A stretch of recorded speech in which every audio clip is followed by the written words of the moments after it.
president elections. It's unfortunate that because the two things happened, first of all. One party took over the labor movement, which is one of my favorite movements also. And then it became a regional party, more than, whereas it was a marvelous breach into the established two camps. Peter Obi achieved something remarkable there, that he broke that mold. Yes, however, he did not win the election. In addition, my own organization has a monitoring unit. You know the one I'm talking about. And so I could say categorically that Peter Obi's party came third, not even second. And that the leadership knew it.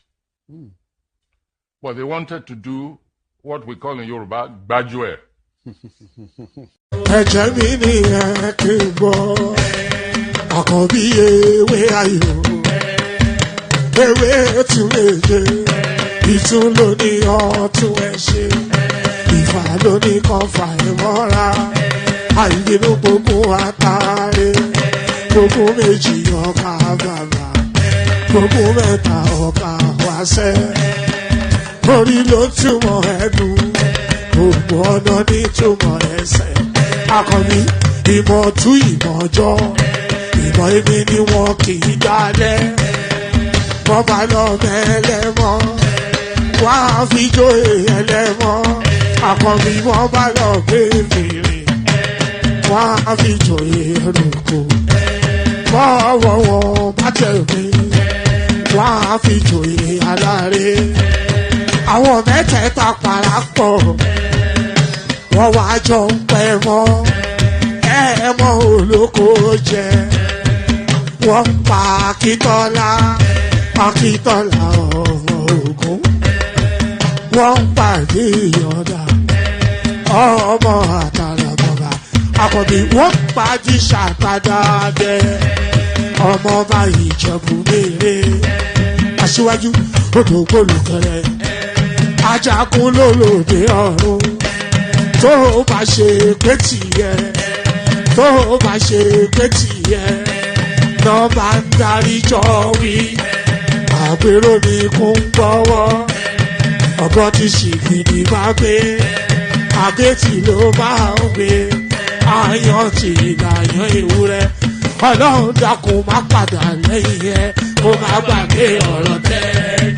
Aṣíwájú Ọlọ́run dákun má padà lẹ́yìn ẹ. Àkọ́bí Ọlọ́run dákun wá padà lẹ́yìn ẹ̀. Ọkọ̀ olúrẹ̀lẹ̀ Ọlọ́run dákun wá padà. To the Nigerian national anthem, Mr. Albert Congo raises the flag of the new nation. Nigeria, we hail thee, our own dear native land. Though tribe and tongue may differ, in brotherhood we stand. Nigerians old and proud to serve our sovereign motherland. Our flag shall be a symbol that truth and justice reign. In peace or battle honored, and this we count as gain. To hang on to our children a banner without stain. Oh God of all creation, grant this our one request. Help us to build a nation where no man is oppressed, and so with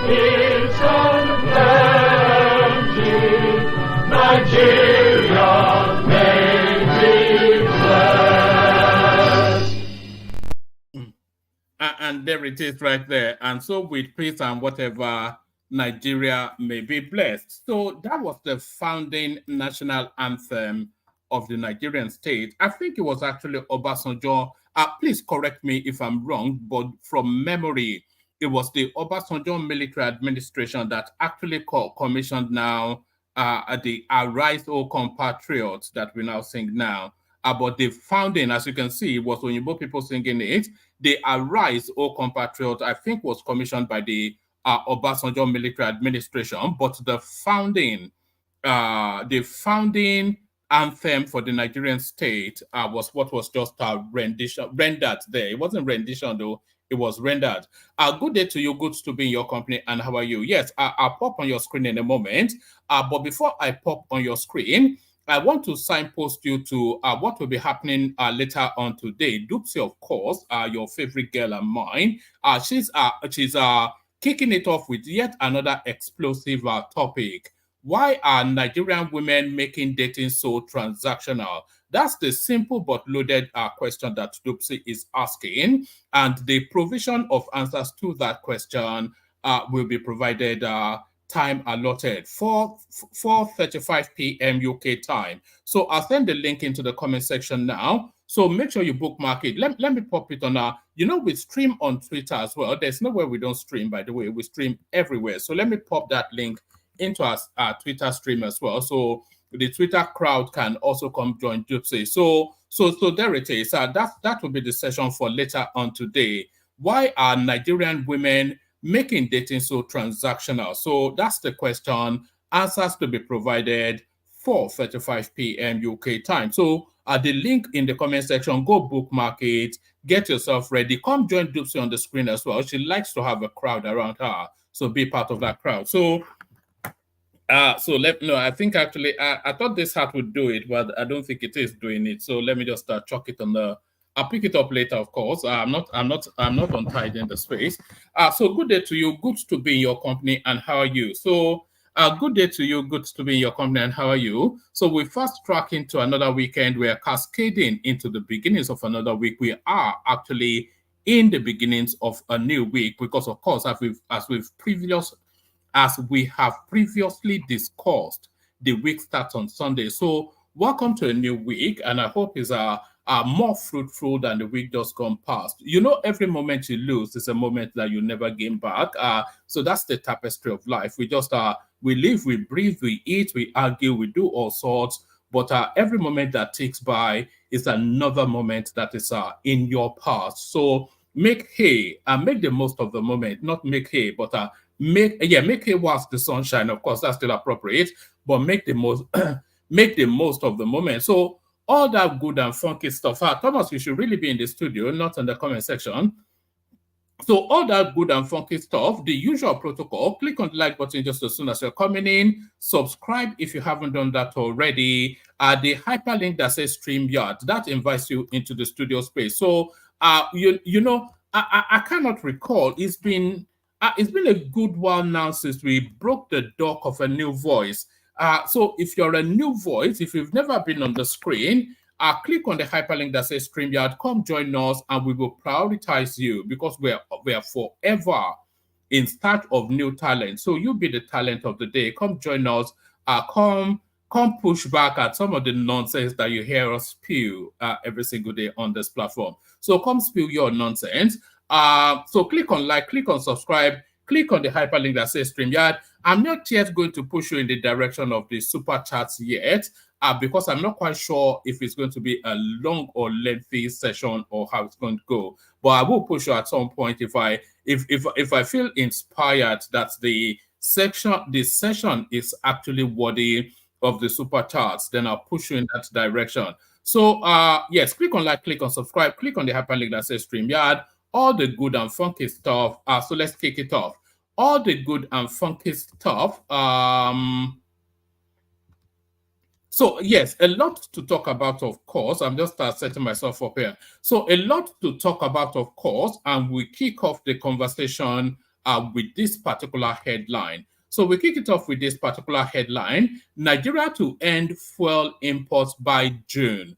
And the guy that can say it with that much authority has to be Aliko Dangote. He, of course, the largest, the biggest single train refinery, not in Africa, not in Nigeria, but on this planet. The largest, not the largest, but a single train refinery, whatever that means in that industry space, the largest one is in Nigeria, owned by Aliko Dangote. And he makes a promise that we're sure he can fulfill.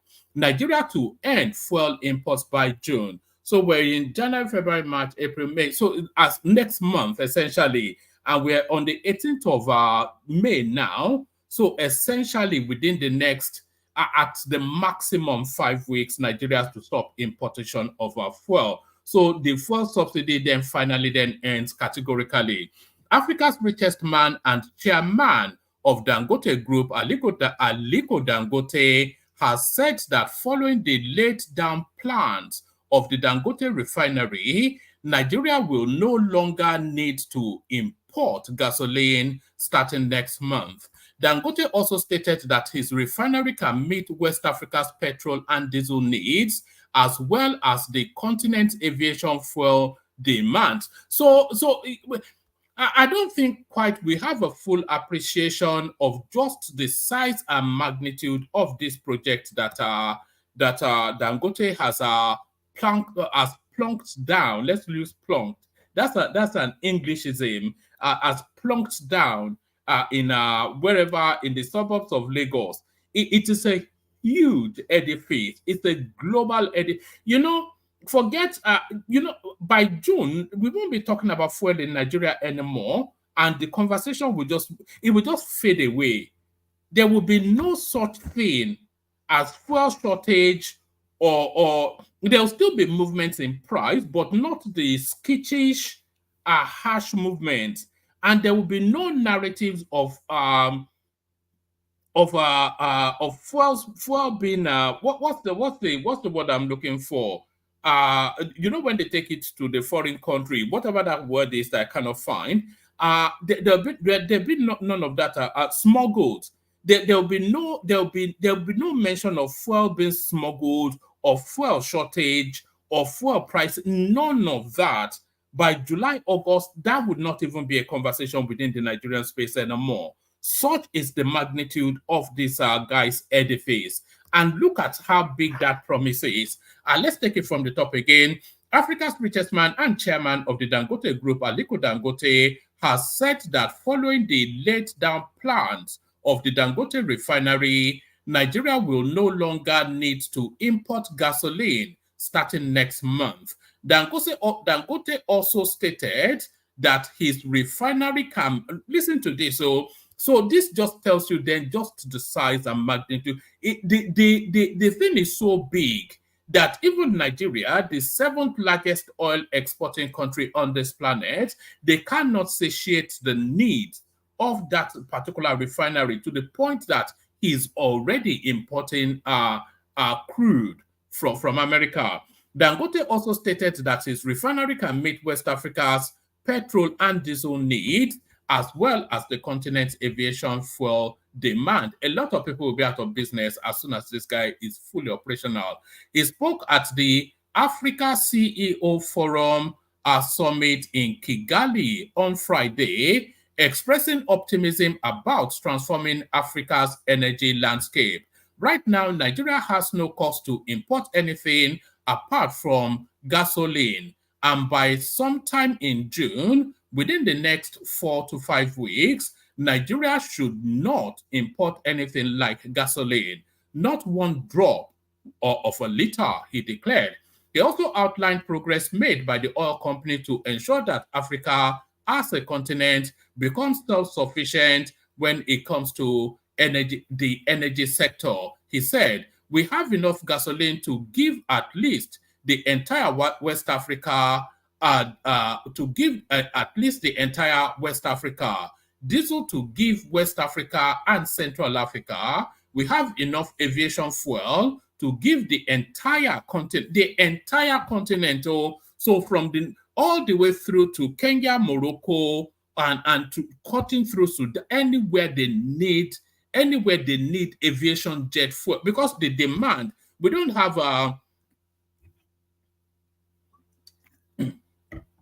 we don't have a thriving aviation industry in Africa, so we only have just the odd transfer with the private jets and maybe Air Ethiopia, and that's just the full complement of it. So it's not as though there's a huge demand there. And he's saying that he can oversatiate the demand for aviation fuel in Africa. He said, we have enough gasoline to give at least the entire West Africa, diesel to give West Africa and Central Africa. We have enough aviation fuel to give the entire continent and also export some to Brazil and Mexico. Today, our I'm not going to attempt that word, polypropylene, our polypropylene and our polythene will meet the entire demand of Africa. And we are doing base oil, which is like engine oil.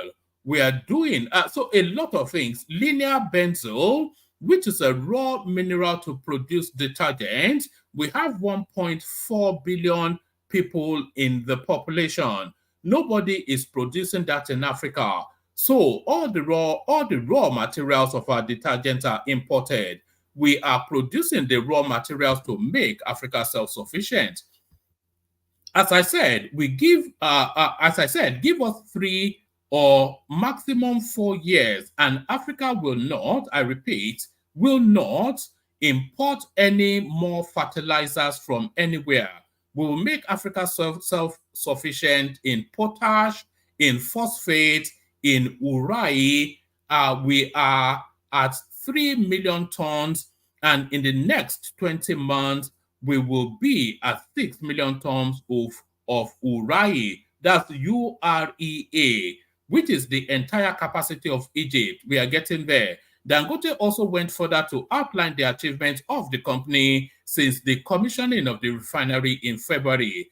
For some of us, despite the boom of the capital market in the United States, Google, Microsoft, and the rest, we did not participate. We took all our money and invested it in Africa. So you have to acknowledge the somewhat patriotism in what Dangote is doing. So Dangote is we all know it's the richest man in the world. We all know that. So he has enough money. Dangote could have made maybe 10 times more money playing his billions in the United States. That's what he's saying to you. He could have located that refinery anywhere in Africa, and then just because the bulk of the crude that is going to be refining is importing it anyway. It's only a soupçon that it's getting from the Nigerian space. So you have to consider the element of patriotism that makes this guy park his wealth in his own country. And you also have to consider his confidence in the Nigerian state as an ongoing enterprise. For him, as a Hausa man from Kano, to pack all of his wealth, essentially, because it's big. In the casino, I don't know if you've ever been in a casino, when they say you put all your chips on red when you're playing the roulette. So that edifice that is erected in Lagos State, he has essentially put all his chips on red.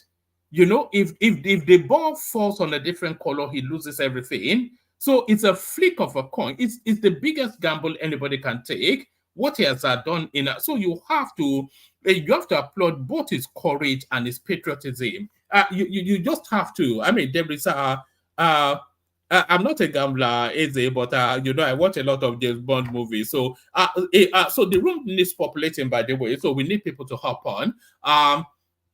So yeah. Let me just round it off. Let me take it from a topmost paragraph. Yes.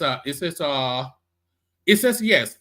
For some of us, despite the boom in the capital market of the United States, Google, Microsoft, and the rest, we did not participate. So he had sufficient enough money when all of these startups, when he was the richest man even in exactly in Africa, and probably the richest black man, when companies like Microsoft, Google, etc., were at the investor stage, and he would have been one of the people that they would have canvassed to come and invest in those spaces. So because international money now, for some of us, despite the boom in the capital market of the United States, Google, Microsoft, and the rest, we did not participate. We took all our money and invested in Africa. We had this dream just about 5 years ago, and we said we want to move from $5 billion revenue to $30 billion revenue, and we made it happen. It is possible. And now we have made it happen, and now we have finished our refinery. Our refinery is quite big. It is something that we believe that Africa needs. If you look at the whole continent, there are only 2 countries that don't import petroleum products, which is a tragedy. They are only Algeria and Libya. The rest are importers. He added, so we need to change and make sure that we don't just go and produce raw materials. We should also produce finished products and create jobs. So, these are a lot of the things that even on this platform, we discuss it endlessly, that resources, materials should, as a matter of governmental policy, should never be allowed to leave the shores of that country in its raw form. At least 2 processes of production should be done locally before anything is allowed to leave the shores of that country. Essentially what Dangote is saying, he added, so we need to change and make sure that we don't just go and produce raw materials. We should also produce finished products and create jobs. One of the things we also need to know as Africans is that we produce raw materials and export them. When you export raw materials and somebody now keeps importing things into your continent and dumping goods, what you are importing is poverty and exporting jobs. So we have to change that narrative. We just commissioned in February, and now we are producing jet fuel, we are producing diesel, and by next month, we will be producing gasoline. What that would do is that we would be taking most of the African crude that are being produced and also be able to supply not only Nigeria, because our capacity is too big for Nigeria, but it would also supply West Africa, Central Africa, and also South Africa. Maybe the Kenyans will just let them suffer for reasons of the rudeness of some of their youngsters. We have 650,000 barrel. We have 650,000 barrel per day. 1 million tons of polypropylene. We have 590,000 carbon black. So on and on. I think it's on a boastful tour, but he has every reason to beat his chest, of course. So well done, Aliko Dangote. But the upshot of it, the takeaway from it, is that by as early as next month, fuel importation will be a thing of the past in Nigeria. So fuel importation will be a thing of the past in Nigeria. The headline piece, Atiku, support Peter Obi for president in 2027 if. So what's the if? So it's quite interesting, actually. If we look at, let me see, let me just Google something. Nigerian presidential election results 2023 state by state. All right, we may need this in the course of this conversation, because we may need this. Yes, let me see. All right. All right. So we may need this. All right. Let's bring that up again. So yes. Atiku support Peter Obi for presidency in 2027 if. So what's the if?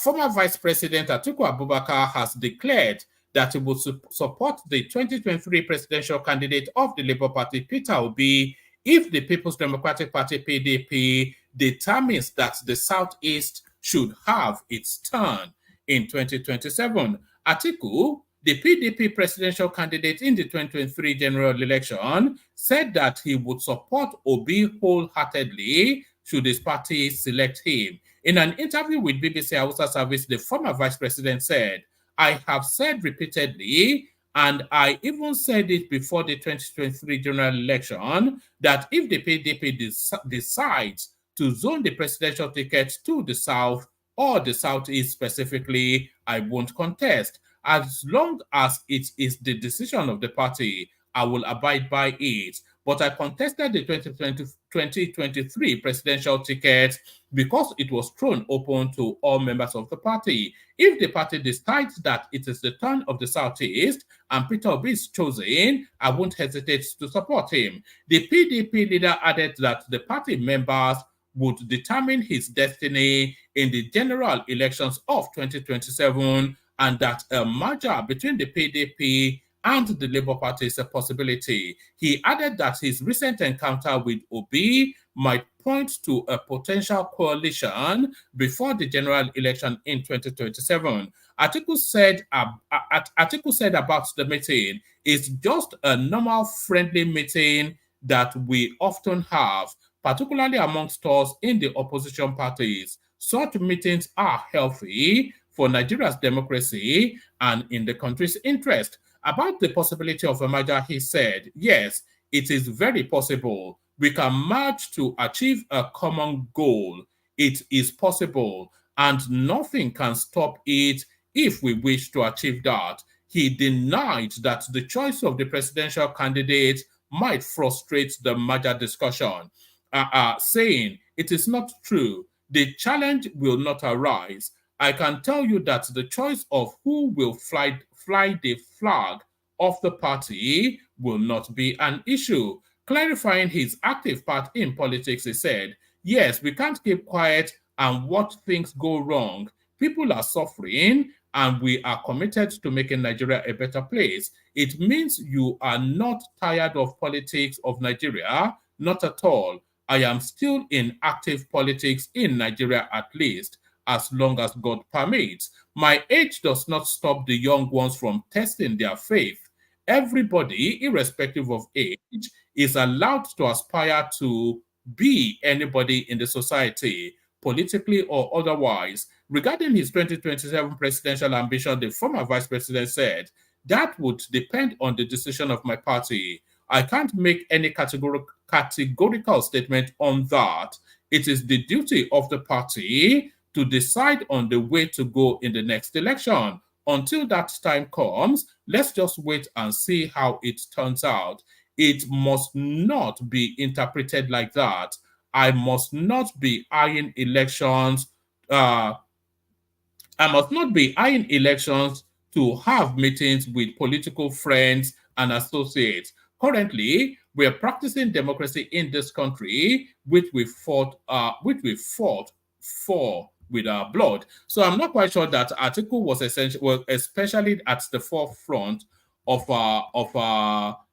that fight for democracy. But because increasingly we're hearing narratives of this possible merger between Atiku Abubakar and essentially between Atiku Abubakar and Peter Obi, but you can broaden that to the Labour Party and the PDP.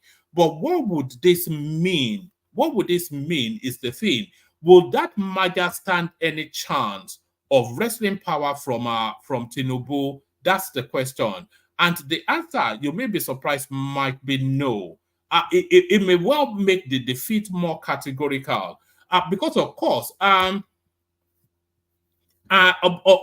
if there was going to be a merger, Atiku will have to give up his ambition entirely, because he cannot run as vice president and Obi will not run as his vice. So yeah, the detestment and the spite that he has against Tinubu is such that he might well give up that his lifelong ambition just to see Tinubu falter. So that's one. But if he gives up his ambition and Peter Obi runs then the PDP ticket are carrying the Labour Party along to launch at Tinubu, how would that play out? That's the question. And it will not play out especially favorably for either Atiku Abubakar, but certainly not Peter Obi. But Tinubu will give them a thorough spanking. Because, of course, the votes of Atiku Abubakar would not carry over to Tinubu. Whether they are, you will say there are PDP states, and therefore they have strongholds in those states, but those votes will not carry over to Peter Obi, certainly not. Because the northern vote will never carry over to Peter Obi, knowing the landscape of the Nigerian trajectory. The northern vote, the PDP northern vote, if Atiku Abubakar is not on the ticket, will automatically gravitate towards Tinubu because that is where their best interest lies. Not because they either consider Tinubu to be a better or worse president, but Tinubu presents them as their fastest track back into governance. So if there is no northerner on the ticket, no serious northerner on the ticket, on the ballot, then all of the northern votes will go to Tinubu. All of them. All of the votes that Atiku Abubakar got in, if it was Tinubu versus Peter Obi, it will flog him. And the South-South votes will also go to Tinubu, by the way, for reasons of the Lagos-Calabar superhighway. So that is how that will play out. But that's Atiku now playing his final card in that space. So Atiku plays his final card in that space. We have reduced banditry by 70%. This is Katsina governor. So essentially, they have not reduced banditry. They've just put their guns away until they come back into power. So we all of course know when Buhari told us that the dogs and the baboons will soak in their own blood, we saw how that played out in his 8 years of governance. So they're just putting the guns away because, of course, Tinubu holds bigger guns than them at the moment. We have reduced banditry by 70%. This is the Katsina State governor. Just ridiculous nonsense. Even when a Katsina man was in the seat of Aso Rock, they could not reduce banditry. Now that a Lagos guy is there, you've reduced it by 70%. So that tells you then that that's just a political move. So that's just a political move. Let's go on from there to the next one. Right, so this is a response to Atiku muting the idea of ceding to Peter Obi in 2027. Loretta Onoche claps back. 2027, Tinubu's re-election will be easy if Atiku steps down for Peter Obi. This is Loretta Onoche. Let me send the link to the studio again. There's no one in there at the moment, so we'll see how that plays out. Loretta Onoche, a former media aide to ex-president Muhammadu Buhari, has stated that the re-election of President Bola Tinubu on the platform of the All Progressive Congress APC would be made easy if the People's Democratic Party presidential candidate in the 2023 election, Atiku Abubakar, steps down for his Labour Party counterpart, Peter Obi, in 2027. Correspondents recall that Obi and Atiku recently met behind closed doors, sparking speculations about a merger of some opposition political parties ahead of the 2027 general elections, confirming the move by the opposition parties to align in a bid to unseat the APC in the 2027 election. Atiku said he would step down for Peter Obi if he was chosen as the party's presidential candidate in 2027. Reacting, Onoche, in a post on Twitter on Saturday, said Atiku stepping down for Obi would make President Tinubu's re-election easier and prayed that Atiku would make such a decision. The only fear that the Aso Rock would have would be, there are only two things that I suspect would give Aso Rock sleepless nights. Is either if Atiku Abubakar or El Rufai were on strong tickets in 2027. If Atiku Abubakar was not there, then it's just an easy ride back to Aso Rock for Tinubu. The only thing that will give Aso Rock cause for concern is if Atiku Abubakar was on that ticket. Nobody cares about Peter Obi in it's not a factor because the trajectory of politics does not place him in Aso Rock. The Southeast lost completely in 2023 because look at what Tinubu went through to get into Aso Rock. So he would then give it up to in 2027 because some lumping element from Oka is talking in some squeaky voice. Of course not. Nobody is stupid enough to believe that is possible. So that's not going to happen. Everything was lost by the Southeast in 2023. Because 2023 solidifies to 2031, and 2021 it segues to the north. It detours to the north for another 8 years. So 2023 is essentially a 16-year result for the Southeast. And then after those 16 years, the South is already positioning and the Southwest will be back. So forget whatever Atiku Abubakar does, nothing is moving Tinubu. I think everybody knows that anyway. So, but we're having fun doing all of these silly little things that we're doing.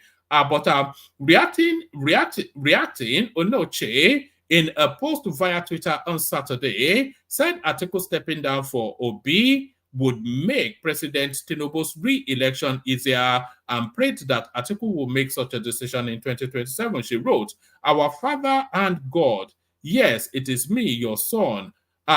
You're not a son now, you're a daughter. I pray that Atiku steps down for Obi so that 2027 will be an easy job for APC re-election.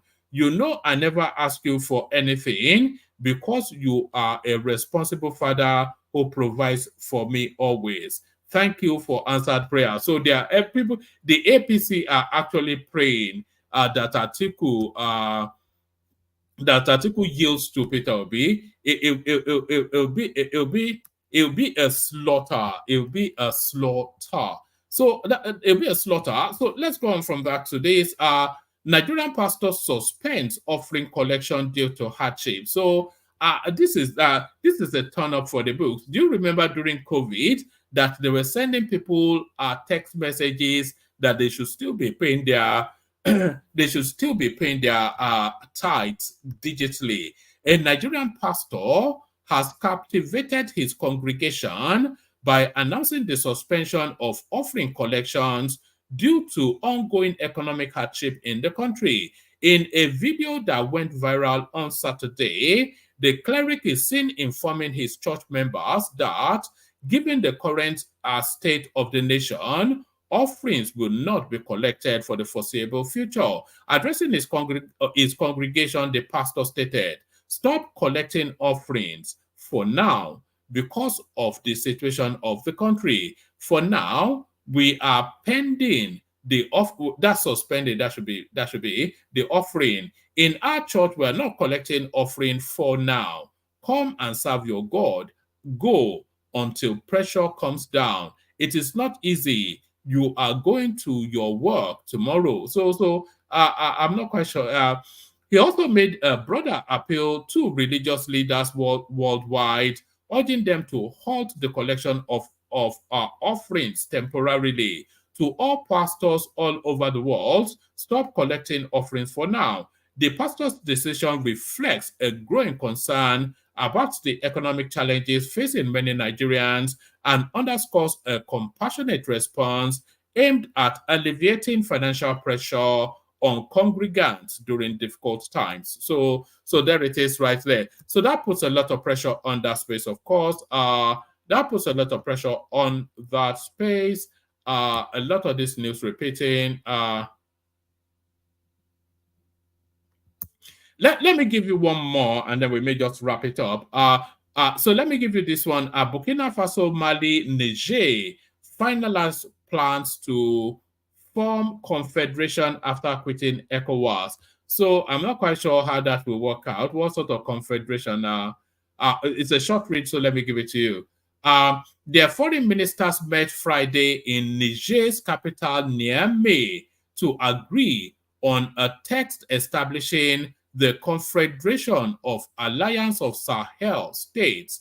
Military-run Burkina Faso, Mali, and Niger have finalized plans to form a confederation after turning their back on former colonial ruler France to seek closer ties with Russia.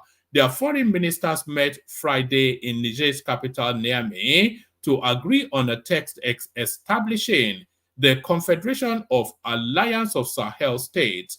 Niger Foreign Minister Bakari, whatever his last name is, whilst reading the final statement late Friday, said the objective of the meeting was to finalize the draft text relating to the institutionalization and operationalization of the Confederation of Alliance of Sahel States. So that's their new. Those are their new. That's their new. Whatever it is. So that's their new space that they are going to occupy. All right. So let me play the Kegite music. We'll get a few words from Thomas, and then we'll probably just shut it down. So first the Kegites. Only water, only water, where they see ma. Water,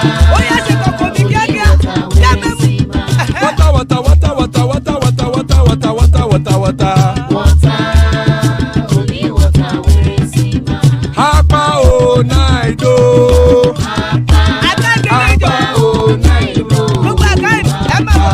Hapa you don't come o.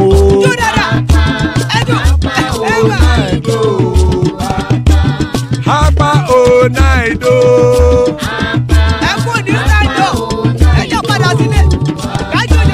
Oro kẹ̀kẹ́ ẹlẹ́mù yé o.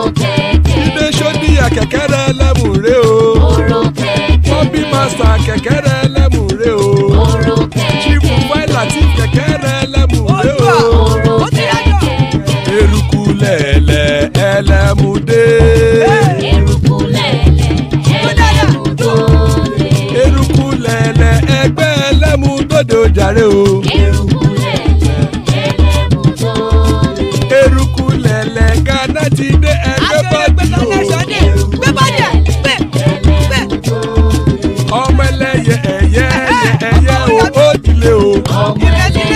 Odúyẹ̀lá ẹ̀yẹ o ó dilé o. Petrosonama ẹ̀yẹ o ó dilé o. Petrosodunke ẹ̀yẹ rẹ̀ ó dilé o.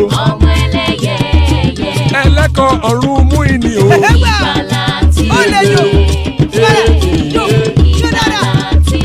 Àkùkọ ọ̀run mẹ́kọ̀.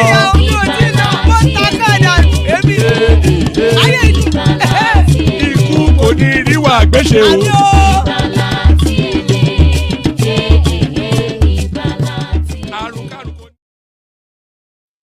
And there it is right there. So we got Thomas with us. So Thomas, just a few words from you, and then we'll shut it down. Yeah. Good morning. However, I'm about to go to church, so that's why I couldn't stay too long. You're wearing a bow tie. Is that yes.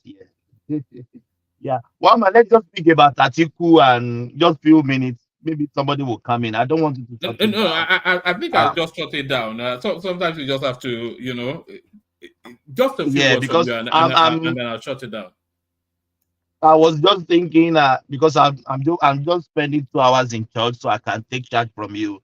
But since we don't have anybody, let's just speak about that. One man, what did Atiku meant by saying if the party decides to give it to Peter Obi? I think it's playing his old games. You know, in the build up to the 2023 elections, he played this game as well, that if the party cedes the ticket to the southeast, then he will not contest. But of course, he then went to manipulate the party chairman and got him to open up the space so everybody could contest, and he, of course, bribed his way in. So he's going to play that same trick again. Essentially, he's not saying anything new, but I could see the obedience space excited that they are so powerful now that Atiku has surrendered to them. But one man, what I thought he would say that I am not running. Do you know that one is more No, that's what he should. substantial? That's what he should say. You know. Yeah, that's what he should say, that I will not be running. I'm ceding all my power and backing Peter Obi. But he knew that he has the party in the pocket, monetary aspect. He knew that nobody will cede the ticket to Peter Obi or to the Southeast. He knew that. So this is the same fee and cardio, the tickets, the jackpot he wants to play with the obedience brain that they thought maybe is going to leave the space for them. I think one man, remember, I don't remember that person that always say Atiku is not going anywhere. He will run till he die. Atiku is not going anywhere. I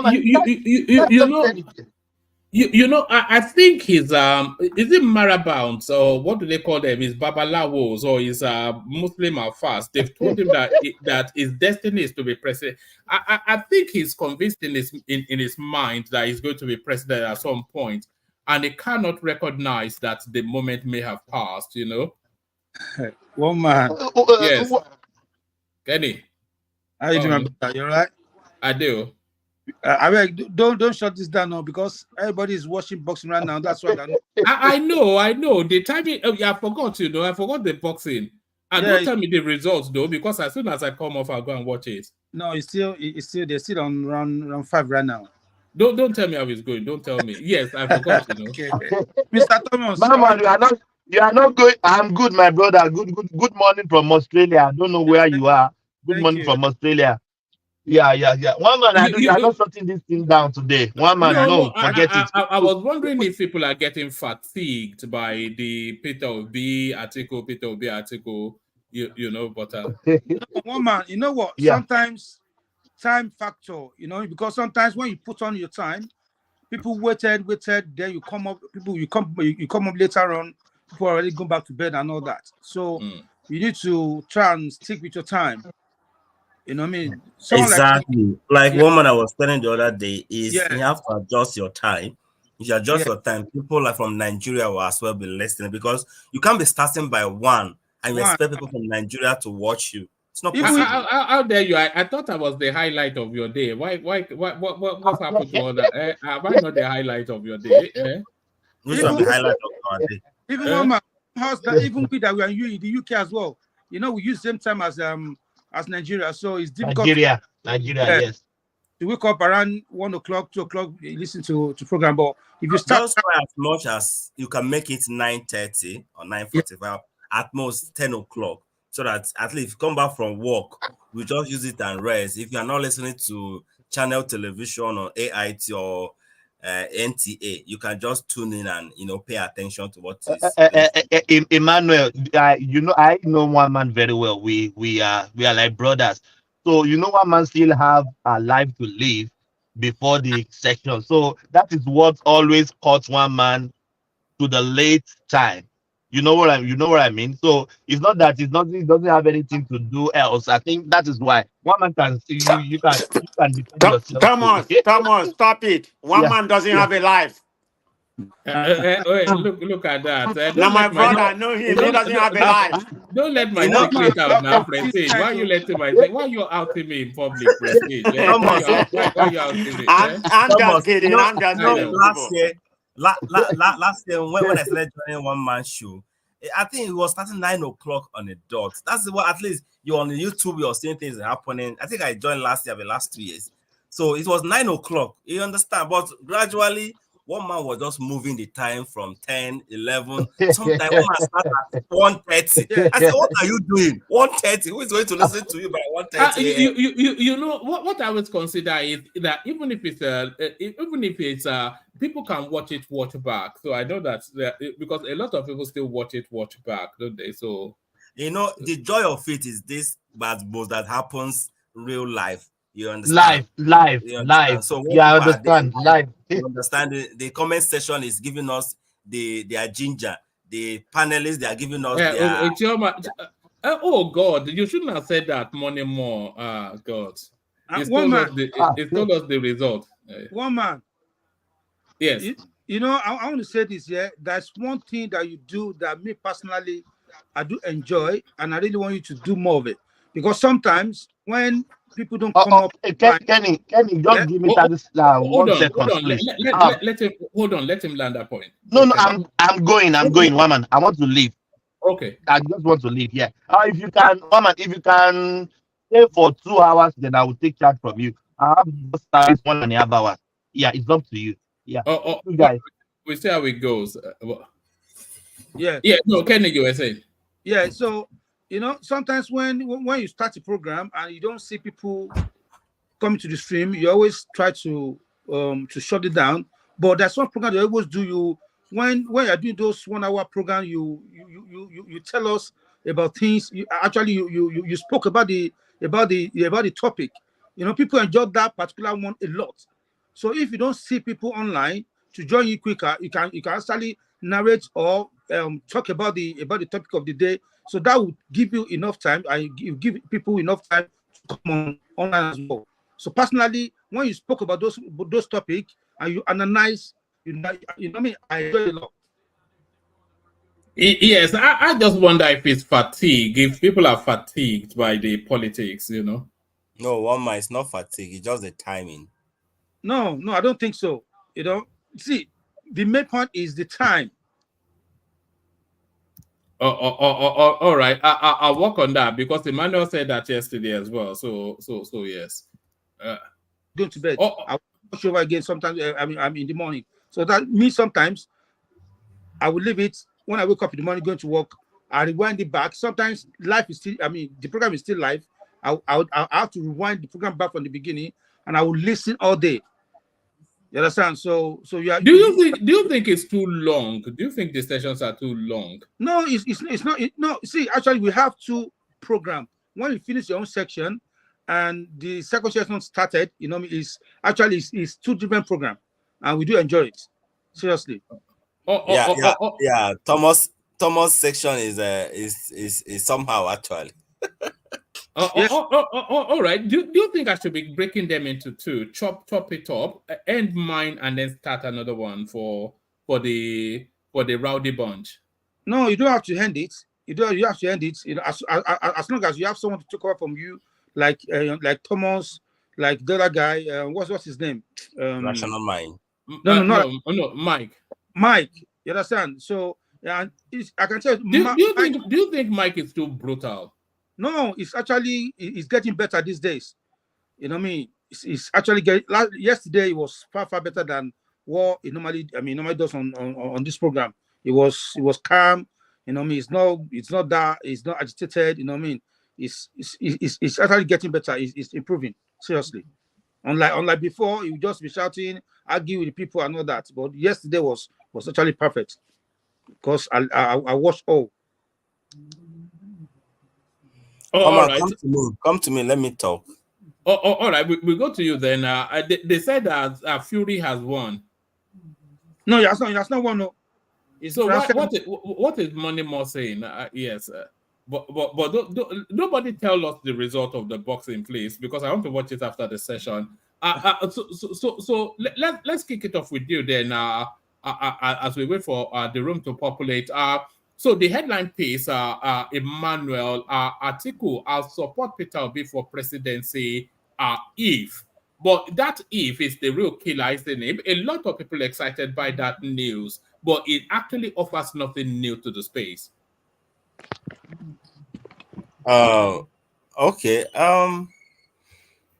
Why are they excited about it actually? Because just like Ohaneze was a few days ago cautioning Peter Obi should be mindful of the merger or the alliance that he created in the north.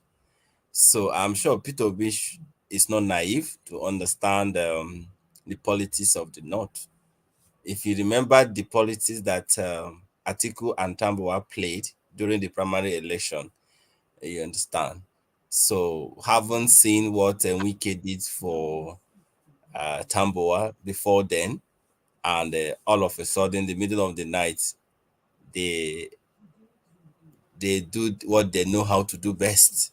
You know, they are good in playing their politics. So the handshake that P2B is extending to Atiku or Atiku to P2B, I'm sure he should be smart enough to know that he shouldn't put his egg into one basket.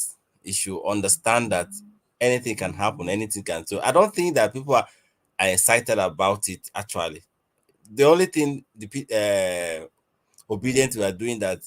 What could be the possibility of this talk they are talking about? This measure they are talking about? Who is going to be the flag bearer of whatever merger they are talking about? Do you think if Atiku surrenders to Peter Obi, do you think it improves or diminishes Obi's chances? Oh man, where are you getting that from? How will it diminish Peter Obi's chances? Okay. Let me ask it this way: if Atiku surrenders to Peter Obi, where do you think the Atiku's vote will go? Do you think they will go with Peter Obi or Tinubu? Well, the Northerners that vote for Atiku, if yes, Atiku is not well, on the I ballot, will not say I will not say categorically that it will go to Peter Obi, but Atiku as a person, if he surrender that seat for Peter, or maybe if he says he's going to support Peter, of course he will take Peter along the whole north and campaign with Peter and speak the language the northerner understand better. Because Peter, yes, it's not about that though, is it? It's about ethnicity and are we agreed on that? Is it about ethnicity and religion? Well, let me finish first. Okay, go on. So if Atiku is saying that he's going to support Peter, whatever party they have chosen to, whatever the merger they're talking about, like Peter become the flag bearer in that party, and they say, I'm going to support Peter. So Peter knows his strength. His strength is in the south. He will do better. In fact, Tinubu cannot even come close to Peter in the south. So, but what do you mean in the south? Yes, Peter will be one in the south, and he will still win in the south any day, anytime. So, but when you come to the north, that is where the Sorry, problem. do you mean south, east, or southwest? When you say south, can you elaborate? Yeah, Emmanuel, can you be specific, because you have been general of the whole South? Remember, Tinubu has his stronghold southwest. When you come to last, south. let me come. When you come to the last election, Peter Obi won south. How by numbers. Yes, he won the south. What you mean south? You are still confusing me. I'm sorry, Emmanuel. I just need a clarification. You need to play some demarcation. What you mean south? South is the whole southerners. By percentage. He won the south by percentage. Oh, okay. Right? And Peter will win south any day, anytime by percentage by any southern candidates. Any day. But his problem. Okay, go on. His problem has a problem any day, anytime will be from the north. And nobody will debate about that. But if Atiku is saying today that whatever discussion they have had and they are still having, and Peter become the flag bearer, that is going to support him. He's not going to support him just by saying it. He will take Peter along with him, and he will go to the north, the core north, you people call it, and he will speak the language that the core north understand.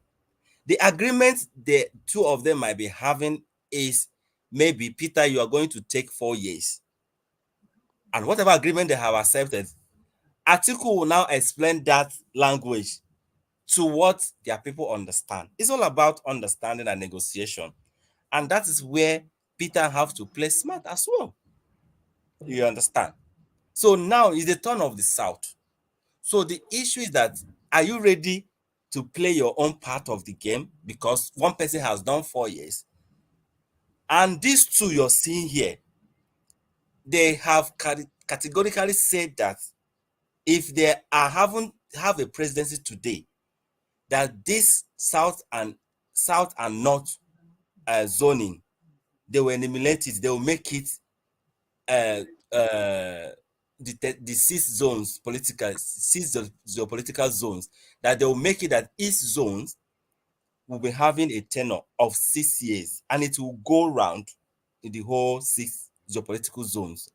So that is Atiku. So Atiku suggested for 6 years. Obi said 5 years. So it could be a plan. So whatever plan they are having, it is their own plan, because if they nurture that plan and agree that you're doing so years, and before the end of your year, a so thing has to be amended, so that in our party or in our constitution, we have to make it this way before your turn of finish, so that you can complete 4 or 5 years, so that you go to the next zone. And that procedure. Do you remember what Buhari said in 2015? Yes, I know what he said. What did he say? He said that after his tenure, that it will be an Igbo presidency. No, he said he was only going to run for one term. I did not hear that one. That's what he said. I did not hear that one. So it's all about understanding one man. So these people, they are talking now. The talk has started, and it has started early. And I'm sure by the end of next year or this year, they will have a strong resolution on how to go about it. You understand? I don't know why the APC they are fidgeting. There's nothing there serious to be get fidgeting. Just get the APC actually want Atiku to you know the only I mean. Wait, APC want them to be separated, to run separate. They don't. They wanted that. No, hold on. You know, the naivety sometimes it befuddles me. The APC wants Atiku to merge with Peter Obi. They do. Do you know why? If Atiku merges with Peter Obi is not going to sit the first space. The constitution does not allow Atiku to run as a vice president. So Atiku will be out of the field. And the only person that can unseat Tinubu is probably Atiku Abubakar in 2027. It's a very, very slim chance, but the slim chance of unseating him is from Atiku. If Peter Obi was his main rival, if that became the case today, Tinubu will order champagne. He will. I mean, one man. Politics in Nigeria is very, very dynamic. It's you know not. That, right? In politics in Nigeria, it's predictable. When you look at, you see, don't underestimate the power of this man called Peter. Forget it. What power? One man, I'm telling you, don't underestimate his power and his charisma. What power? Oh, what charisma? Charisma? Because when you look at what potency does he have? That hold on. Let me just say this and then I'll be quiet. What potency does he have that he did not play out in 2023? Yes. You know, in 2023, Tinubu was a private citizen. His party was against him. You know, the Southeast was against him. There was a lot of energy. They tried to diminish his name. They tried to debase him. Everything seemed weighted against him. And you say Peter has this charisma. So all of the advantages that he had in 2023, he doesn't have them anymore. Now Tinubu is the incumbent. He controls the structures of the election. He has 4 years to present an argument to the Nigerian people. Is it just this whining, this sort of whatever it is? This we cannot continue like this. That these are righteous indignation politics that is going to forget it now. What charisma? Okay, one man. What charisma? Okay, if that is what you make you happy, fine. Those are the facts of it, but it's not a matter of fact, because if you look at his trajectory, this man you're calling Peter, if you look at his trajectory, the way he started, they all ridiculed him from every angle. PDP ridiculed him, APC ridiculed him, everybody ridiculed him. Even in this platform, somebody even betted that he will not get 1 million votes nationwide. They ridiculed him. But the votes they even allocated to him, which I'm sure that is not his vote, is 6 million votes within 6 months, I'll be 8 months maximum. Now giving him chance of 4 years or 3 years to do what he know how to do best, and you're telling me that he's not going to perform when it comes to as a weight. Peter Obi, like the politics already playing in the north. I don't know whether it's going to yield results or not, but we are watching him, we are seeing it. So imagine him, his own weight that he's carrying, and Atiku now goes to the north with him and speak full whatever Awesa or Fulani to these people and tell them who Peter is actually, and how Peter has also run with him as a vice president, and they tell them the thing that he can do for them and give them the plan they have. And But the North does not trust or believe in Atiku Abubakar. Who says who? About he got almost 6 million votes. Do you know what those 6 million votes were? Where? They were ethno-religious votes. It wasn't for Atiku Abubakar. They were ethno-religious votes. Does it mean that the only vote that APC got is not a religious and ethnic vote? They did quite handsomely in the north. So they did quite handsomely in the north because it's what? Because it's a Muslim ticket. No, because Tinubu has political reach and is likable. The Northerners actually like him. One man, leave that they one. Don't like. Oh God, you don't know anything, do you? How many states did he win in the north? Even Kaduna, did he win the state? It was just because the votes they were shared almost equal in the north. That's why he has an edge. With the Northerner, he was sharing the notes. If they loved Atiku so much, why didn't he sweep the north? But Atiku got a lot of votes in the north, almost winning the states. They were ethno-religious votes. Emmanuel. Yeah, I can hear you. Yeah, why you are from Ebonyi now? Why are you not supporting the best governor in Southeast, Umai? Why are you? It's like you don't like him, right? Or what? Who is the best governor? Who is the best governor? I just told you now. Umai. I just said his name. Why would I support Umai? Okay. All right, go ahead.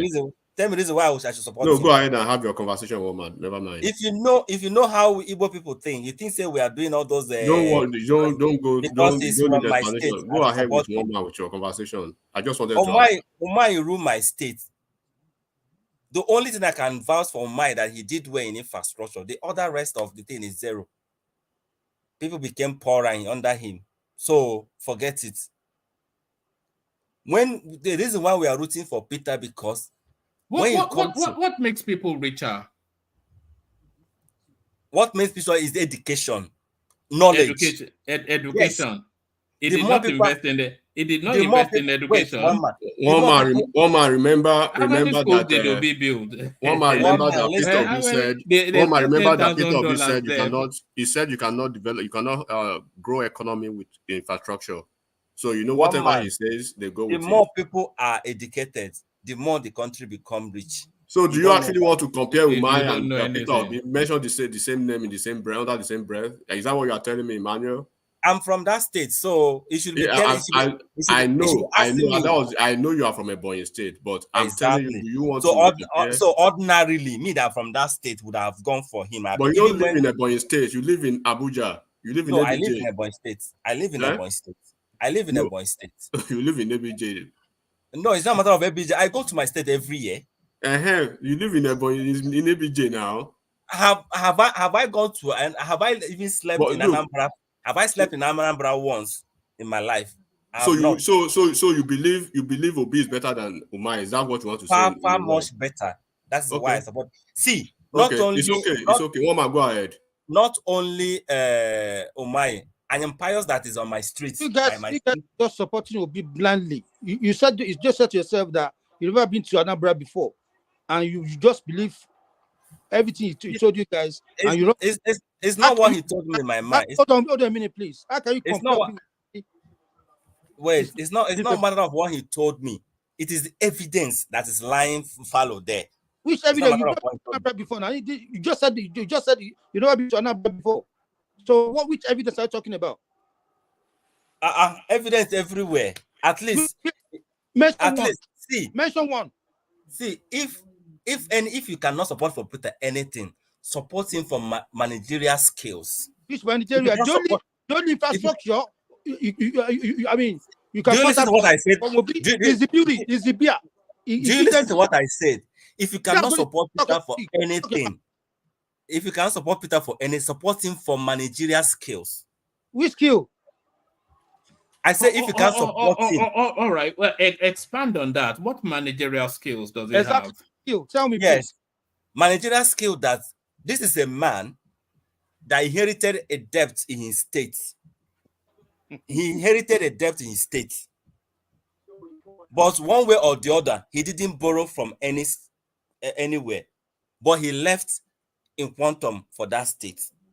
He still do reasonably work. Infrastructure. Emmanuel, how much did he inherit? I want you to tell me the figure because I'm hearing this for the first time. And how much was left behind? And when you're talking about when you're trying to compare apple and oranges, right? I know you are from Ebonyi State, and there was a reason why I actually mentioned Ebonyi State because I have in-laws from Ebonyi State, from Afipo precisely. Okay. So when you live in ABJ and somebody who is actually naturally from Ebonyi State knows Ebonyi better than you, right? And you are trying to compare. Have you been to Ebonyi lately? Let me just ask that. Have you been to Ebonyi lately? I don't think so. I told you that I go to Ebonyi State every year. In fact, when was the last time? I said every year. Every year. When was it? I just came back for Easter period. Period.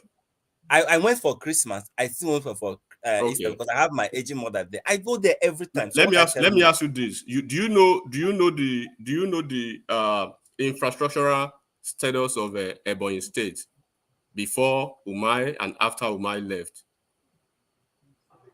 Did I know? Let me try and remember your name. You don't need my name. Just go ahead with the conversation. Enigmatic Honde. Yes. Honde. Yes. Yes. Enigmatic Honde. Listen to me, and I'll repeat it again. I said that I can't take away the infrastructure sector that Omai did in Ebonyi State. I said it before, and I'm saying it again. But when you come to other sectors, what other sectors? Let's focus on the other sectors. The other sector number one, Human Development Index. When was the last time you were in Anambra State? Precisely, the last time you visited Anambra State. Never been there.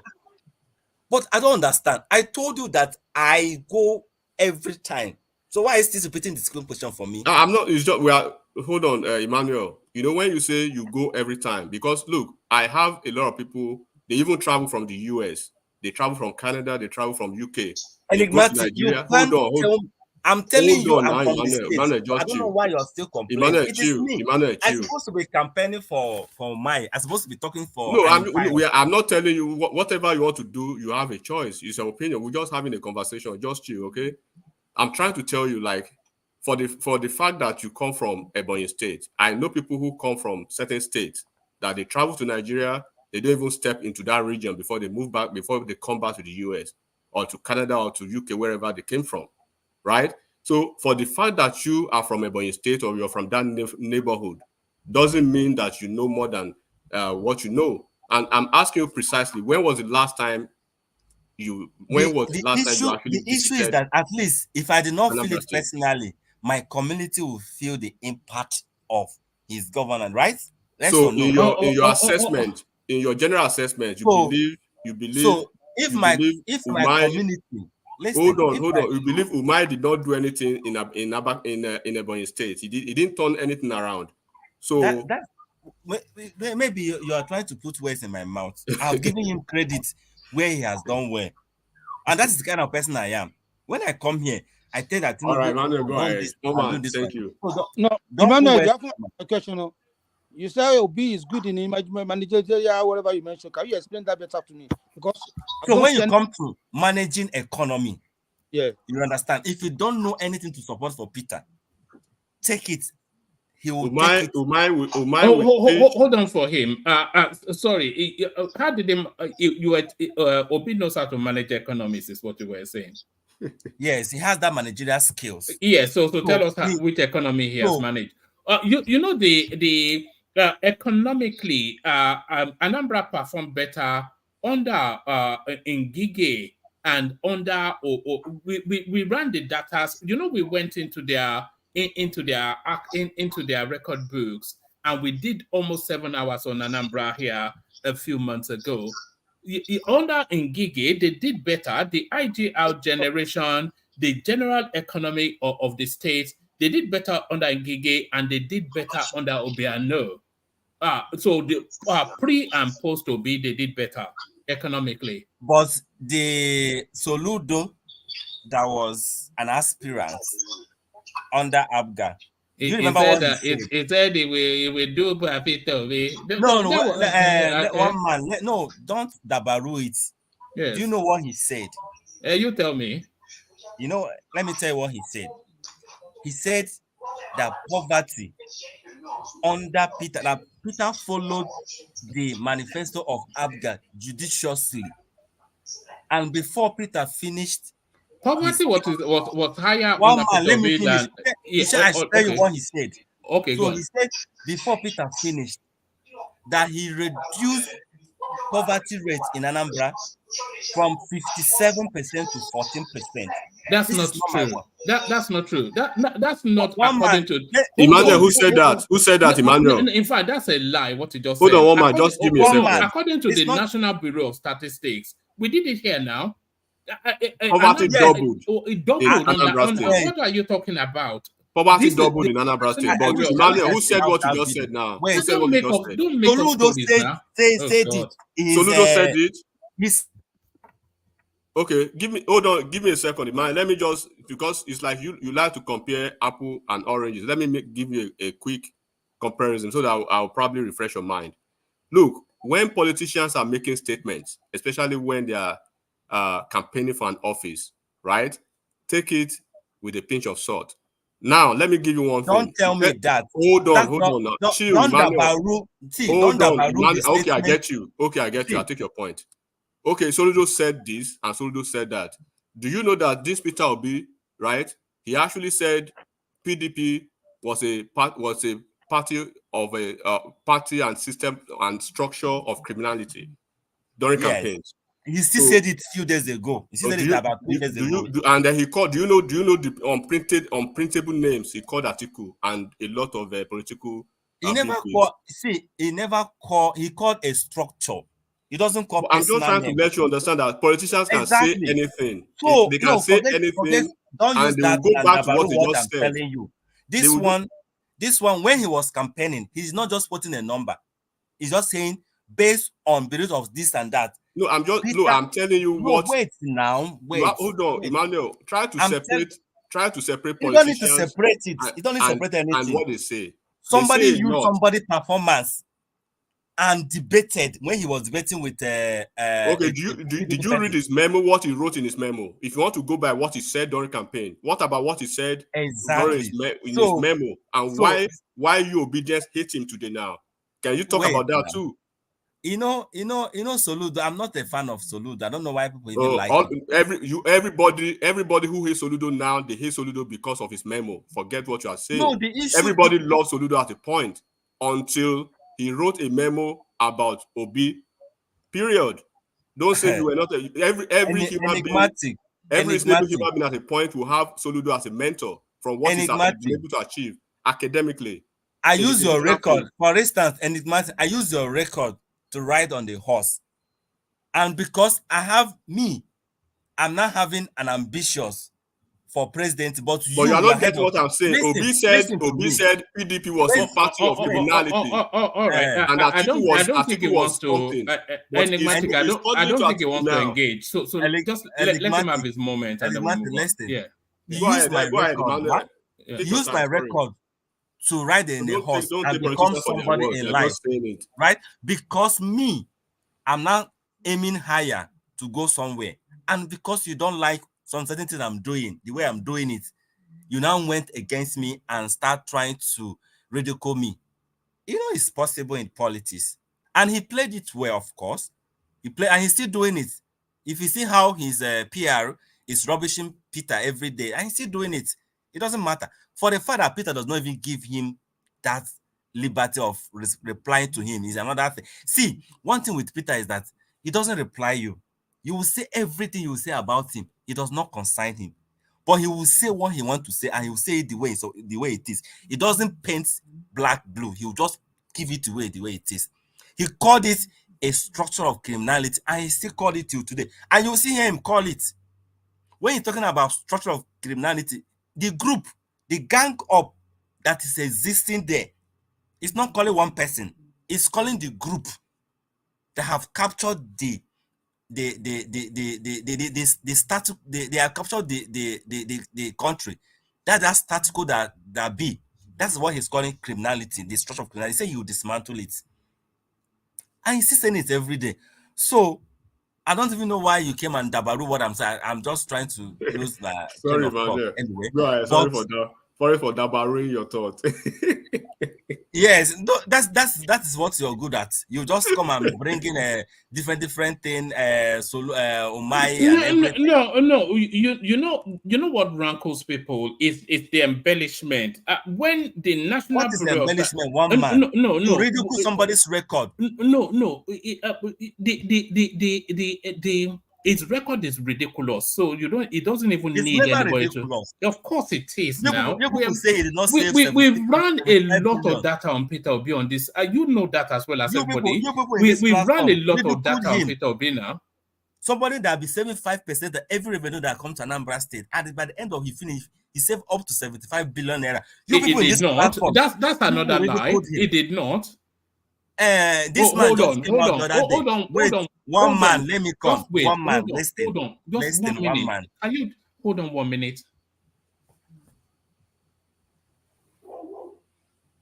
Did he actually live in the state coffers when he left as governor?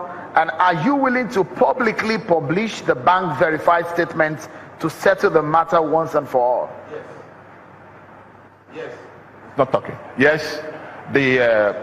My predecessor left 9 million cash.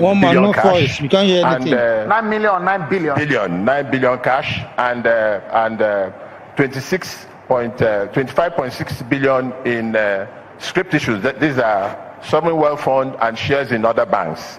You know, if you put 9 million to that, you get 35.5 billion. Technically, you know, but he issued checks worth over 15 billion before he left, waiting for me to cross over before those checks started appearing. You know, so you can see it's timing and leading in accounting. That's what happened. So this is fact. We are publishing it already. It's already in the social media. It's everywhere. That what he left was 35 billion. Let me even tell you, if I were not only publishing the figures, publishing the bank statement, will you? So Obi did not leave 75 billion. He left. One man. Okay. Have you listened to what Oti said about this investment they're talking about? Which investment? This investment that Obi said he invested in the bank. Have you listened to it? In Diamond Bank, another bank like that. Is Oti not an Obi acolyte? Is it not an Obi acolyte? One man. What do you mean by Obi? He's saying that he's the manager of that bank. Let me find the video. Should you play it? Let me find the video. What bank was that? He says Diamond Bank. Do you know Alex Otis' history and how he got his history at Diamond Bank? Do you know what you're talking about? What does personality in Otis concern the bank that Obi? No, I'm telling because if Oti is trying to vouch, right, for his fellow warrior. I know one man has listened to that video where Oti said I'm asking you, this is a question, and you can go and check. Go and check Alex Otis' history at Diamond Bank and check how he was fired from First Bank before he went to Diamond Bank. Check what he did. On this. Hold on now. These are common facts. Take this your propaganda. This is not propaganda. You are educated, my brother. You are educated. Go back and check what I'm saying. Fact check me. Check what he did to Pascal Dozier and the current Obi of Onitsha. Go and check it now. They are all out there. How does what you even say now consigns to what I'm saying? Because you were actually saying he vouched for that, for whatever the deal was. It's not a matter of vouch. But I'm telling you, go and check the same guy who is vouching for someone now. It's not vouching. He left behind at Diamond Bank. That's what I'm telling you. Let me quote the way he said that Peter even brought the money in cash. You can only quote from somebody. He brought the money in cash. Look at that. He said he wanted to invest the money in cash. They said they have to do it in dollars. They have to do it in dollars. So that he's one that signed. He said all the money that Peter have been campaigning everywhere, saying he saved, that he actually saved it, and he is the one that oversees some of all those things that he was saying. And he said that was actually all right. Give it up, man. All right. Enigmatic. Just let him carry on. But give it up. Look. Emmanuel. Forget the video now. I just played you the governor that succeeded him, who told us that. If I play you the video where he said that. Did you hear what I said? I hear what you said. Yeah, but listen to it though. We've just now seen the governor that succeeded him that told us that everything Peter Obi told us was a lie. So one video again.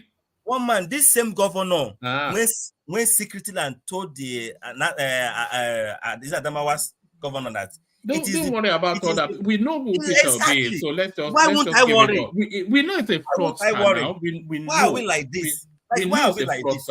Do you want me to play you another video? We know it's a fraudster. So don't let us go there now. I can play you endless videos that tells you this guy is a fraud. One man, please. Let me. This is my session. Let me talk, please. You people are trying to stifle my voice, so I will not talk. But allow me to talk. You understand? So I know Peter is not sin, but Peter is not a thief. I can tell you that one. You understand? So you say let you talk, and then you say things like that.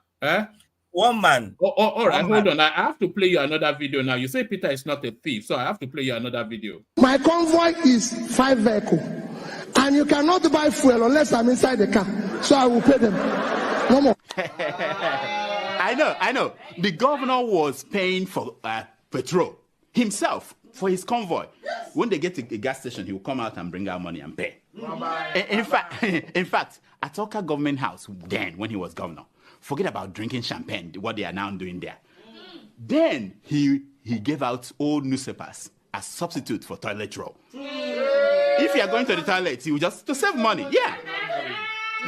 He was going to run somewhere. He said he's going for interview for job. Peter, can't you give him a job? Peter, can't you do this? The boy doesn't even have. I said, none of my children have car.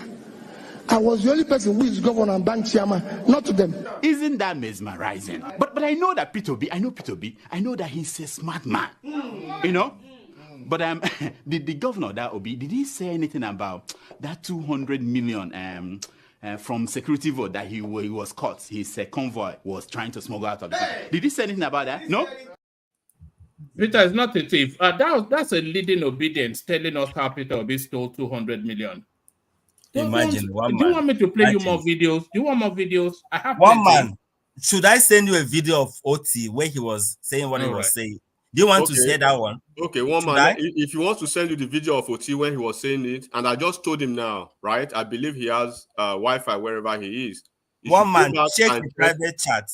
Hold on, Emmanuel. One now man, you have Emmanuel. Go and check how OT, right, left Diamond Bank and what happened to him at First Bank.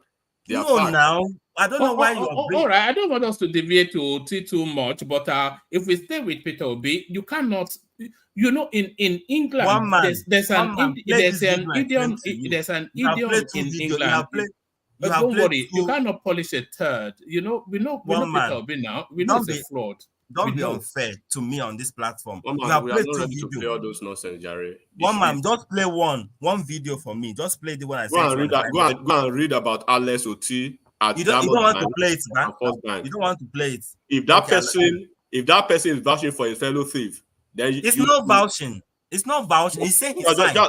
That's what you are saying. That's what you are saying. If somebody who has bankrupted his bank, and he signed those. Hold on. If somebody who bankrupted his bank and drove the bank under, right, is vouching for a fellow criminal. What are you talking about, man? One man, play it. Let's all of us hear it.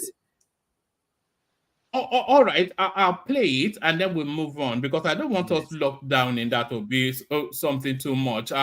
We know factually, evidentially, documentedly that Obi is a fraud.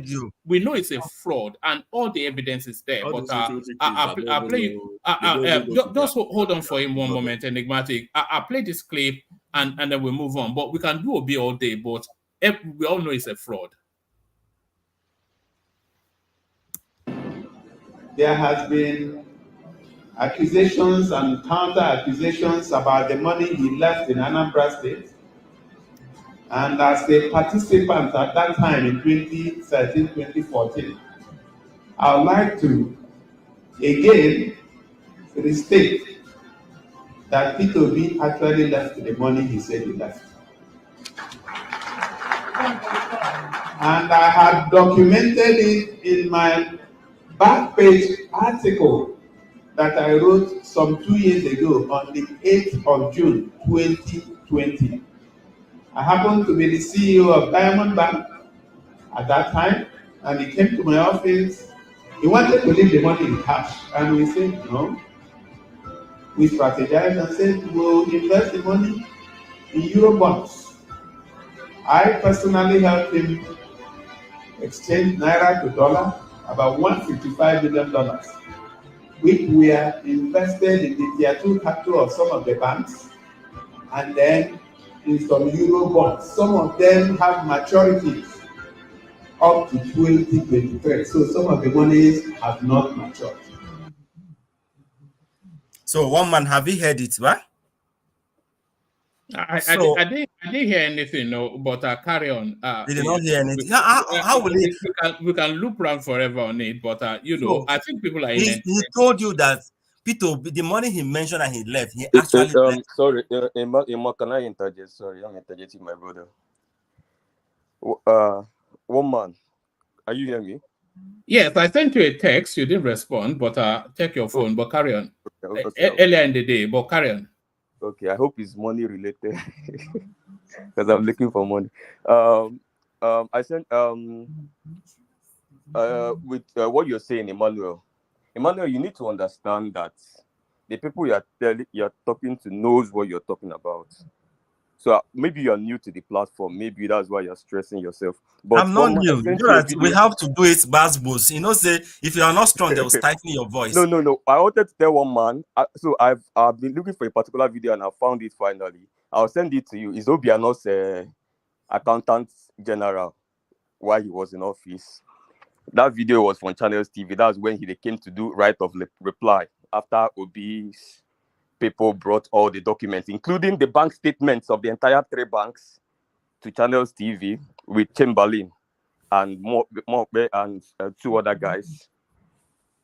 When they tendered those documents and Obiano's guy came, his accountant general came, at the end of the interview, he agreed stage by stage. First of all, he agreed to the $150 million.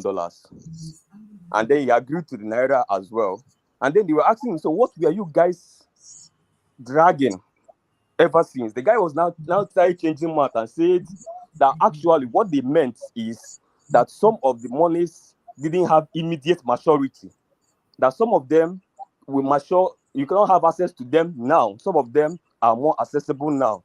And so what they're trying to explain and avoid is the fact so that people will not think that they have all the access to all the money now, and start demanding from them for what they can do as a government in the state. That's why. And they are telling you, so you guys knew it was there, but you're saying, no, it's not in cash. Like you can't use it now, today. But you didn't explain that. And I have that video, one man, I'll send it to you from Obiano's accountant general in the States. I'll send it to you.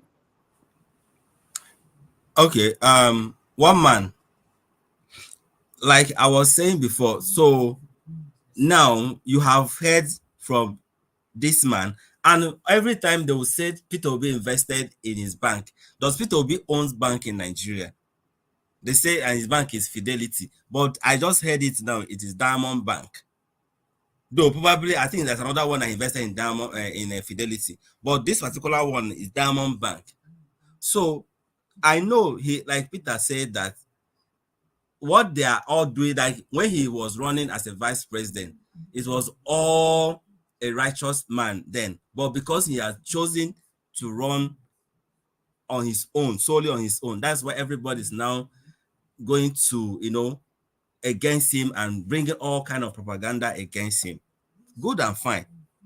He said, he always said, okay. Hold on.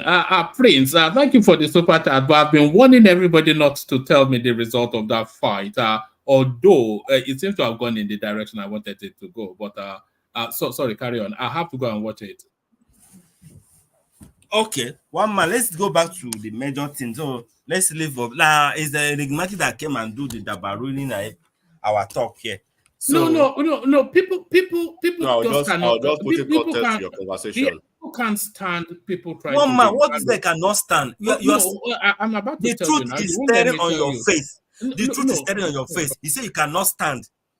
All right. What was Rudolph talking about when he was saying Peter Obi stole 200 million naira? Peter, that's what Rudolph said.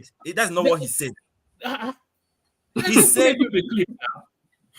one man. I might not have, listen, I might not have so much knowledge about that 200 million. Okay. I can't speak much about it. You can't speak much about it. Yes, I may not have any. Emmanuel, give me a minute. One man. Yes. Please take your WhatsApp. I just sent you something. It has nothing to do with politics. I saw it. It's something we will discuss, but the image is too graphic for. I'm not sure if YouTube will. It's P. Diddy beating up his wife, isn't he? Yes, I saw it. Not his wife, his former girlfriend. But anyway, his former girlfriend. Something different. Yes. All right, bring it home, Emmanuel. I think Prestige wants a lighter conversation. Yeah. Okay. I think I might not have so much knowledge about the 200 million. You understand? But I can vouch for you that it was never like him stealing the money. You understand? If I'm sure the Uptown might give us, because it's from that state. It might have the full knowledge and you can read it, you can access it, the entire story online, my brother, so that won't gaslight you. The full, both the panel of inquiry, both we've read the story on this platform now. One man. You know the day you guys. The only thing that prevented him from being in handcuffs was his immunity. One man.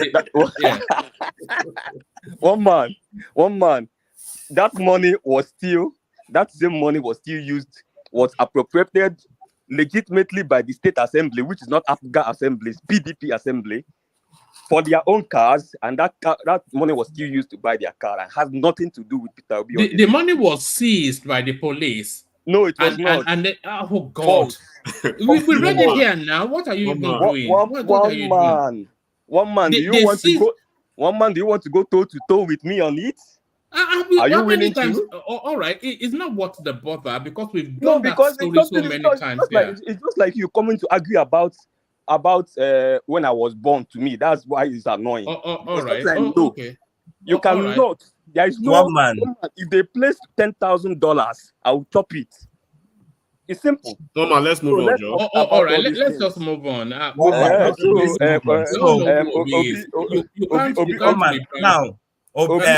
I have Emmanuel. Obi stole 200 million naira. Not an insult to a billionaire. Do you know Obi's stature in the 90s? In the 90s. You know his stature in the 90s. When did Obi become a billionaire? You see the problem we have with you guys. He's not a billionaire anything now. What is the net worth of Obi? His stature in the 90s? It was importing cans to baked beans. What was the status? Go and talk to people like a billionaire. You know how to do somebody. You are good at it. Emmanuel, calm down. You are. We know one man, and we know exactly how to follow him. Go and listen to people like ABC Nwosu. Listen to people like Atade Putasai. There were people that will tell you Obi's stature in the 90s, long before he came into politics. And someone that left one. Maybe that guy when they do all those funny posts that time. That will tell you a person that left $150 million and left, where people like Yabelo was please let somebody taking else it away. If none That of us speak. what you have against you is 200 million. Uptown, don't worry about it. One man, if Obi steals 200 million, I'll be disappointed with him. Yes, don't. It's not me saying it. I'll be disappointed with him. All right, thank you, Uptown. 200 it's million. Not, I'll be disappointed. All right, thank you. It's not even me saying it. It was Rudolph saying it, and Rudolph is one of your leading voices in the obedient camp. So he's a satire artist. He's a satire artist, and I know he's a satire. I don't worry. Yes, the same satire that he does on other politicians, and you guys take it seriously. But when he does it about this, one man. Let me continue. Yes, continue. So, one man now. Hope you can bury this saving of no saving. At least you have agreed that he saved 75 billion naira, right? He did not save I did not agree anything. No, I can only go with. I can only go with what go and read those memo now. You see that actually came up. Enigmatic. Just let this guy speak, please. Bring it home, man.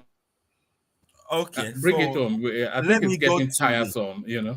Yes, let me go to the measure, because it is this guy that brought all this thing. I was talking about Obi and Atiku.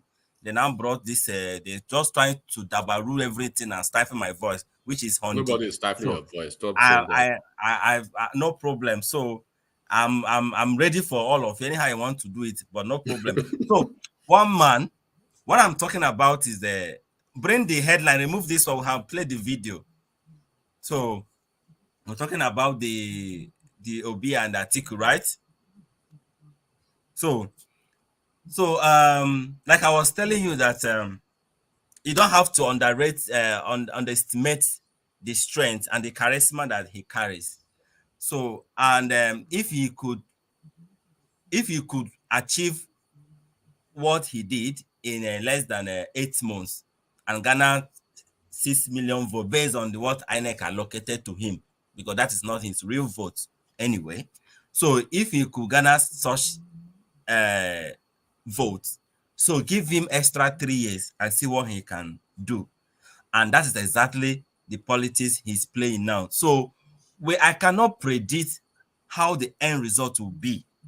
It's only when it has come and gone I can tell you how this measure, on how this strength will be. So when we were here last year, a lot of people were debating that he cannot make 1 million votes in the whole nation. We are also telling you people that there is no way we can debate on that, because Obi has not run something like that. We only see by the end of the whole election, and it happened. He proved all of you wrong. So according to this particular measure, so if Atiku is ready to step down for him, for new party, whether they are forming new party or whatever they are forming between APC, between PDP and Labour Party, if they're going to merge it together and achieve one common goal, and they say this man is the man that's going to lead us based on character, capacity, strength, charisma, and empathy and everything that he carries as a politician.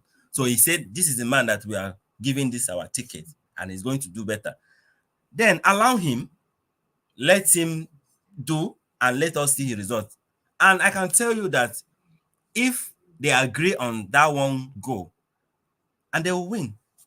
They will win. You know why? Because agreement will be reached, and that agreement will be communicated to the common people, and everybody will understand what agreement is.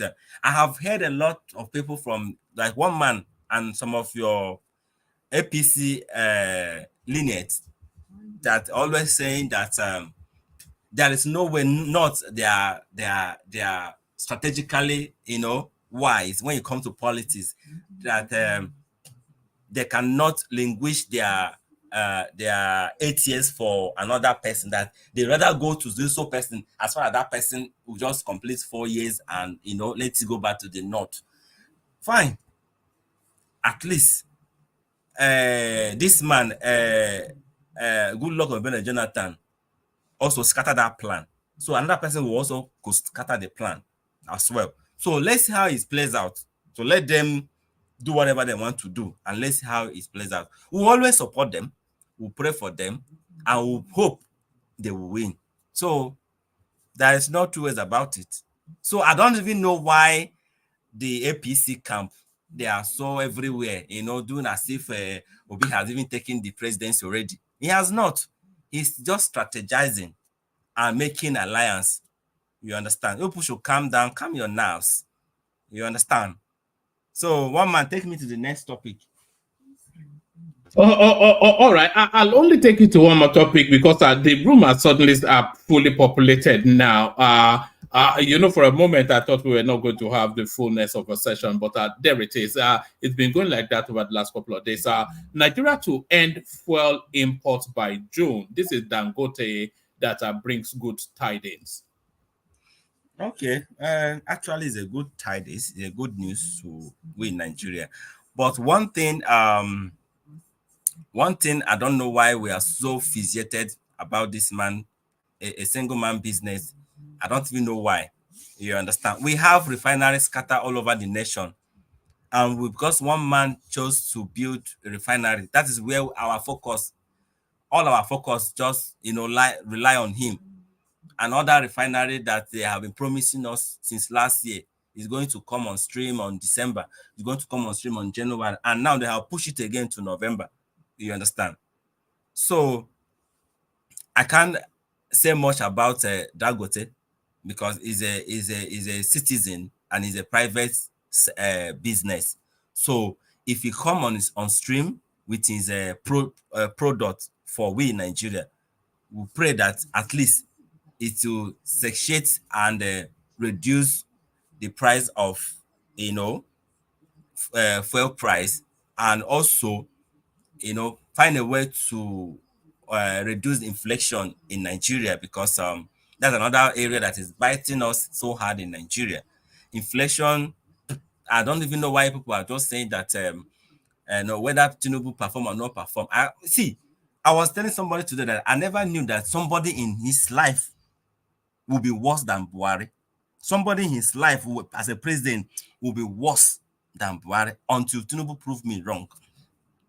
Because every indices now has shown us, maybe with time later, it will reverse. It has shown us that he is worse than Buhari. Everything has gone south. Nothing is working. The security's gotten worse. No improvement there. Inflation risen. That's not true now. You can't say insecurity has gotten worse. What is not true, one man? Insecurity has improved drastically. Are you sure about that? I am positive. Where 500 people were kidnapped 4 days ago. Yes, that is anomalous to what we have been experiencing over the last year. That is anomalous. Was it not every single day that was happening for 8 years solid? So if that is the case, tell me the reduction. You want me to tell you the reduction? Yes. I won't tell you. The governor of Katsina State will tell you it is reduced by 70%. And really? Katsina, that's what the governor of Katsina State is telling you. And that's the epicenter of insecurity in Nigeria. One man, I don't believe this.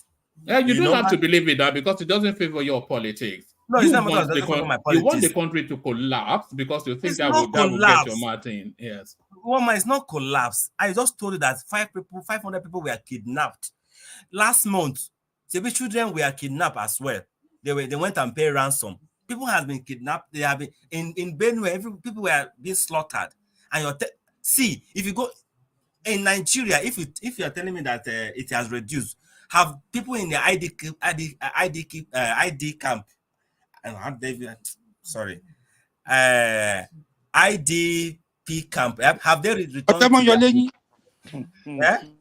Have they returned to their home if they has reduced?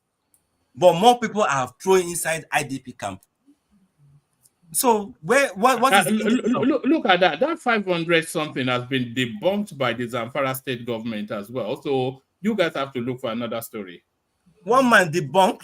Emmanuel, just a second. Dauda Lawal, the governor of Zamfara. I'm not the one that said it. Hold on. Can you don't forget the propaganda? Listen to what Enigmatic is saying. So I should listen to Enigmatic more than the Guardian News. The Guardian News. The governor, listen to the governor of the state more than the Guardian News, because he would know. Would he not know? The governor of the state is telling you it's a lie. The governor is telling me it's a lie. You guys are trying too hard, man. You're trying too hard. One man, I'm not. What he wants is bad news all the time. I don't know why. And because the bad news is not there anymore, they are now manufacturing it. You're trying too hard. Yeah, see the way you are manufacturing it to one man. How will you say that? Did I know anybody in the Guardian News in a Guardian? Did I know anybody there? But they're telling you that the army, the security men that came out and said it openly. Are we the one that influenced them to say it? But the governor is telling you that is a lie. So you want me now to believe the governor than the security men that were on ground? What do you mean? So you can. So if Peter Obi had said it now, you would have believed, right? Of course, you believe now. And all right, bring it home, Emmanuel. So the room has populated now, so I want to move it around a little bit quicker. So bring it home, Emmanuel. Yeah. So the issue here is that I've not seen the improvement. You can't tell me you can't give me any indication that improvement that insecurity has improved in Nigeria. I can't. Abuja is not saved, and we all I experienced what happened to me here in Abuja. So nowhere is saved. The only thing is that just go home and come back early, so that you'll not be kidnapped or do anything in here. So you that you are in APC that you said is the best man that is going to have after slice of bread. Nothing has improved. If you can mention one thing that has improved here, at least let me hear. Yeah, inflation is high. No improvement in agriculture. Useless ministers everywhere. Useless governors. Nobody checkmating anybody. You're budgeting our money that is meant for production, put it for Hajj. You budgeted our money that's meant to locally produce a car. You are budgeting it again for custom to go and buy almost how many billions of naira cars where we have locally made vehicles, Nord and Innocent. Nothing, and you are talking about production. So all those indices are telling me I have as an evidence that what I'm seeing. You can't tell me that there's an improvement anywhere. At least I'm not feeling it. All right, bring it home, Emmanuel. Bring it home. Yeah. Cup of garri and cup of rice and tuber of yam I used to buy small amount. It has doubled. It has doubled, like almost tripled. So it's only when they mention P2P that all of you get agitated. But you will not get agitated when things are not going well in Nigeria. So that is my take, one man. So you people tried everything you do to stifle my voice, but I try my best, at least to stand my ground. You understand? So, but lying. All right, thank you, Emmanuel. So thank you, Emmanuel. But the hustle is starting to ring hollow. The hustle is that the hustle. Your hustle now, not you personally, but the hustle of your space is starting to ring hollow. Nothing is moving. Nothing is working. Don't worry about all that. Exactly. Don't worry. We are feeling the impact. Don't worry. At least now you said you've established a baseline. So when things get better, maybe you will acknowledge it. Let's go. Exactly. All right. Let's do 8-minute monologues now. We go to Enigmatic Hondi, from Enigmatic to Man of Prestige. Jewel of Nashville, I will move it around. A bit strict with the monologue. Emmanuel had that space because there was a moment that there was just about 3 or 4 of us. But Enigmatic, good to see you. One more, good night. I'll jump back tomorrow. Wait, Kenny, do now. We'll come to you. Sorry, after you actually, after Enigmatic, we'll go to Kenny because No, don't worry. I'll be watching on the background. Kenny, if you want to go, I can yield my space. No. Sorry, I want to. No. Before you go, actually, give us a few words because you turned up early. Sometimes I mix it up, but give us a few words before you go. Thank you very much. I don't really have much to say, but I'll just say a little bit about Dangote Refinery. I can say Dangote is a blessing to Nigerian nation and to Lagos State. in general. So, and Asiwaju is actually a lucky man to be our leader at this time when Dangote refinery is in place. So, like he said, by June, everything should be better. I mean, than what it is now. So I'm hopeful that Nigeria will be great. Nigeria will be better. Me, I pray that Nigeria should happen to me. For those that they thinking that Nigeria should collapse and all that, you know what I mean. I don't want to lay curse on them, but they should just sit down and wait patiently. In their life, Nigeria will get better, and Ashwaju will succeed. So that's what I want to say. Thank you very much. How many years do you anticipate Ashwaju will be president of Nigeria? Of course, 8 years. 8 years. Nothing can change that. And is it your estimation that those 8 years will be the best 8 years that Nigeria has ever experienced as a country? 100%. Actually, you see, we can see the sign. We can see the reaction of the world, because what the man is doing right now, that everything is like yo for now, is the man is there in the foundation. It's like when a house is already collapsed and you're trying to rebuild, it's going to take time. It's not going to happen like everybody just expecting him to do agriculture, to do everything in 1 year, which is impossible. So we all just need to be patient, give him a chance. You know what I mean? He's going to be the best president we ever had in Nigeria. I can guarantee you that. I so much believe in it. Are you seeing signs that he understands the direction of travel that the country should follow? Of course. Do you think the broad society are with him in the direction that he is taking the country towards? Yes, definitely yes. Because they are ticking the right box, but it's just the Nigerian people, we are the one that we always sabotage ourselves. But the man, you know what he's doing, you know his onions. You know, and I'm very happy that he's not someone that can be pushed around, because he knows what he wants for Nigerian people and he's doing it. So he will never change his mind on it.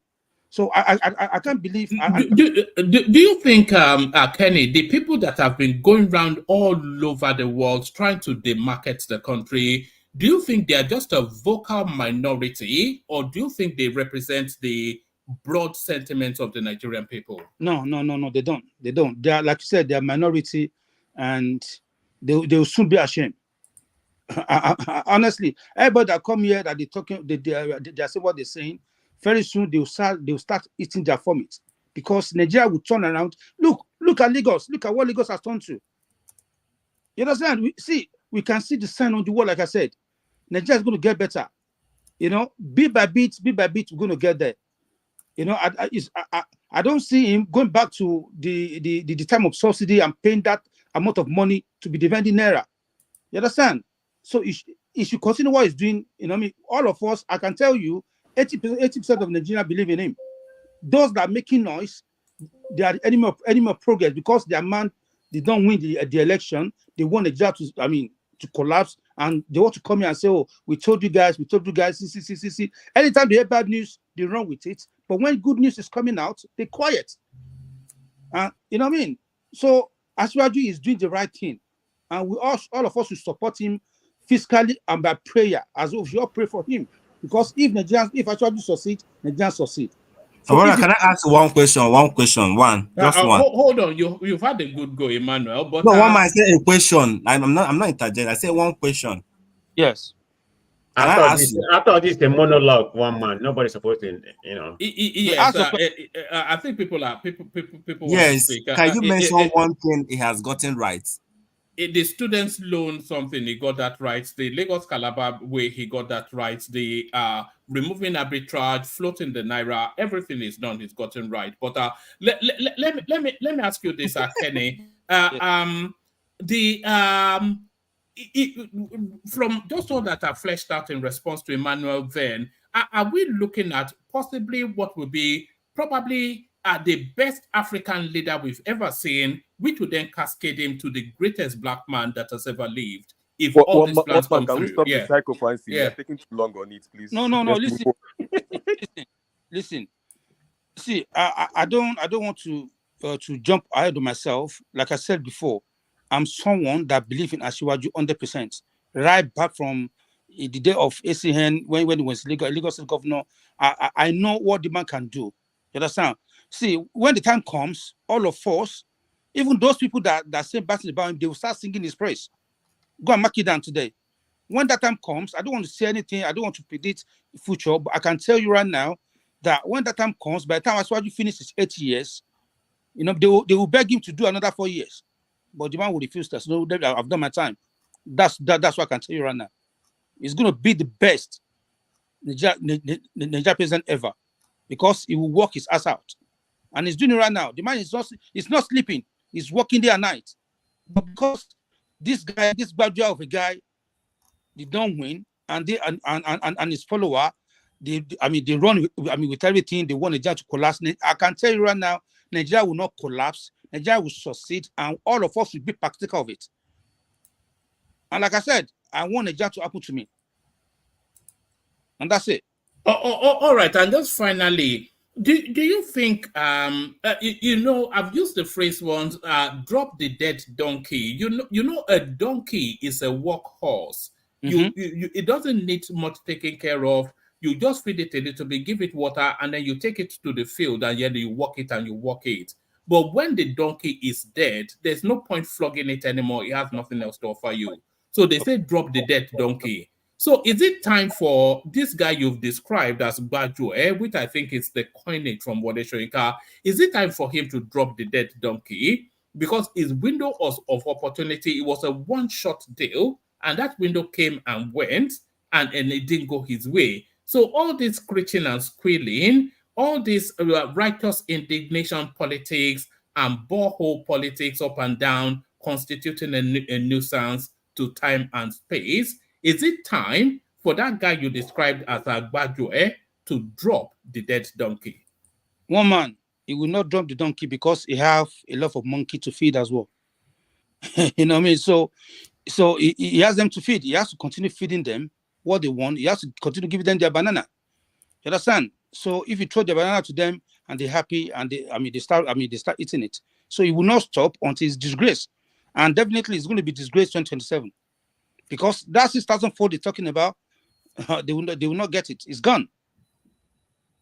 You know what I mean? So he will not stop talking. He will not stop running around. He will continue until he gets disgraced. Do you think Tinubu still needs Peter Obi for 2027? Because of course, he still needs him to hold on to the Southeastern vote so that they don't go in the direction of the PDP. So very much part of the strategy for victory, just like Peter Obi won him the election in 2023, they'll still need him to dance that dance again in 2027. One man, whether it's there or it's not there, Asiwaju will win because, like you always said, yeah, they know how to play their politics. They will not fold their hands and give the vote to Obi and let Obi have another 8 years. They will not want to stay for 12 years out of power. You know what I mean? They will definitely support Asiwaju 100% come 2027. Whether Obi is in Labour or is in PDP or join with Atiku, they're going to get beaten, regardless whichever they string they're listening to. They will get beaten and they'll get flogged and they will cry and they will continue crying. You know what I mean? So regardless of what they do, whether Obi is there or he's going to form his own party, you know what I mean? Nothing will happen. They will not move a needle. Asiwaju will win coming 2027. You know what I mean? With a big margin. That's it. Because Asiwaju will have something to prove, and we have a lot of things to point out to that. I've done this, I've done this, I've done that, I've done this. You know what I mean? They will put their hand in their jaw and be looking. All of them, they'll be Are you suggesting that Tinubu will campaign in 2027 on achievements? 100%. Even right now, we can see what he's achieving already. He's breaking records. Right now, while all of them are crying, and they will continue crying. The man is breaking record already. The student loan is there. The consumer credit is coming up. And a lot of program is coming up. You know what I mean? We already have this factory in the north for what's it called, that battery stuff. Lithium, yeah. Everything is in fold. You understand? They are just crying, and they will cry until they cry tire.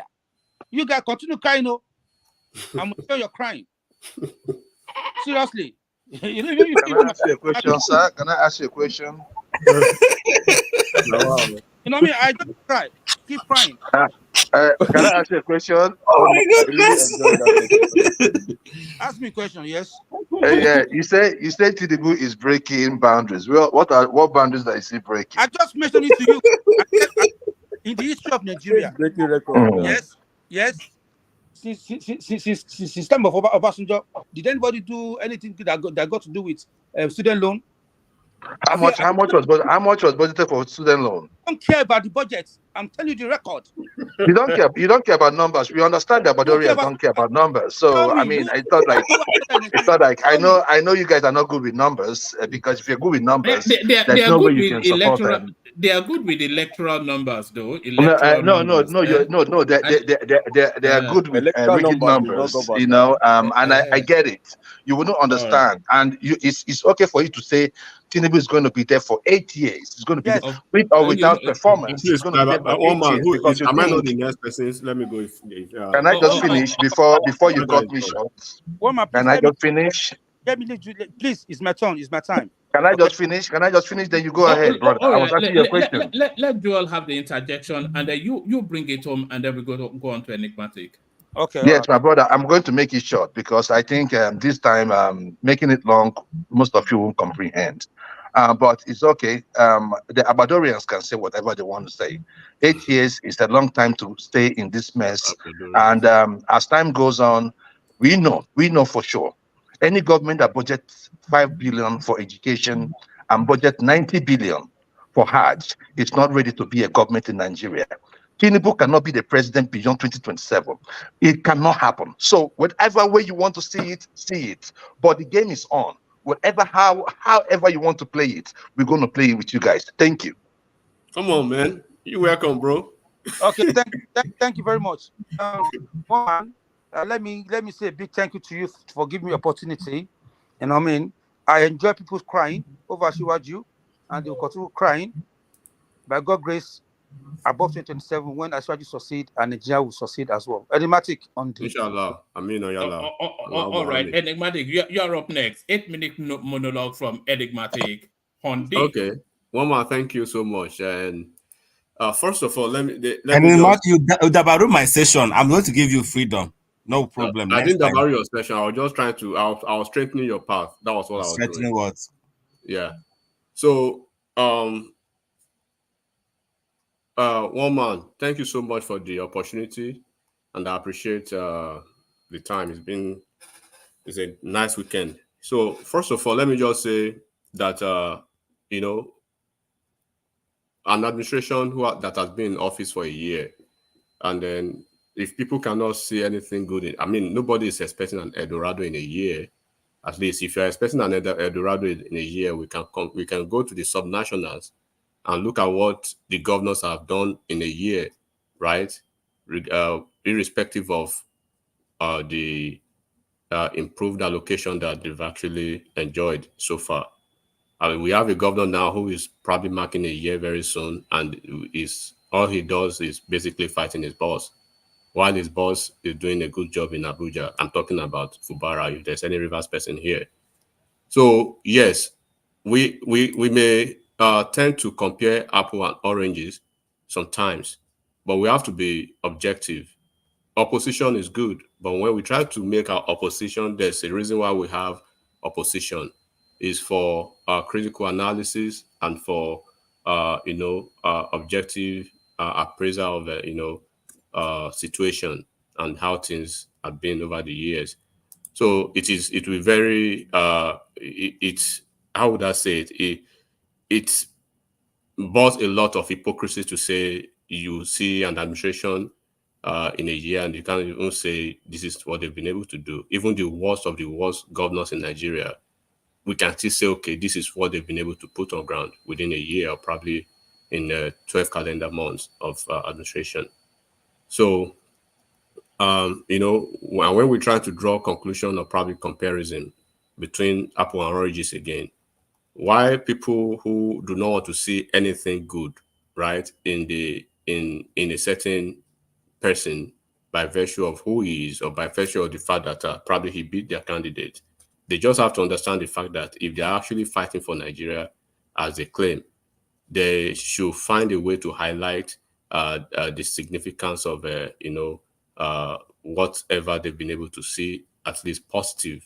Once again, if you look at as we speak now, the fuel importation of Nigeria, right, has reduced by 58% and is rising.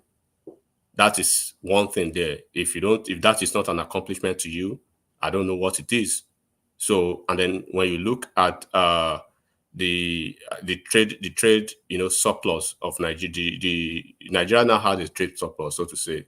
Previously, we had a trade deficit, and people can check this. Everything I'm saying, people can fact check it. 12 months ago, we had a trade surplus as of almost 12 months ago.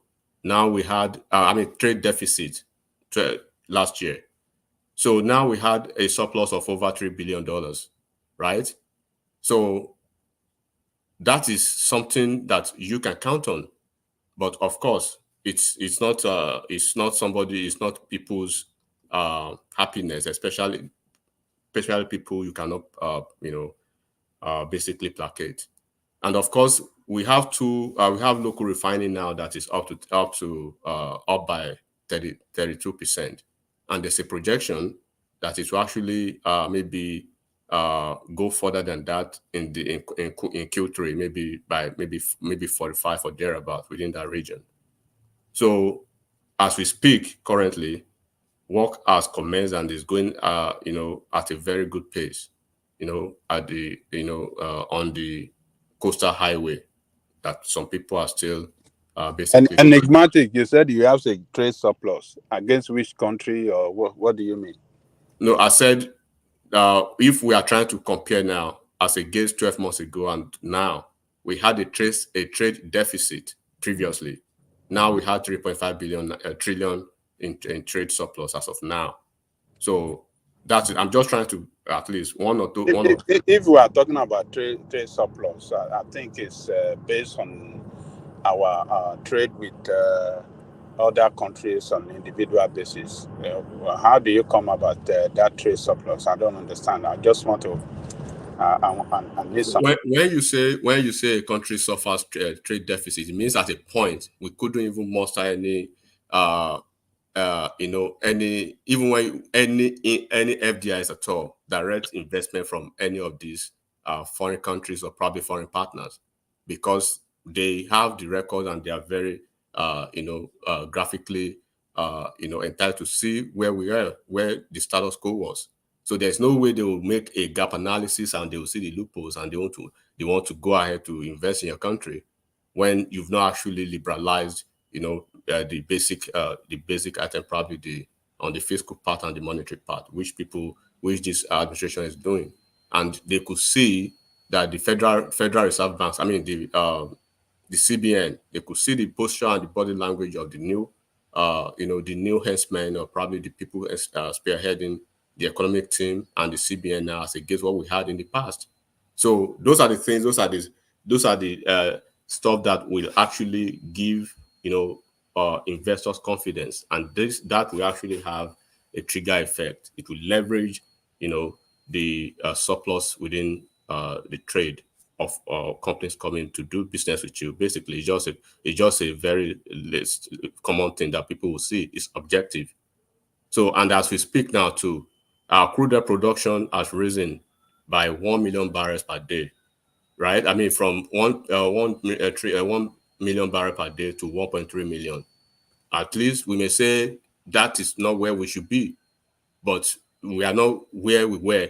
So if you had $10 last night and then you have $15 now, it's a progress. You may think probably maybe you should be making 100, but at least you are working towards that, as against when you were probably static or probably stagnant at a point.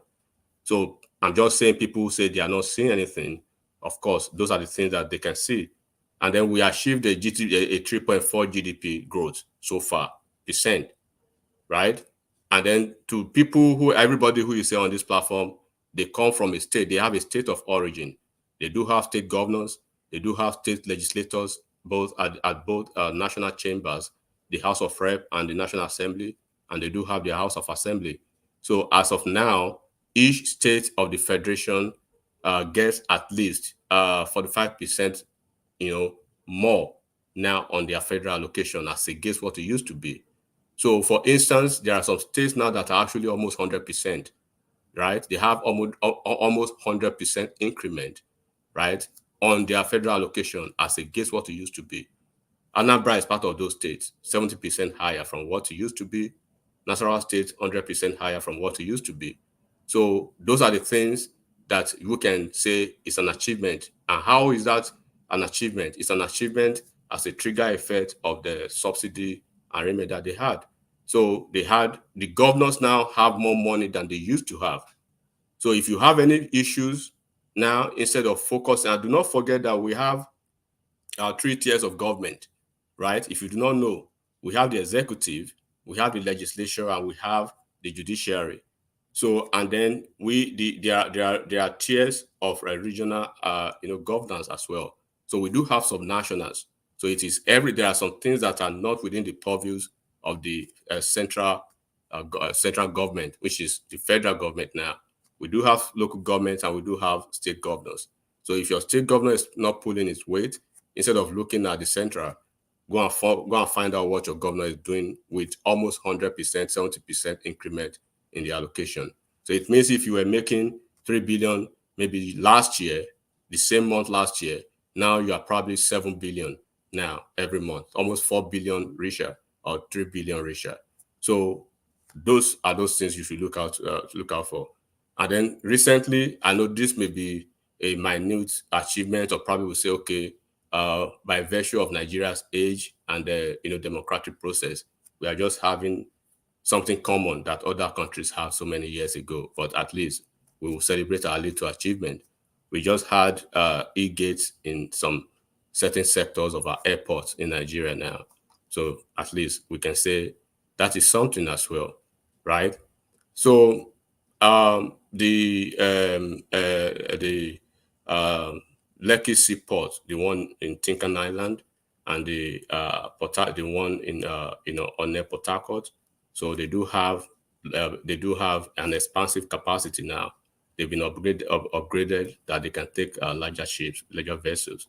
So people who are complaining about not having the capacity within their region, now you can have conversation as a Nigerian, right? As somebody who wants good governance, you can make your own impact, write to your governor, write to the House of Assemblies in your state, and look at what the governors are doing with the funds.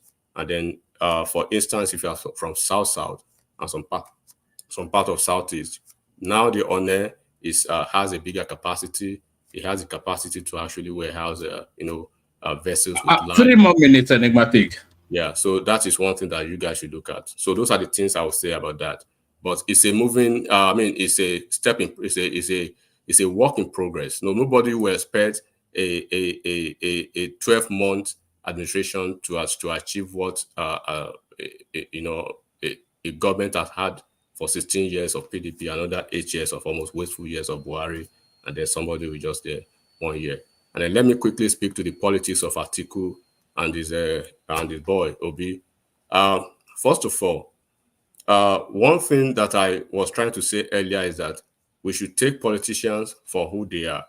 When you take politicians for who they are, you will not have too much of expectation and disappointments at them. Do not forget they are just humans like you, right? They are just focusing on their interest. Their interest supersedes anything else. So it is just about their interest first.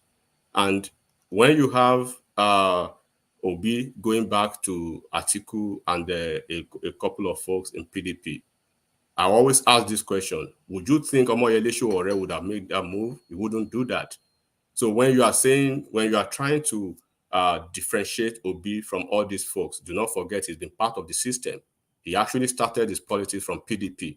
He has moved out of PDP, gone back to PDP. There's every possibility that he will be moving back to PDP.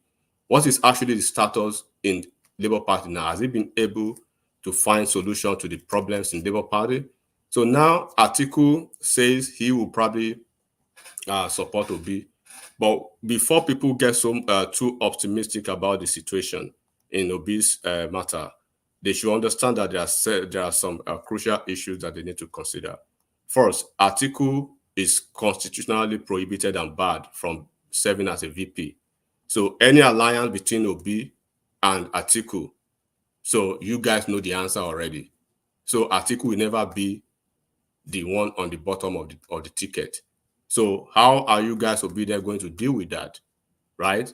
So I believe you guys will adjust because you always have excuses for anything he does. Now you're having excuses for what he did. He's trying to move back to the structure of criminality and the system of criminality and the individuals of criminality.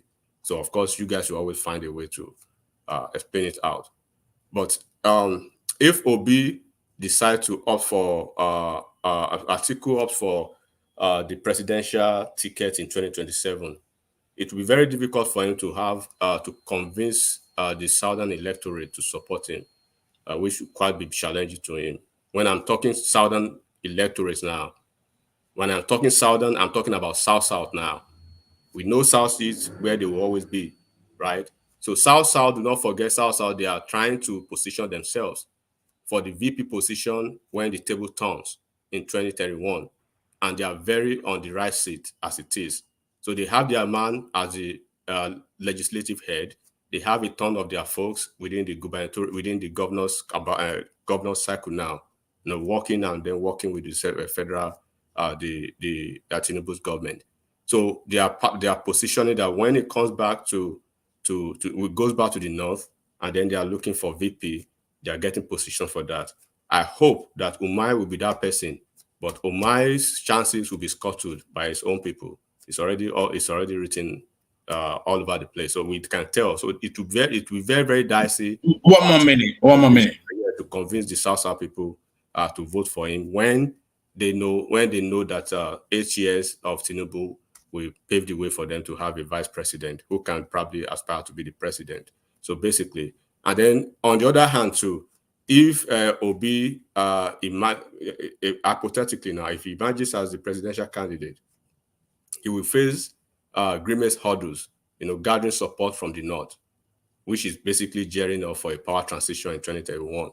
So, and additionally too, southern politicians eyeing the vice presidency in 2031, right, will not support Obi's candidacy.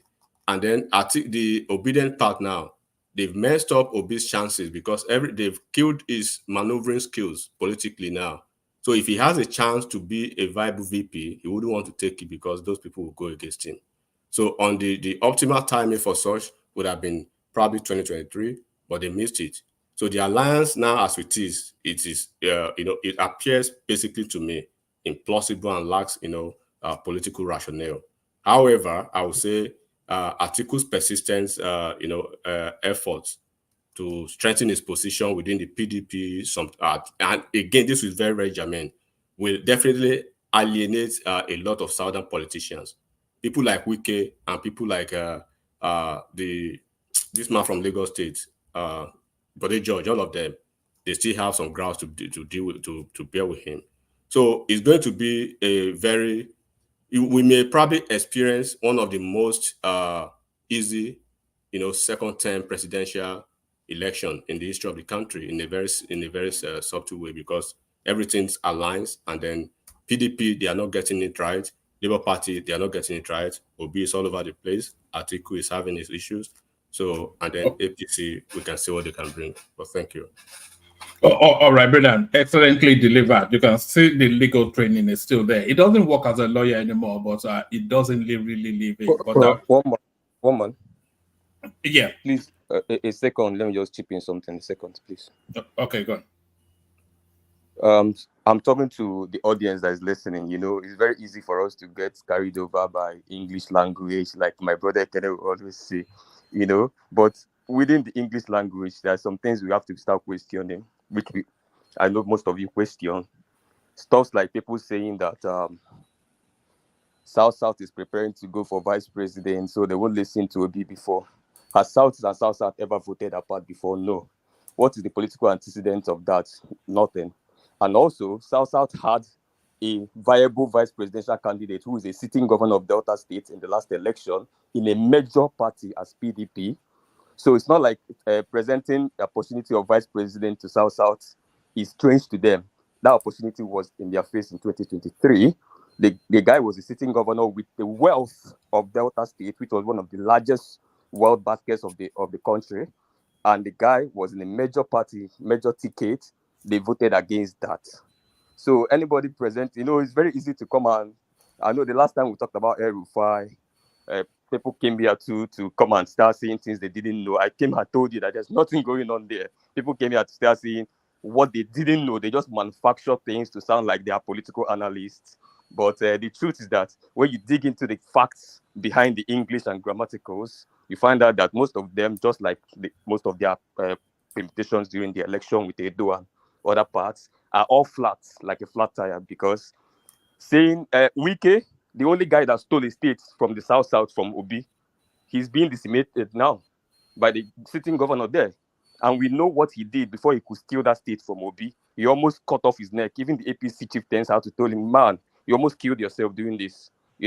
With all his strength and power and money, he had to almost kill himself to be able to drag that state out for the Obi's hand. Now he's out of that space. Fubara is gaining ground, and we know Fubara's politics is different from Wike's politics. So what South? They've seen vice presidential opportunity. So let's stick with reality. I mean, we've done all this shallow politicking for a very long time. One man. So that's just what I wanted to say. Yeah. One man, please. One man, please. In a word, let me just counter what he said. Please, before you counter, just a second. I know one man. Sorry. You have the floor. You have the floor. I just wanted to say something. Nobody was with Okowa because there was an agreement that it was the son of the South, and anybody deputizing the North was just wasting his time. The traditional rulers actually talked about it. Notable politicians in the South have talked about it. So whatever he's presenting, often is saying is negative. It doesn't hold any weight because everybody agreed it was the turn of the South to be president. So any other thing that comes after that does not work. All right. Let me move around quickly. Let me move in the direction of a man of prestige. And then after man of prestige, with your permission, gentlemen, I want to go to Patrick Uche, who I think is joining us for the first time. But first, let's go to our prestige. Prestige, floor is yours. Man of prestige, just give me a second, please. Sorry. If you don't mind. Go ahead. Yeah. So let me just say something real quick, one man. When we are having political analysis, right, we are not having it by a photo of an hindsight, right, of probably a cavalierly attitude to it. When we are talking about the South, from what we can see now, South, they projected themselves already. Are you aware of the fact that the Senate presidency was supposed to be the righteous seat for the Southeast? It was meant for the Southeast, but we know the politics that actually prevented them from having that. But now we have South, the number 2, right? And we have almost at least 4 different governors now. They are treating to the center. And within the PDP hierarchy now, they don't even want Atiku. If they will be circling around anyone, it will be Bala Mohammed. Bala Mohammed had an ambition, and they have 2 other governors who does, right? Oshomole in the next 4 years, I know it will be very difficult even if Akpabio is able to come back to Senate, it will be very, very difficult for Akpabio to keep the Senate presidency, and I will see that probably Oshomole will probably be the choice at that time. Enigmatic. Obi will be on the ballot. No, I don't want us to have an extensive. I don't want to. I just want to because from what that boy said, right? If you want me to speak in Igbo language on the platform, national platform, I will.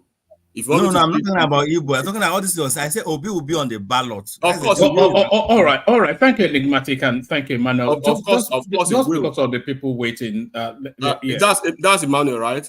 Yes. Okay, if Obi will be on the ballot. don't go into that space. No, I just want to clear if Obi will be on the ballot, then means Atiku 2 will be on the ballot. Then repeat and wash. Go on, one man. All right, brilliant. Thank you. So on our way to Man of Prestige, let me flash up Dups's session starting later on today. Why are Nigerian women making dating so transactional? So only Dupsy can navigate that topic. The link to our session now in the comment section. So click on that link, go bookmark it so you don't miss it. You miss it, you miss out. That they used to call that memo. Miss it, miss out. So don't miss it so you don't miss out. So Prestige, you're up next. Yeah, thank you very much. I greeting to everybody. Before I proceed, Uptown, thank you very much for that fantastic, counter narrative. Not to diminish anybody, but I share your narrative, so that's why I'm giving you a kudo. So that's where my sentiment lies. It's not against anybody, and everybody has their own narrative. So I applaud you, Uptown. I share that with you. So before I proceed, Emmanuel, I mean, you've been on this platform for a long time. Why are you giving yourself all those blood pressure? I know you probably don't have any. I mean, one man, he tried to feed some people here, with the red meat. And they like to eat that red meat, about to be of it all the time. I mean, I was just surprised, Emmanuel. I thought I've seen you here many times on the platform, and I thought you should have been, well informed right now. This is one man. That's how he plays politics here. Sometimes you need to counter them. I mean, but that's you. I'm just making my own statement. I won't devote not even a minute on that, because we have flogged that will be antecedent. Everybody's pretty much on their own echo chamber. So there's nothing you're gonna do and convince anybody from any other side. People are well in their own domain in that regard. See it in the perspective they see things. So I don't want to go into that, but I'm just making a general statement. Everybody, is on their echo chamber in that regard. So, but one man that's his platform, that's where he want to, he bring traffic, which is good the way he wanted. So I don't have any issue with that at all. So yeah. Did you want to speak on the PDD thing? No, we can bring that later for fun. I mean, you need to. Oh, you said you can't show the video, but that's not why I'm here. We're here for the politics. Maybe we can put that in the middle. Everybody talk about it. I think a lot of people in the USA here have seen the video. I mean, it has been all over since 2 days. I think it came out yesterday. Yeah, many people have. So everybody can enter there. But let me talk something more important. So we're talking about this supposedly marriage between Peter Obi and Atiku. I have my own opinion. Like I said, I don't like it, and we'll be going back to PDP. I don't see it, but never say never when it comes to politicians. Okay, like somebody say, never try to die, on their politics. I mean, they're all politicians, so anything is possible. But I'm looking at it from my own perspective that if you do go and join PDP, the obedience will desert him. I say I don't like it, I'm against it, but as a supporter, I mean, I don't follow the obedience like in the space or whatever. I will still support obedience. That's the way I'm looking at you, but it's not what I share. So I'm kind of skeptical if there's any fact to that basis. And if you want me to say it, I don't think that's possible. Why do I say that? Like you properly stated, one man, Atiku has been a vice president twice. So he's not going to come back and be a big vice president. And I don't see Obi, but like I said, I always have a caveat. Never say never. Obi decided to go and disappoint his people. But I don't see that. If I'm a betting man, it has to be Obi or nothing. So the problem right now is that what role will Atiku play in that regard? I mean, is he going to be chairman? Is he going to be, the godfather of the party or something like that? And if that happens, let's just take the scenario, the first scenario. If Atiku, like he said, he still want to be relevant. He just stated that he still want to be in politics. So he's still angling for that presidential ambition that has eluded him so many times. So it's going to be very difficult for you to say to be vice to P2B. But if that does, he's gonna lose obedience. That's just the way I see it. But same Atiku to be whatever is going to be in that party, and Obi go to PDP.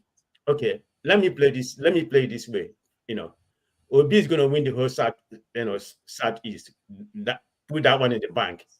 In the south side, probably he's going to win a lot. I mean, the only place I have that, judging by the previous election, is probably Akwa Ibom, because Obi won the whole south side except Akwa Ibom and Bayelsa, which PDP won, and Obi came second in all of them, So if that happened, I say we know what happened. We know what happened in River State, so that's not even for debate. Even Obi haters, they know what happened. So that Obi won River State, so that's that's very clear. So I think Obi is gonna clear. This is just my opinion, okay? Everybody has their opinion. Obi is gonna clear the whole South and Southeast. So the problem is gonna be, of course, Tinubu is gonna, win his, his domain in the Southwest. I don't know what's gonna happen in Lagos. Either, if Obi will be able to translate Prestige. If that merger takes place, we're expecting Obi to hold base, especially in the Southeast. So the Southeast, I don't think anybody will quibble that. He might not be able to hold his votes in the South. Why you say that? Only for reasons of the Lagos-Calabar Express Road. There's a lot of voices now in the South especially that are applauding that. I even played a clip once that are of some random guy saying, they call him Agbado, but now with this road. So that road may well may well be a vote swinger of some sort. But even I'm not even quibbling that. I'm actually taking you to the north. Okay, let's go to the north. I mean, just my opinion. But you made a very valid statement, because I've heard that from even some people who don't like APC, that whatever this project is going to benefit them. But the issue lie, how far will they go under the next 3 years under Tinubu? Because in my own opinion, I don't see them going beyond from channel 1 to channel 2. You know what I mean by channel 1 to channel 2? Which is, have you seen the speed that they are building it? You have go and it's all online now. What is the speed? They are building that road at a decent pace. Okay, where are they getting the money? I mean, the pension fund they are trying to use. Wherever it is they are getting the money, the road is being built. That's the main thing now. Okay, I mean, everything I'm just saying is my own opinion, and by the time it comes to 2027, nobody is going to want somebody else to come in and then abandon the road. Okay, that's your opinion, but you know how Nigerian project works, so I don't see it going beyond channel 1 and 2 to a starting completion. So if that's how I feel. What you just did, I've heard it from ordinary people who never really supported APC that this may benefit them. Is that going to translate to APC? Is that going to translate to APC vote? Maybe not. But just other problem that may cloud it if this specific. Yeah, but where I really wanted to take you to, Prestige, is the north. Okay, let's go to the north. Let me line it up for you. If Obi and Atiku form that merger, in 2027, where do you think the people that voted for Atiku in 2023, where do you think they will vote? Do you think they'll vote for Obi, the Atiku voters? Well, okay. I hate to make any kind of prediction, okay? It's just a guess. I think Obi will get more vote in the north than he did before. For one, because of Atiku present, I don't know what kind of position, whether Kwankwaso is going to line in. Of course, Kwankwaso is only relevant in Kano. It's not what people perceive that he was going to win some north. He's not that much relevant, maybe in Kano. But anyway, let's stick with Atiku.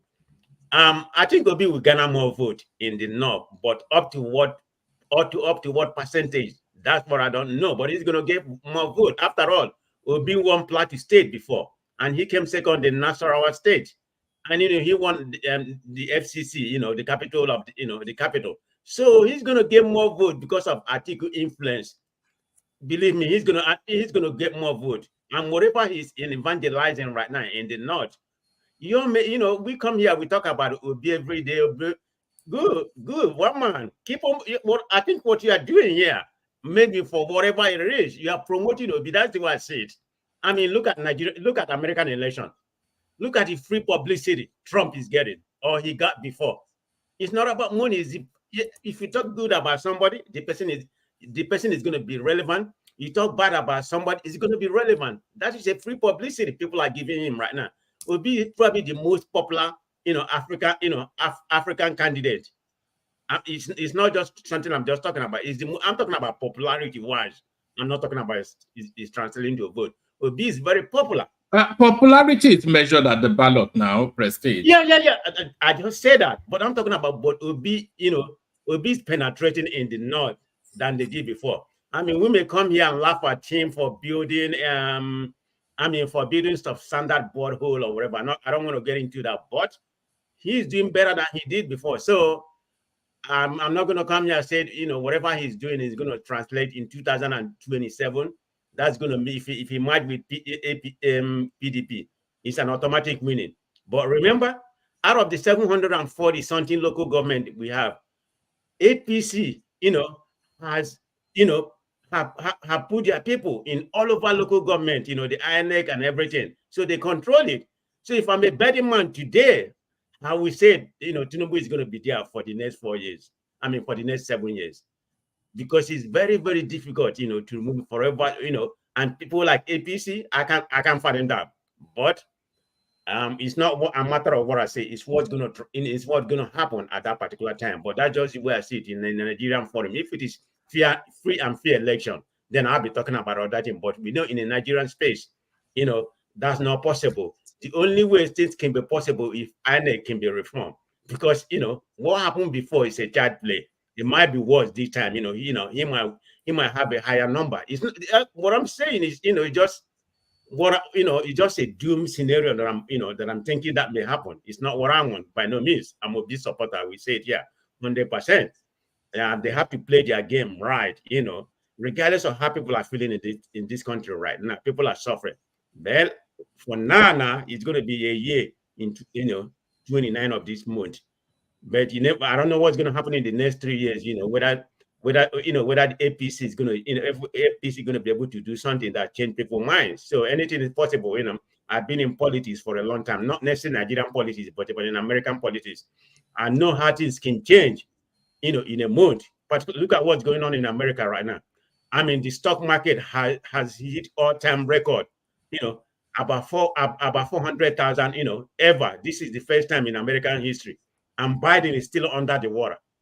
You know, so people, I don't know, people from other parties will be talking what they're talking, and it's not like that. You know, this man is probably one of the best performing presidents that I can witness, except, you know, Clinton time.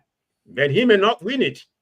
You know, he may not win American politics the way the poll show right now, but the poll is not, in my own opinion, it's just a prediction. So, but let me go back to what we are talking about in Nigerian space. I just use that as a scenario. One may play. President, let me ask you this real quick. Go ahead. If there's a possibility that this is a hypothetical question to you now, that Alex Oti, maybe one thing or the other, he goes back to APC, do you think he will still have the support of obedience? If you go back to APC, no. Believe me, I know how the obedience. I mean, from what I've seen, about PDP? No, what about it's not PDP? going to happen. I mean, even I thought he go back, no, he's not going to have support of obedience. Even what about PDP? Huh? What about PDP? Okay, so are you saying if you go back to PDP and Obi still remain, you know, in the Labour Party? No, regardless of wherever Obi goes with his own thing. If Alex Oti now, right? If he goes to APC, you just made a comment about that. But what about PDP? If he goes to PDP, do you think he will have their support? I think it's gonna. I don't know about obedience. I think what people are missing is that obedience is not just only in the Southeast, but the Southeast may have the predominant obedience. But that's not just. I think they will go. Hold on, I'm coming to it. I'm coming to. Let me land. If I have to give it percentage, I see the obedience, you know, comprises about 60%, you know, of Obi supporters. The rest 40% are from other sides, particularly in the South and some other places, even in the North. But anyway, going back to what you said, if you go back 2 more minutes, President. 2 more minutes. If you go to PDP, I think the Southeast, with support, depending on what Obi does, but the Southeast will support PDP. I don't know where Obi is going to be at that particular time. But for APC, no, they are not. Because so basically, they don't really have problem with the individual. So it is the party they have problem with, right? Yeah, it's the party APC. Yeah. Okay. That's all. I mean, the South have never been a fan. Forget about Imo State, where I'm from. You know, they have Okorocha, and of course, also the man right now. They haven't been a fan of APC. APC is a quick party, but PDP is okay, no problem. I mean, that's just the way they see APC, whether it's for good or for right. It just how politics work. You know, people. people vote for whomever they want to vote. But anyway, one man, that's my submission on that. And what's one more thing you want to talk about? Let me talk, before my time is back. Yeah, give us a little flavor on Dangote telling us that importation of fuel ends in June. So just give us a flavor in about 2 minutes.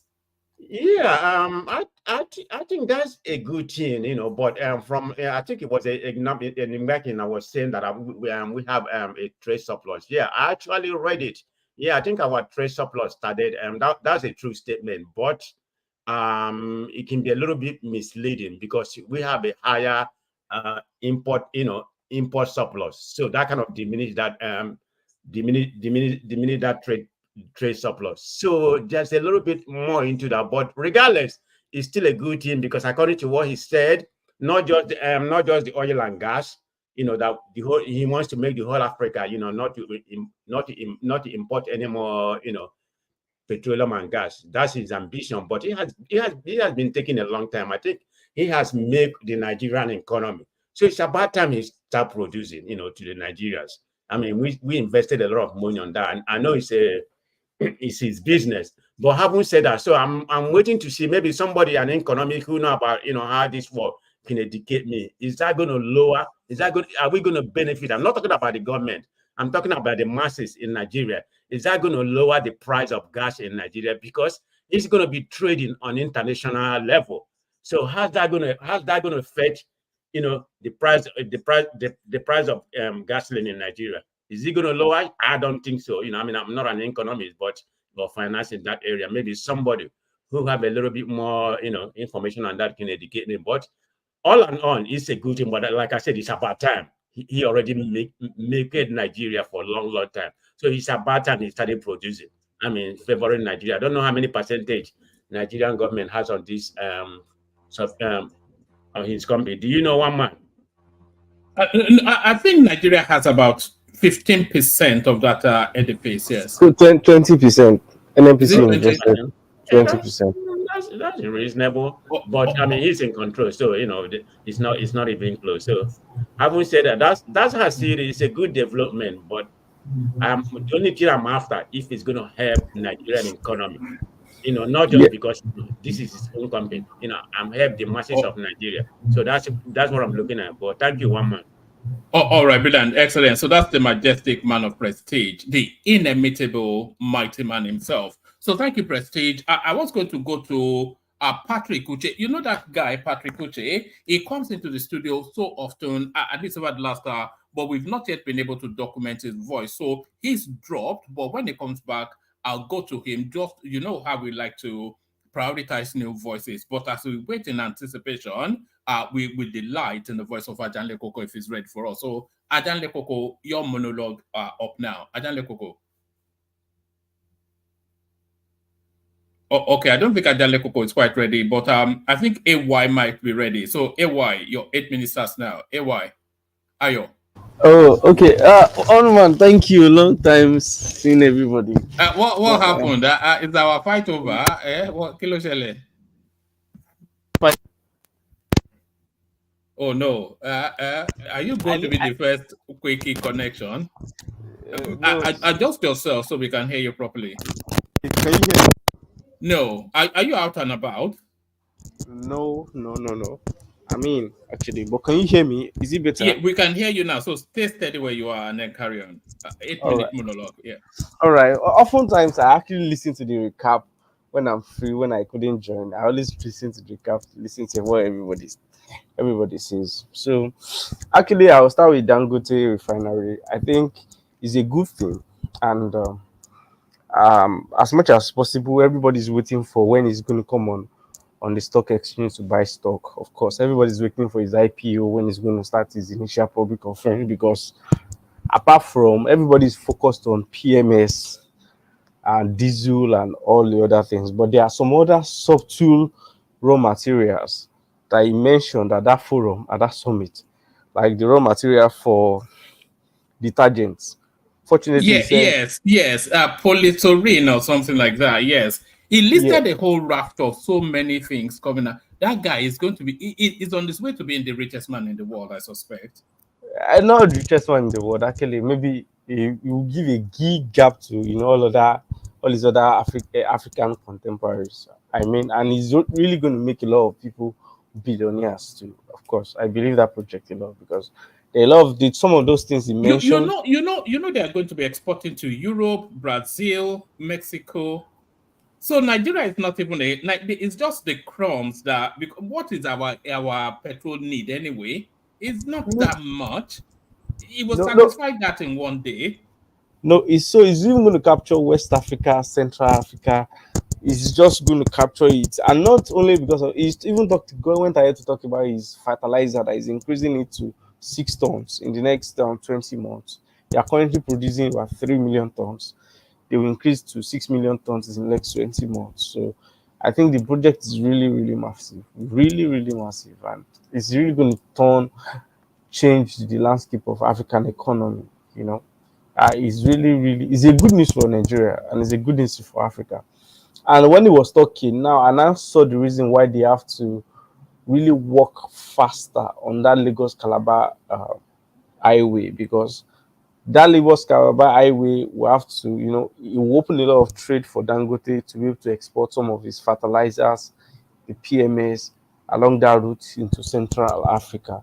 That road leads to Ogoja, then it leads to Cameroon, which is the gateway to Central Africa. So I think every Nigerian should be listening to this kind of information rather than looking at someone opposing something that is not the right time to do something or something.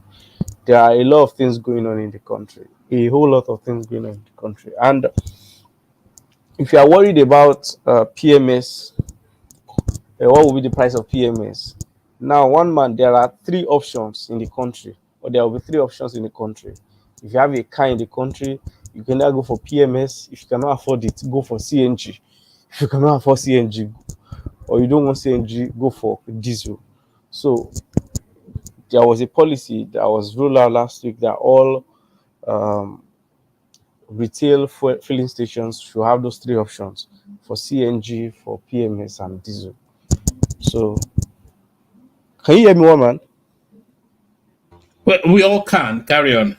Okay, so there will be healthy competition between those 3 fuel. So people can then decide to choose.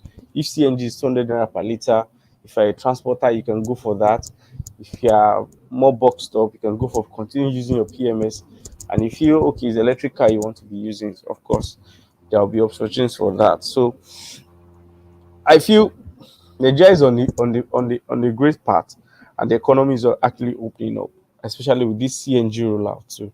So which is a good one. Then I'll speak to the politics of Peter Obi and Atiku. I wrote something on the chat. Tinubu used Peter Obi against Atiku, right, in 2023. What I believe is he's going to use Atiku against Obi in 2027. That's the way it is. Because Atiku is looking for relevance. Atiku knows that he will not get that support from the South in 2027 because South will want to, they want to complete their tenure, and more especially if Tinubu has a lot of projects in the South, those projects cannot be completed in 4 years. So every community, every region will look like, okay, we need this guy to complete the projects in our region that will open up our economy, the gas projects that will be in our region, the electricity projects, the highway projects, and people will vote based on that. They will not vote based on, oh, because South is going to, let's follow it, like Upton said. I really don't believe that. Nigeria is becoming regionalized. One man, if you look at the Northeast Governors Forum, I hope you read their own policy. They had a meeting, was it today, yesterday and today, and they spoke to, You mean sorry, which forum? The Northeast Governors Forum. Oh, all right, yeah, carry on. Northeast they are saying they are not feeling the impact of Yes. So what is a potential green light to the fact that even the North that we are saying one North, is becoming regionalized. Everybody is fighting for his own region. Northeast is also coming together, banding themselves together that after the power comes from the south, when power goes back to the north, they are ready to also get the power to influence their region. So North Central is not also sleeping. So it's not only Northwest. When we talk about the North, Northeast is also coming out and saying, hey, President Tinubu, you are excluding us from uh, critical infrastructural projects.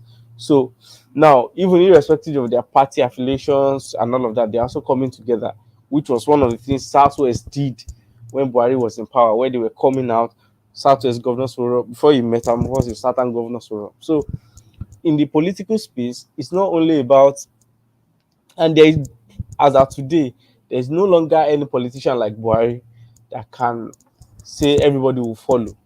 Now you have to speak with power brokers in each state and each region for you to be able to have that block of votes. So it's not as easy, it's not a walk in the park anymore. Everybody has to dialogue, and the dialogue will be like, what is in it for me and what's in it for our region. So Obi's capacity to negotiate his way around that will be very, very difficult. And Atiku's time has passed. Whether people believe it or not, Atiku knows his time has passed. Atiku does not, when they say Atiku still has a base, yes, Atiku does not really have a base. What happened in 2023 was not Atiku's vote, really. They were votes of traditional PDP votes. People keep forgetting that. Whether you have electoral value or not, if you are on PDP's ticket, you will have votes. There are traditional votes, block votes that PDP as a platform will give you. And even if, and we can always watch out, even when PDP feeds in a candidate in 2027, the person will traditionally have votes. So if we say it's Atiku votes, no, I don't believe that. It's PDP traditional block votes, that there are people that are loyal to PDP, come rain, come sunshine.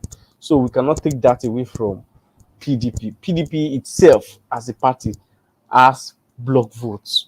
So, and it's very difficult taking it away from them. So if the stakeholders in PDP don't give Atiku their ticket, if Atiku moves to a new party, Atiku himself does not have the electoral let's say value to take all those 6 million votes with him. No. So for instance, the governor of Adamawa is in PDP Governors Forum. So is he going to give a concession for Atiku against his own party? It doesn't work that way. It doesn't really work that way. So the alliance that Atiku is trying to speak for PDP is not, to me, it's not going to work. It's not really going to work. Atiku does not have a say in PDP. Wike has more say than Atiku in PDP. So that's all I have to say about the politics. All right. Let me take you to one more talking point. I want to open up this one. I don't think anyone has spoken on it yet. Nigerian pastor suspends offering collection due to economic hardship. So this now puts pressure on those armed robbers on the pulpit. One man, if you are talking about that, it's people that I have to give that will give. Nowadays, Nigerians are, I think, getting wiser, really. They are beginning to question a lot of things. At least they are beginning to ask a lot of questions. People in diaspora that are sending money to Nigerians to help their condition, also asking questions. Okay, hope you are not giving my money out. Hope you are not doing this. So people are beginning to say, the money little you have, of course, you don't waste it. People are beginning to call the church and all the religious bodies into question. So, and everybody is beginning to see, to say the church in Nigeria for what they are. Look at what's happening in Edo State. Was it not yesterday or today? One section of PFN played for Akpata, Olumide Akpata. Another section of PFN and CAN is endorsing Igodalo. And Igodalo is promising to say he will build ecumenical center and give them generator as a show of support if he wins. So everybody's saying that. So everybody's seeing it like it's like any pressure group. If you have opportunity to lead, use it as a negotiation for when it comes to any election period comes. So church has been to politics, religion has been in politics, and we cannot do away with that. Look at this issue of 90 billion that was used in subsidizing Hajj. No politician, no table politician is speaking against it, because everybody knows in Nigeria you are playing it. You're a politician, you cannot speak against it, because that will be you kill your career. So politics, religion is already mixed into our politics. Every reasonable politician will just have to play it safe. So, and for pastors, if anybody has not seen it now, that pastors are also using their members as political capital to win favors. We are just any member, church member, or member of any religious organization that is not seeing it as that now, it's just being used as a tool. So that's my own take on that.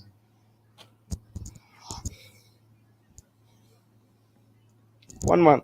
Yeah. All right. Well, was there anything else that caught your attention before I go on from you to Patrick? I'll go to Uptown. Yes, because I think he's eager to speak. Oh yeah. So for Uptown, my last final word is to Uptown. Thank God that you said Uptown. Uptown. We are seeing it, the hypocrisy every day. 2023, PDP is a structure of criminality. Now PDP is your friend. Now anything that we can get together works. Politics is changing. Politics is really changing. There are no block votes anymore. One man, people are moving in the southeast. The loyalty is dividing. Some people are moving to APC. Some people are staying with LP. Some people are staying with PDP. Even in the southeast, as we are currently talking. For instance, let me give you an example. Before Uptown will come to counter me. If I Yuba consistency, if I Yuba has moved to APC, he's journeying to contest in Anambra. He has his political followership, and they are loyal to APC. Ebonyi State is loyal to APC. So how will you know? The last Senate election they did not vote PDP. They did not vote LP. Umahi's constituents, they voted APC overwhelmingly. So all these political calculation of Obi has base in Southeast, has base in South. In 2027, we will know what works. Anyway, thank you, one man. I will be at the background. If I have any questions for Uptown, I will ask you. All right, William. Thank you, AY. So that was AY. Stay with us, AY. Let's go to Uptown next. He's been very quiet, I suspect. Are you still there, Uptown? I'm here. Girl. What's happened? Are you? Is it the maturing of Uptown on the? The floor is yours. 8-minute monologue. I'm enjoying my late night chilled watermelon. Why I'm listening to a lot of people lie and Do you juice it? Do you juice your watermelon? No. So I cut it into half, like the bulk, and then kind of refrigerate it, and then I use spoon to like. So. All right. I see what you mean. Yeah. So, you should juice it. Just take the pips out and then juice it. Yeah. I do a lot of juices as well. I'm a sports guy now, so I'm a long distance runner and all of that. So we do a lot. I thought you're a lawyer now. You eat with seed? Hold on, one man. I'm very interested. How you juice it, please? No, okay, you remove the pips out and then you just put it in a juicer. Yeah, that's all. Yeah. Okay. I'm gonna try it. Thank you, one man. How far the seed? Do you take it together with the seed? Yeah. The seed is edible. Really? I don't think they say the seed is very. My goodness me! And when we start making comments about Southeast now, you start to get offended. Who does that? Who does that? Are you talking about who is it Okay. In watermelon, you eat it you eat the seed. No. One man, I don't eat the seed. What I'm saying is so when you want to juice or you want to make a smoothie, and you cut your watermelon, so you don't necessarily have to go through the whole burden of trying to remove the seed. You might try to just do some removing here and there, but what I'm saying is that some will still make their way into the distance and it's edible. That it's not dangerous to you. That's what I'm saying. All right, carry on. The floor is yours. Yeah. So it doesn't mean you just be throwing in the seed into your mouth. No, that's not what I meant. All right, one more. Please walk me through. Are you there? One more. One man, you're not there. I don't think he's there. You can just continue. Okay, maybe the system kick him out. You can Go ahead and start speak. from wherever you want to start your. Take over, Jali Coca. Yeah, so start from Obi going to PDP or Where did Atiku your name become handing Ajani over. Coca? Ajani Coca. Have Have you changed your name yet? He's a California man now. You don't know the Ajani Coca. Brother, be careful now. The other one said Ajani Coco. Don't mock my accent, okay? He's a California man. That's the way they speak in California. They have the special accent in America, Californian people. So don't worry about the way you pronounce my name. So uptown, yeah, you can kick it off with Obi or Atiku surrendering to Obi, or you can kick it off with that.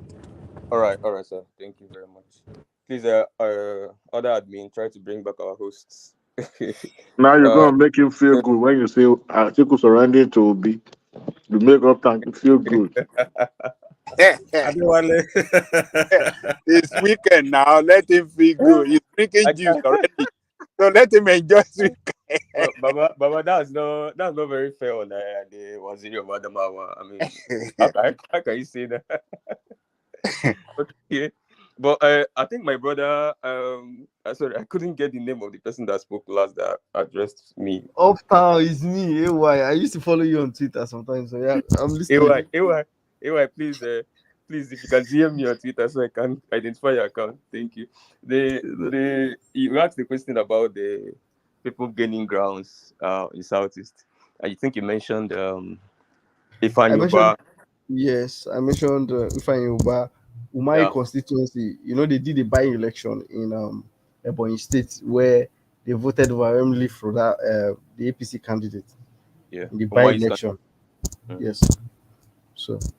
Yeah, but it's usually when we mix these things up here, it's only tells that maybe we didn't know what happened in 2023, or maybe we forgot. So either of the two things. But the thing to establish is the fact that it is very simple. Obi ran in LP. You get what I'm saying? But there's something Wike said. They now banned and outcasted the governor of Rivers State. Say something then where he said, you are running in LP, but we know if there was independent candidature, you will be an independent candidate because you are literally an independent candidate. But you can't say so. The voters. Hold on. But before you trust Wiki, we know we cannot trust any politician, because if you go back, you say Wiki cannot be trusted. Wiki will say I cannot control a governor, but you control a governor. So I don't trust my Wiki is not. So we cannot trust Wiki's words. So at that point in time, if you are referring to a politician's word, we cannot trust the politician's word. What the word I referred to is not something that has anything to do with integrity. Okay. Just what I quoted in was what everybody knows, that a lot of voters of Peter Obi, most of them don't even belong to political parties. Then some other ones belong to LP, some belong to APC, some belong to PDP. I mean, we heard Jando, the governorship candidate of Lagos State, after the election, clearly saying that, hey, that's how we campaigned. We said, vote me, Jando, and PDP in the governorship, and then we are going for B in the presidential. Most of the PDPs in Lagos. And you could hear some other people in Delta, some other people in other states, Plateau, some other states.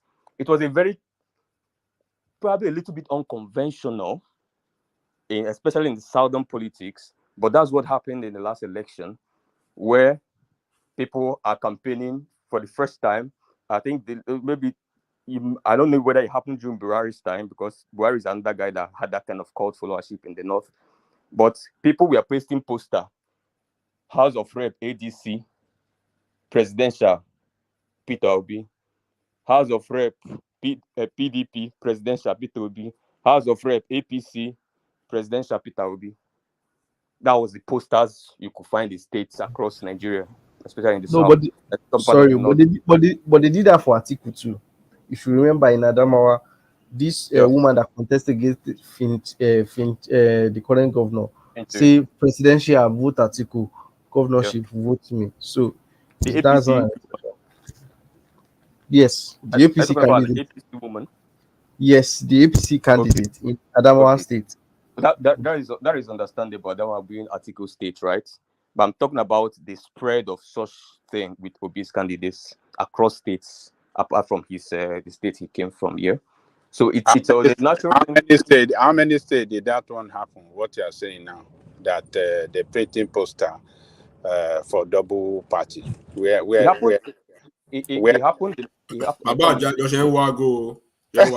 Baba, it happened. Let me be very clear. It happened in all River states. No, that one is sure. It happened in all southeastern states. It happened in majority of southern states, probably except Bayelsa. It happened in Lagos massively. It happened in Plateau. It happened in Lagos. Yeah, it happened in Plateau. Yeah, it happened in Plateau. It happened. In fact, Plateau was the headquarters of that character. Let me interject you. If you say it happened in Lagos, if you say it happened in Lagos, I counter you because it was here that your guys, Labour Party guys, were saying they did not allow any advertisements in Lagos, especially during the election. So how did it happen? Because they will say no. When I'm talking about a House of Rep member or Senate person or somebody from another party canvassing for his party in the state level and Peter Obi in the federal level. Yeah. An example is poster. But for spaces where I think we are digressing. Yeah.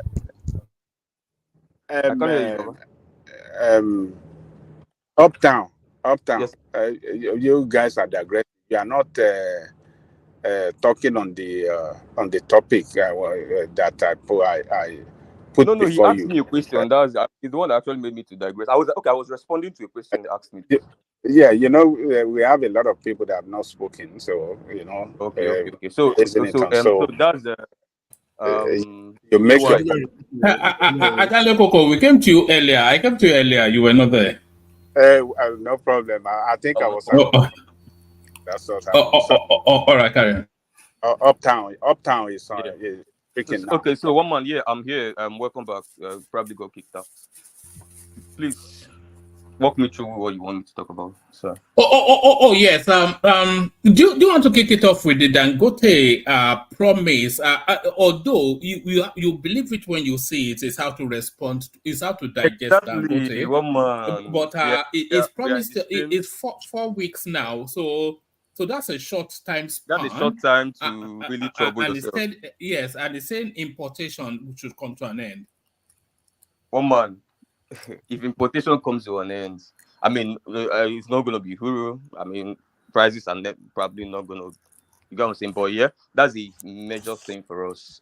But in 4 weeks' time, I'm trying to read the article to know, okay, so where are the indicators leading to that kind of promise? And again, this the refinery is ready. It's already pumping out diesel, jet fuel, and all other products. At what capacity? I don't know what capacity. You tell me. Those are the indicators we need. Okay, is it going to meet our demand here? And he's also talking about our demands are not that big. Our demands are easily met. No, that's what I'm saying. Like, we need figures to read. Like this is this, A is A, B is B, and all that. Not like speculation and all that. But then, apart from the details, he said it. I mean, even though that space is already notorious for, saying very things that don't end up happening, like they end up postponing indefinitely and all that. But hey, this guy is doing well. Out of some of the notorious things Emefiele did, probably that one is one of the positive ones. We know the dollars and everything that was put in that space. Yes, at least if that's how we benefit from the Emefiele shenanigans, well, that will profit us here. So this guy is doing well. I think he deserves all the support we need. The rail sector, not just Dangote, because the only problem I have, how do you think the monopoly thing, the monopolistic ideology of his business. But apart from that, I'm always 100% in support of anything wealth with enterprise, because that's what builds nation. What I don't understand is people going to dip their hands into things they didn't offer any service, and you're getting money. It's a real game changer. Maybe you were not around during the readout, but it's a real game changer the way he's described it. 100%, I'm for it. 100%, I'm for it. I mean, we are. It's going to revolutionize not just Nigeria but the West. In fact, it's going to be. It was saying that apart from Algeria and Libya, every other country in Africa, they import oil. Yeah. And I was saying that his capacity will satiate the totality of West Africa and East Africa and South Africa as well. He's even exporting to Europe, Brazil, and Mexico.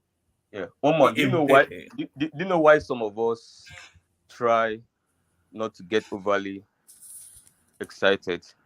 Like me now, small time, I'll be crossing a certain age. I don't because good news does not chime with your politics. It doesn't serve the OB narrative. How doesn't good news rhyme with my politics? Because if Nigeria does well, then there will be no need for PDP. No, if Nigeria does well, Uptown as a private individual will do well. I'm making losses in the last 1 year massively. I am in pains. If Nigeria does well today, I'm going to be a big boy. Oh man, I don't even know where you're getting that narrative from. I don't know where the narrative is coming from. If Nigeria does, I'm going to be a big boy. If Nigeria, I'm going to be able to do importation. Yeah, but Nigeria doing well does not serve your point. No. Just from the factual statement of it, if Nigeria does well, it doesn't serve your politics. Or does it? No. When my politics begin to work contrary to my future, then that means my politics. I'm not. That's not the question, though. If Nigeria does well under Tinubu in these 4 years, it doesn't serve Peter Obi.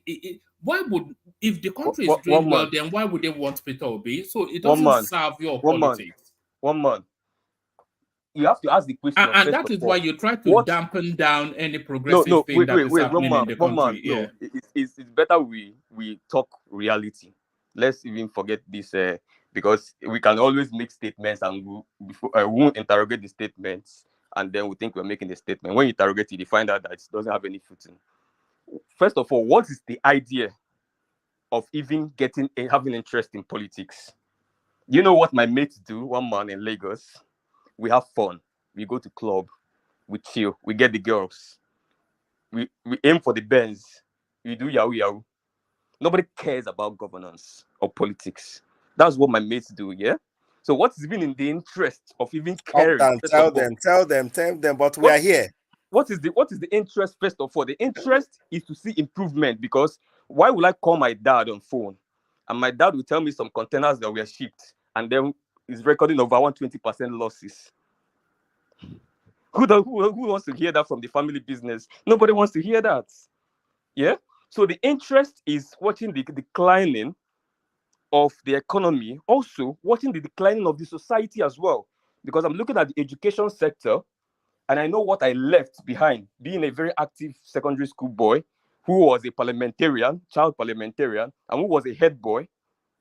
Watching the kind of educational system I had and the one my elder brothers had, and watching the one my last siblings are having. And I'm watching the fact that it is declining and it's not sustainable. And is this where I'm going to raise my kids, being somebody that has no connection with abroad? I schooled outside, I came back. Everybody saying, why did you come back? I came back because I can't function abroad.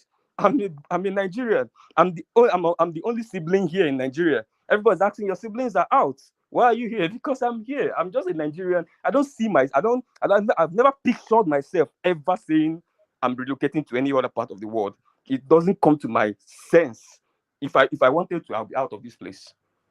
So, but then if I'm going to be here, which is my natural space, and I'm watching a lot of students dropping out of school to do yahoo yahoo, and I'm watching the education system low. You go to business school. Then you should be glad for the education fund then that Tinubu has initiated. If it works, I'm glad. If it works, do you want it to work? Let it work. Why not? But if it works, it counts against Peter Obido. Oh man, stop this narrative, please. No, but it does. Does it not? If it works, it counts against Peter Obi. Everybody benefits. It's very okay. So it's just like I ventured into interest in politics because I wanted development to happen, and then the development happened. I'm like, oh no, development don't happen. And the consumer credit and the consumer credit scheme, if that works, that counts against Peter Obi too. That counts against Peter Obi. Let it work. So do you see that is why listen, so that you see how people from outside of your space look into your space. People from outside of your space, because you people do this a lot, you go around all of the social media spaces trying to dampen down anything, not you especially, but you somewhat in some instances, trying to dampen down anything good and progressive within that country. And the understanding of that is that we know that if the country does well, it serves against your interest, which is to have your ethnic stock as president. Oh yeah, which seems to be the overriding and the abiding. Me to where you wanted me to be. No, but is that not the elephant in the room? That's the elephant in the room. I mean, we landed to where you wanted to take me to, but it's really very pathetic to that. But one man, what is the purpose of opposition? It's not to make the government. It's really it's very annoying that in this same country, Tinubu played massive opposition. It was recorded as one of the biggest. In fact, opposition would say they sponsor me. These guys did cartoon in series against Jonathan and Ngozi Okonjo-Iweala. Cartoon sponsored on TV, on social media. Some refer to Jonathan as a homosexual. Some refer to Ngozi Okonjo-Iweala as a third-class economist. So these people took it to the streets, brought out coffins, RIP, called the first lady names, dirty street opposition. I'm not talking about typing fancy words on Twitter, like raw burning tire opposition, all those crude ones. Let's show you called patients the hippopotamus. So it's funny that these same people now, because young people are speaking up, they want to gaslight them into silence by saying, oh, if you speak up, you hate your country. Oh, if you say Tinubu is not doing well, that means you say you hate Nigeria. Trying to equate, that is the being smart by half. So what they do, they equate Tinubu as a person to Nigeria so that you don't question Tinubu. Immediately you dare do that, they will say, oh, you hate Nigeria. So that's that classic gaslighting. That can only work for people that didn't do philosophy or psychology in school. Maybe people that can work with them, but as far as some of those are here, they never work because we speak out, and that's the essence of education. That's why I am hell bent on my generation and the next generation to get quality education, because that's the only way you can gaslight them. Because once a young person is educated, you can't gaslight the person. You can't even use what happened in 1935. Then you should be celebrating the Students' Loan Initiative. Then you should be celebrating. No, I don't celebrate. No, woman, I'm not trained. I am not trained to celebrate initiatives. It is mediocre to celebrate initiatives. That's not how I'm trained. See, if you come to business environments, I am a partner in our family business. I balance accounts and I check all those things. And we know how we take business decisions, even over the call, even over the phone calls, over the years, from my young age. I know how to take critical decisions. So you can't come and tell me that initiative, celebrate it. No, that is on the aspect of numbers. No business person, for example, you're a stakeholder in a company, or you're a potential investor. Would you say the initiative is the best course of action for the Nigerian education sector? No, and I can back that up. It's not. It's something I've studied. It's not, one man. It's a good initiative, but it's not. It's not on the top of the scale of preference in that sector. It's not. And it's a topic you can decide to have. Sorry, from your research, what's the first one? What's the top on the priority from your own personal research? What initiative is the topmost? Looking at I just want to have a feel of the outcome of your research, because you said is a good initiative is not on the top of your list, or which one is the top of your list? Do you get my question? Oh, I think it dropped. I think it dropped. He'll be back, but as it drops, let Joel take the floor. Joel of Nashville, you're up next. Thank you, one man. Thank you. I've missed the show. I've been around, listening to the panelists from time to time. By the way, good morning, afternoon, evening, wherever you may be listening from. Joel of Nashville on the One Man Show. To the last person that asked a question, that put a question through Uptown. Yes, I would say the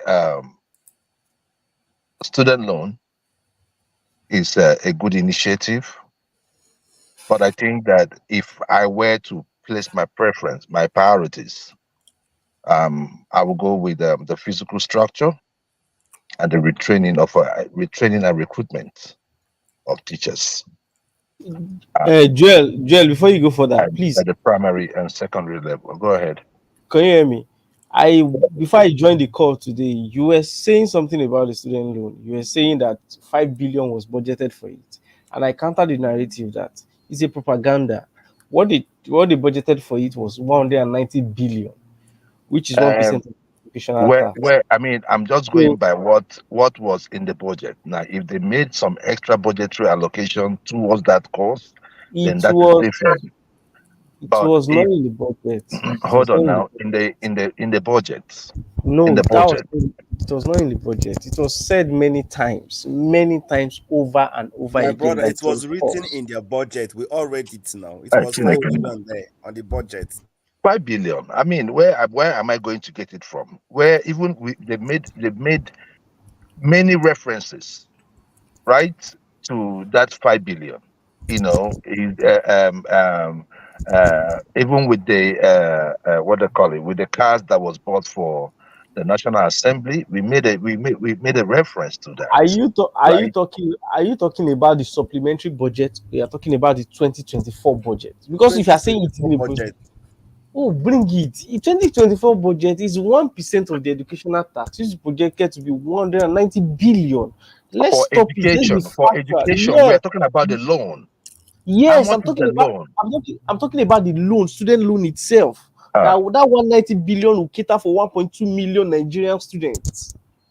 Okay, you know what? I am not going to drag on this, right? I know we discussed it. We discussed this in the past. So probably if you have the proof, you can bring it on, or we can just move forward, because that's not the reason why I came here. But I always want to say this: even at the rate of 150 billion, a country that allocates 90 billion to Hajj and allocates 150 billion to education is a country that needs its leaders to be fixed. And I think that is the height of irresponsibility in our polity, in our nation called Nigeria. But Joel, when they brought out that budget, we discussed it here now. But that's why I said I don't want to go. No, there are two budgets. There are two budgets he has worked on. There's a supplementary budget that was not the supplementary, the 2020 budget. Let me just say, there's a supplementary budget that was passed.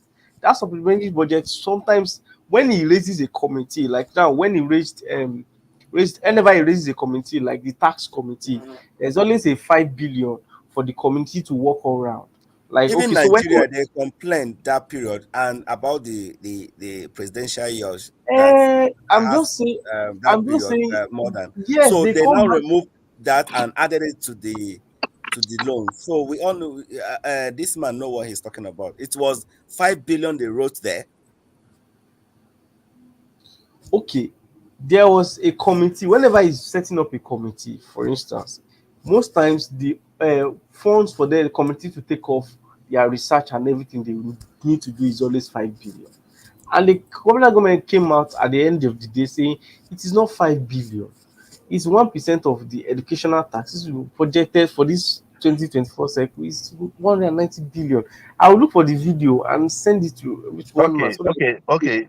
I mean, So if who you has have the the floor proof, now? if you Joy, have you the are the one proof, on the floor now, right? you say, Are you the one on the floor now, or you are interjecting? yeah, I'm the one. I I'm the just one on the floor. Okay. Let me ask you this question so you can take it along with your. Let me just pick your very quick. This is just by the way anyway. So prevention now. Let's just assume. Let's assume and conclude that if Peter Obi eventually moves to PDP, are you sure he's going to throw your support behind him? This is what you did during my section. Hold on now, Michael. No, Joel is Joel, don't give him that chance. He No. did this when I was No. I am more than triggers capable to answer the question. Why you always Yes, use that question to segue into Atiku Obimaja. So Yeah. use that question. Okay.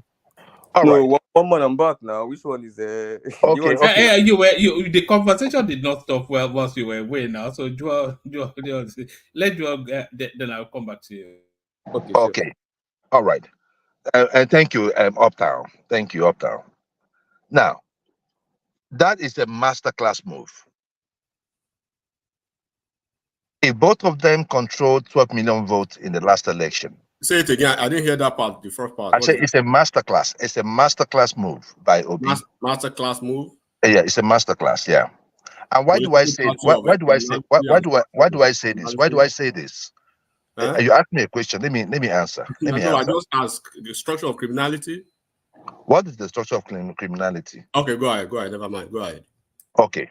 All right. Thank you. Now, the issue there is this.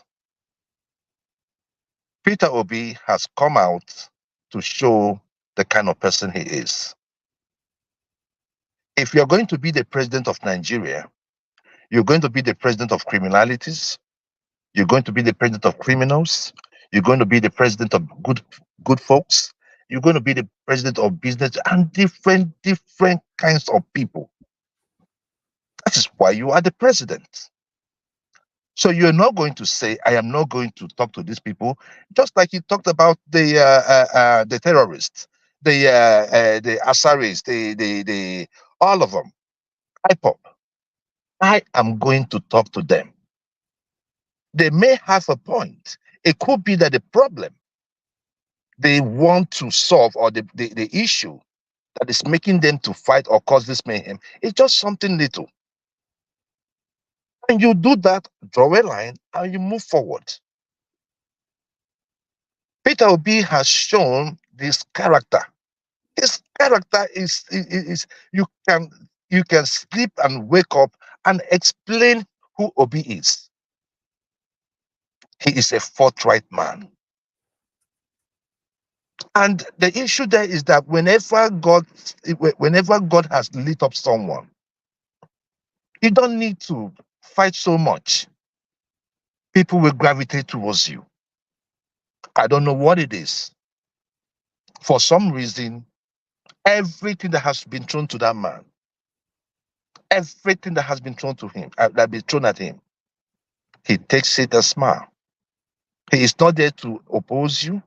He is not there to tell you what you don't want to hear, but he's always there to tell you the truth. He's always there to tell you the facts. So if someone like that is about to get into power, there is no government in the world that is clean. There is no person that gets into power that does not have the support of the criminals in the system.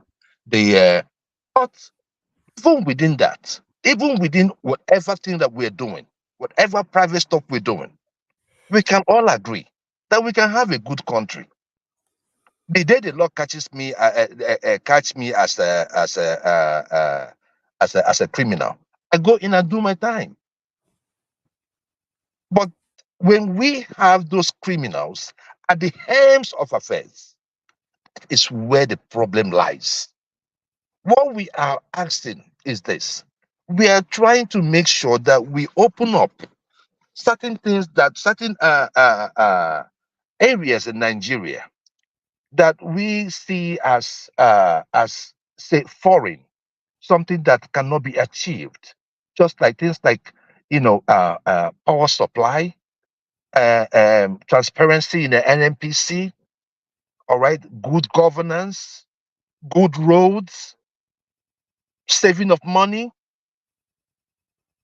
You know, we need a re-engineering so that we can, because see, let me tell you, I am talking from someone that was from Anambra, that is from Anambra State, that experienced bad governance. At that time, nobody was talking to the local government chairman. You could not talk to your governor because the mentality then was that there was no money until Igige came in, Obi came in, and the rest is history. Oh, the boy child cannot go to school in Anambra State. Obi came in and said, it's a lie. It is possible. And today we are proud of those works.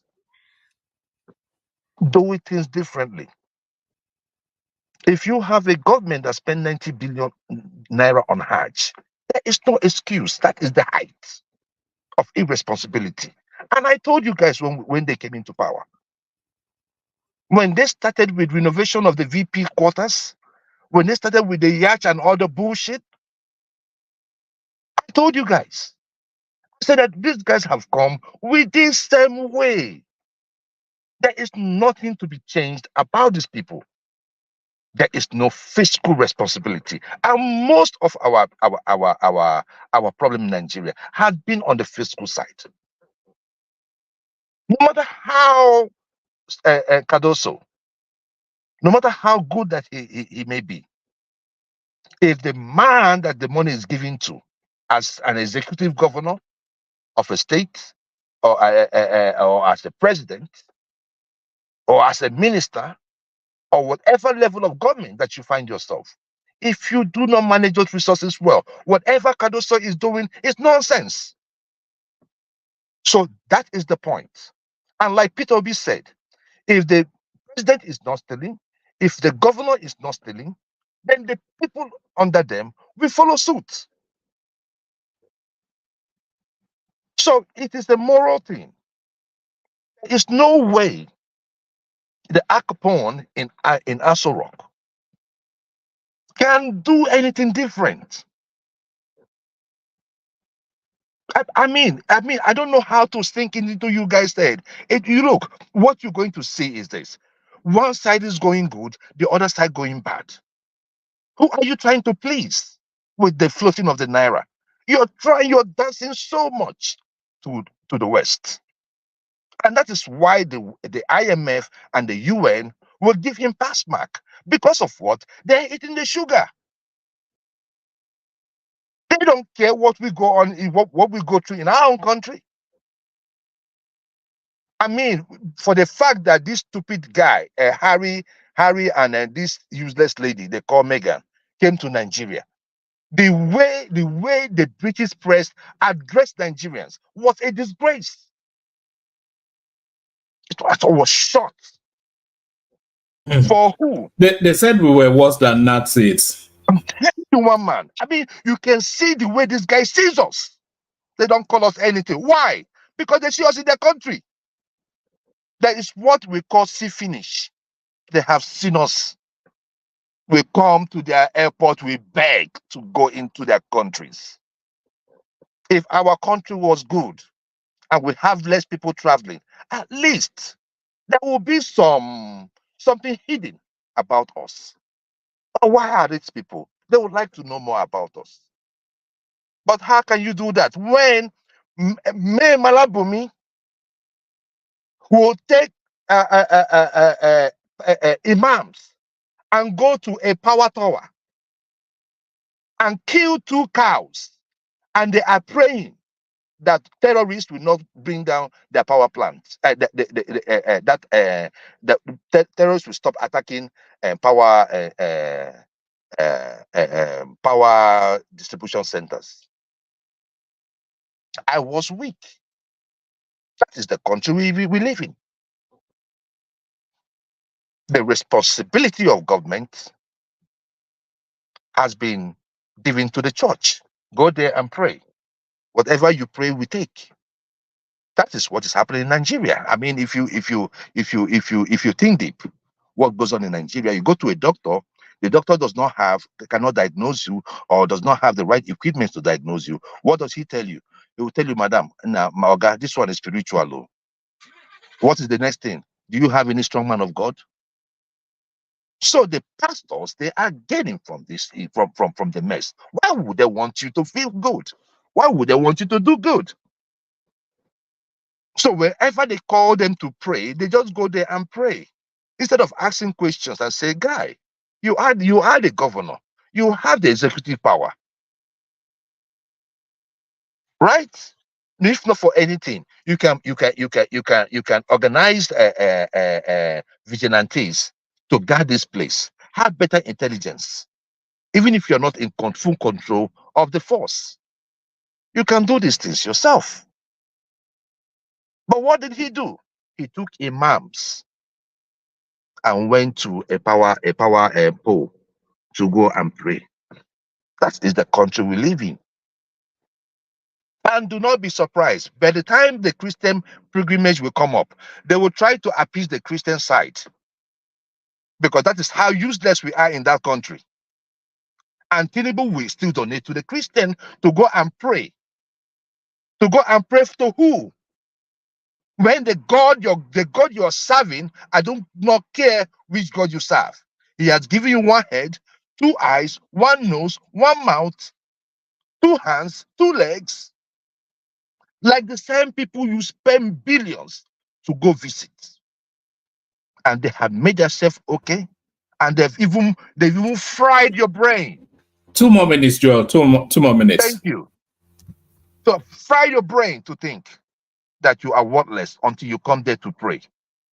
And we have to make budgetary allowances for pilgrimage. Shame on the Tinubu government, but I wasn't expecting anything good. I know that it's going to be, and the more you look, the less you see. So but for those of them talking that Hajj 90 billion, they are not speaking. You say? Are you not worried that none of the opposition guys, they are quiet about the 90 billion Hajj fund? Did you see us attack even the Labour Party representative? Sorry, Joel. AY, click on mute and unmute. Your device is not connecting fully. Sorry, carry on, Joel. Yeah. Did you also attack the Labour Party guys in the National Assembly? What are they doing? They've been swallowed. That is why I keep telling people there are two tribes in Nigeria, the rich and the poor. The moment we start thinking in that direction, the better it will be for us. I know the Abadorians can never learn. For them, it is about Amy Locon. Now I have seen how far it has taken us. Now, for some of you, you cannot just back down. You just have to just support it because you have to support him. But I also want to plead with some of you. Not for me. You think about the next generation, your kids and your grandkids, because we are losing it. We are losing it. But Tinubu's staying in power beyond 2027 must be based on performance, not by how many people he puts in power, puts in position of power, like INEC and all that. Even with those numbers, with everything he has, we shall defeat it with numbers. There are numbers that you can read. Thank you very much, Waman. All right, brilliant, excellent. So brilliant, excellent. Thank you, Joel. Stay with us, Joel. Let's go on from you, Joel, let's go to Ajanle Koko, see if he's ready now. Ajanle Koko, you're up next. But Waman, I thought can you come back to me, and I'm at the middle of something now. all right, brilliant. Yes, let me go back to Uptown then. So Uptown. Omar, please, Uptown, before you speak, let me just ask this question, and then you two, Omar, can provide some answers to that. To the question, it's a very simple question. Now, this 90 billion Hajj fund, right, the subsidy or whatever they're saying, the news has broken probably 2 days or 3 days now, and then we have our social media president, the Badger man from Agulu. He has not said anything, and Atiku is equally quiet. Why do you think they are quiet, one man? Because they don't want to offend the religious norm. We know why go why by force. Okay, one man, Uptown, you can have your floor. Thank you. Thank you. One man, you wanted to read me, Abi Yakubu. Sorry, you were dropping in and out. So sorry. Yeah, the floor back to you. Although I was about to round you off before you dropped. You wanted to carry read on. Yeah. Oh, yeah, carry on. Read me out. One man. Thank you very much. Thank you, my brother Joel, for that very lovely submission. You're one of the priceless jewels we have in this nation. You know, if we have like say 100 million more jewels, we would have been probably the third biggest economy. We would have been like Afghanistan if we had people like Joel. If we had more than one Joel, would have been like Afghanistan. The guy is I don't know, man. I'm glad he doesn't take drugs. Can you imagine Joel on drugs? What? I read a report some years back saying that Nigeria is underdeveloped and where we are because we have one of the most docile citizens of any country in the world, you know. But happily, my first wish, which is actually ultimately my biggest wish, has already come to pass already. So people that think I'm winning as far as I'm almost at 70% of my entire journey in this politics thing, because 70% of it is what I call active citizenship. For us to get to a point in a country where young people, which make up the highest section of the population, move their interest from Big Brother Africa to politics, to understand that every inch of governance and decisions made in the government houses directly affects them and directly affects the futures of their kids. And that we've already gotten to that point. So that's already settled for me. It can only be progressive from now on. So Peter Obi presidency, every other one occupy a very, very minute percentage of that space. And to buttress what my brother Joel said, one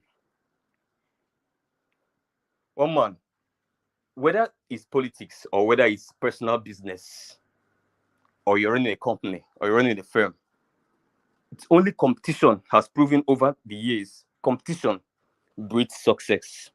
Do you know why Buhari failed badly? Because PDP failed in opposition. That's why Buhari failed.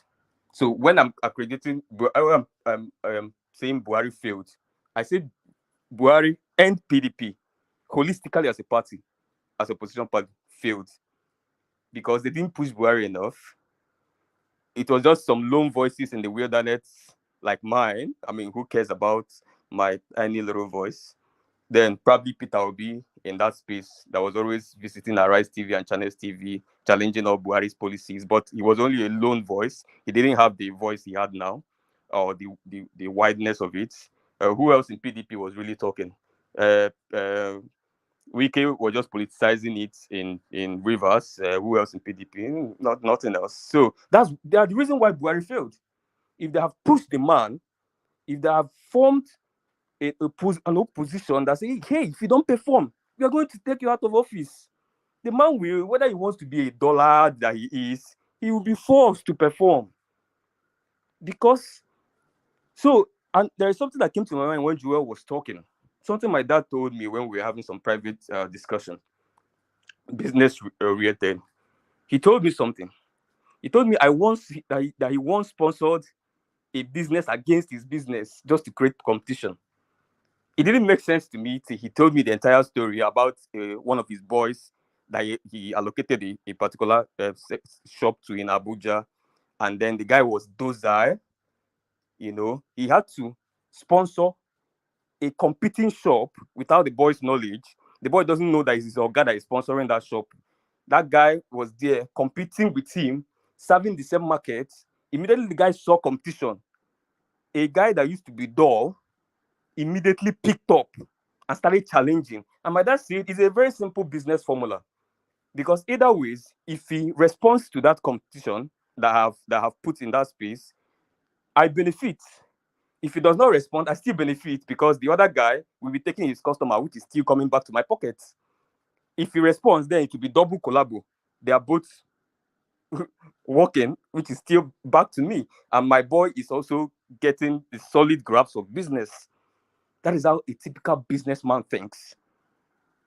They understand the importance of power. They also understand the importance of resistance to power. All right, 2 more minutes, Uptown. 2 more minutes. And that is the only reason why you are going to put a cutoff mark for a state as the highest in the country and a region, and for some reason, that region will be performing highest in education. Why? It's because you have put a long ladder for them to cross. And for some reason, maybe you might be doing it for any reason, but you're helping them because now they have to work more. They have to work more now to cross because you raised the bar for them. So I don't think you guys are doing Tinubu any favor. The bar is already very low for him, and I'm pitying him. People have to raise it. A lot of Nigerians feel this guy, they dismissed him. Nobody even interrogated his performance in Lagos anyway, which people tried to interrogate the other day online, and then we are seeing a lot of dilapidated schools in his time and all that. But then, the ladder is low. It needs to be raised. Put pressure. That's the only way it can perform. And for me, the same model my dad used in the business is the same model I'm using now. It's very simple. Either way, whatever happens, I'm going to win one man. It's either I win with Obi or I win with Tinubu. If Tinubu fails to perform, I win with Obi. If Tinubu performs, I still win because if the economy starts working, I start moving forward. I have business interests.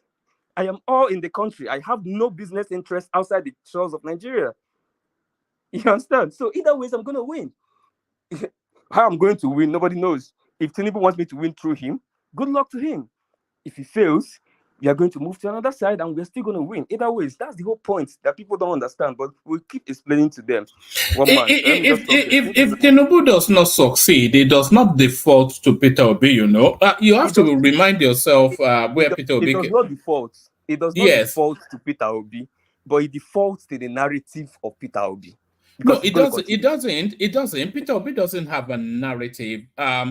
That Peter Obi, the only thing that Peter Obi is doing is righteous indignation. That's just one man. And that's not righteous indignation. Can I ask you something? And borehole politics. Can I ask you something? Let me use your phrase, righteous indignation. Can you tell me any nation in the world, and I've studied about 18 of them, can you tell me any nation that made it in the world without inculcating righteous indignation into their national doctrine? Can you tell me? You don't worry about all that. There's look, none. There's several, but I don't want to open that portal. I can tell you that. There is none. N-O-N. None. And we can discuss it. There is no nation that does not there's no nation that progresses with a decayed social system. It does not work. That is the biggest intangible asset of any nation, developing and developed as well. So no nation is corruption free, yeah? But there has to be something ideologically in the fabric of the nation's consciousness. America, when America comes, America see this is America. We don't do this, we don't do that. Doesn't mean some people don't do it, yeah? But that is the national consciousness of it. So every developed nation, South Korea, whatever, China, whatever, well, I was in China for over a year. Speak to an ordinary Chinese person on the streets. Listen to them when they talk. There's something kinds they do. China is like, I will tell you, oh, how can you do this?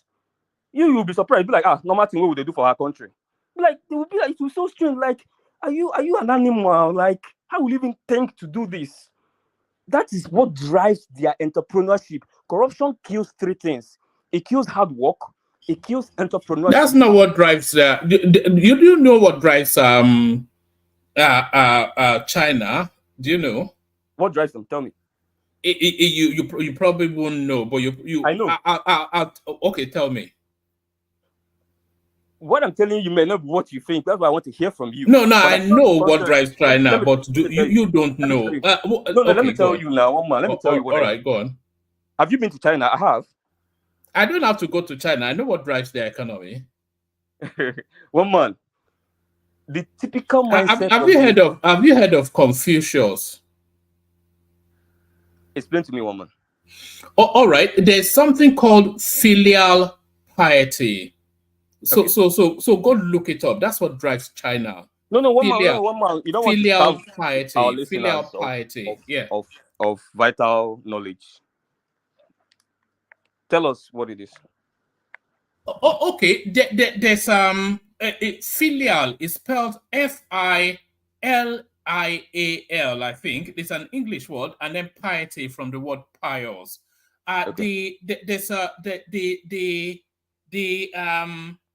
The most important philosopher in China is a guy called Confucius, and that filial piety is based on a tripod: honor your parents, honor your country, and honor your ancestry. And within that philosophy, they've extrapolated an ethical stance. It's a bit like the Omoluabi system in Yoruba. I can help you a bit. Yeah. I can help you. Yeah. Do you know about filial piety? Of course you would, Benny. Yes. I studied philosophy till part 4. So, and there is no way you study philosophy without studying Confucius ideology. So it's known as what you call Confucianism. So it revolves around the man called Confucius. Confucius was a philosopher. It existed mostly in the eastern part, but China main. That's what you call main China, not the other part, the main China. And it is upon his principles. He wrote a lot of books and has a lot of principles. So it's upon his principles, China centered both its social and economical. Sorry, carry on, Ogweni, but am I right in saying that modern China is based on Confucianism? All right. Yeah. So not whatever it is that Uptown was saying. So it has some. It has some pillars of what you can call fundamentals upon which human being exists. So first is what Confucius called Ren. Okay, Ren is homonemis, or you call it benevolence. So the central virtue emphasizes compassion, empathy, and kindness towards others. If you lack that, then you lack the self in you as human being. Okay, and that is why for them they do away with religion. So they don't like modern religion like Christianity, Islam, or whatever you call it. They don't like it. So they believe those religions preaches fake compassion, empathy, and kindness. So the second one is what they call Li. So Li is ritual and proper conduct. So that one emphasizes on ritual, your manners, and then proper behavior. And then you should maintain social order and then showing respect. We have that in Africa. The one we don't have in Africa is we don't have manners, particularly for the Gen Z. For a particular age in Africa, we do the rituals. The rituals is done today, but we don't have that manners again. Proper behavior is lost, but probably maintaining social order to an extent, respect is lost.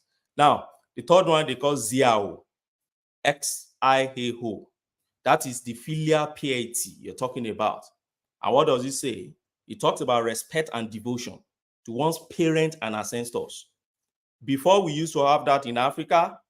Presently, probably some parts of Africa still retain devotion to their parents, but to their ancestors is gone. Why? Because we have modern religion, that has come to tell us your ancestor don't even matters at all. It's the ancestor of some people, probably in Europe, that matters to you. Now, part of that filial piety extend to, broader loyalty to your nation, family, and society, and whoever is your leader. Do we still have that in Africa? No. See somebody today alone now, somebody has cursed their leader, even in Nigeria. Whatever he has done to them, we don't know. Now, that is three major things upon it rest. I will leave it like that, but there are other sub-themes, or what you can call sub-ideology. Yi is there, which is righteousness. Z-H-I is wisdom. There is Junzi, that is the superior persons or gentleman. That one talks about virtues of act of moral exemplar to others. So there's mentorship in that. Okay, do we still have that? We don't even have that in the modern religion that we embrace in our space. Then lastly, education and self-cultivation. And so a whole lot. So when you pick China and you want to be comparing China sometimes to your space, sometimes you need to have an understanding of all these fundamentals that your society sits on before you start falling in the fallacy of uncomparable comparison that we like making these days without probably going. Thank you very much. Thank you. I was typing what you were saying on my system, and it's going to make for a good study after I leave the platform today.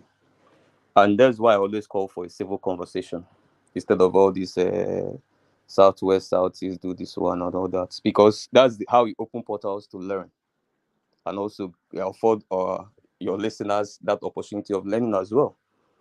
And it is actually very funny that nothing you said here came strange to me, because it's everything I know.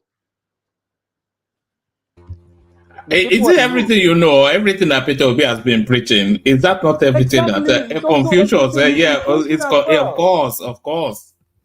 So you see where I draw the parallel, that in the fabric of nations that has developed, the fabric is what, and I used exactly your choice of phrase. I could use something else, but I choose to use yours, which you call righteous indignation. What did Ogbeni mention here? These are things I know. I was designed for a Chinese factory before. I once designed for them. I was able to work with people that make clothes there at the company, and I know the interactions we had, and I know their character, and I know this is what propels their entrepreneurship. And you can find some of these factors even in the Enwa Boy system in the Southeast, if you are conversant with that space, which is some of the things your Oga tried to instill in you, because he has direct connections with enterprise. And if you go to China, what are the things he mentioned here? He mentioned empathy. In the entire space now, who has been pushing empathy? We know what the answer is. He mentioned kindness. He mentioned proper conduct. What is proper conduct? Integrity, which Ekene likes saying here. Immediately, proper conduct is not helping yourself to 250 million of public funds. One man, don't derail the civility of the conversation. Wait, let me land. We can do political banters later. Proper conduct, like Ogbeni mentioned here, that's integrity, which Ekene says here. If Ekene say it's always righteous indignation and all that, no, because Ekene is a businessman. He knows at the heart of enterprise is certain kind of virtues, and we cannot say no. These virtues were once part of us as Africans. They are not strange to us. In fact, it's what is happening now that is strange to us. Internet scam and most of these visuals of gets rich quick, those are things that are strange to us. Corruption, that is what is strange to us. Because back then, in the villages, if you do those things, Ogugu, often you are right. Ogun, we come, Ogugu will come against you. Those days I was speaking to my grandfather. I know the kind of how he talks. If any politician in Nigeria today sound as half wise as my grandfather, Nigeria would have moved forward. And this guy never had basic education, but he understands how societies work in order for them to make progress in their own space. And they made that progress in their time. Yeah? There are visions that drive these things. Social order, my brother mentioned social order. Do we have social order today in Nigeria? No. Do you know what is going on amongst people of my generation? And it has a direct connection with the failings of their leaders. A lot of people really want to love the nation, but every single day, some of the things their leaders do that cascade down the ladder keep derailing them from that passion they want to have for their nation. Today, they want to be wonderful Nigerians. They go out the other day, they go out to the street, and the policeman arrests you for doing absolutely nothing, takes you, kidnaps you to the station, extorts money from you, and look at your face and tell you, you can't do anything. And then if you engage him further, he will start telling you, see the salary they're paying me. So it's not like you are the only victim here. I'm the victim. All right, bring it on, Uptown. Bring it on. You get what I'm saying? So it is very easy for us to say the citizens are the problem. No, a lot of Nigerians really want to love the nation. They have passion for the nation. That's why they even complain. You're not going to be interested in what you don't have passion for. So all these things, when you mention passion, empathy, kindness, proper conduct, that's integrity, social order, moral exemplar, education, devotion, loyalty to the country, and all that. That is what when I say the Obi ideology, that is what it's all about, and that is what we have keyed into. So even if you uproot the name Obi and put a name Femi there or some other name there, and it ticks those boxes, it's still moving towards the same direction.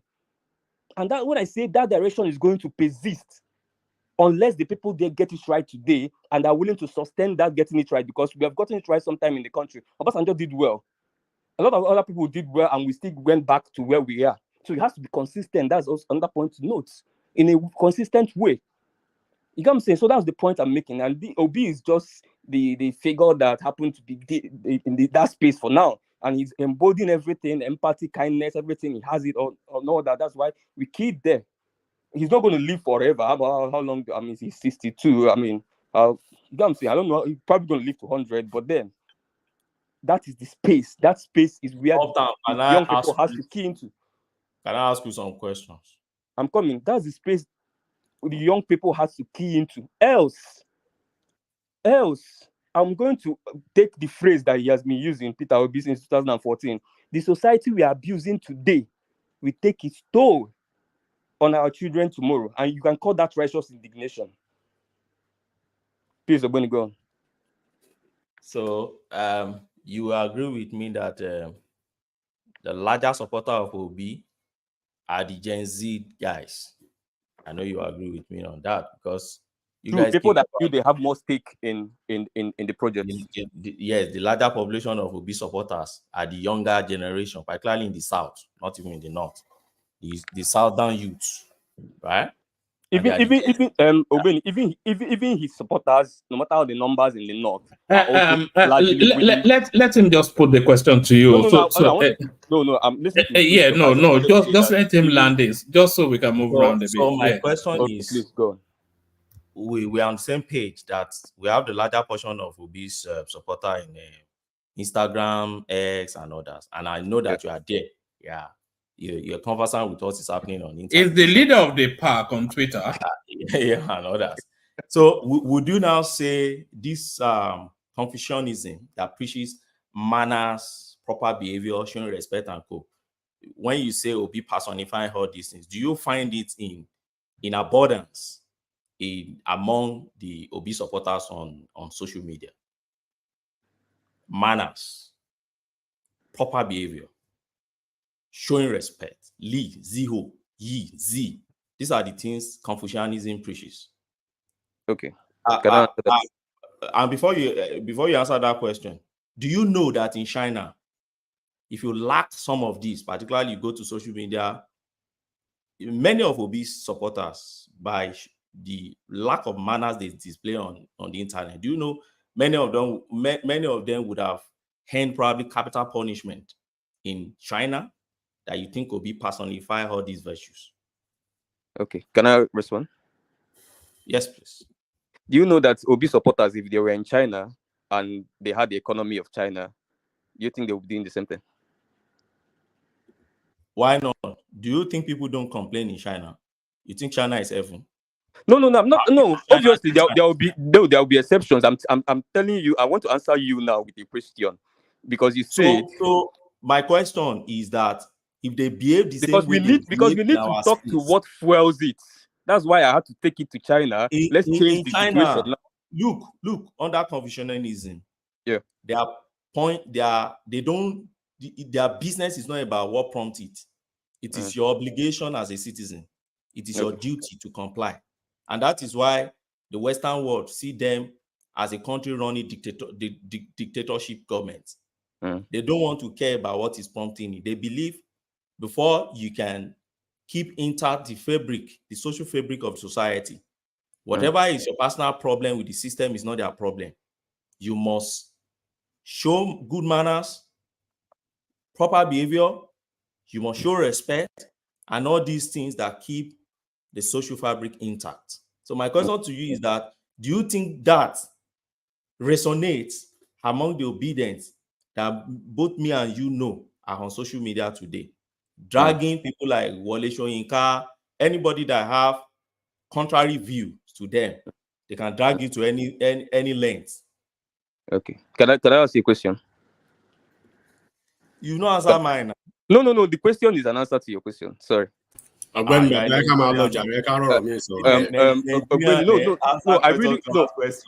no. It's not. This is me trying to really answer your question. So I'm actually going to answer your question.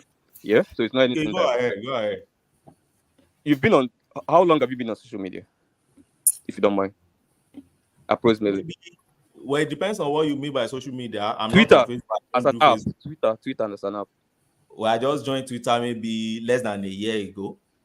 Oh, okay. I'm not on Instagram. I'm not on Facebook. I wanted to ask you a question, but then since you just joined Twitter, I wanted to ask you if whatever you see happening now that you ascribe to obedience, if Twitter of 2019 or 2015 or 2013 or 14 is anything, whether you see anything different in terms of character. I wouldn't exonerate others. What I'm saying is this: you are painting Peter. No, it's the same people now. They didn't fall from sky. Nobody imported any. All right, Uptown, we must move on. So I respond to Ogbeni, and then we'll respond to you, Ogbeni. Yeah, I've established that you joined Twitter, so that's why it's strange to you. People like me, I left Twitter 2016. Do you know why? Because they dragged me into depression, and I swore in my life I will never return. I swore in my life I will never return to Twitter as an app in my life. I was forced to go back into that app in 2022 December, just because a lot of people pressured me that I had a lot of contribution to do in that space, that I have to join it. If not, in my life, join Twitter, it's not going to happen. So it is a toxic space. Toxic space ab initio. These are people that dragged Desmond Elliott into depression in 2020. And there was no obedience existing anywhere at those times.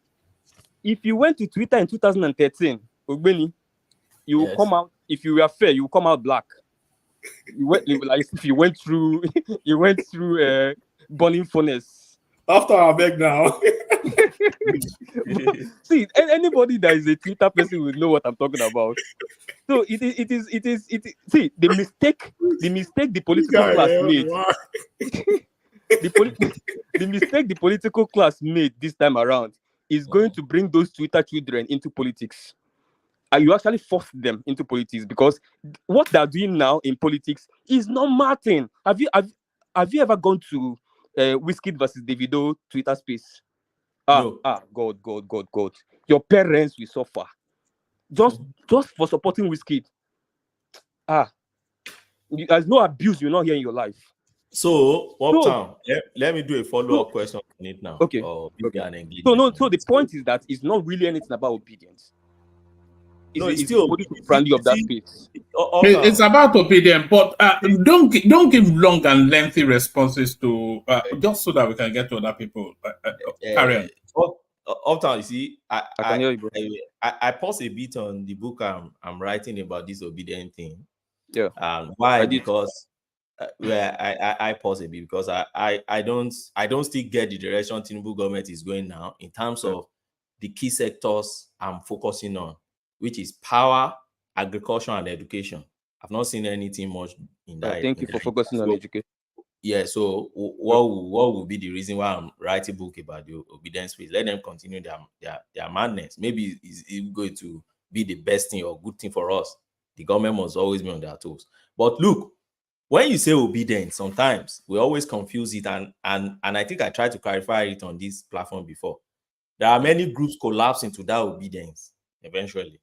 So obedience didn't just start today. All those times you've been talking about, they are the obedience. The IPOB guys collapse into obedience.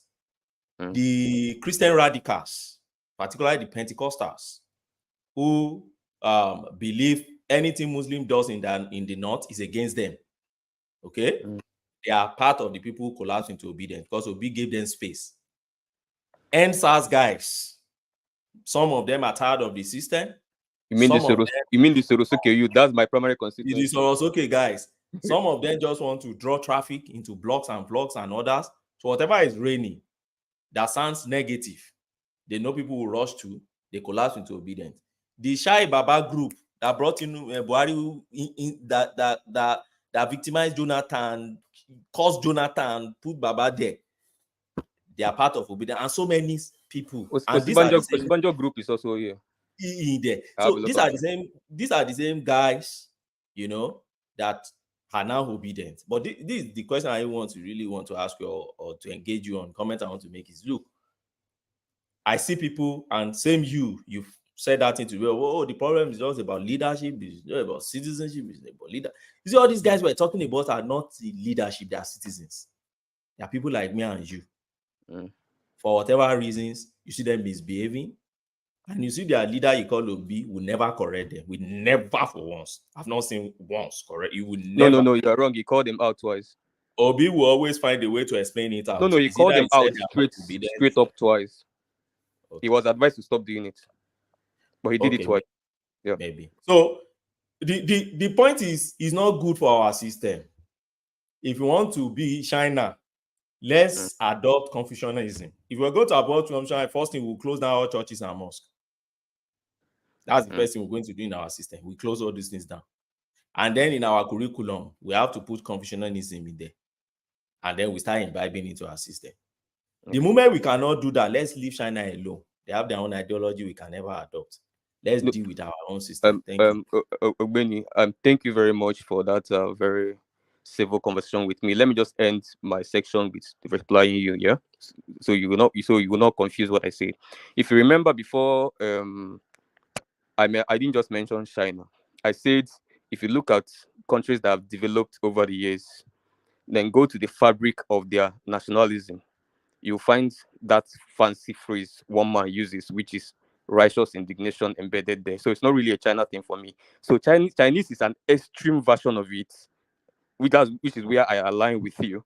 Yeah, it's an extreme version of it. So there are certain points of it that it's not really realistic to expect in this space, which is we are very opinionistic people in Nigeria and in Africa, especially in that country called Nigeria. Yeah, so you can't expect to have that kind of character of the chat in the aspect of being vocal and with large opinions and being sort of Republicans and all that. So that is outside it.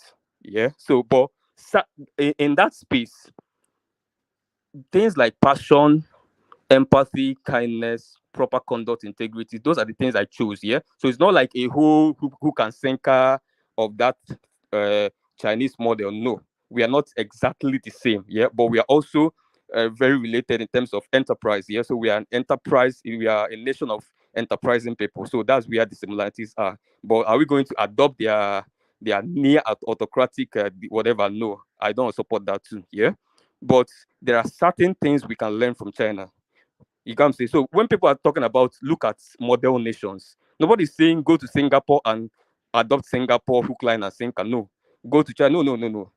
So you can, if you go to China, go to Egypt, you can make away with only power and leave every other thing for them.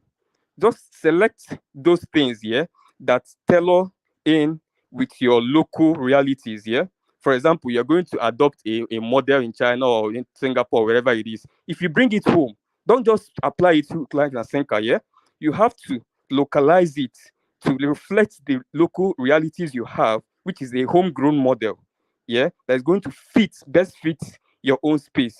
So that's what we are pushing for. Nobody's saying go and empty China and bring it here. Go and empty Singapore and bring. No. Nobody's saying that. We understand how these things work here. But what can never work is that the ideology and the mindset that a 29-year-old or 32-year-old young person that just registered as a politician in his ward, and what the models he's looking towards is Yaya Bello.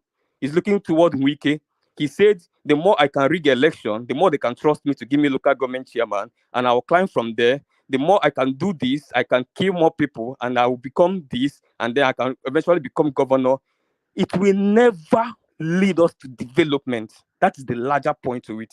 So once those things, those factors has broken down in the fabric of the whatever, you can pull off any UN, World Bank, neoliberal policy or whatever it is going to keep self-sabotaging. That is the point. And we're going to keep revolving and revolving. Maybe we'll make 2 steps and we're like, oh, clap for them, and then 5 steps behind and all that. So we need to go to the roots. As we are fixing the policies, we are doing this. There was a time people pushed great Nigeria, great nation. I think you remember then when we were having, if you watch NT, I watched some TV stations, we are pushing this whole idea of Yes. Dora Akunyili did massive job there, because it was even with people in schools then. I remember back in schools, people had this idea, this new Nigerian passion was growing. You can call PDP anything you want to call them, but they are a nationalistic party, and they did well with handling Nigerians' unity. You can call them any other thing, but they did well in that space, because people were not growing. Wow.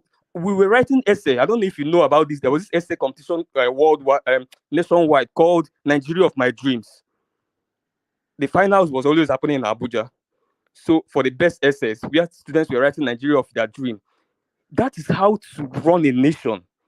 And you cannot run a nation through no, this thing we are doing, it's not going to lead us anywhere. We can quote fancy economics, accounting. No. That's just the point. It won't. Let me just leave it here, my brother. Thank you, Benny, for the conversation. And I learned some things from what you say. Thank you. I think I should retitle the session "An Evening with Uptown, the Homie." So thank you, Uptown. So thank you, Uptown. You see that Uptown mentioned all those vices without saying going to church to be canvassing for vote. He won't mention that one. Uptown. What did you say? Uptown, my man. I said you mentioned all the ills in the society and the leadership, but you didn't mention politicians going to church to be canvassing for votes. No. Benny. No, I was just joking. I know you were joking, but let me just make it clear, my brother. Politicians going to church or mosque to canvass for vote from Nigerians, because it's not aliens that are in church and mosque, they are Nigerians. If you canvass for votes, it's fine. They are Nigerians. Where the problem is if you go to church and what you tell, the message you tell them is not about development or maybe vast land in the north or education or health, and you start saying any other trash, I'm going to quote a Bible and twist the Bible chapter and all that. That's where the problem is. But if you can talk to Nigerians, you can go to school. Those are social levelers, Because if you're talking about marketing, simple marketing, talk about social levelers. We are social levelers and markets. So market, you see a rich man, you see a poor man, you see a middle class. In the church, you see a rich man, poor man, middle class, all seated together. Whatever social, which other social levelers. So there are a few social levelers here and there. And if our politicians will even move from rigging elections, causing violence, killing young Nigerians that could be president tomorrow, if they can move from that to go to church, to read out their manifesto to Nigerians who happen to be in a building called church, and Nigerians are able to buy to their manifesto, and that is the way the campaign is better than killing Nigerians in the polling booth, bribing professors to disgrace themselves and do all those things. You know what I'm saying? So we all understand all of these things, unless we just want to throw political banters anyway. But may Nigeria succeed. All right, Brendan. I think we can all agree on that. So Ajale Koko, are you ready? All right. Let's go to Ogbeni. I think Ajale Koko is in the throes of so many things. Ogbeni. So good to have you. The session wrapped around Atiku and Peter Obi. He now saying that he could possibly step down rather for Peter Obi, but there's an if there, and that if tells us that he's going to play the politics of 2015. So we're talking about that. We're also talking about Dangote telling us that Nigeria will stop importing fuel by June, which is next month, and then Burkina Faso, all these Sahel Francophone countries are forming their own federation. So we're talking about that. And curiously, we were talking about this one as well, although not many people have spoken on it yet. It's the narrative of this pastor that has asked his congregants to stop paying tithes and offering, which is a real departure from what normally obtains within the Nigerian space. So take your pick and don't chat it. Thank you, Oma. I'll just touch them quick. Then I would like to narrow it more on this 90 billion spent on Hajj. Let me start with this Obi going to Atiku. It's not different from what we have been saying over time, except that some people are just deliberately blind not to see, or they like I always say, you can someone that is most difficult to wake up in this life is somebody who is pretending that he's sleeping. When somebody is pretending to be sleeping, you can't wake the person up. There's nothing you can do to wake the person up. Obi is just like any other politician in Nigeria. I keep saying it, except for the emergency analysts who just probably started picking interest in Nigerian politics maybe 1 year ago or 2 years ago, or during this last 2023 election. For those who has been in that space for some years, you will know that Obi has always been part of these guys. Obi was the deputy director. Obi was the governor for 8 years. Fine, that one is even in public. That one is clear. Obi lobbied to become a minister under Jonathan. Obi was the same guys who was giving David Mark and others SUV. How many years ago? 2011-12. Was dashing them SUV. Sarah reported it. Is he another Daily Trust or so? They both reported that was dashing them. David Mark and others have not been with them around. The same Obi was the Deputy Director General campaign for Jonathan in 2015 election. He got that office, I think, 2012-13 to 2015. He has never left the corridor of power since he's been governor, or since he has joined politics since his governor day. So, and that's why I keep saying there's nothing special about Obi. If there's something really special about Obi, Anambra will be a litmus test for me. I've been to Anambra severally. I don't say anything spectacular that Obi did in Anambra that will make me to rate Obi the way the Obi then rate Obi. But we live in the world where people now want to believe in what they want to believe. They don't want to see anything outside what they want to believe. That is the reality of the Gen Z mentality. And for me, I've come to the conclusion that you have to rest. You have to know how to manage that space now. You have to know even how to live with that space, because it has come to stay.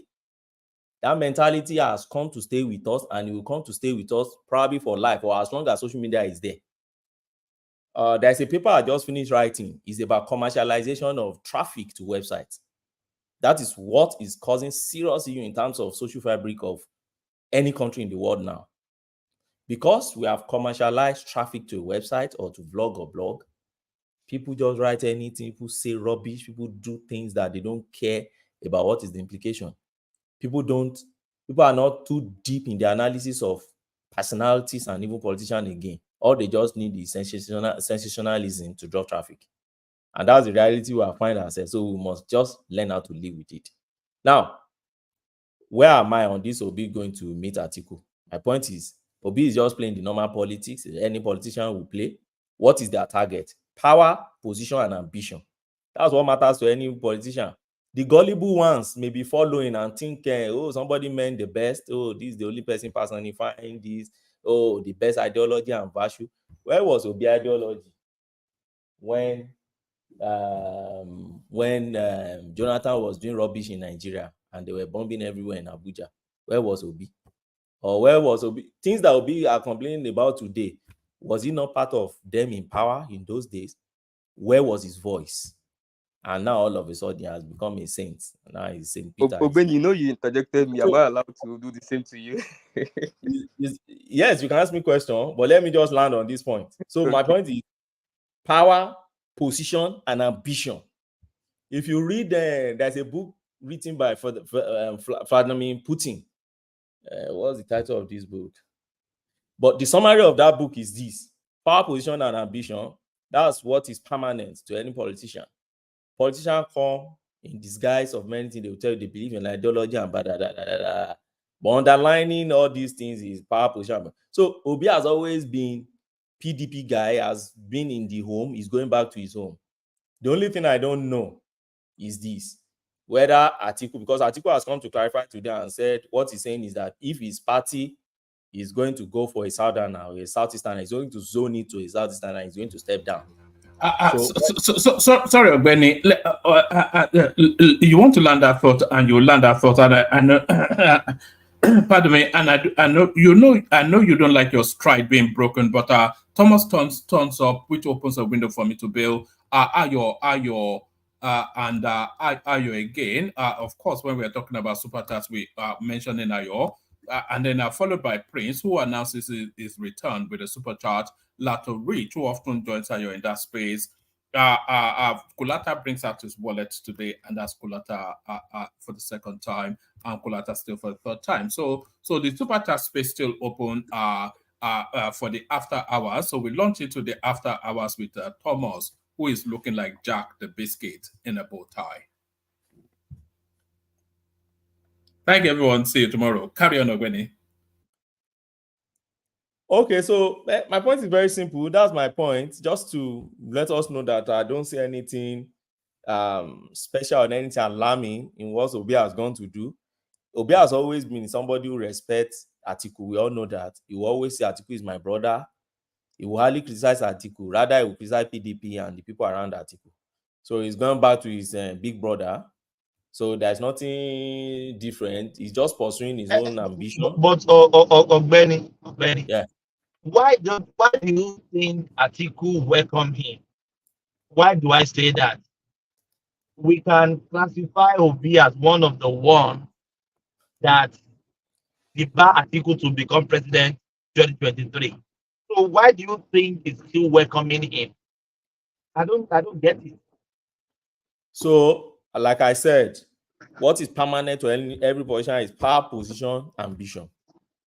Atiku will welcome Obi. Why? Because don't forget that the chunk of people or area that Obi break away from Atiku was what actually led to Atiku to lose. So if you find that man leading that particular block coming to see you, you welcome that man because you don't know what he has on the table. You don't know if the man is coming to form alliance with you. The man may be the one to reach compromise for you. You don't know. The man may be the one bringing his block back. So for you to now create enemy, and if you watch Atiku throughout that campaign leading to election and after election, Atiku has never said anything bad about Obi. In fact, they were both even hobnobbing and going around during election now and addressing press everywhere around that somebody should not be sawing and all those things. So you would, but is that a wise thing to do? I think it's wise because you wouldn't want to lose.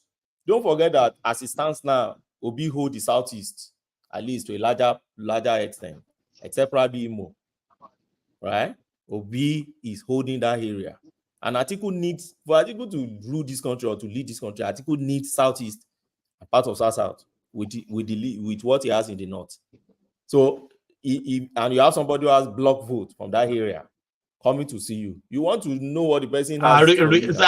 Ogbeni, are we saying Peter Obi now has block voted now? Are we concluding that? Obi has block votes in the Southeast. The last election results clearly shows that now. He has clear block vote in his. Obi is a regional candidate. I keep saying it. Obi is a regional candidate for Southeast.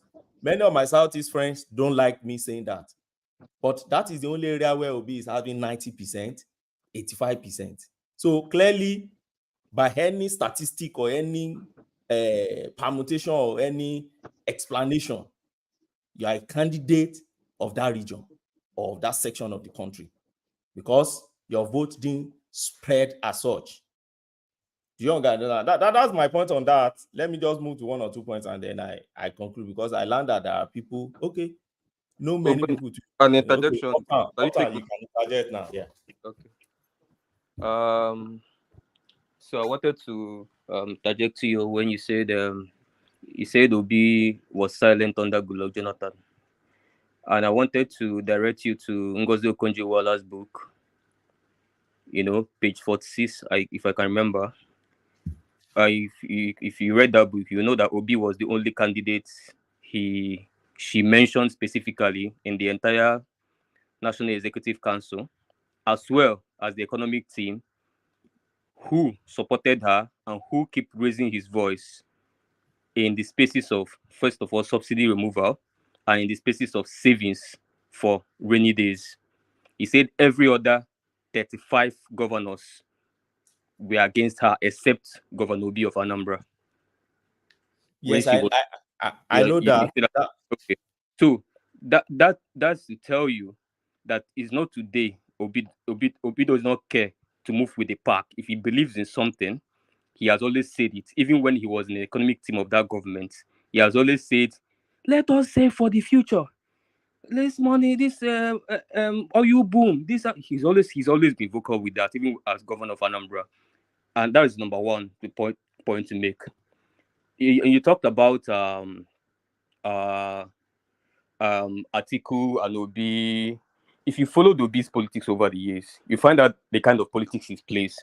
Obi was the only person that and Yoruba and Yoruba family, we know the history in Anambra State, with everything they did to Obi, with the impeachments and with the blackmails and everything they did. Obi won second term, or the first person he saw was Andy Yoruba. He shaked him and congratulating him for being a worthy opponent. And in that antecedent, Obi sponsored a candidate in 2022. But you will land it. Why don't you reciprocate same thing to Atiku Abubakar? Thank you. No. Because he has never been around that space before. So I'm talking about people around him. You could be an opponent with him. An example I wanted to give you was the Soludo issue, 2022. If you remember, Ben, if you know that space very well, you remember the space of the famous slap, Bianca slap. That was the Soludo inauguration. You know, Obi was there. Yeah, Bianca, you know Obi was there. Bianca's wife. Yeah, you know Obi was there, right? Yeah. And Obi sponsored a candidate in the election that came second. So he's the opposition figure, and he's the only opposition figure that attended Soludo's inauguration. Being only attend the inauguration, he addressed the press, urging Anambra to support him and thanking him for using IVM Innocent as his official vehicle, which is the same thing he went to tell OT in Abia that what he would do for him is for him to use IVM or local manufactured vehicle as his official vehicle.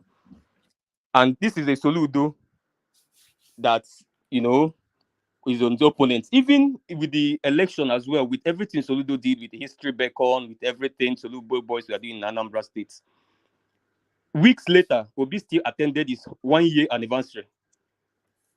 Obi still went to the government house again when they met, was personally hugged him and everything. So he has always been like that. You understand what I'm saying? So for people that followed him for a long time, that's why when Joel said something this night, he said, unless you started following Obi in 2022, maybe I think I'll probably give you another 5 years to learn him. But for people that has followed him for a long time, if they wake you up like this and tell you predict something Obi will do. If they put money, you are most likely to win that money because it's very easy. You predict it because his character has been consistent over a decade. So you can always. That's why I'm always right when I predict Obi. When people say he's going to stop after the election, I said he's not going to stop. He's going to be everywhere. And it's not me being a prophet. No, because I know the antecedents. I know he's going to be everywhere. That is who he is normally. That's how his schedule is. His schedules are always tied up every single day, even when he hasn't declared for president. If you go back, I'm going to send you to YouTube to watch in Genje Media when he went to interview him in his boys' quarter in GRA Onitsha. If you remember what he told him that day, he was going to a particular burial ceremony and he started listing the events he has for the day to attend for just one day.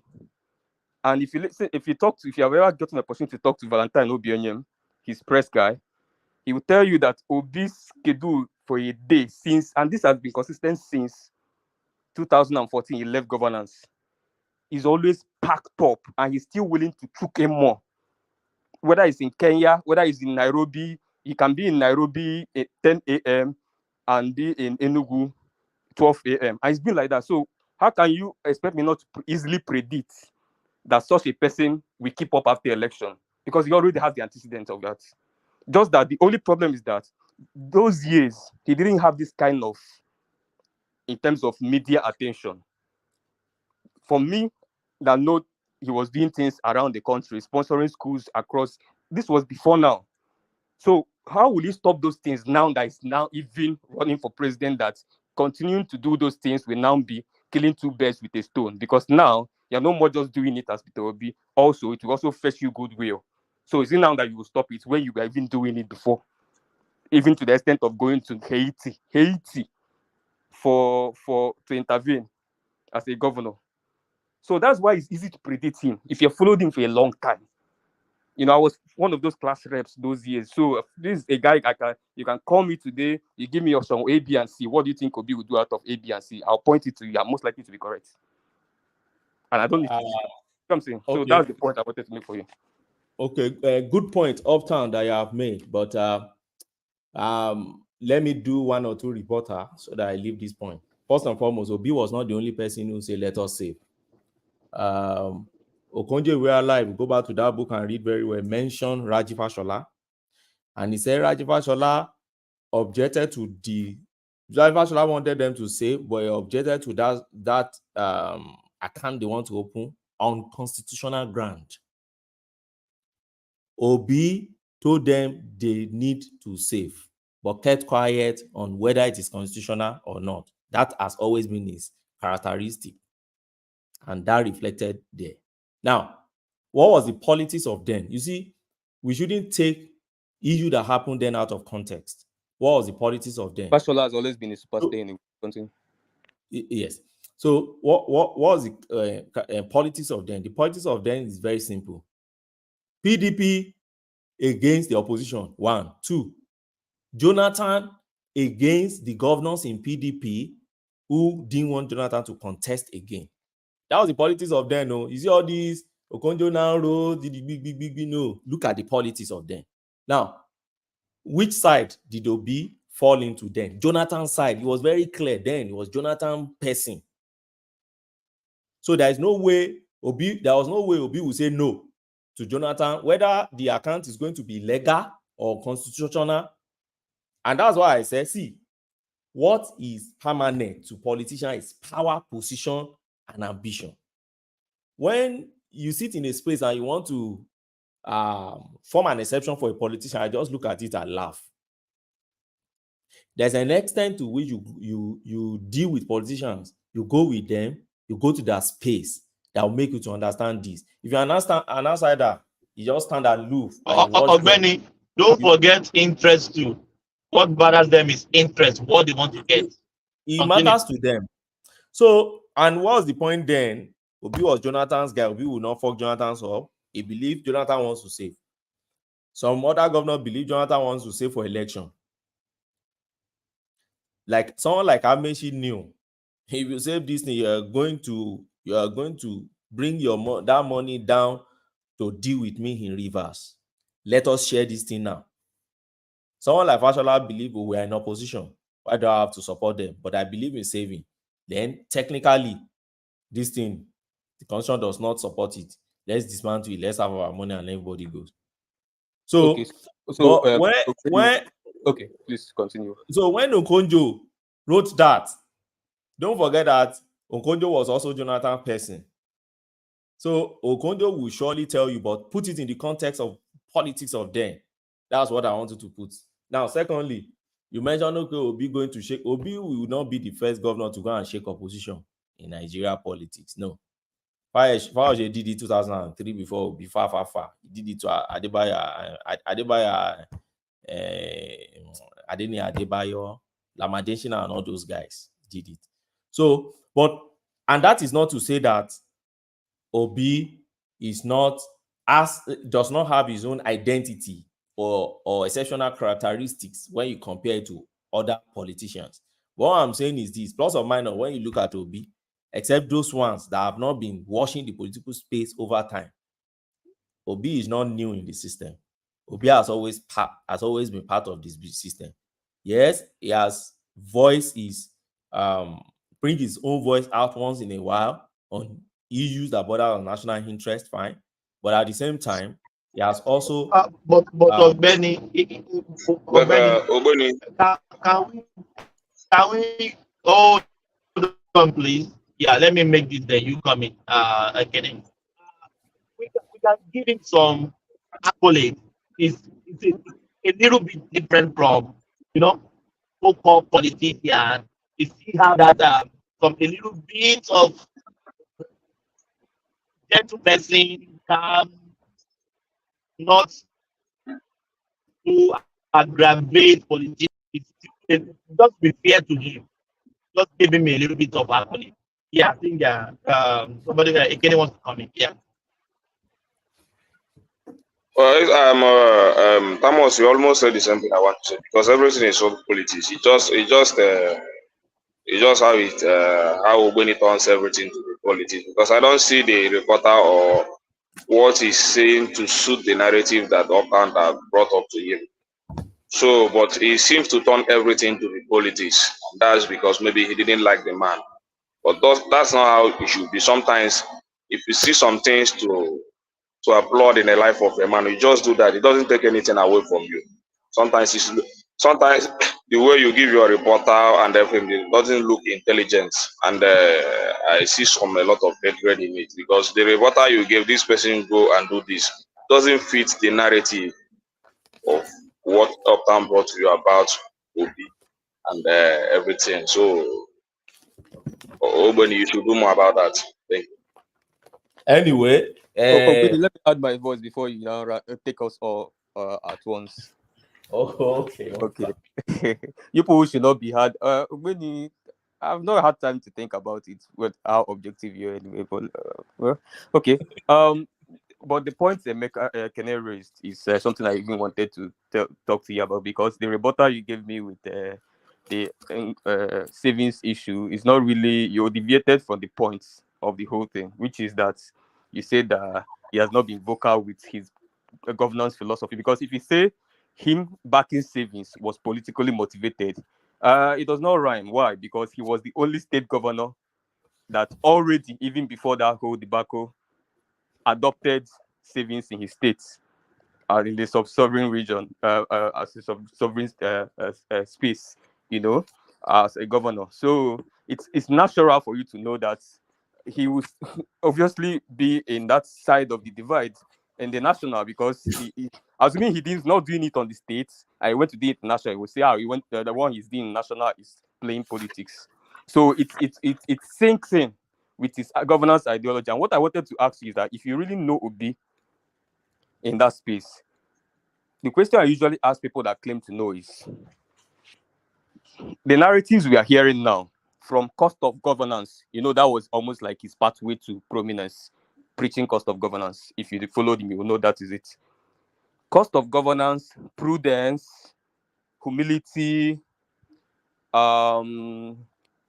management of finance, which is, he was special advisor to Goodluck on finance, prudent management of finance, things like So that is generally the Obi narrative, yeah.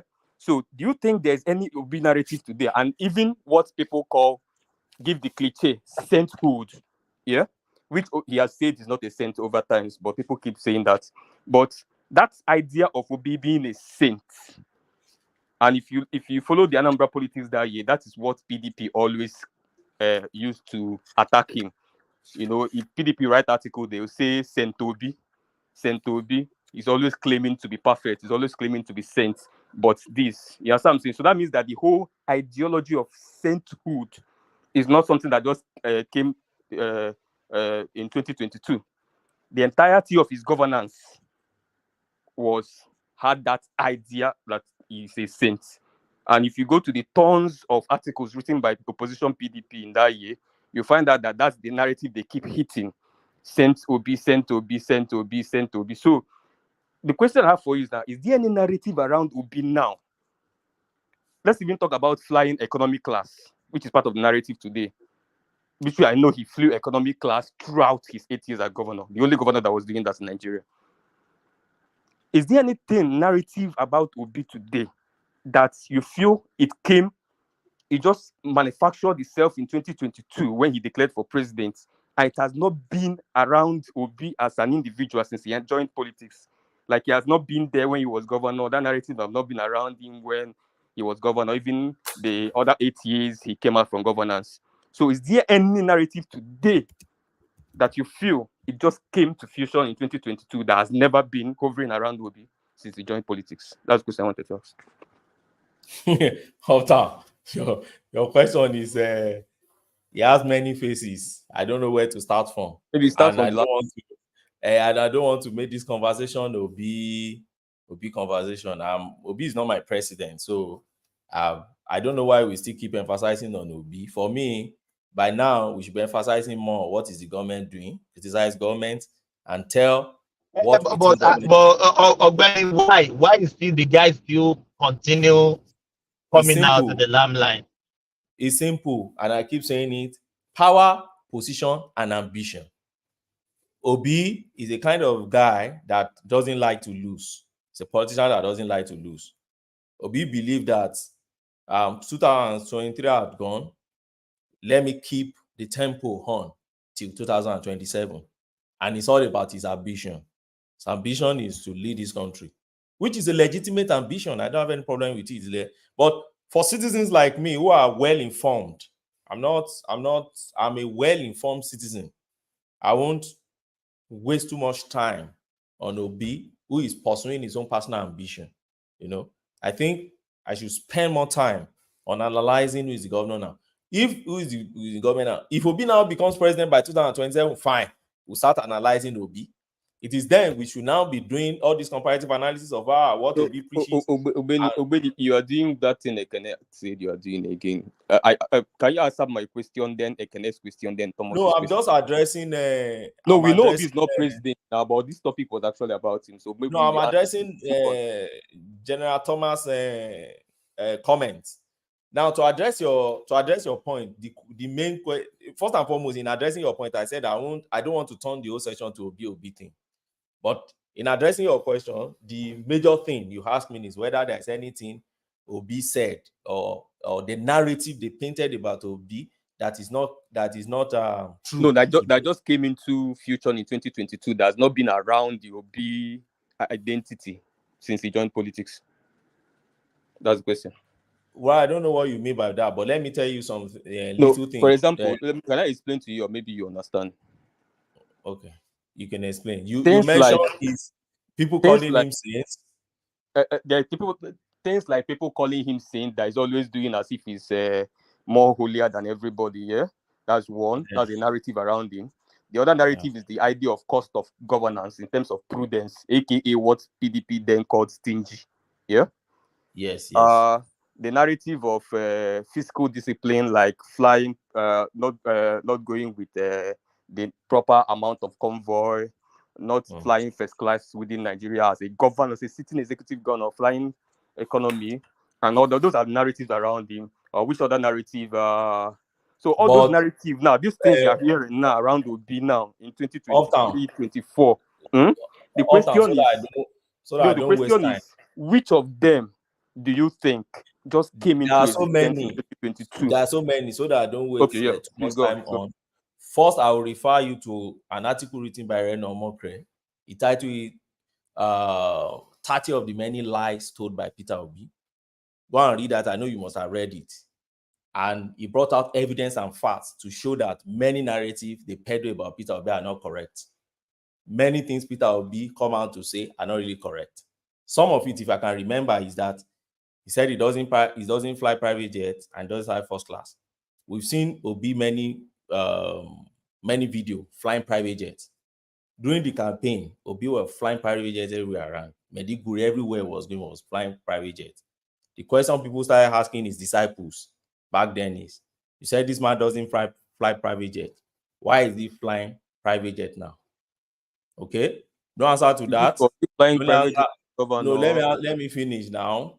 The only answer to that was that they will tell us we are mad. They will tell us we are this, we just ate the guy, but we are holding the guy by his own words. Obi told them that, people, yes, they said Mr. Stingy because they believe that he doesn't spend money for politicians the way other politicians will spend money for them. And he said he has been saving. We remember immediately after his successor stepped into the office, they said he never saved anything for them. He said he left something billion in the coffers. Obiano came and said he did not leave the money he's saying he's left. Secondly, the narrative but about the one that Alessoti confirmed, that one doesn't look good to you. It's only the one that Obiano said to you that you took. But the one Alessoti told you, Alessoti is not from Anam. Alessoti was not as a governor when that was. Alessoti was sitting as a bank shareholder or bank manager when that money was saved, and he was a friend then to him who accompanied him, who gave him advice on how to do it, whether to save it in naira or in dollar. So that one is not a message to you. Ekene is very simple. Alessoti is Peter Obi's boy. He worked in Peter Obi's bank. And I won't expect Alessoti to didn't work in Peter Obi's bank. Sorry. Where did he work? Didn't he work in Diamond Bank? First Bank. That if it's Diamond Bank, right? Diamond and First Bank, yeah. That's Peter Obi's bank. Diamond's bank is Peter Obi's Diamond bank. and Access Bank, Diamond and Fidelity are Peter Obi's bank, right? What are you saying now? Agbeni, sometimes with the way you talk sometimes. P2B is Fidelity, not a Diamond. What are you saying? Now? Why do you guys don't? Well, how do you mean it's two banks? Check my facts now. Peter Obi is involved in both Diamond Bank and Fidelity Bank. What are you guys talking about? The bank I know that it has the highest shareholder is Fidelity Bank. I said go and fact check me. Uptown is there. Not that he owns those banks. It's just that he owns shares. I can wait. Maybe you're going Uptown. Am I not right? Diamond Bank. Let me respond to you now. Maybe you didn't join the. I'm still responding to you now. You want to turn this thing to a big thing. Let me move to other topic now. No, now wait. Now you say something. I said Obi own Diamond Bank, right? Obi is involved deeply in Diamond Bank. What do you mean by involved? I think he should be chairman or something like that in Diamond Bank. Chairman in Diamond Bank. Yes, either chairman or director. Fact check me now. This no, I don't know you for this one. No, go and fact check me now. Ogbeni, no, it's not. No need to fact check. He was chairman of Fidelity Bank, the youngest chairman they ever had. And which bank again? There are two banks. Guardian Express Bank. He was chairman of Guardian Express Bank as well. And that Guardian Express Bank was not what became Diamond Bank. No, it was not. What bank did that bank became later? I don't know. That bank, I think. Yeah, you say you don't know. No. Let me tell you. During the election, let me even look. Let me even see if I will see a link. See the larger point, Ogbeni. See the larger point. Yeah. No. Don't divert. No. You just painted an impression that shows that I don't know what I'm saying now. You now want to divert. No. Ogbeni, I will be so glad that you prove to me that Obi owns Diamond Bank. I'll be so glad. See now, see on even on next. I've not even type. I started seeing it. Okay. I didn't even know Peter Obi was the owner of Fidelity and Diamond Bank. There is no clan that. Let me look for another one. That is the fat outside there. Everybody has been talking about now. So why do you now start making me look as if I don't know? Obeni, on this, we are not going to give. We will put a rematch. I'm going to bring my father. There's no way Diamond Bank appears in Obi's investment in Diamond Bank. See, Alex Oti confirmed that some of Peter Obi's investment in Diamond Bank PSC when he was CEO with Mashaw in 2023. What was wrong with you guys? And now, wait, when who was CEO? No, I'm just reading it now. Go and Google now. Listen now. We played the video already. My Diamond Bank CEO Obi invested in the bank now. No, calm down now, bro. Let's explain to you. Me as if listen to me. And the people will just follow you like that. Hey, now what for you Obi then to follow who? Obeni, follow who? You say you are well informed. You are the most. You said here you are the most. You are the most well informed citizens of Nigeria. If you don't hear me right, please calm down. Calm down. What I didn't say to myself. Calm down. I will never wait. Uptown. I will never project myself of whatever I'm not. I said I'm well informed. Okay, and I have no apology for that. Let me explain to you now. The most informed. Let me explain to you. For instance, about Peter Obi, let me tell you. People say a lot about Peter Obi. No, don't leave that space. So don't leave that space, please. Let's be there. That Diamond. Peter Obi space. Don't leave. No, that Diamond Bank. Don't leave there, please. You are well informed like the rain. What you read out now is a write-up of a video I sent to one man that he played in the beginning of this platform.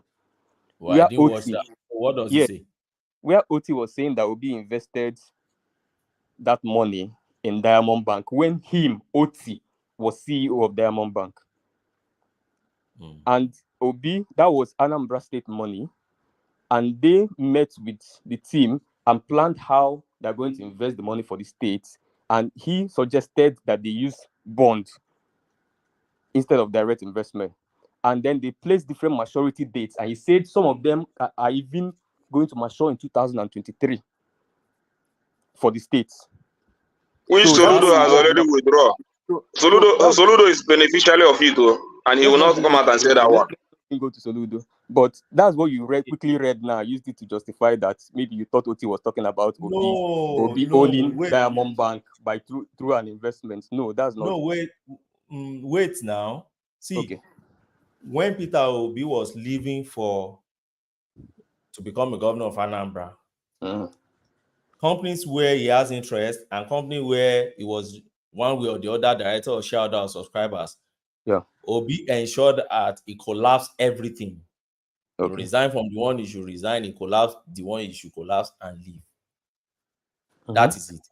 When Obi got to the office, there are 2 banks Obi made as customer for Anambra State during that time.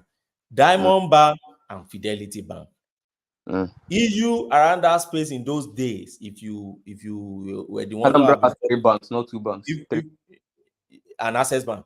If you are the one who has been following news those days, you recall that issues around that time was that why will Obi be using banks where he has interest as the official banks of the state? It was an issue throughout Telmax and all those guys that were after Obi till he left office. So the narrative outside there is that Obi has interest in more than one bank. And that is the narrative I know. If I have any, and don't forget, and that's why you see all these social media things. And that's why don't pull back on that. Yes, now I told you, I said Diamond and Fidelity. I mentioned it here. Now I won't pull back on it. And I said that is the narrative. See, I'm a kind of person that I'm a trained lawyer, and as a lawyer, if you have superior opinion, or superior argument somewhere, you must bow for superior arguments. But one thing about lawyer is that don't tell me what about lawyer is in the courts. You say?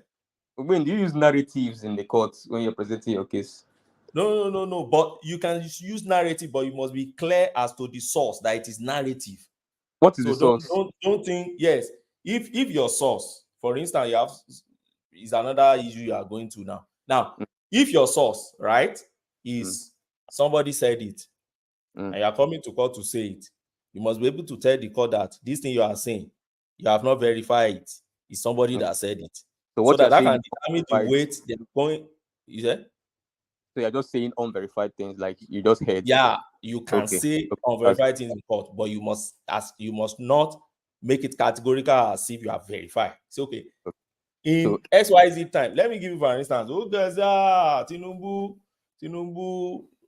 thief, Tinubu embezzle money in Lagos, and that has always been the narrative around Tinubu since 1990 date. Has anybody verified? The answer is a big no. Has any court convicted? The answer is a big no. But is it the narrative? The answer is yes. So if somebody comes to your platform today now and say, where do you get this narrative from? Is the person dropping from the moon? That has always been the narrative. I would like let me debunk something you just said now, which Valentine OBM debunked years ago.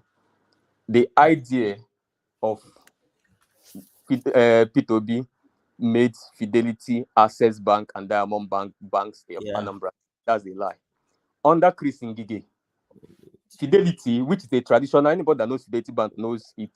Southeasterners like banking with Fidelity Bank from Congo. Fidelity, Access, and Diamond Bank accounts operated prior to P2B's governance under Ngige. Mbadinuju used those same accounts. In fact, they had branch office around Aguaka. And that was debunked during that Obi's governance. Are you saying other banks don't have branches in Anambra? No. What I'm saying is that the account, Anambra has operated those 3 accounts before Obi came. So whatever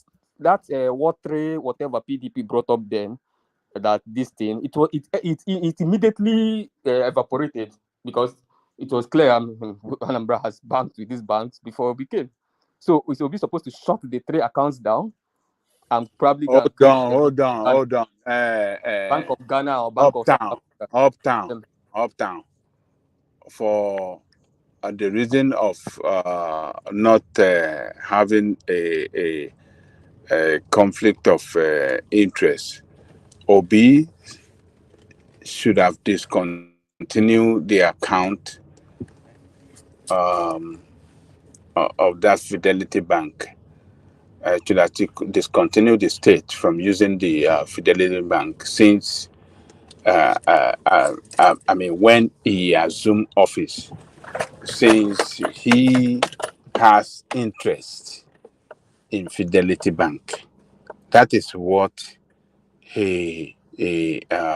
how do I describe him?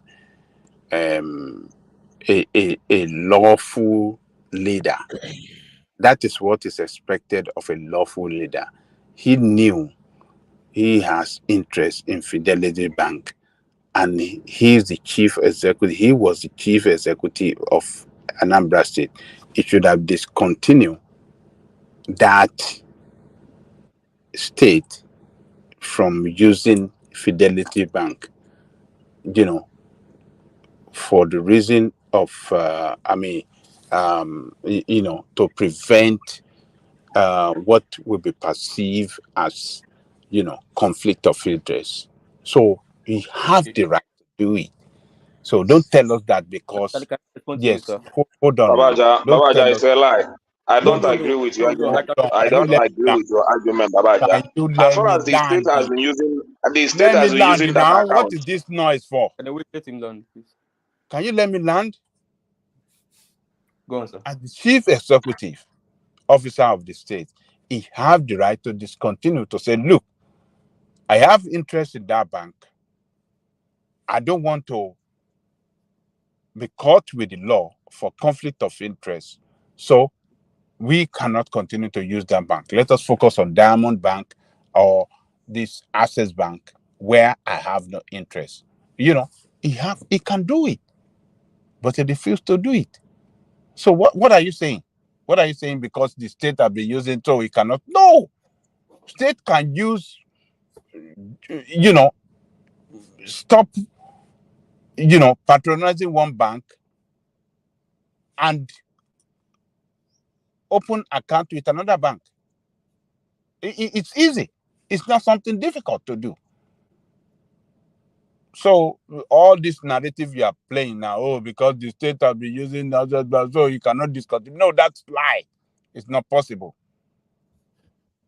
If it's a person of integrity, he should have acted in that direction, in that direction, in order to, prevent, people from, describing him continue using that of what do you call it, Fidelity Bank, for conflict of interest. So just to chip in. What do you say about integrity, Babaja? What do you say about integrity? That you said that this money is here and that money is there. You say that this thing is there and that thing is there. Is that not integrity? Does it matter where you keep it? Does it matter? Do you understand what conflict of interest means? Do you know the meaning? I don't know what you mean by conflict of interest. But my point is that everything it was not the only. It was not the. No, let me finish. He was not the only person that approved that money to be kept there. All the state and all the state parasters, all of them knew that account was existing even when it became a government, and they all approved it. At least if the state that he governed find it out that this money shouldn't be kept in Fidelity Bank or in the account, or they should not operate account in Fidelity Bank, they would have raised that motion and go against it. He's not the only one that agreed on it. We don't know. He's not the only one that agreed on it. All the state officials agreed on it before the account was used for that investment. So I don't know why most of the time we bring argument that doesn't make any sense just to bring down someone or what he has done. If let me finish. If other state governors has do the same thing, whether they own the bank or whatever, and today every governor has savings in this country, do you think you will be talking about financial issue in your country? Okay, there is no reason. The most important thing is that that money you can trace to it. Any governor that took over him can trace that money, can trace that investment, and he can still make use of it. No, that's the most important thing. All the profits generated from that investment was used by the state. Can you please let me respond to Baba? We have heard you. There is no reason Baba, please let me respond to you. There is no argument. There is no reason for argument over this. You have said this. But let me respond now. You don't know the meaning of conflict of interest. So just let me continue and just round up. Please let me respond to Baba. Please. Okay, I don't think you should respond. Let us just. No, let me respond now. It's a short response now.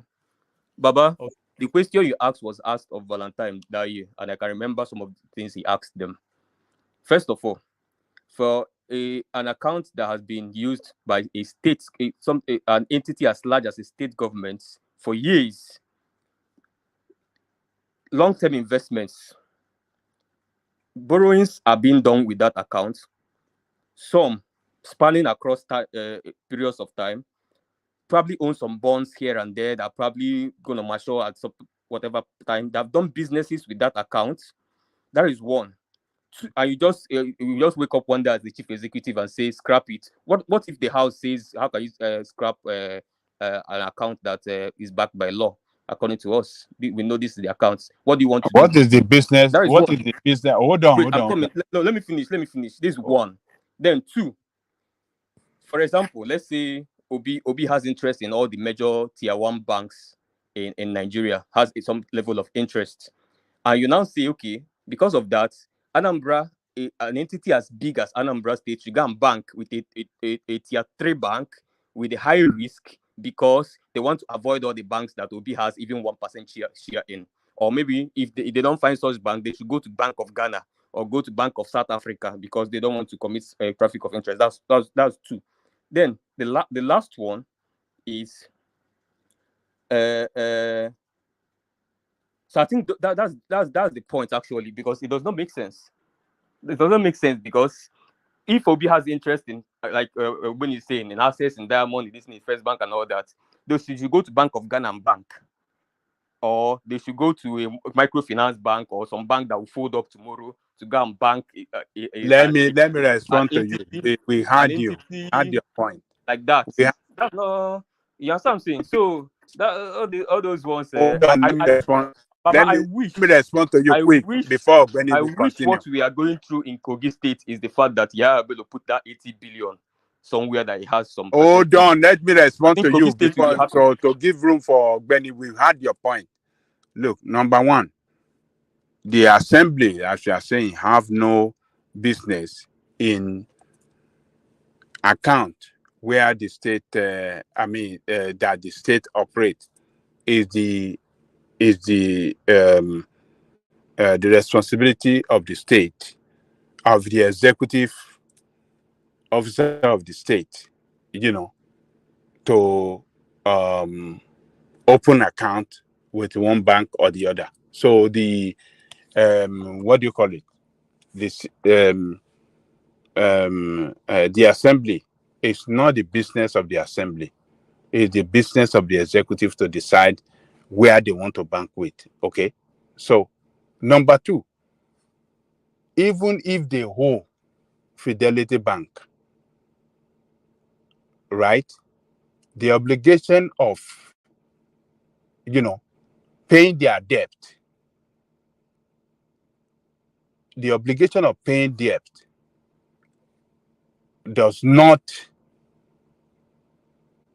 doesn't mean that if they close down the account, if they close down operating the account, they cannot continue to pay the debt.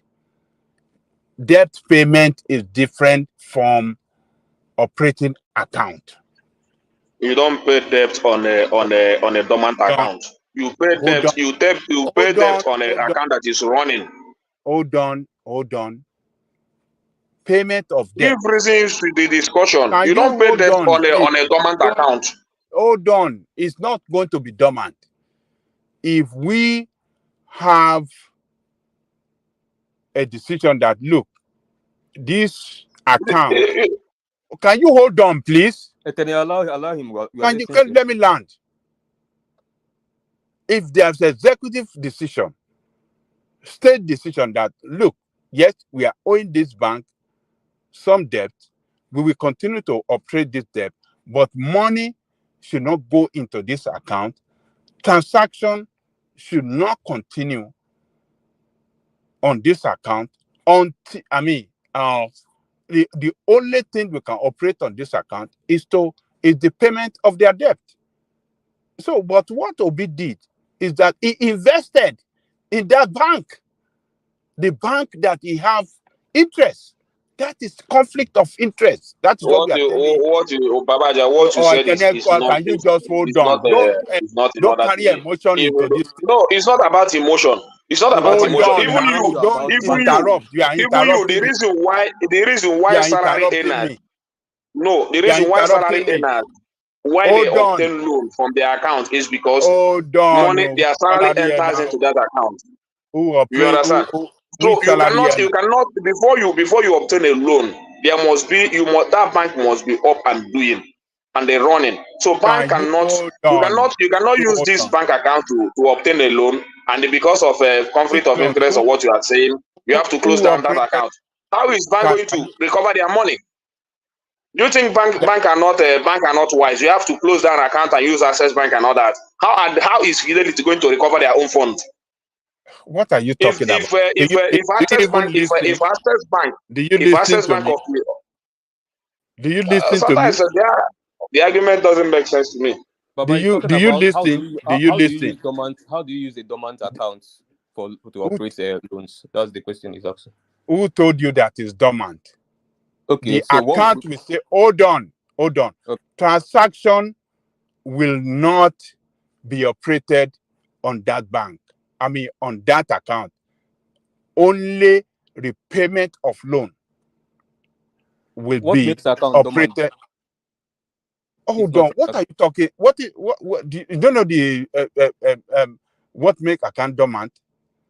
If we still have account and we are repaying loan on that account, but we don't allow transaction on that account, like inflow of cash and outflow of cash. You understand what I'm saying? That means that account is there for specific purpose. Specific purpose of repayment of loan. We are owing that bank. You understand what I'm saying? So look, loans has maturity dates, right? You don't just wake up in the morning and start repaying your loans. What are you talking about? For God's sake, what are you talking about? No, you don't just wake up in the morning and say the loan I collected for a period of 2 or 5 years, let me just start paying it from tomorrow morning so that the account won't be dormant. The point is,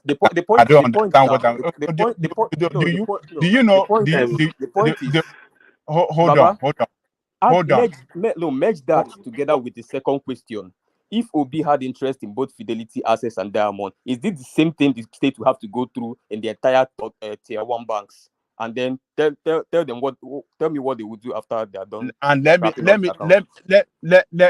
me tell you this. Let me tell you this. Look, repayment of loan on a particular account, you can close down an account, all right? And at the same time, you can pay the loan on that account. It's a matter of repayment of loan. I can say, okay. Babaja, it's a lie. It's a lie. You're not telling fools. It's a lie. You cannot close an account to pay your loan. That's a lie. Even before you can obtain a loan from a bank, you must first of all open an account. What are you telling me? Are you telling fools? What are you telling me? Before you even obtain a loan from a bank, you first of all open an account, run it for 6 months or a year before you can even obtain a loan. Then that loan will be paid through your account. What are you telling me? Are you trying to educate us or the other way around or whatever? What I know or what I don't know? Or is it what I operate on, or you're telling me what I don't operate on? Don't tell me that. You can only you run your room with your account. Even if that account before you able to, let me finish. It's not only you are not the only educated ones. Yeah. Sometimes when you try to mislead you don't mislead us maybe you repay your room with your account. What are you telling me? Are you trying to, because you want to suit your narrative, you now want to bring in things like that? Things that only exist in Nigerian bank.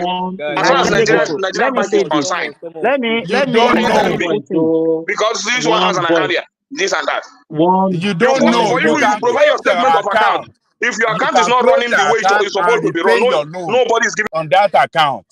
You can close your account and pay loan on that account. Let another person talk to him. Maybe hold on, Simba, 1 minute. Let me make this point. You can close your account and repay your loan on that account. You don't know. Your account can be closed and you can repay your loan on that account. Why must you close? Babaja, I think you're just being petty. If you don't know, you don't know. Babaja, you can close your account and repay your loan on that account. It is Babaja. It is possible. I wish your account you won't use it. Babaja, I think you're just being petty. And look at you. I did not think you don't know. No. This is Jewel. I'm not talking about closing account or not closing account. You can close your account and repay your loan on that account. First and foremost, you were wrong in stating that the House of Assembly does not have a hand in where the account is open, right? Where the state government account is opened. You see, sometimes we just come out here. I understand. The Abadorians are educated, but they're slow. And the biggest problem we have in Nigeria. Tell me why account. Tell me why account. Those of us that hold on. Let me finish. Who are the signatory? Hold on. The problem. Hold on. Are you telling me that the state account, the signatory to that state account, legislator we have legislative arm of government as signatory to the state account. Is that what you're telling me? No, that's not what I'm saying. Oh, okay. So what are you saying? What's your point? You're not listening. What's your point? My problem is that you're not paying attention. You just want to What respond. is your Allow point? me to land. What is your point? Let me land. But the point you just made now is a lie. My point. What is your point? The point is that the state house what of is assembly. Your point? The state house of assembly. You see, you are going up and down now. You are saying, "Oh, Baba, you say that the assembly cannot do this." Now I ask you question, you answer a different question. That the state lawmakers. Let's listen to him. The state lawmakers must know where the state account is being opened. You can't just do that in isolation. So are you telling us that he needs state assembly approval before he can open an account? Is that what you are telling us? No, that's a big lie. So the governor can go to the governor can go to Ghana. That is the prerogative of the executive. They don't need the approval of the National Assembly the state assembly. They can open an account in Ghana. That's my point. No. Any bank in Nigeria. Any bank in Nigeria, they can open. They don't need the approval. They don't need the approval of state assembly. What I'm just saying is that the act of opening an account or where an account should be resided is under the laws of the land. Which law? Right or wrong? Which law? Is the power of the executive. You are the one that listen now. You are the one that said anywhere in Nigeria. Hold on, please. Hold on. Let's not argue like the banks in Nigeria. This argument to any bank in Nigeria. Who made that law?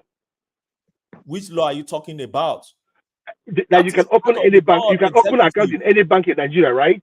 That is the point I'm making. But if they want to open it, they don't need to seek their approval. That's what we are telling you. I'm not talking about approval. I said there is a law guiding where an account should be opened. But the law does not state. You are the one that is missing it. I'm not missing it. I'm just stating that's where I'm coming from. That is what I was talking about.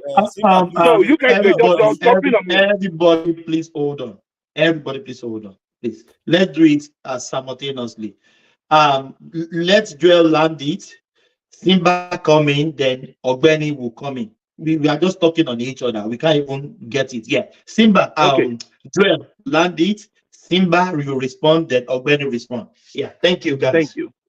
Thank you very much. So my point is this: there is a law guarding the opening of accounts of any state government. So that law is binding, and the custodians of those laws are the national state and state assemblies. Period. Whether we like it or not, that's the reason why somebody from a governor in Nigeria cannot go to Ghana or South Africa to open a state account. So there's a law guarding that space. What is your point if now? We are going to please let me know that, please. Now, if we are going to talk about how where the state government account was resided before Obi took up power, right? It was in I think Fidelity Bank. Why should I come in as a governor and decide that I must change it from there?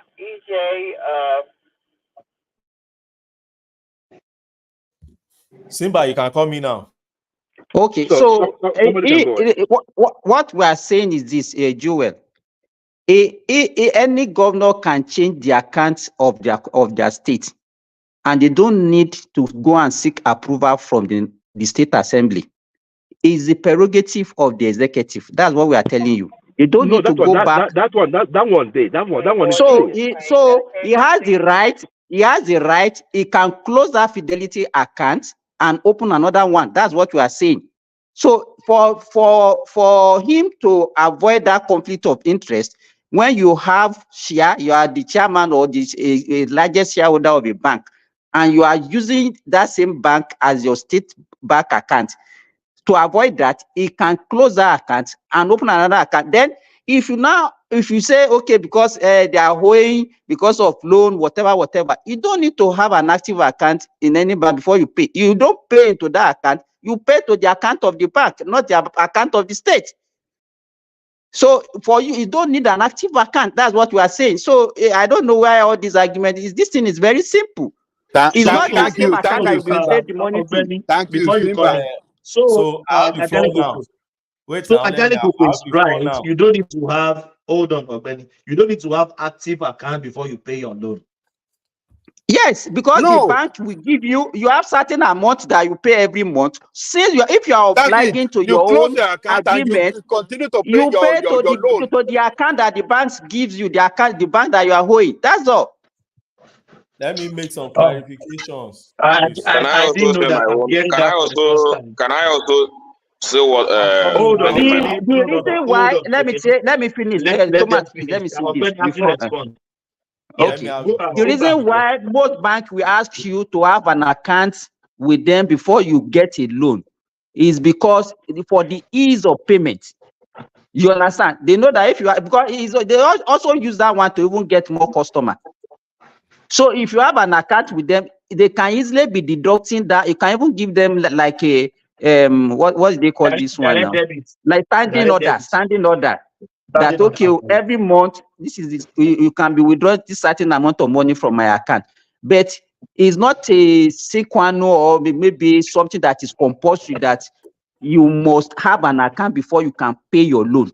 No, but even the other thing is that okay, you are owing a bank and then you say you are saving money in the same bank. Does it even make sense?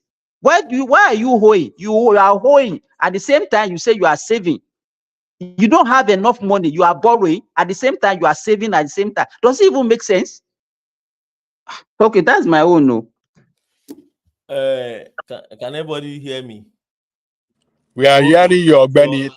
Thank you, Simba, for that clarification. You see, sometimes we quote law without being specific, and I wonder where we are getting that law from. So Jewel of Nashville that say, "Oh, the law is clear." The law, which law are you quoting? It's obedient law. It's obedient law. Now, if you go to 5th schedule to our code of conduct for public officer, it's a 5th schedule to your constitution. It talks about president, vice president, governor, and and other public officers and state government and others in Nigeria. You can maintain accounts, but that account must reside within Nigeria. It says it clearly. You mustn't operate an account outside Nigeria, and it stops there. Now, the House of Assembly has no business at all with where the state government is banking money or the bank they are banking with or operating. The Constitution simply says within Nigeria. And from that within Nigeria, you operate whatever you want to operate. And we have even had many examples in Nigeria. It's only and that's why sometimes I like citing examples so that it can sink in and we can relate with it.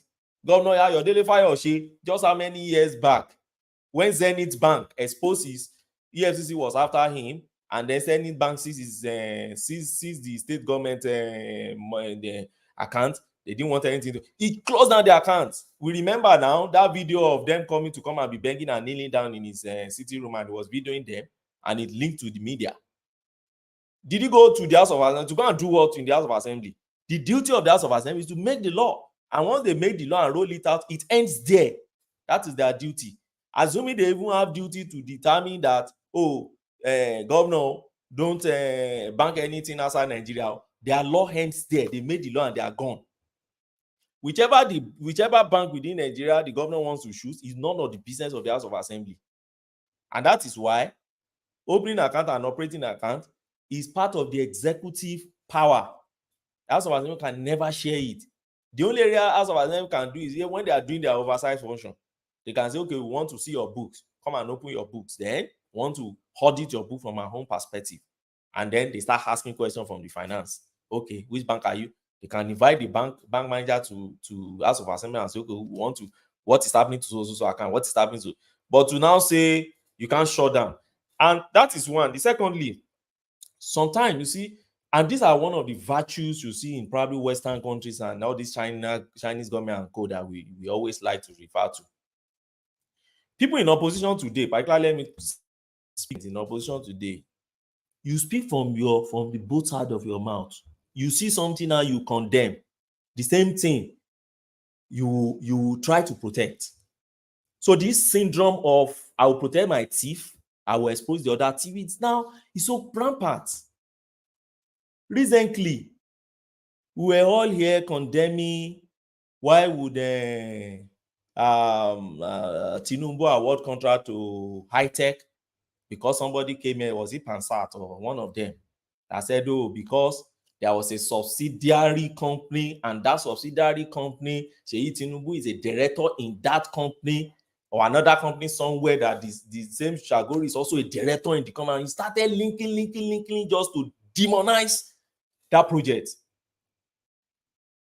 And you are busy citing conflict of interest as if you are the most expert in conflict of interest.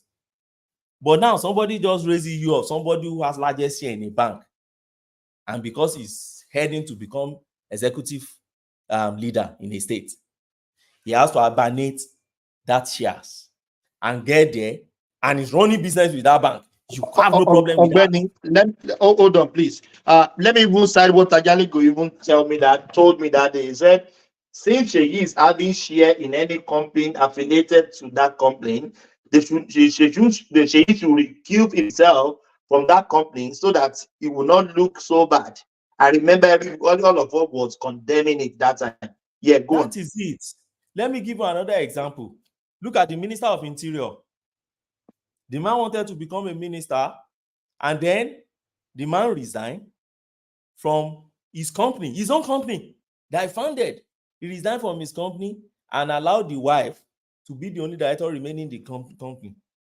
Now they realize that another ministry, not his own ministry, another ministry gave his company that was the former director, gave his company a project. We were all here lambasting him in Kudi Ekene. That why will another ministry, because both of them, they will be on fake, and from there he can talk to the other minister to give to, and then the wife will all sermonizing, and but you see this syndrome of, oh, it's my own thief, I'll protect my thief, your own thief, I will expose your thief, oh, I'll also protect my thief, is taking us to nowhere in Nigeria. And I wish us well. We should continue all these things as if, you see, when you come to a platform like this and you are protecting the politician, I keep saying it, 3 things matters to them. This is what they want, divide and rule. Oh yeah, this is 3 things matters to them. I keep saying it: the position, the power, and the ambition. And they use all the primordial divides that they always been using over time to make sure that we are not coherent in our position. And that is what is playing out here. And I wish us well on it. But I don't just want this debate to be OB. And that's why I just want to touch on the 2 other points that I have, so that I can just have a rest for the day.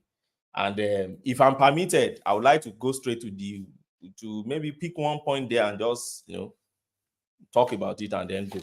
And that is the point of the 90 billion naira. I think Ekene wants to interject earlier on. Yeah, let's hear Ekene. Okay, do you have Ekene? No, yes. Ekene, respond, please. Well, a lot of thoughts has gone on, but I think it should continue. But my point still remains that all this, the banking having an obligation with the state. That's an obligation, and it's an agreement being made with the state. So if another state governor comes and wants to continue with that obligation that the state has already had with a particular bank, for me, or how other people sees it, even the whole majority of officials in Anambra State see them, there is no need changing an obligation that you already had with a bank. So that obligation must be maintained for easy recovery. You understand? So your point still remains that because this person is looking for a position, then he would have changed that obligation. It's not done anywhere. As far as you have the capacity to maintain that obligation, it's not done anywhere. That obligation must be maintained, either by withdrawal or by savings. They know how that obligation was, how the agreement was made. So it's a written agreement between the bank and the state. It's a written agreement. So changing that agreement is also a loss of integrity to the bank from the state. So that integrity must be maintained for easy business, to even for future purpose. Because if you breach that obligation and tomorrow the state now wants to come back and say we want to come back to our former obligation or former agreement we had with you. We are sorry that we closed down the agreement because of so issue. So now we are coming back because we might still need your help, either by loan or whatever. How do you think that company will look at you? You see, in terms of business. Hold on. Okay, let me ask you this, please. Sorry. What Obi did that time about what we are discussing now, what is different from what is happening now? Tinubu's son is himself have a share in a company they award contracts to. What's the difference? This is awarding a direct contract, and many people are speaking to that. But we are talking about an existing agreement between a state and a company or a bank, even before you became a governor. Prior to your coming, Ekene, I think you should add. Yeah, prior to your coming to be a governor of that state. I asked the question. If you know how business is being run, if you know how business is being run with a bank, once you default an agreement with a bank, you have no. It's very difficult to have a business to do with that bank again. And for the state knows that they need the bank more than the bank needs them. Ekene, the state knows that. Hold on. Can I? Babaja, let me finish. You have made your point. Let me finish. You have made your point now. How many times you? No, I've not finished. Now, when I finish, I told you I finished. Whatever argument you want to make, whatever. Let me finish. Now, you have made your own point because it's easy to you. I want to ask you a question. No, I want to finish before you ask me. Okay, finish. It's easy for you to say.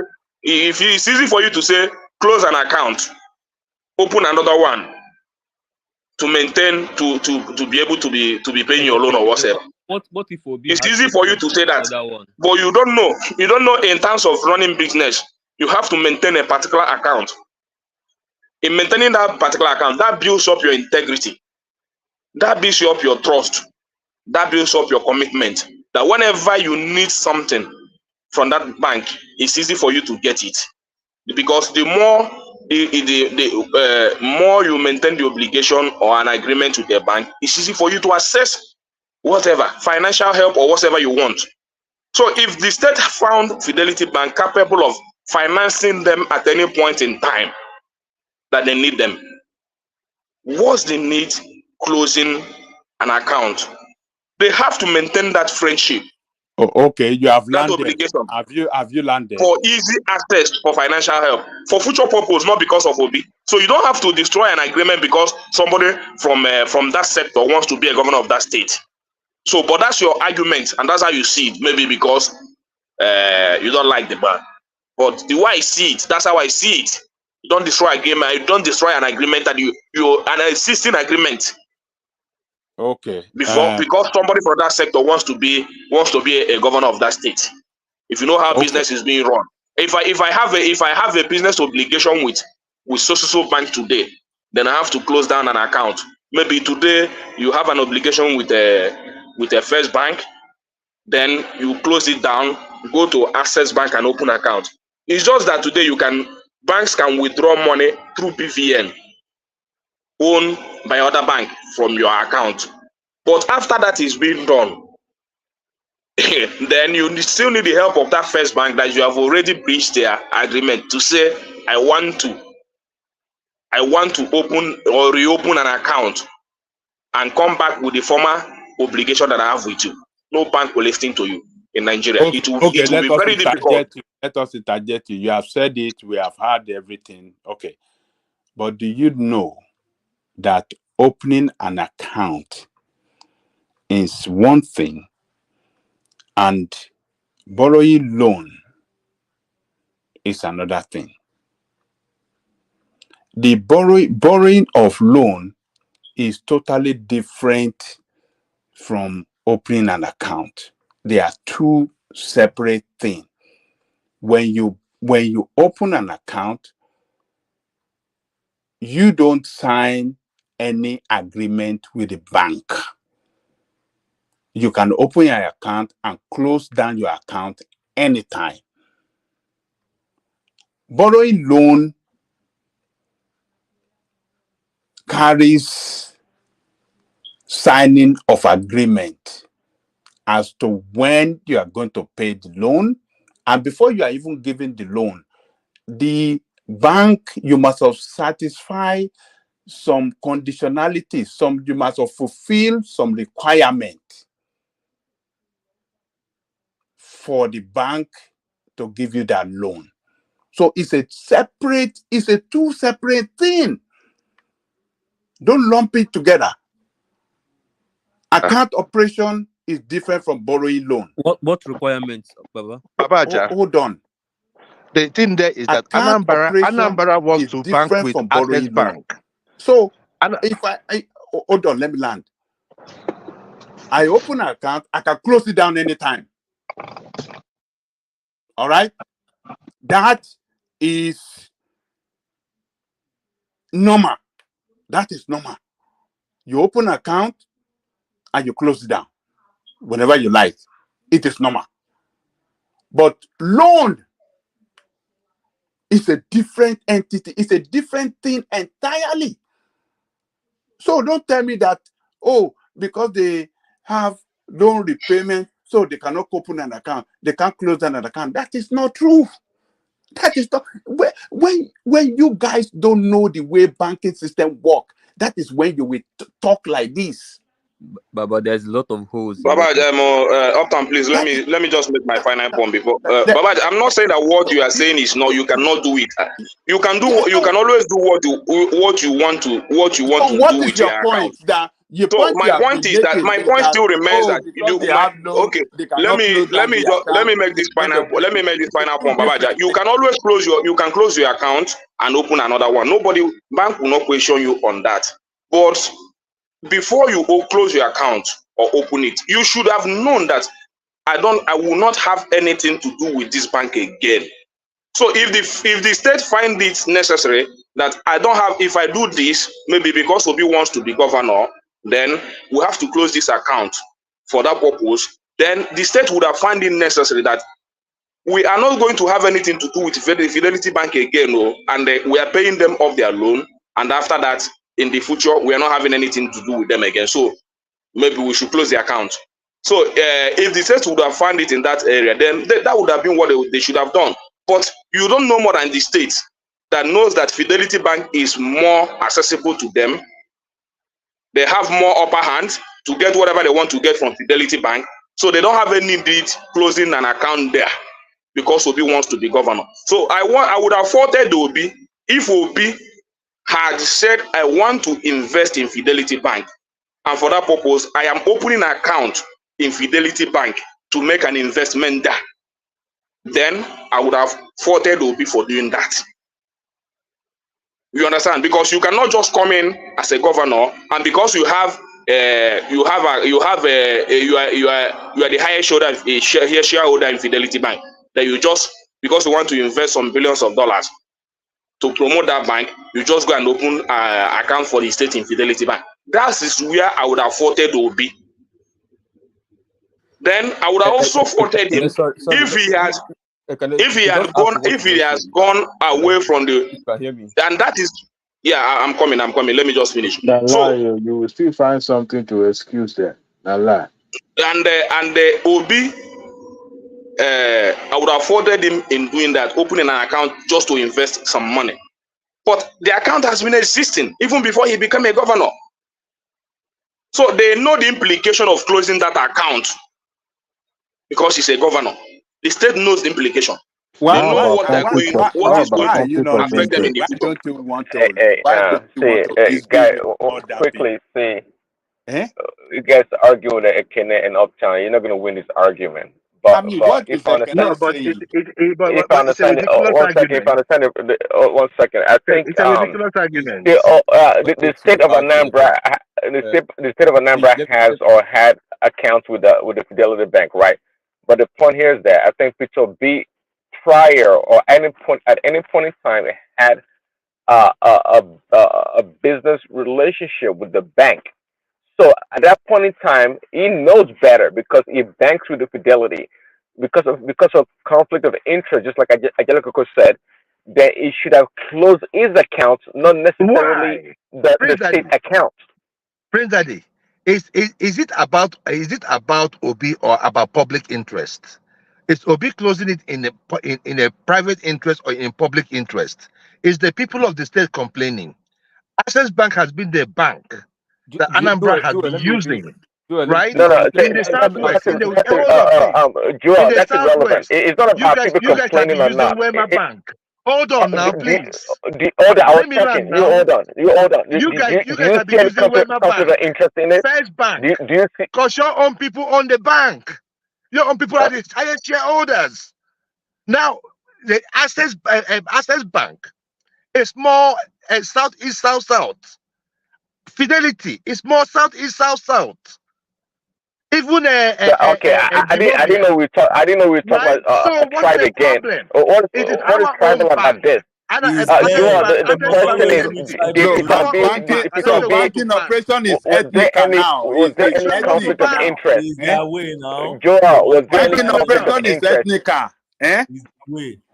I've told you. We want to bank in our own bank. We must get you. Well, okay, I'm sorry. I didn't know it was tribal. I didn't know you have to bank your own bank.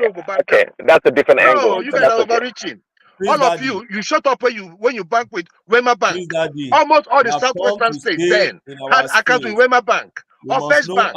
Why did you go to Fidelity? They must tribalize everything. Is their way. I didn't know banking was tribal, so I guess I read my case. I didn't know that. It is our own. You cannot stop it. It's our own. Look at this guy. When you detect look at this guy. No, you're the one that is you're the one that is a mundane topic. To accuse you. Is their way. I'm used to it. It's a bank for crying out loud. He will come now and he will accuse you. No, sorry. He started it, bro, but he will accuse you first. That's their way. What Joel is saying is not really it's not anything tribal. It's just about it's not about the situation. Yeah. I'm coming. Please. One second, please. It's just about anybody. And wait, calm down. Anybody in Nigeria? Yeah, no, I know. Are you sure it's not tribal? And what he's saying? Calm down. Let me. What is tribal in what I said? That we were using a bank. We wanted to change the Can you allow me to tell you what I think? Come on, please. You guys can sleep. What I know. It's very simple. You're going to control where we bank. When you come to Nigeria, you are who? When you come to Nigeria, for example, when you go to certain regions, has certain banks that dominate in terms of number of branches. Exactly. Anybody knows this. My auntie is a banker. This is kind of the circular argument we get into. I don't know if anybody's debating that or questioning that. The problem is that you have said in America, this kind of a circular argument. You are forgetting the way Nigeria is structured. Joel, it's okay to patronize your own bank. That is fine. But that is the point there. The question is, not your own bank. Of course, I support. Where you come from? I even supported Peter B when he said he got rid of some of non-Anambra workers to favor Anambra workers. I didn't see any problem with that. I know that was self-interest. Calm down. I know that was self-interest, but we're trying to establish here if there's any conflict of interest with Peter B banking with the Fidelity or any other bank while transacting the state business also with the same bank. There is no conflict of interest. Okay. You guys are just having a conflict of confusion. There's no conflict of interest. Is anything ever wrong with Peter B? Is anything ever wrong with Peter B? Whatever Peter B does? Praise Daddy. Public interest is more acceptable than the private interest. You understand? In that regard. And mind you, if you go to Anambra State, that Fidelity Bank is the bank they use mostly to pay workers. in that state. I was I about don't to know if he's making that point or arguing that And point. they have That's been using it irrelevant. even That's before he became. irrelevant. Even before he became a governor. Even before he became a governor. Yeah, because They already have an existing the accounts. relationship. Hold on, the accounts were already open. Of course, we're not going to ask the state of Anambra to close the accounts because of Peter B when the accounts had existed So what's your own prior. point? What's your point then? What's your point that's then? what Baba is telling him to do. That he should have closed the account. Yeah, you should close the account. That's what we're saying. The question is that where did the conflict of interest came up? Was Peter B banking with Fidelity Bank, for example? Was it conflicting with him being the governor at the same time managing multiple accounts and his own personal accounts at the bank? You don't think there was What are you talking about? What do you mean? Well, with you guys, it's like talking to a rock. With you guys, it's like there's nothing wrong with Peter B. He never does anything wrong. He never does anything wrong. Everything he's ever done in his life is perfect. Everything he's ever done in his life is perfect. We have to let you know you're talking bullshit. It's not because of you BS all the time anyway, so it's irrelevant. That are more reasonable. We're talking about the account. This is the first time I ever heard about banks being tribal. Do a good job. This is the first time I ever heard about banks being tribal. We have to bank with our own bank. Because you are not from Nigeria now. You stayed in abroad for too long. You don't know that Yoruba have their own bank. One thing, you always do personal attack. Hold on, Joe. I will tell you. You need to calm down. You need to stop No, I'm being honest with you. You're not. You're talking about how you're talking about. I'm looking for, anyways. Because you God damn it. You need to dominate every time you talk about damn Peter B. Anyways, you guys always going around in a circle. I can't make a damn point without you cannot bring down Obi without me telling you the truth. Let me say this. We shut up those days because we just said let's allow it to pass. But this time around, whenever you bring up propaganda, we are going to match it for you. We are going to tell you the truth. Let me say this. Let me say this to balance you can match whatever. Let me balance the view. Let me say this to balance the view. Hold on, Ekene, please hold on. You guys know me. I will not take it. We can't talk on each other. I think Peter Obi want to destroy this conversation now. Maybe let's have conversation around Peter Obi, then let's move on. Many people have not spoken. We have so many topics. So, can I respond? Ajale Koko, well, hold on, please. Hold on. Let me laugh. Ajale Koko, one man came to you earlier on. You weren't responding. So let's discuss Peter Obi in a few minutes. Then we go back to the topics. That will be Ajale Koko will be the next. So can you respond? Few people to respond. Okay. Thank you, Thomas. Hold on, Ekene. You hear well before you go. Yeah. Thomas, before you go, let me ask you this question quick. Do you know that Wema Bank, the most governors or almost all governors in the Southwest use Wema Bank? Right or wrong? Because it's a hold bank. Yes. Right or wrong? Okay, thank you. That's what your point is valid. I wanted to teach Prince Daddy because he does not know and he felt insulted, but it's not an insult. He's not in Nigeria, so he's more open than Nigeria. He does not know that we have regional bank. The Northerners to use the Islamic bank. So you don't know these things. So every region in Nigeria have their own bank. That's the point. Is not let me say this. He's just talking to what he is posting in the comment section. He doesn't know. Is there any bank in Nigeria that's called Islamic bank? What are you talking about? Is there any Islamic bank in Nigeria? Which bank is an Islamic bank in Nigeria? Just tell me. That they call Islamic bank. Tell me, which bank is an Islamic bank in Nigeria? There is this. Jazz Bank. So they call it Islamic bank. It's an Islamic bank. It's not true. The Wema Bank is an Odua investment company. It's part of Odua investment company. Most of the states, most banks, even in Southwest, most states in the Southwest, they don't even use it as their primary bank. They don't use Wema Bank. So it's just a notion. But they have an account. Looking for easy way out to back they your all have argument. account in Wema They will Bank. tell lie. They want you to validate it, and they will have evidence. Sorry, it's not the issue of Ogbeni. Let me respond to what Thomas told you. Say these are not the issue of the interest you have in your bank is what matters there. The public interest, the business interest is what matters in a bank. The bank I used mostly is owned by Yoruba, that's FCMB. You understand? So, but that bank, a lot of businessmen here use Access Bank and all those stuff. But because that bank is my major thing, it's not easy to close it down for me. It's very difficult for me to close it down. And that's what I want to explain, the interest. And that is why then you will talk about a state that has more obligation. So my own with FCMB, I have to continue to build it up. I don't even have to, at this stage, to close it down. It will affect me very much in future when I want to use it for some purposes or whatsoever.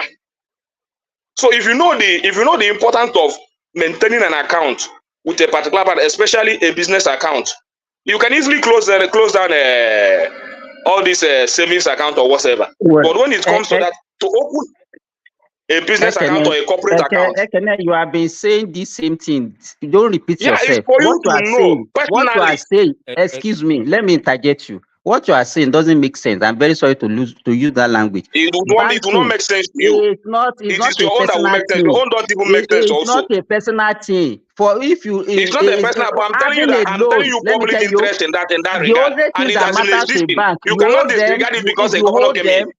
Wait. If you owe a bank, the only obligation you have your bank is to pay your loan. If you don't default on your loan, future obligation, future interest, what?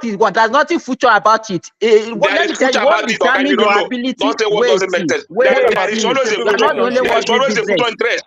There is always a future interest. Let me tell you, what about relationship? You don't know you build a relationship with the bank. What a bank needs for you to grant you a loan. You just close it down because you want us to agree that this shouting is not, it doesn't make your argument valid. You don't know what you're talking about. It's your own that is not valid. You don't make a point. Let me finish what I'm saying. Being credit worthy is not by virtue of having an account. That's what I'm telling you. If you obtain a loan from a Fidelity Bank, you oblige and you pay your loan.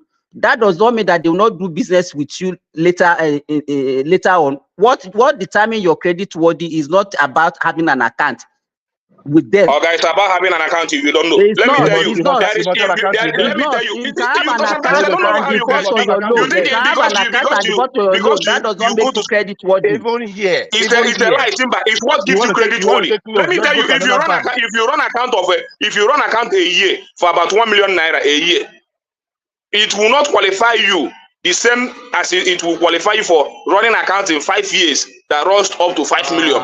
You understand? So what are you telling me? If you run account of 1 million naira under 6 months, you can be only qualified for maybe 550,000 or 100,000.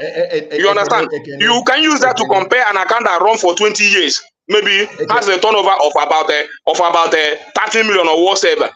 You already know that you have a right to about 10 million or 5 million. So you close it down again and go back to 50,000 naira, 100,000 naira. What are you telling me? You think the only person who is educated here? I want to contribute, but I want to know the bone of contention. Why is this argument? I want to know. What's the reason for this argument? Baba just said that P2B should have shut down the account Anambra has with Fidelity when he became governor. Whereas the account has been in existence far long before Obi became governor. We're saying that Obi has an let me tell you, Simba, wait.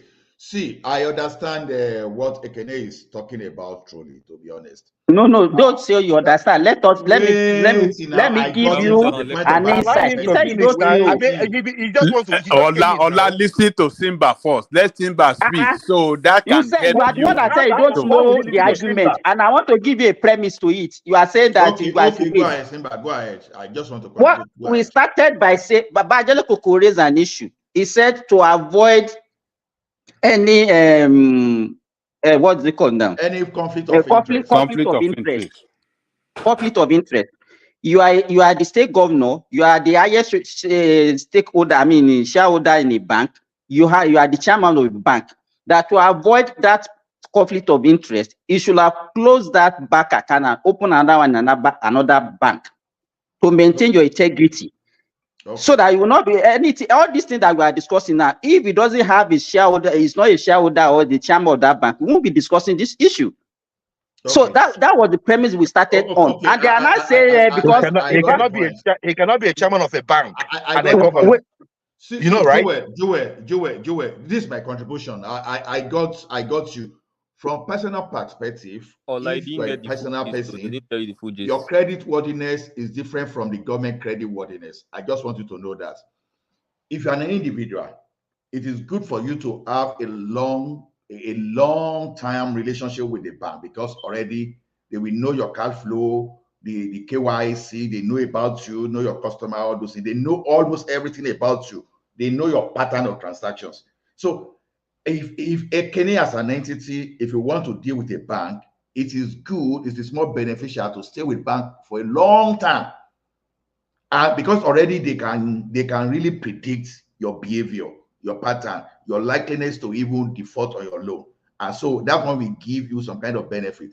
But if it is a state, a country, credit worthiness or state credit worthiness is entirely different, because already you are part of the government. So they know, because when they want to give you any benefit, they look at it based on what is coming to you and the type of other benefit like collection and all those things they can get from you. So it's as good as you can become the governor today and just open an account with another bank immediately. So the bank will be looking at, okay, monthly allocation, will it be coming to me? Your internal revenue, like tax collection, some other thing, will it be coming to me? So that one will not even be any issue for the state government to benefit from new accounts. I did that. So to be honest, on that is difficult to prove. I know it's not only in Nigeria they do all those kind of rubbish, to be honest with you, because sometimes people give their family, Trudeau is in the trouble, arrive Canada is in trouble of that as you speak to, because it's not funny. Even the allegation even says that even his wife is part of that deal. So corruption in high places everywhere. See, there's no way we want to explain what Obi did in that Fidelity Bank. I know that as we want to think that Anambra the person owned that Fidelity Bank, it's not totally true anyway. So that's a word, that's a story for another day, because we know some Yoruba people. We know some Yoruba people that have serious equity there, even before Sanusi Dabaru, everything. So it's not totally bank is not totally.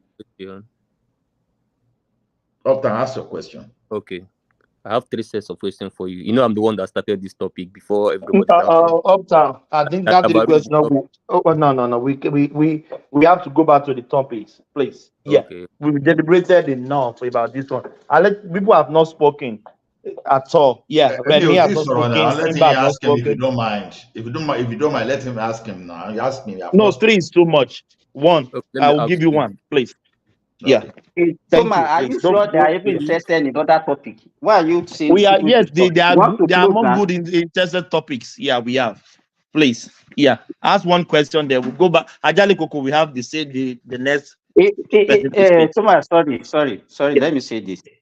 It is good. What you are saying is good. But when we started, how many of us are on the platform? Is this topic that made people to join? So by the time they now arrive and you now say they should close it, that is the way to look at the things. Is this topic that arose their interest and made them join? Yeah, let's ask Obi the draw traffic.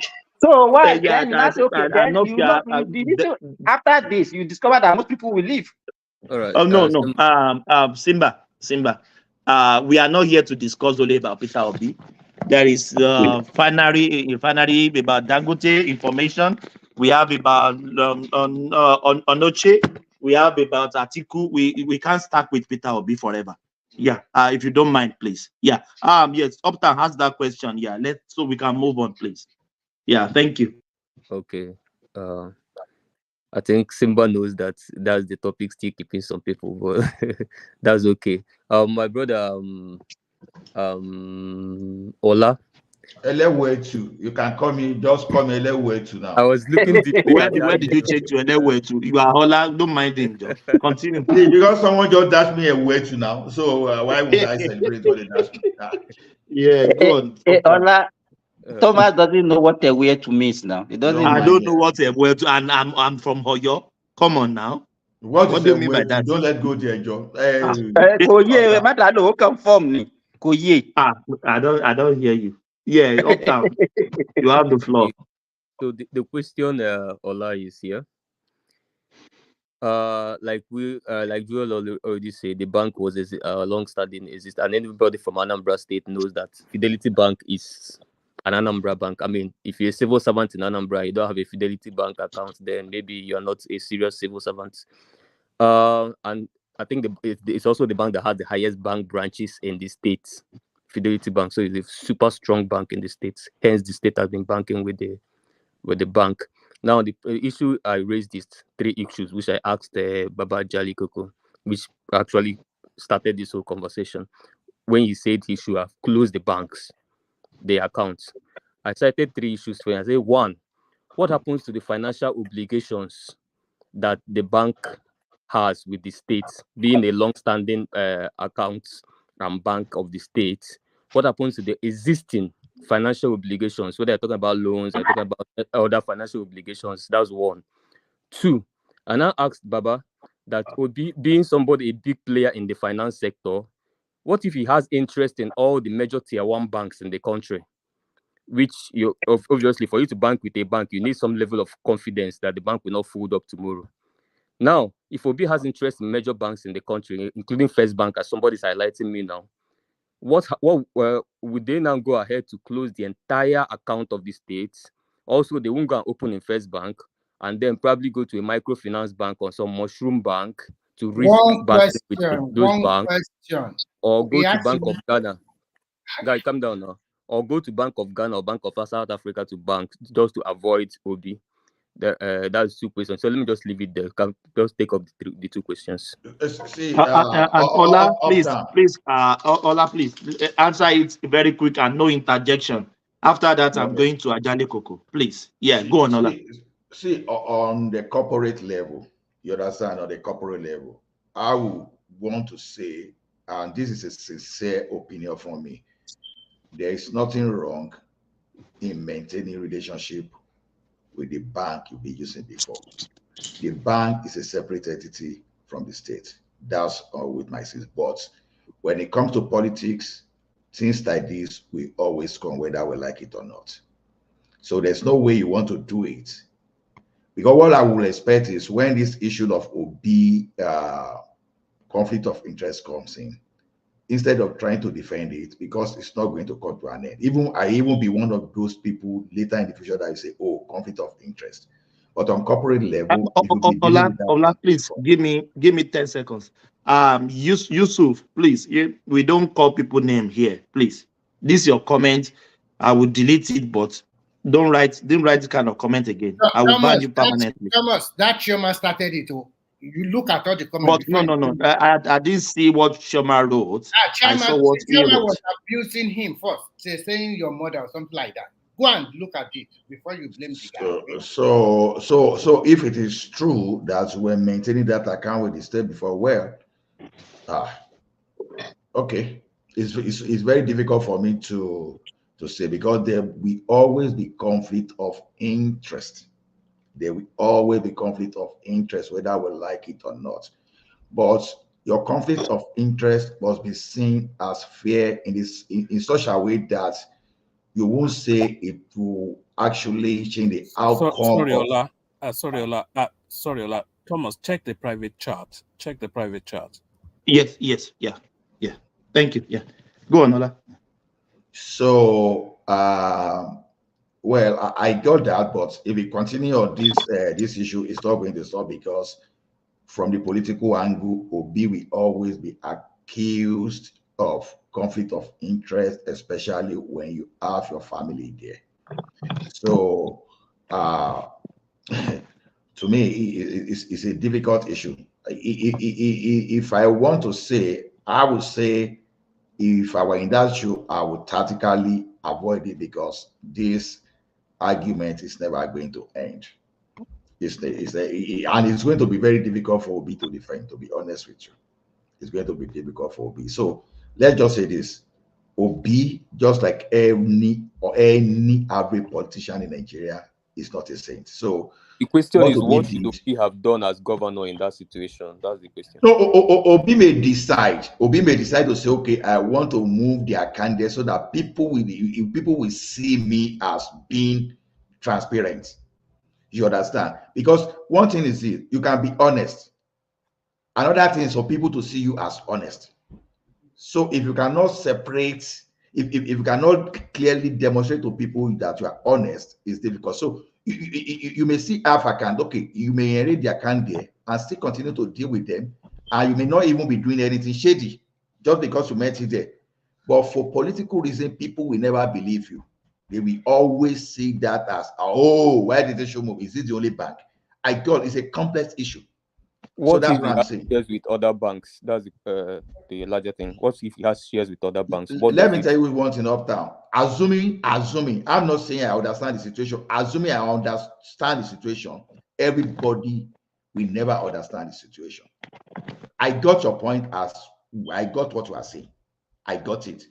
But if you now want to say Yoruba is dealing with Wema Bank because of that, I know that one is actually not true. I didn't say that too. No, not you. I heard some kind of argument around that initially when people were mentioning like Wema Bank.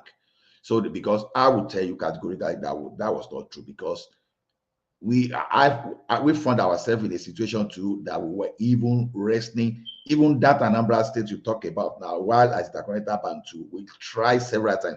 I will still manage to adjust some of the accounts anyway. So let's just if Patrick is here, he will have even, although maybe not directly from the state government, at least we still manage to adjust some accounts in Anambra then, if I still remember. So Ola, it's please. a delicate issue. I said without interjection, please. Yeah, let's follow the rules, please. No, I want you to answer my question. If no, he has answered your question. Let's please.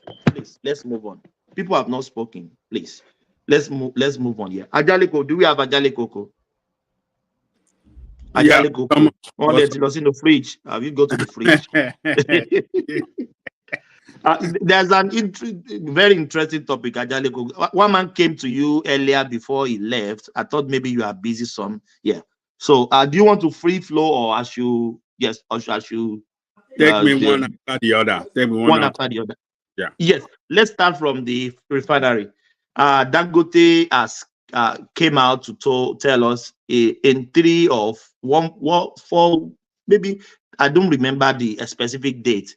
There will be end to imposition of gasoline. I don't know why you American call it gasoline, petrol in Nigeria, because the capacity they will be pumping out is too much for Nigeria.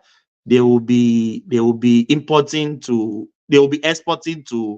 all African countries. Even their fuel for jet aviation fuel can satiate all African countries. They will be selling to Morocco, to Mexico, Brazil. It's a big large of amount here. He said it will be the things of the past. There will not be importation in Nigeria. That's from Dangote Groups. Yeah, what do you think? Yes, thank you so much. Greetings to our listeners around the world. Click on the like button, share and subscribe if you haven't done so. Look, this information sounds very, very hopeful. it sounds that Nigeria is gradually attaining a productive country. And when we are productive, we will that will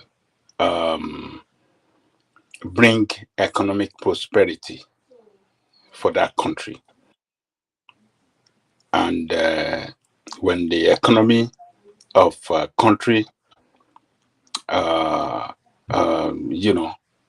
is productive, the people in that country will benefit it the most. There'll be a lot of job opportunity,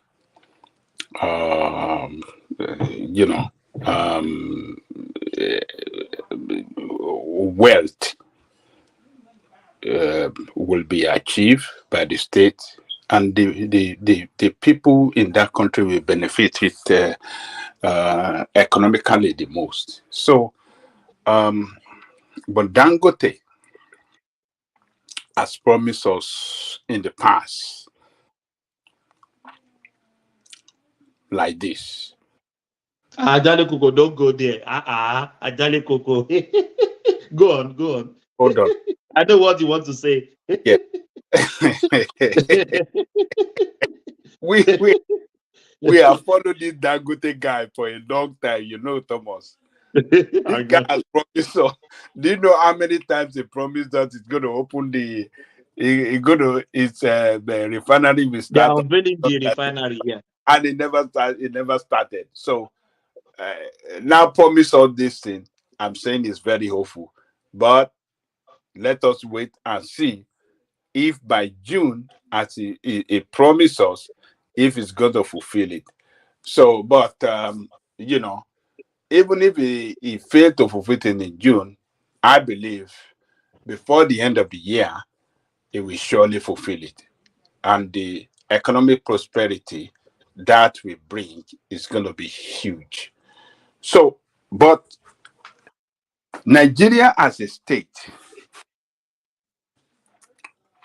must try to develop capacity in terms of not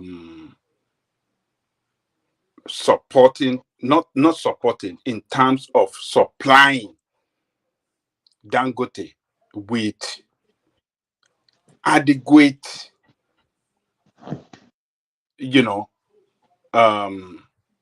crude. Ajale Koko, hold on there. Why can't we supply this guy? This guy is still buying from outside. Does that really make sense? To me, it doesn't make sense. No, I think Dangote used to have oil block. Does that mean he no longer has one or what? I can't just process it. Oh, I think the problem is that we have already sell our crude ahead. So we are unable to provide all the 6 million barrels of crude that he needs in his refinery. So he has to import from the US so that he can continue to use them in his refinery. No, Remy, you've not answered my question. I think Dangote used to have oil block. Now, if he has oil block, I don't know, because I need an expert to talk, and people like even if he has oil block, maybe he has not really refined it or get oil from. I don't know, but whatever the case might be, he need at least up to 4 to 6 million crude oil for his processing in his plant every month. So because we know this guy has backward integrated everything he does, almost everything he does in Nigeria. You understand? So, but if he has oil block, for example, I don't know, is there a way? I don't just know. Maybe I will leave it for some expert. If he has oil block and they have not exploited, if they have not exploited, there's no way he can use it now. As a businessman, he might not really find oil, or maybe not yet explored. So we have to wait till when. Ajali Koko, let's go. Let's get back to Ajali Koko. Ajali Koko, yeah. Okay, so as I was saying, Nigeria should begin to develop, see how they can develop capacity to guarantee that adequate supply of crude to Dangote. That is where Nigeria will attain a productive state. Ajali Koko, let me ask you this. If other people that doesn't have refinery have the oil block, so why can't they, this is just a suggestion, why can't they take their license from them? I'm just saying it. I'm just saying it. Why can't they take their license from them? Because if they are tapping the crude oil, maybe they are selling to outside. You understand what I mean? Why can't they get their license and have more crude oil for Dangote? Ajali Kuku, exporting. Hold on, Remy, please. Exporting crude is logistic, everything, and the crude is down here in your country where the refinery is. It doesn't make any sense. Thomas, it does not work that way. When they give you a license, probably they have a kind of how many years use it. Some of those guys that got the license, some of them already sold it off to multinational corporation. If there's a processive oil they can find on its oil well, they already sold it off immediately and they get their cash and move ahead. Some they are still trying to find oil in the oil well, they have not found it. So it's not so easy as what you thought like that. And they always like newer, or maybe you can see Tinubu is going to give some licenses to some people soon, probably before the end of this year or before the end of this quarter. So Bajali Kuku, you can continue, sir. Okay, so what I was trying to say is that Dangote is the first one. More refineries are going to spring up. More are in the pipeline. So if Nigeria is not supplying Dangote, is not adequately, we are not getting demand. So what is going to happen to other refinery? Because the Bua refinery in Akwa Ibom will soon be completed. There's another one they are talking about that will soon be completed. How do we? And our home refinery is still the Ajali Koko. The Port Harcourt will soon start. The Port Harcourt is there, and this. So if we cannot supply them adequately with that crude that we have in abundance, that means that we're going to be losing a lot of money. We are going to be losing a lot of money because those money that we use to import crude for them to refine should have been spent in Nigeria. Yeah. And spending such money in Nigeria will have given strength to our Naira, will have, stabilized our Naira against foreign currency. So, because the more we spend our money to buy from outside, the weaker our currency is, particularly this time when we don't have enough forex. So I don't know the economic direction Nigeria want to take in this respect, because when I do the mathematics of this OPEC nonsense, OPEC allocation nonsense, which I regard as nonsense, I think the more we stick with OPEC, the more Nigeria is caging her progress. When we cage ourselves and we don't want to unshackle this ourselves from being dominated by foreign power, then we're not going to achieve economic independence and economic prosperity. I can't agree if I may interject, because that is why I said maybe some people will have more foresight. Because now let me give an example. Canada is not a member of OPEC. Okay. You know, United States of America import a lot of crude oil, right? Yes. It will surprise you that Canada too, that you have Alberta as oil producing. Somehow, we still import crude oil. In fact, the largest amount of crude oil Canada has import from United States of America. Now, I try to ask question why from many people in the past.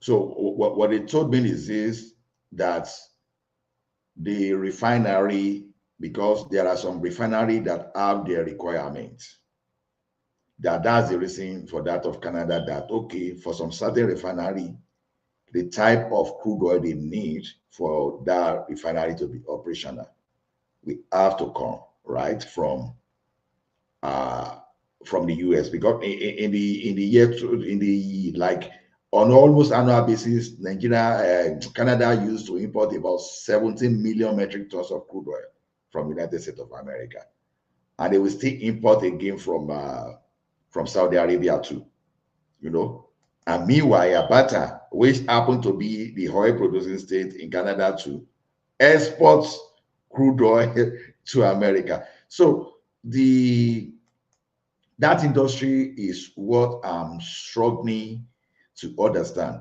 So, but if Nigeria has that capacity to support Dangote, why not? But I think currently it's not even a function of even that. I don't know. It's not even a function of whether what we are producing is not enough. Like someone rightly said, apart from the fact that I'm sorry to use this word, Nigeria already sold its future. It already sold its future because of some greedy politician.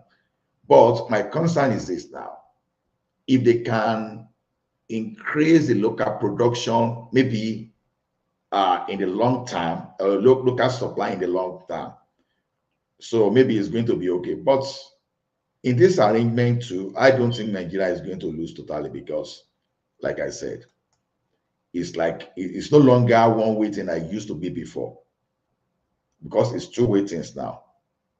You are importing raw materials from United States of America, but the job is right here with us in Nigeria, which is okay to some extent. Can we improve? Yes, we can improve. Then, one of those interesting things is this: before, when we sent our crude oil to overseas to refine, some components of that crude oil, some byproducts, we just got missed along the line. Now, part of that byproduct now is what they want to be to convert to ammonia and to use to produce fertilizers in Nigeria. So what does that tell us? Head of tape for now, I believe that the Dangote cement is a blessing to Nigeria. It's not only Nigeria, it's a blessing to Africa. It's going to solve a lot of problems. But can we do more?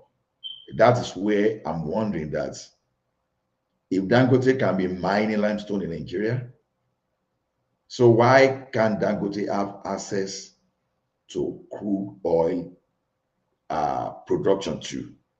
That is where I'm confused. Thank you, Baba. Yeah, Ajali Koko. Okay, Ola, see,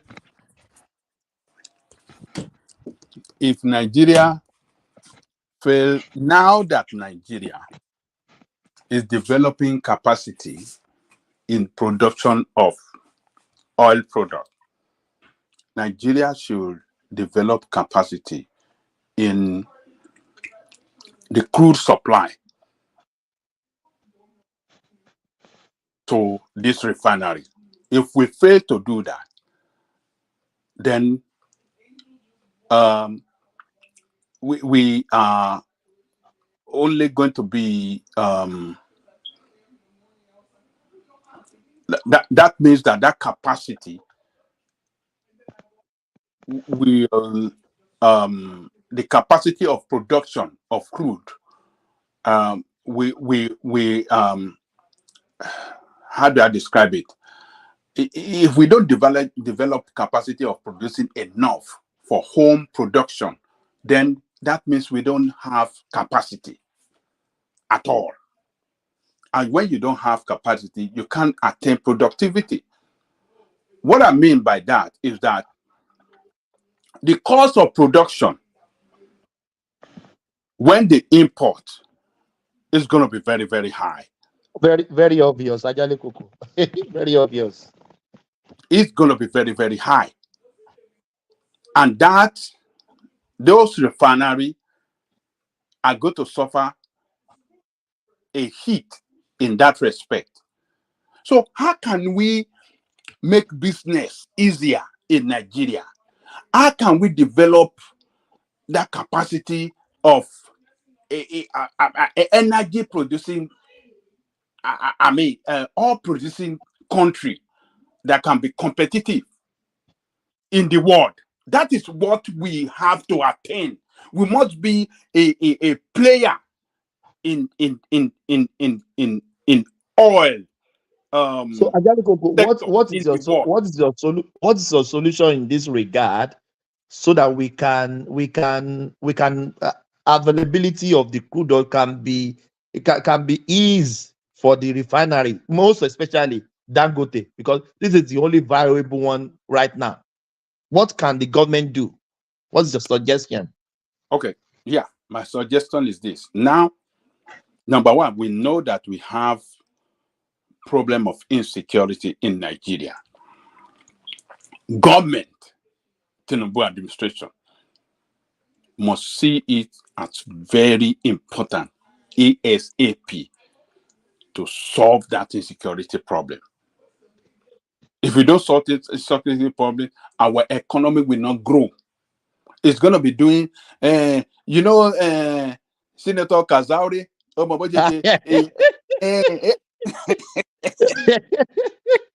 economy is shaking like this, like this, like this.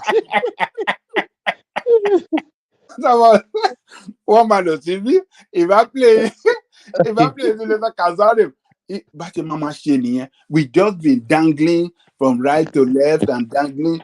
And when after Tinubu, and now we have a weaker president, we might come down again like the Buhari did to us.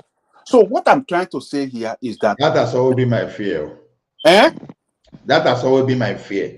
Look, I don't understand that country. I don't understand.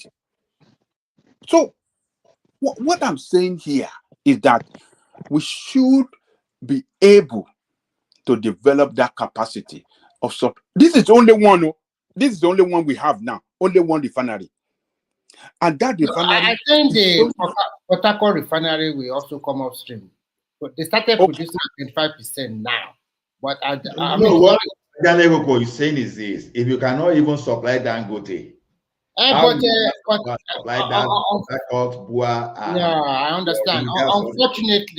Unfortunately, according to what NNPC said, by July they will offset all those forward contracts, and as from July they're able to supply what amount of. NNPC team promise you. No, this is not a promise. Thomas, NNPC. They have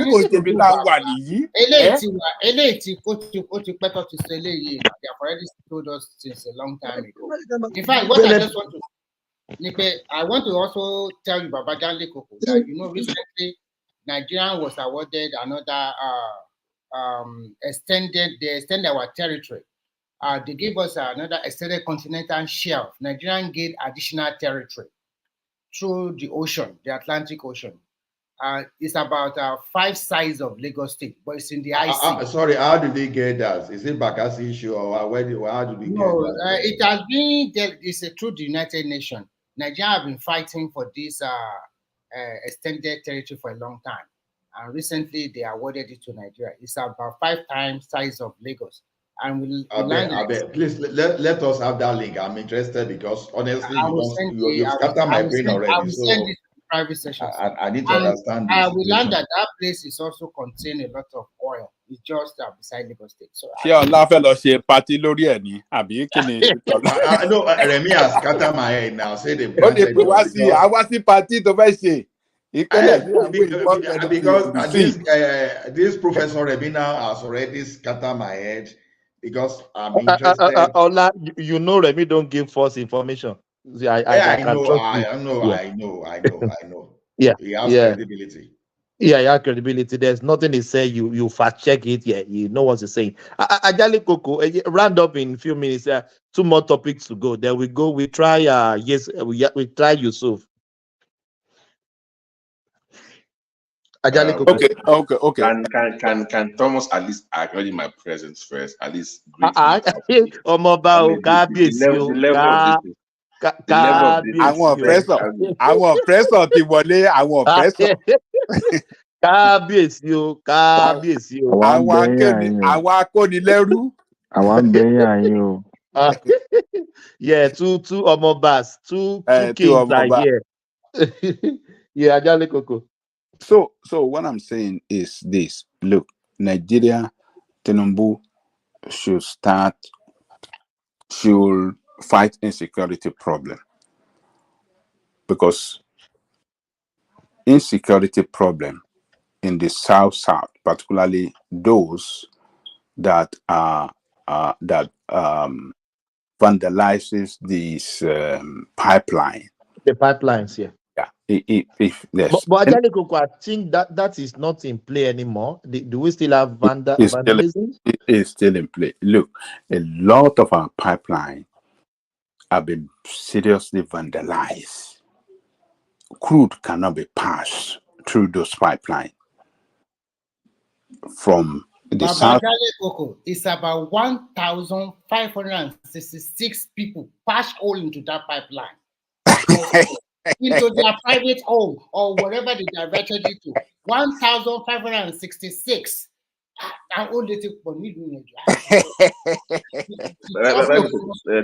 Quick question. What is the capacity that we could do without the oil theft? What is the expected goal? Now we are hovering around 1.4, 1.6. But I'm saying without all those, what were you supposed to be? Thomas Cheka might hit 2 point something million. 2 point something. Yeah, I think it's 2 point something. Okay. Yeah, Ajali Coco. Yeah. Remy, sometimes I just think with what we have in that country, I don't think, what am I doing in Australia? We are so blessed. Yes. We are so blessed. Thomas, if you look at it the other way, they only give them 30%. Maybe they've added their own 10% to it too. Are you talking about the derivation? Derivation, yeah. Yeah. Ajali Coco. Few talk, Muji. You have 2 topics and very important. I want you to talk about it. So we go to Yusuf. Okay, so I think we have to fight that insecurity so that we can guarantee free flow of crude to all this refinery. Because look, the world economic order is changing. It is changing, and a country that really want to be a player in the new world economic order must be able to develop capacity to be a player in this world.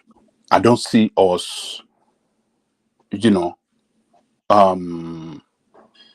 making attaining that position. We are not even making attempt. Divided house. You see that insecurity around crude oil theft, just give it like the next decade. That problem will solve. Because now, why did I say so? When you have the like of Dangote, the like of Goa and local player playing, they will be the one to they will put things in place. Hey, Ola. When was the last time we heard about stealing of limestone and all those stuff? Anything they are stealing, that means that government is exporting. But once you put local players there, because that is why we say Dangote is the one trying to monopolize it. Because one thing that Dangote did very well in the past, it was with Obasanjo when they had that agreement that okay, you will get license, you will import. Jonathan continued with it to some extent, but immediately Dangote managed to get to that economic team. He started referring to the existing policy. He started taking on all those other competitors in cement. That okay, this. So when people said he was fighting, he said Ibeto, they didn't really know that he took Ibeto to court. Not that he was using. He took Ibeto to court that Ibeto was violating the policy, because Ibeto continued to import exactly. bad cement. So it was not as if he used the executive to shut them up. He used the court to deal with them. So I want to believe, this is my assumption now, I want to believe that as Bua and Dangote are into this, because it's going to affect their business, because for someone to put that level of billions of dollars into something, if we pay Ola, I want you to answer this question. WAPCO, Elephant Cement, they have been in Nigeria over 30 years before even Dangote built his cement factory. What are they waiting for? Why can't they expand their operation? Why can't they? They are the number one monopoly before Dangote. Why can't they produce different kind of mix of cement for us? Because they are Dutch company, they are parent company. So you can see they are producing now, but that's just the level of capacity they want to build. You need to sometimes is that is it a deliberate? Why can't they? It's a deliberate strategy. So if Dangote does not come up, you don't have to do everything in the market. Okay, you may be in a market now where you have some people having their branches in like the 36 states of the country, and you decide that you want to be regional. You don't want to go beyond your region. They are not regional. That elephant no, I'm just giving an example. The larger you become, the riskier your business becomes. So you weigh your level, because you weigh your level of risk. Dangote today. Why is their plant in South Africa is bigger than the one in Nigeria, and they're making more money in Nigeria? No, that's the strategy. They want to. It's just like you are divesting your investments. You want to stay within a particular level of exposure. So they should not complain then that Dangote is monopolizing. No. You know what Dangote wanted to do? He wanted to finish them, because Dangote was trying to raise the standard above even the one they were using in the UK. So indirectly, he was campaigning against them. That that thing was not funny, but this is based on what we read on newspaper anyway. Because I deal with WAPCO a lot. Dangote was trying to indirectly insinuate that the standard of WAPCO cement were responsible. The standards were responsible for building collapse in Nigeria. And so those guys, they were forced to come out. Those guys, Remy, sorry, we have a new person on the screen, so I don't want to lose him. Let Ajale Koko, let's Ajale Koko. Ask this question to Ola before you go. No, you ask that later, please. If you don't mind, please. Let you answer later. I don't want to lose Yusuf, and I want Ajale Koko to speak. Ajale Koko, the main topic we have been battling about. Let's go to this, because I want to hear from Yusuf. Let me round up. Let me round up on this. No. You still have one more topics to go, Ajale Koko. One more topic for you to go. Round up there. I'll give you one more topic. Okay. So what I'm saying here is that Nigeria should start to develop capacity to position herself as a player in the world when it comes to oil production. We should be able to compete with Russia, Iran, and Saudi Arabia and other countries. And the only way we can attain that is to get out from that goddamn they call OPEC. OPEC. If we don't get out from there, who won't be able to achieve leadership position in oil production in this world. 1.8 that is allocated to us is nothing. It's not enough to manage Nigeria economy. It's a useless money. It's not enough. So now that we're having refineries springing up here and there, we should be able to give them adequate, because look, what Nigeria is trying to attain now is to supply. We should be able to be the major and the biggest supplier to all African countries. And that is what Dangote. That's what Dangote said. Yes. In his yes, that it will take over the whole African country. We don't need to import from abroad anymore. Yes. Yes. That's where it's going. What that will give us is economic power. Viability. Economic power. Because already Dangote refinery stand to be the best in the world. One of the best. The best in the world when it comes to, single train production. The highest producer in single train production of oil, of petroleum product. They said they will be producing jet. That by itself, no. That by itself has given us that position that we must try to maintain and even improve on it, to be, and to emerge as economic power in this world. In our areas of area where we have comparative advantage over others, which is crude, which is oil and gas. So if we don't try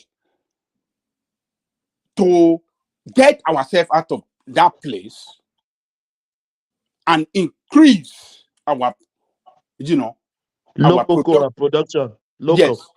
Yes, our local production, like we have Russia. Russia is not part of OPEC. If we don't become a player where OPEC can come and sit down with us and reach agreement that, okay, now let us the price of crude is falling. Okay, let us do this so that we can maintain stability in the price, just as we have Russia. OPEC has with Russia. As you have many countries in OPEC, before OPEC reached the decision, they liaised with Russia because Russia is a world power when it comes to oil production.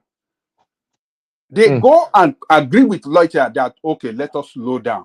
Let us bring down our production. Lower your production. Let us lower so that we can have high price. We can maintain this price. If they don't do that, Russia can produce as many as they want. Even they are the highest producer of, when it comes to daily production. So let us, Nigeria is emerging as an economic power. This refinery of Dangote is gradually taking us to a point where the world can see us as a power in oil production. So don't get too excited though. Nigeria is not the owner of Dangote. We just have a share there. It's owned by Nigeria now. It's owned by Nigeria. So Nigeria, yes, you are right. Yeah. So and Nigerian state have 20%. So look, we have to support him to succeed. And the only way we can support, the best way we can support him to succeed is adequate supply of that crude. It will what will it give us? The benefit that the country, the state of Nigeria, Nigeria state, will derive from that is going to be huge for the economy and Nigerian people. So let me leave that there. So a quick comment on this, Ajale Koko. You have to speak on this. We were been deliberating about Peter Obi visiting Atiku. So everybody's just having their speculation that what would they be discussing? People were talking about merging, merger, Labour Party, PDP himself, so that they can fight Tinubu in 2027.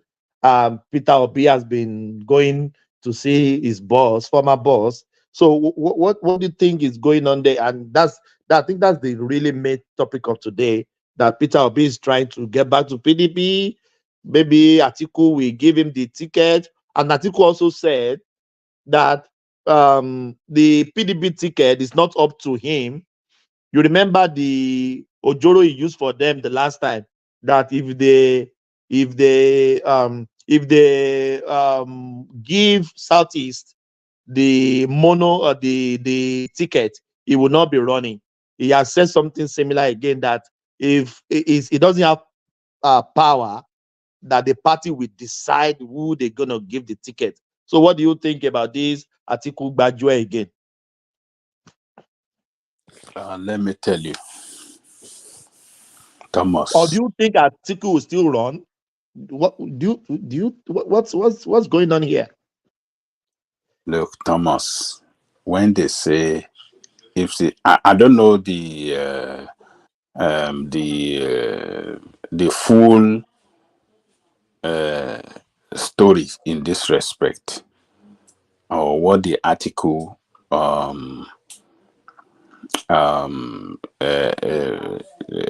came out with factually on this. I don't know, but to the headline, it just tells me that PDP is a party in disarray. How can a well-grounded party, a well-organized party, as we know, the oldest, Ajale Koko, the oldest, and one man in that party, who is Atiku, will be telling us that Peter Obi may be considered for, or is going to support Peter Obi when election is like 3 years away. What of those people, other leaders in the party? What of the party leadership structure? Where are the where are the party leadership structure? Atiku does not represent the party leadership. The party itself is separate from Atiku personality. What Atiku want might not necessarily be what the party want. So I don't know. So all of this that is playing out is just telling me that that party is just a party in crisis that doesn't know, the direction they are heading towards. So as far as I'm concerned, election is 3 years away. A lot of people will come up to show interest for the position of president. Abi Atiku wants to do vice president to Peter Obi. No, it's not possible. Atiku never but Atiku, let me tell you, Atiku, I believe he knows that is relevant as far as politics is concerned in Nigeria, is dwindling. So what can it do to, what can it do to repackage its image and its, make that will make him relevant again? So I think this is what is responsible for what he's trying to do, because he politically, Tinubu has killed his political career. For Tinubu to win that election, that Tinubu won that election and the president today, he has killed the political career of Atiku completely for life. Forget about it. There's nothing to do again. Tinubu has sunk it. He has killed it, buried it, and it's gone. Anything that anybody is saying, Atiku has no political strength again, is dead politically. Because if we go by the election result, 2023 presidential election result, Tinubu defeated him in the north. Hey, that one is very huge, though. What about if they were able to convince Obi to become his vice president? To be whose obedience will kill Obi. They will hang him. If you were able to convince No, Obi will not try that. Obedient, they will take him to the Eagle Square and cut his head off. They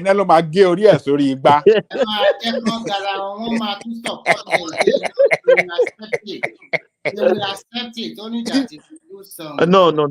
Obi, Remy, to be honest, Obi has beyond that. Forget it. They won't even try it. You know, Obi is like a dumb person. Obedient always, anything that happens in the space, Obi will not say anything. He will first of all wait for the obedient to respond. And if he responds, maybe 2 weeks, 3 weeks later, he will always go with the obedience. You know that. He doesn't have mind of his own. You know that. Yeah, Ajale Koko. So, as I was saying, Tinubu has killed, he has buried the political career of Atiku. He can talk whatever he like. Is what do you call it? Those people that speak for him, spokesperson can talk. Spokesperson, yeah. But in practical terms, his political career is dead. Tinubu has killed his political career. That's it. He lost. Put all the election in the north, the election result, the northeast, north south, northwest, tally everything together, side by side. Atiku and Tinubu led him in the total vote. In the south, he won only Osun State. He was rubbish. Southwest. The strongholds, the strongholds of their party, PDP, which is southeast, they rubbish him. They destroy him. South. He was he couldn't emerge as a strong candidate. Those are the two, stronghold of the party. Southwest, zero. Only Osun State. Only Osun State. So, where is the political future? Atiku. When Obi, if he's promising Obi today, he's just promising him how do I say? He's promising him how do I describe it? It's a fruitless promising, a promise that can never be fulfilled. It can promise it from heaven to hell. It's not going to yield any fruitful result. Fruitless promise. So Atiku is dead. He has no strength politically again. No strength. And it does not represent the party. The party structure, the party as an entity is different from Atiku. It is the party that will decide who will be the presidential candidate. I even think Ajale Koko is broke now, Seth. I don't think he really has the money even to do that 2027. Oh no, that man is rich. Oh. He have money. His money, his investment in abroad is huge. He's a smart. He's a smart Agbe with you. All this time. He's smart as Tinubu. You know, Tinubu is Agbe with it too. Agbe with it too. Both of them are very smart. Tinubu is Agbe with it. Both of them. They are very, very smart. That is why you can never see. That is why EFCV never, the EFCV never succeeded in prosecuting Atiku. In prosecuting both of them, both of them, Tinubu and Atiku. They are experts in Agbe with it. Both of them.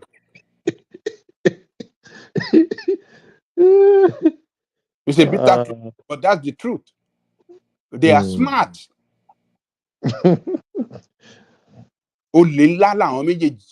So, but Atiku is dead politically. He has no political future again in Nigeria. Forget it. So what is Peter Obi going there for? What is he trying to do? To beg? Or what is the if they want to match? Let's just for this for the essence of this conversation. Receive blessing. He knelt in the front of Atiku and Atiku blessed him. You know what I mean? Yeah. Adewale, if you were for this sake of this conversation, if they even want to match, PDP want to match with Labour Party and some mushroom party, who is going to beat the flag bearer? Is it Atiku or Peter Obi? Likely Obi will be carrying Atiku's bag. Of course, Atiku will be the flag bearer. That is what he's and will be helping him out in the in the bathroom. Possibly. You know what is funny? I listened to Babajale Koko with attention. Atiku's political career may not be as vibrant as it used to be because his long lost political friend won the election as a president. But one thing I realize is that he does not care to play that role of a spoiler. So that is about them logo. Exactly. So he's got Awani Korani, he's trying to recruit the likes mind so that they can both see how they can ask everything that they come up. Anything that has to do with the incumbent. But Iwoyila Roy, reason being is that the person they are ganging up again is barely a year in the office. And the race to spoil everything has started. That is how you would know that these folks are not serious. If their ambition is genuinely towards people, at least you give the person there to do some groundwork to see. At least less than a year is not enough to judge that person's performance in the office. However, because of their ego and their selfish agenda and selfish interest, they are now beginning to come up together. These are the people that could not find common ground before the election. So now, before the election, my brother, they now find a good cause to come together. Adewale Remildo, do you think Tinubu is using some voodoo on them? No, Because No, there's no voodoo. Let me tell you this. Adiwale, You if they know, can't find a common ground, Ogun Abedu Gongo. it's just no. stupid. It's stupid. You know Ekiti lọ́dọ̀ àwọn Adéwálé ti lọ gbògùn yẹn. no, Ogun State ló máa ń ṣoògùn, àwọn ṣoògùn tiwa. You know, Thomas ni. Especially àwọn Ìjẹ̀bú. Àwọn Ìjẹ̀bú yẹn, Babajale Koko and Babati, we know them. Èmi ò ń ṣe àwọn ò ń ṣe Ìjẹ̀bú, bàbá tí ò kì í ṣe Ìjẹ̀bú. Èmi náà dẹ̀ ń ṣe Ìjẹ̀bú. Ẹ̀gbá là ń sọ àwọn bí Ó sọ pé ẹ̀mí. Ìjẹ̀bú la pé ìṣùpínlẹ̀ máa ti lọ sí ibi tó lọ sí l'Ọ̀ṣun State. And one thing you guys forgot is this. Ẹ̀gbá ni tú bàbá àtà. The PDP itself still have some big weight in the northern part, like Bala Mohammed and the rest. The weekend factor is still there. They will just hand over PDP ticket just so Peter will be like that. In fact, I just laugh over it. I will be, to be honest, it will never happen. I will be surprised They will just if Obi announce intention to move back to PDP, and if he does that, that means he completely take the weapon and shot themselves in the foot. And I wonder how his followers. I will be there with beat hell out of him if he tries that. No, I don't think so. Where there will be division. Why do I say that? Certain obedience from his tribal extraction will stick their neck with him. Those sympathizers from other parts of the country will rethink their support, and hopefully, at the point they will be able to realize that what they are supporting is a complete fraud. And those who but share, Adiwale is destroying the economy if he does that. That's the point. See, the point is not because they love Obi. See, some people genuinely want Obi. Some people, they are just into the obedience industry to cash out. Aisha Yesufu now, before you know, that guy will become big, that lady will become multi-billionaire overnight because of obedient industry. So those are the things, and those are the people that are everywhere pushing, because the more they push, the more they get click, the more they monetize whatever they are doing. You get my point. So, but people that come here to defend, they are defending Obi out of their own genuine arts, because they want people from their own region, which is not bad. They are okay. People like Kekene are okay. They are okay because it's normal. You want your person to be there. They've not done anything wrong. But some people that see obedience industry as their own crude oil, those people, they will do fight to finish you. You continue, sir. Let's go to Ajani so we can go. Okay, let me round up so that we can allow Yusuf to talk. So as far as I'm concerned, I'm not worried about Obi and Atiku, and I'm sure that APC camp or the president is not worried about them, because Tinubu knows that he has killed the Atiku and Obi. He has killed Atiku's political career. His political strength is totally of no threat to Tinubu again. But Ajani Koko, hold on, please.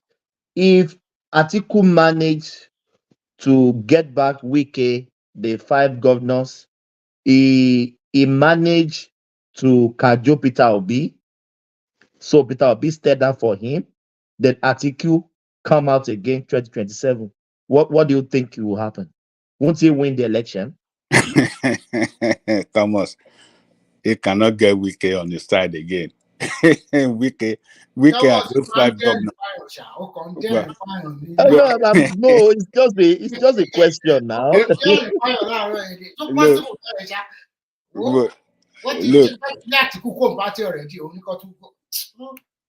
Look, already they are contesting within that party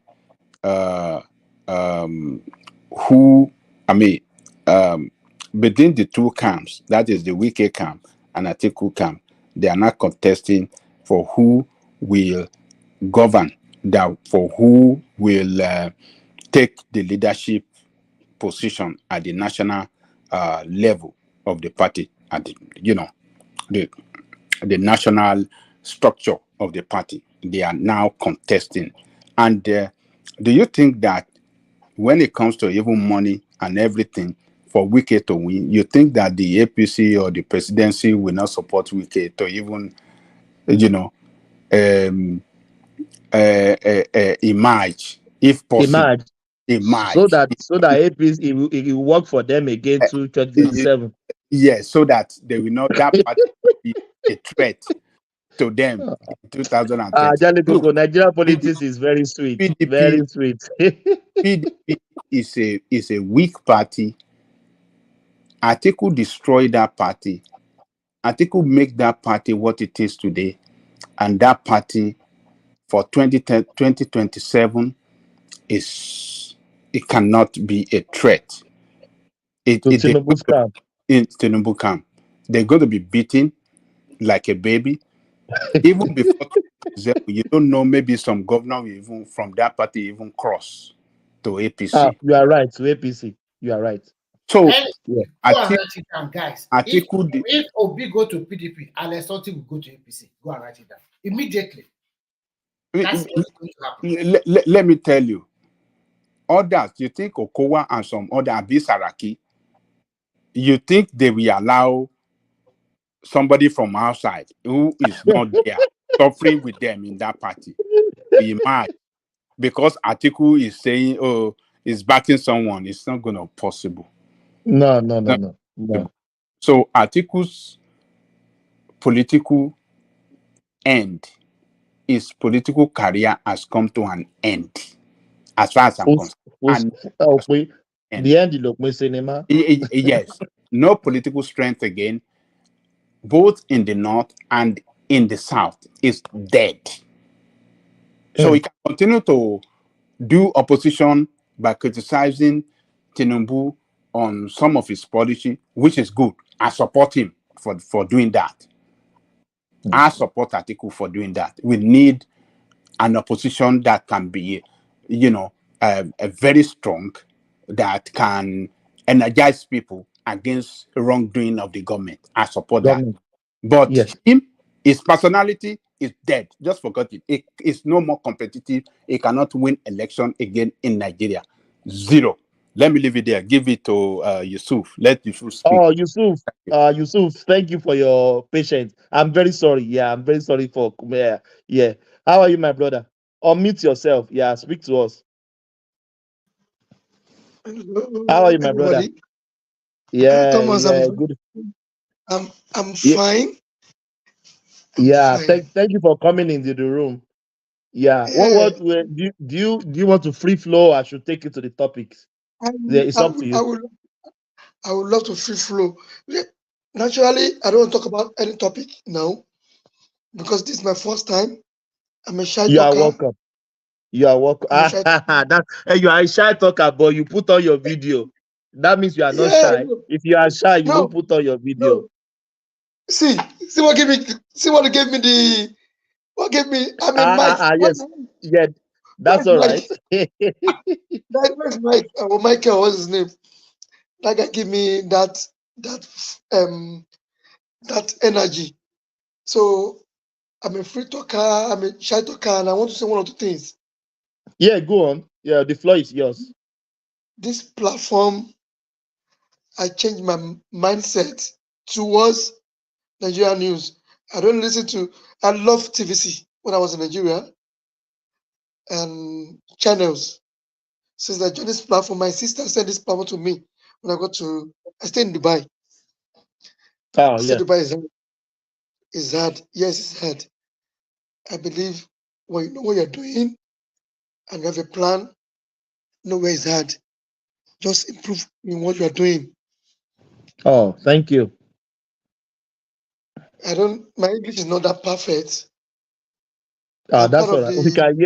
We can hear you.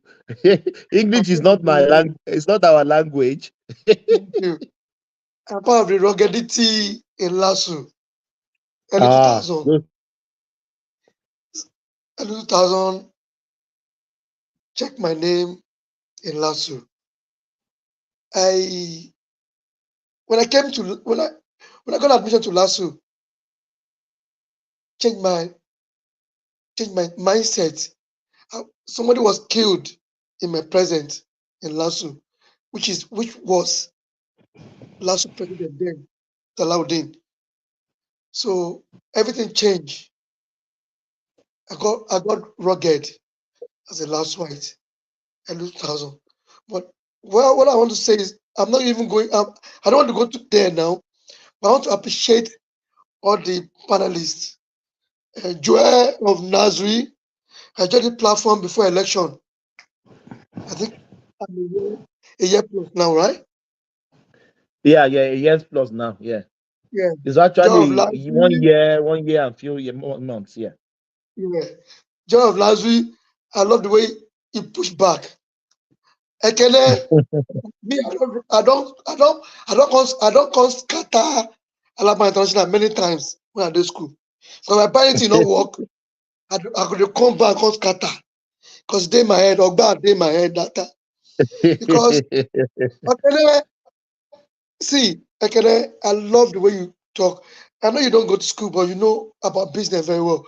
And I enjoy No. everything. You go to school. No. It's just he's a graduate. Okay. He's a graduate guy. No, sorry for saying that. Sorry for saying that. Ekene, I love your pushback. As in, you know one thing about this platform. I've been to let me ask you this: which side of the political lineage are you? Are you the articulated? Are you the obedient, or the batifier? Baba, if I lie to you, I do myself. If I die, if Bola Tinubu die today, I'm Bola Tinubu. I contested in my area. You did hear that? I contested in my area. These are food batifier. I know improvement in Lagos. I was born in Lagos. I was born in early 80s, 79, 80s. That was when I was born. I know what Lagos was when I was growing up. My dad came from Ibadan. I'm from New York State. When I came from Ibadan, worked with all these Igbo people. My dad house in Surulere was like a family house for my family in Ibadan. Everybody come to my father's house for they travel to anywhere they want to travel now. So I know how Lagos was. I know how Oshodi was. I know when I got my admission in 2001 to LASU, and my girlfriend then got admission to OSU in 2001. I know how Oshodi was then. To work with Yusuf, sorry for cutting you. I remember when we were growing up, if my mom were brought up to Lagos, I remember that under Bridge Oshodi. No car can plow that place. You don't even dare. Omolanke. You don't even You dare. can't even dare. If you're coming from Mushin to Oshodi, from Oshodi to Agege side, forget about if you're not going to leave 4 a.m. or 5 a.m., forget about Oshodi. People don't appreciate what this guy gave to us.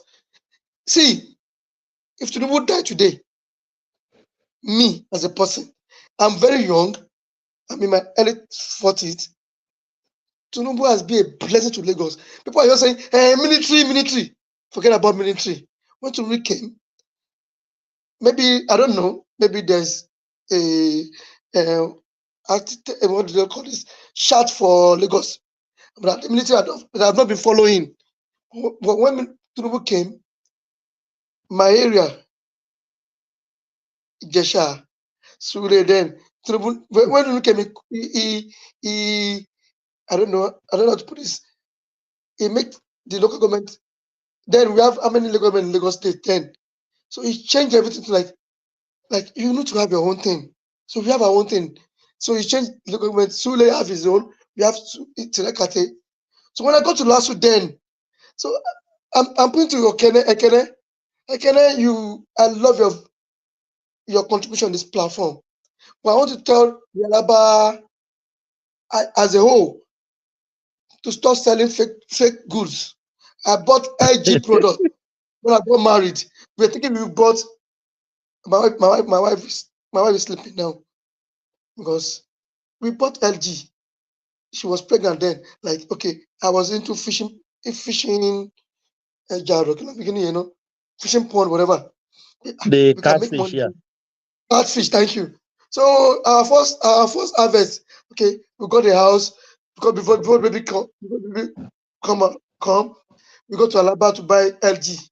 These people convince us. This one is vast. This one, we bought LG. We fixed the speaker. Out of the 6 speaker, it was only 2 that was working. No, Ekele, I love your pushback. Gbájúẹ̀, what the look gbájúẹ̀ fún ẹni. When you're pushing back, Baba, make a go. All about for me. When you're pushing back, and I can't do anything then because I've left school. But Mokora, I can't remember because most of the Alaba businessmen, they go to China and put their name on the CD, DVD. Then they put their name on the DVD, so they will promote it. Master, I cannot know what I'm talking about. Master, whatever. I bought it then to be watching DVD in Lasso. I bought it home. It's not working again. And I said they will not refund my money. Another Gbájúẹ̀. So I went back to school like so we brought Lasso school bus to Alaba. So when we were about scattering the shop, the president of the market came. Do you want them to close this market? Because then Tinubu was the governor of Lagos State, 2000, and Tinubu supported students. That's why one thing I want to say about this thing, I don't want to talk about more story, but one I want to tell Ekene, tell the Alaba people to sell product for people out there, for them not to come back and saying things. And when you go back there, when you don't have name or you don't have people to support you, they will mess you and they will beat you out of the market. I can tell you what I'm talking about. I schooled in Lasso. I schooled for 6 years. I'm tired with diploma in Lasso. I studied history and international relations, so I know Lasso very very well. My lecturer then, I can't know what I'm. If I mention many places in Lasso, where we used to go and drink Ogoro, where we do many things. PPL, I cannot know what I'm talking about. So if Ekene is condemning Tinubu now, we should condemn their market first. Condemn Tinubu, but the market is not good for the society. They bring fake products because they want to make money. Yeah, I think people sell everywhere we sell fake products. But I think Nigeria is better now. You can go shine your face. You can go to Samsung outlet. I'm saying this for Ekene because I love his pushback. I love because I believe he's a businessman and he wants the business to grow. And in Lagos, where I was born and grew up, I was born in Mushin, grew up in Surulere. I'm a grounded. My traveling now is not more than 4 years. I just brought my wife, and my kid 2 years ago in this country. So if you are talking about people that know Lagos, so you are in Lagosian. You are a Lagos boy. I was once a councillor in Itirekate, so I know Lagos very well. I know people very well. Those guys that are collecting 1 million salary in the beginning in 1999 to 2000. We have another graduate here. We have another graduate here. I've been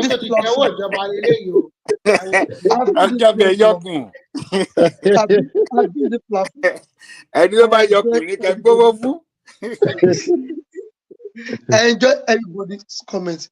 Joy of Nazareth. I don't know but when you push back, stop pushing back in a tribal way. Or be as fault. It's not easy. That's what I said in the comments. that Choma was causing my mother, like Obi is not a Jesus. She was sending me and any Amalamabu Yai. That was why I responded. That was Yeah, it. that I don't know maybe Remina said, go and check the message. Shoma should stop that. Stop being tribal. This platform, I've been to I saw him as a comedian before. When I just realized I have Dr. to have a lot David of is a comedian before now. yeah, thank you. Yes. I realized this is just a tribal. When my sister in Nigeria sent this packet to me before election. People will change. I can't believe it that guy can be somebody. Remy, I don't want us to talk. I don't want us to talk about them. Remy, let's leave their too. platform. Remy, I'm coming to you too. my sister said this to me before the election, because he knows I'm to the core.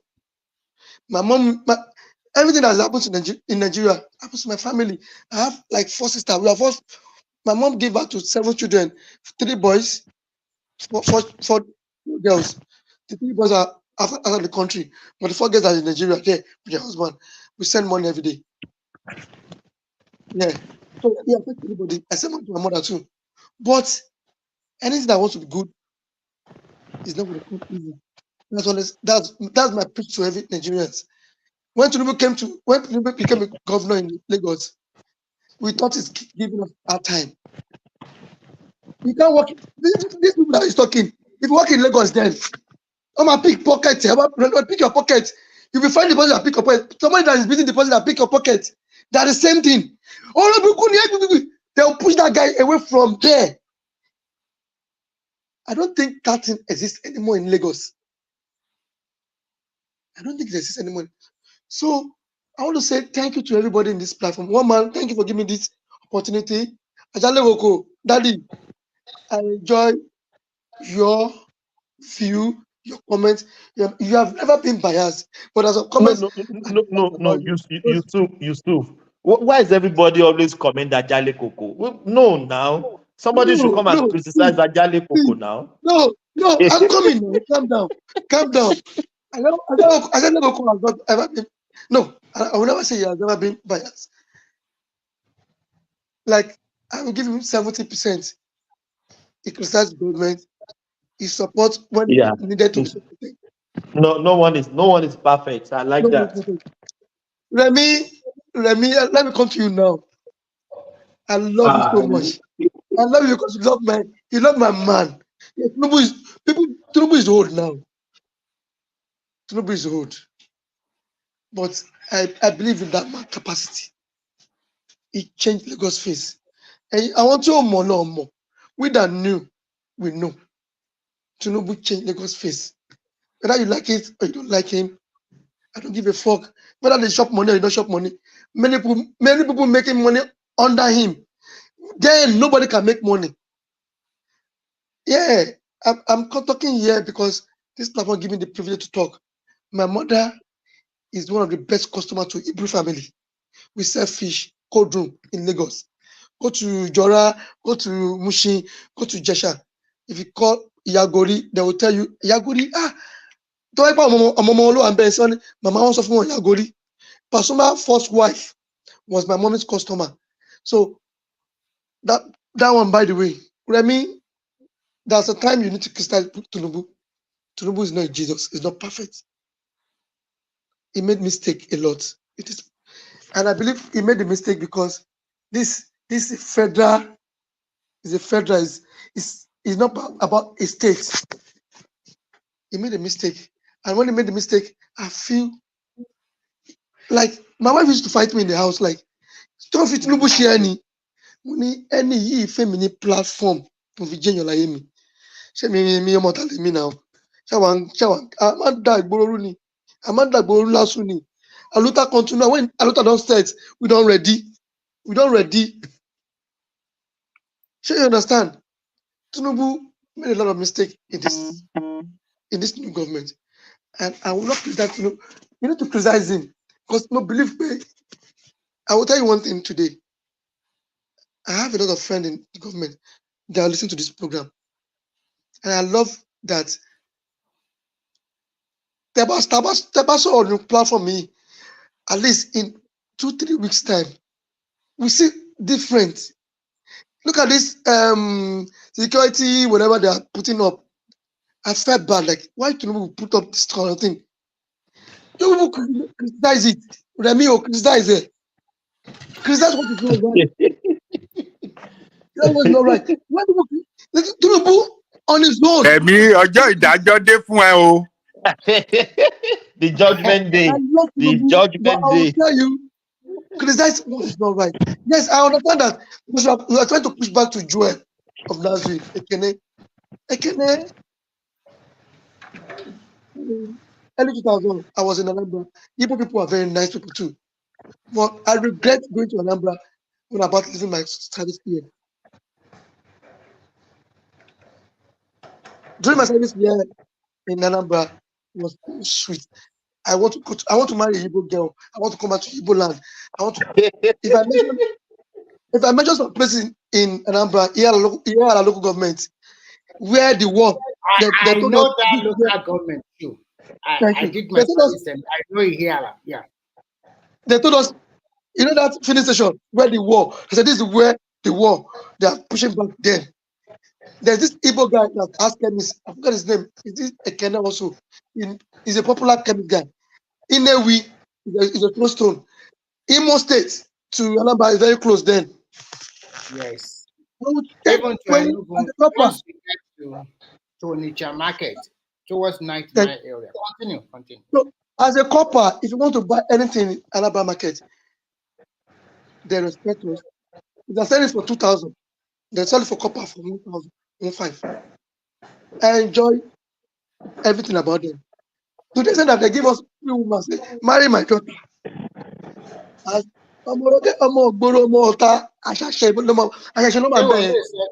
you pay the dowry? Thank you. Dowry. They make us the road say, we enjoy ourselves.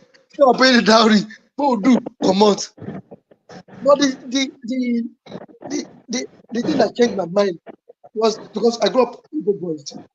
One of the manager in Airpeace today, one of the best, the vibrant manager in Airpeace today, who you got together later. They stay in my father's house. So we have a my father will not give a Yoruba house. To let you know that you love Igbos. My father will not give Yoruba house in Surulere. He prefer Igbos. Igbos don't play with money. My father don't play with money. So that if I give you house friends, they will bring drink, join, say, for our place, we they give elderly people who drink. You know that kind of thing. My father fall in love with Igbos. So I fall in love with Igbos. My wife's sisters, all her sisters are my Igbos. All of them are in Brazil, America, different places. So, Remy, please, when Tinubu made a mistake or he go wrong, please follow the obedience to criticize him. But that doesn't mean No. It's not that I'm supporting Tinubu 100% like that. Their line of argument. I've been to this program for like a year plus. I love during the campaign. I love your pushback. This governance, Tinubu will make the mistake. It's human. Of course. And I think that's why I told Obedient that you don't know this man. He listened. They said they passed it in the House of Assembly. He said it's not going to go through because people is going to suffer. And one more thing is, people don't like, as I told you, because I follow Opitoju also. That guy, yes, at times it's biased, but at times I learned some facts from him. You know, my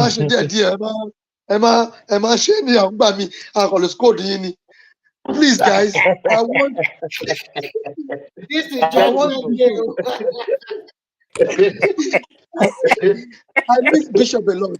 Bishop, because they who are aggressive. I shot the Bishop all time. Bishop, Bishop, very hot. Thank you. Both were too aggressive, but Bishop give me the fact. People must say, anything. I'll go online and search for it. Yes, I miss Bishop. I miss him. I miss him so much. I'll plead to one man. I need many people, not only me, my sister in Nigeria, most of my friends that introduced the platform to. I want to hear Bishop's voice. Yes, Bishop is aggressive. Maybe we can talk to him like, you're a fan. I'm a fan of Bishop. He speaks with facts, but he's too aggressive. I wonder how he manages family. He's too aggressive. Yeah, too aggressive. Yeah. If you go to water, if you see my, I don't know, maybe you see my face. Political studies. This mark here, it's also mark when they do aluta, when they collect bus for street for lawsuit. 20 naira bus, that's in my two. That is school gate. They last they my two. Taba change your letter put your mark up. I can see 40 naira. My change it. I'm a driver, I'm a driver pole. Kojoko.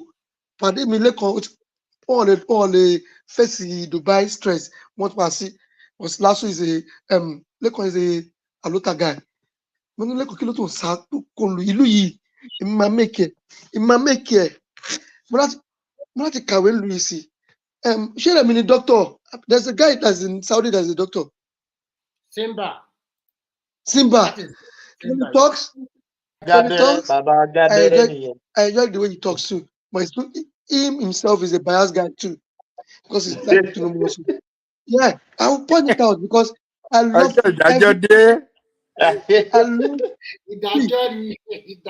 Baba, this man, he said his age is when I came to this country, I lost my father. I traveled past Nigeria. I came to the country for vacation during COVID.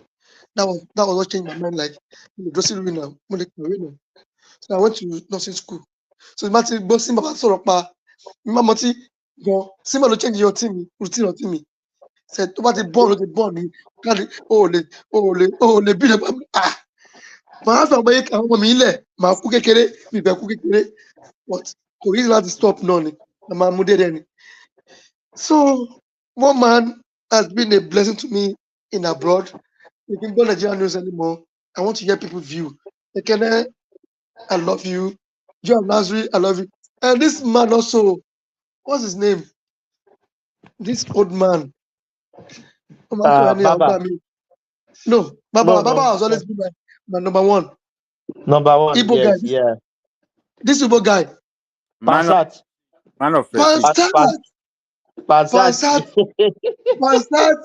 is too. Will I say it's too biased, or will I say it's too egotic. It's too egotic. I don't want to say about him. But Pansat is somebody that if they scold him, he come back to his senses. Pansat, one of these days now, he talks something I want to hear, something that's realistic. Initially, he talked about obedience. So, recently, he said, I don't care about obedience. I want Biafra. What is Biafra? What is Yoruba nation? What's Yoruba nation? What's Yoruba nation? I want to get Nigeria. And sorry to say this coastal road, I don't give a fuck. Sorry, F1. I don't say what F1. Why people are just like this? This is not Western wisdom. Why can't you embrace it? Me, I stay in North. I stay in Abuja. I work in Maduguri. From Abuja to just to Bauchi to Maduguri. On the galloping road. Kilo Shewa now. Let's wake up. This Tobacco Vashena, Tomatishe. Only Maremo to one return again. It's been there forever. So this is not about politics. It's not about Igbo, it's not about Yoruba. This is going to go along Western Road. We need it. If you go to another part, Yusuf, yeah? You know what always annoys me when people talk, it doesn't come to our region, is this, is it? The train that what do you call it? Someone who put up in Lagos now. Is it only Yoruba people entering the train? Did they write that the door of the train that this train is in Yoruba land, though? Igbo, you are not allowed to enter it. Hausa, you are not allowed to enter it. Everybody will fly the road. It's not even that. That train is built by Lagos State alone. Most other places. Make a bust for brain. My wife's younger brother is in Ifebelowa, Ibarapoli. To bá bẹ̀rẹ̀ mọ́tò báyìí, mo ní mọ́tò tí wọ́n 15,000 gbé mọ́tò. Mo ní ọ̀gbẹ́ni, ọtí Bódìjà lọ́wọ́ train. When the youngest want to have wedding, mo ní màá fún ẹ ní 20,000. Àwọn ọ̀rẹ́ rẹ̀ gbé kó wọn sínú train. Wọ́n á wọlé 2005. Ó pè ẹ̀wà dé Èkó. Mo ní bá lọ bá tó fún yín lówó mọ́tò padà. Just imagine 5 for 10 people. Wọ́n pé wọ́n sọ plane owó mọ́tò bus 15,000 for one person. Ẹ̀yin kò lè má fẹ́ pa ìjọba to provide kíní yẹn lẹ̀ ẹ lọ lò ó. Ibà ń sìn nítorí iṣẹ́ jìnnà sílé tí mò ń gbé. Mo fẹ́ lọ gbé mo fẹ́ lọ gbé Jùmẹ́rà. Mo fẹ́ lọ gbé mi táwọn yẹn. Flat mò ń gbé mo ń san 100 plus. Tí mò ń gbé mo san 50,000 6,000 dirham yearly. Ọ̀dọ̀ máa gbé kékeré. Ó pè mí kí n lọ train lọ síbẹ̀ kí n padà sílé pẹ̀lú train. Mo ní ìkọ́ táwọn ṣe lù yìí. Sorry, it's a platform for a general. Let me just speak my broken in any way. What we enjoy in this country and what many people enjoy in this overseas. The lesser cost, like you can join the train or bus, which government has subsidized, I don't know. In Nigeria, government will provide all these things for you guys. Go and enjoy it. Go and enjoy it. The basic part of it is the more I love to Buhari, the more I hate him. I hate somebody you are ahead, you can't make a decision. Why would those things happen under your watch? Don't far, you must suffer and see. And people don't want to reason that something has happened before. Oh, the colossally that you're done now. You have to build something up to build something up also to build a good building. The bicycle when your building is about Joma, they have to bring it down. You have to start afresh. Nigeria has been decaying for long. Me, I can tell you my own experience right from 90s. 15 15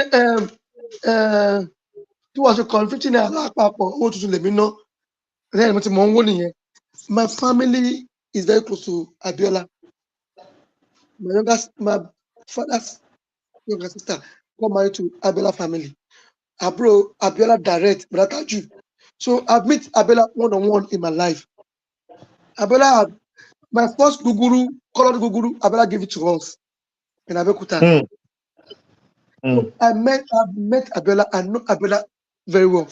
And apart from meeting Abiola, I've met, I don't know, maybe anybody know, Abasha girlfriend there was my uncle's boss. So I met her in Ikoyi in her house. When the husband died, he married to a Yoruba soldier then. When he died, she was sleeping with Abasha, or I don't know. So she has a child for Abacha then. So all the little gadgets, I know how it goes in Ikoyi then. Even when she died, she was going to Mecca when they had to stop the plane. Muane of London. You can Google the name is everywhere. Muane of London. I don't know, maybe it's Abasha or Bangida. I'm mistaken here. Muane of London. I start with her. Her daughter, when she was she gave birth to she have affair with Babangida. She had affair with Babangida. Abasha's son married her daughter, which was the fourth daughter of the Oh, we lost this guy. Yeah, Yusuf. Yeah, Remy, has Remy spoken? Remy, do you have Remy? Yeah, I'm Can here. anybody get? I'm here. You haven't spoken now. Yeah, actually. You platform. You came last. Okay, so you have to. Baba, You have to you came last now. What do you mean? Mo came last, mo came first. Cause Maladi Lawa, I might take over me. Ẹ̀mí ti gba ìdájọ́ lẹ́nu.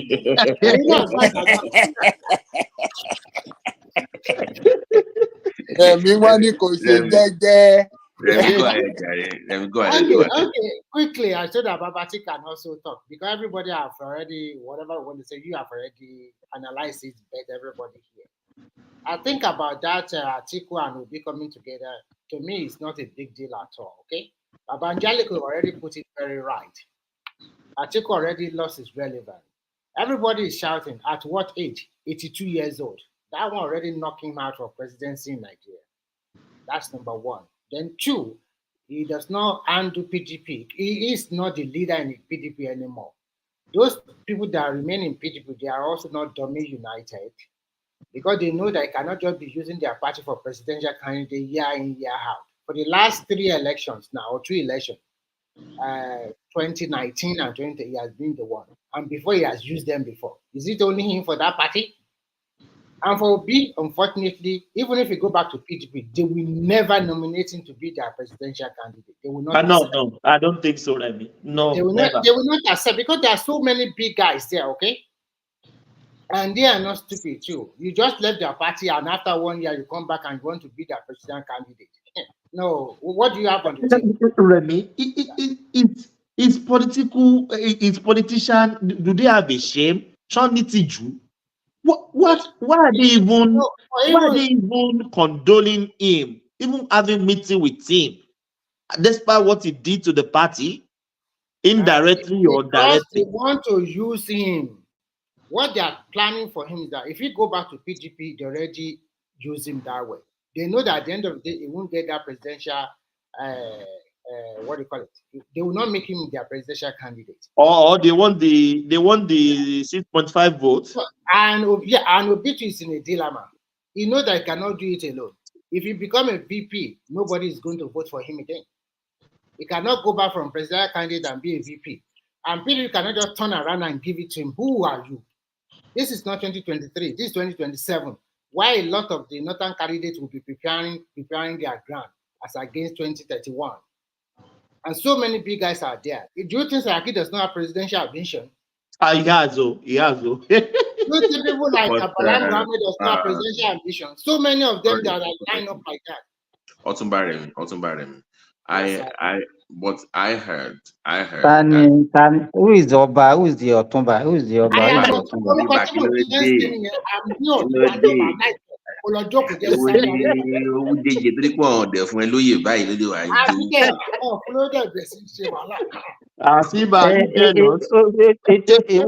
One thing you people have to realize that Chief Oyeton is also a chief. I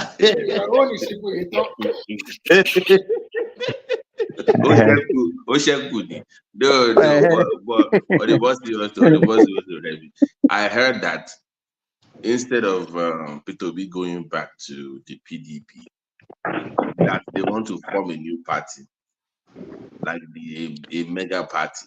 So pretty much there will be they don't want him to be like he is leaving Labour back to his vomit. So they want to form a new party, someone like alliance, where they will abandon PDP. Yeah, Wiki will still be in the PDP, but the majority of the article, they will just leave and they will form. Are they going to be bearing PDP name? No, they will come up with they will come up with a new name. Just like the like same the way, like the APC whole, yeah, the same way APC came together, all those parties. The majority they did, yeah. There's this CPC, there's still AD now. They still exist. Yes. Yeah. So that's what they're planning. where they will just leave. But so which party is now going to form that mega which party? one will not be the presidential candidate? Is it Atiku or No, which parties? No, we want to know which parties are going to form that one. No. I thought about it. No, because they said it's persuading Atiku to step down. Let's even say that is true for the sake of argument. Who is persuading that people? Or is Atiku that's persuading himself? No. They say Obi wants to persuade Atiku not to run on the next time. But I'm like, let's even say in the PDP, there is one ticket that I believe will give. Babati, look at their name of their party on the screen. The guy someone. I'm being serious now. There's this guy from Kano that yes, and an Obi ticket, which because we all know that if Obi is the head of that ticket, they will not get any votes from the north. But if you flip it around, where it decides agrees to be a VP, so I think they will give Tinubu problem if Atiku does not run. But there's No. Well, Babati, what kind of permutation are you doing now?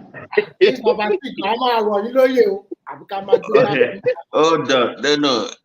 I'm only asking the question, but what do you feel about that? That is the dead on arrival. Popularity is just Kano State. No, Remy, wait now. That is not going back to PDP. He wants to form a mega party. I understand you very well. First and foremost, if what could be become a VP candidate, he will lose all those relevancy. Okay.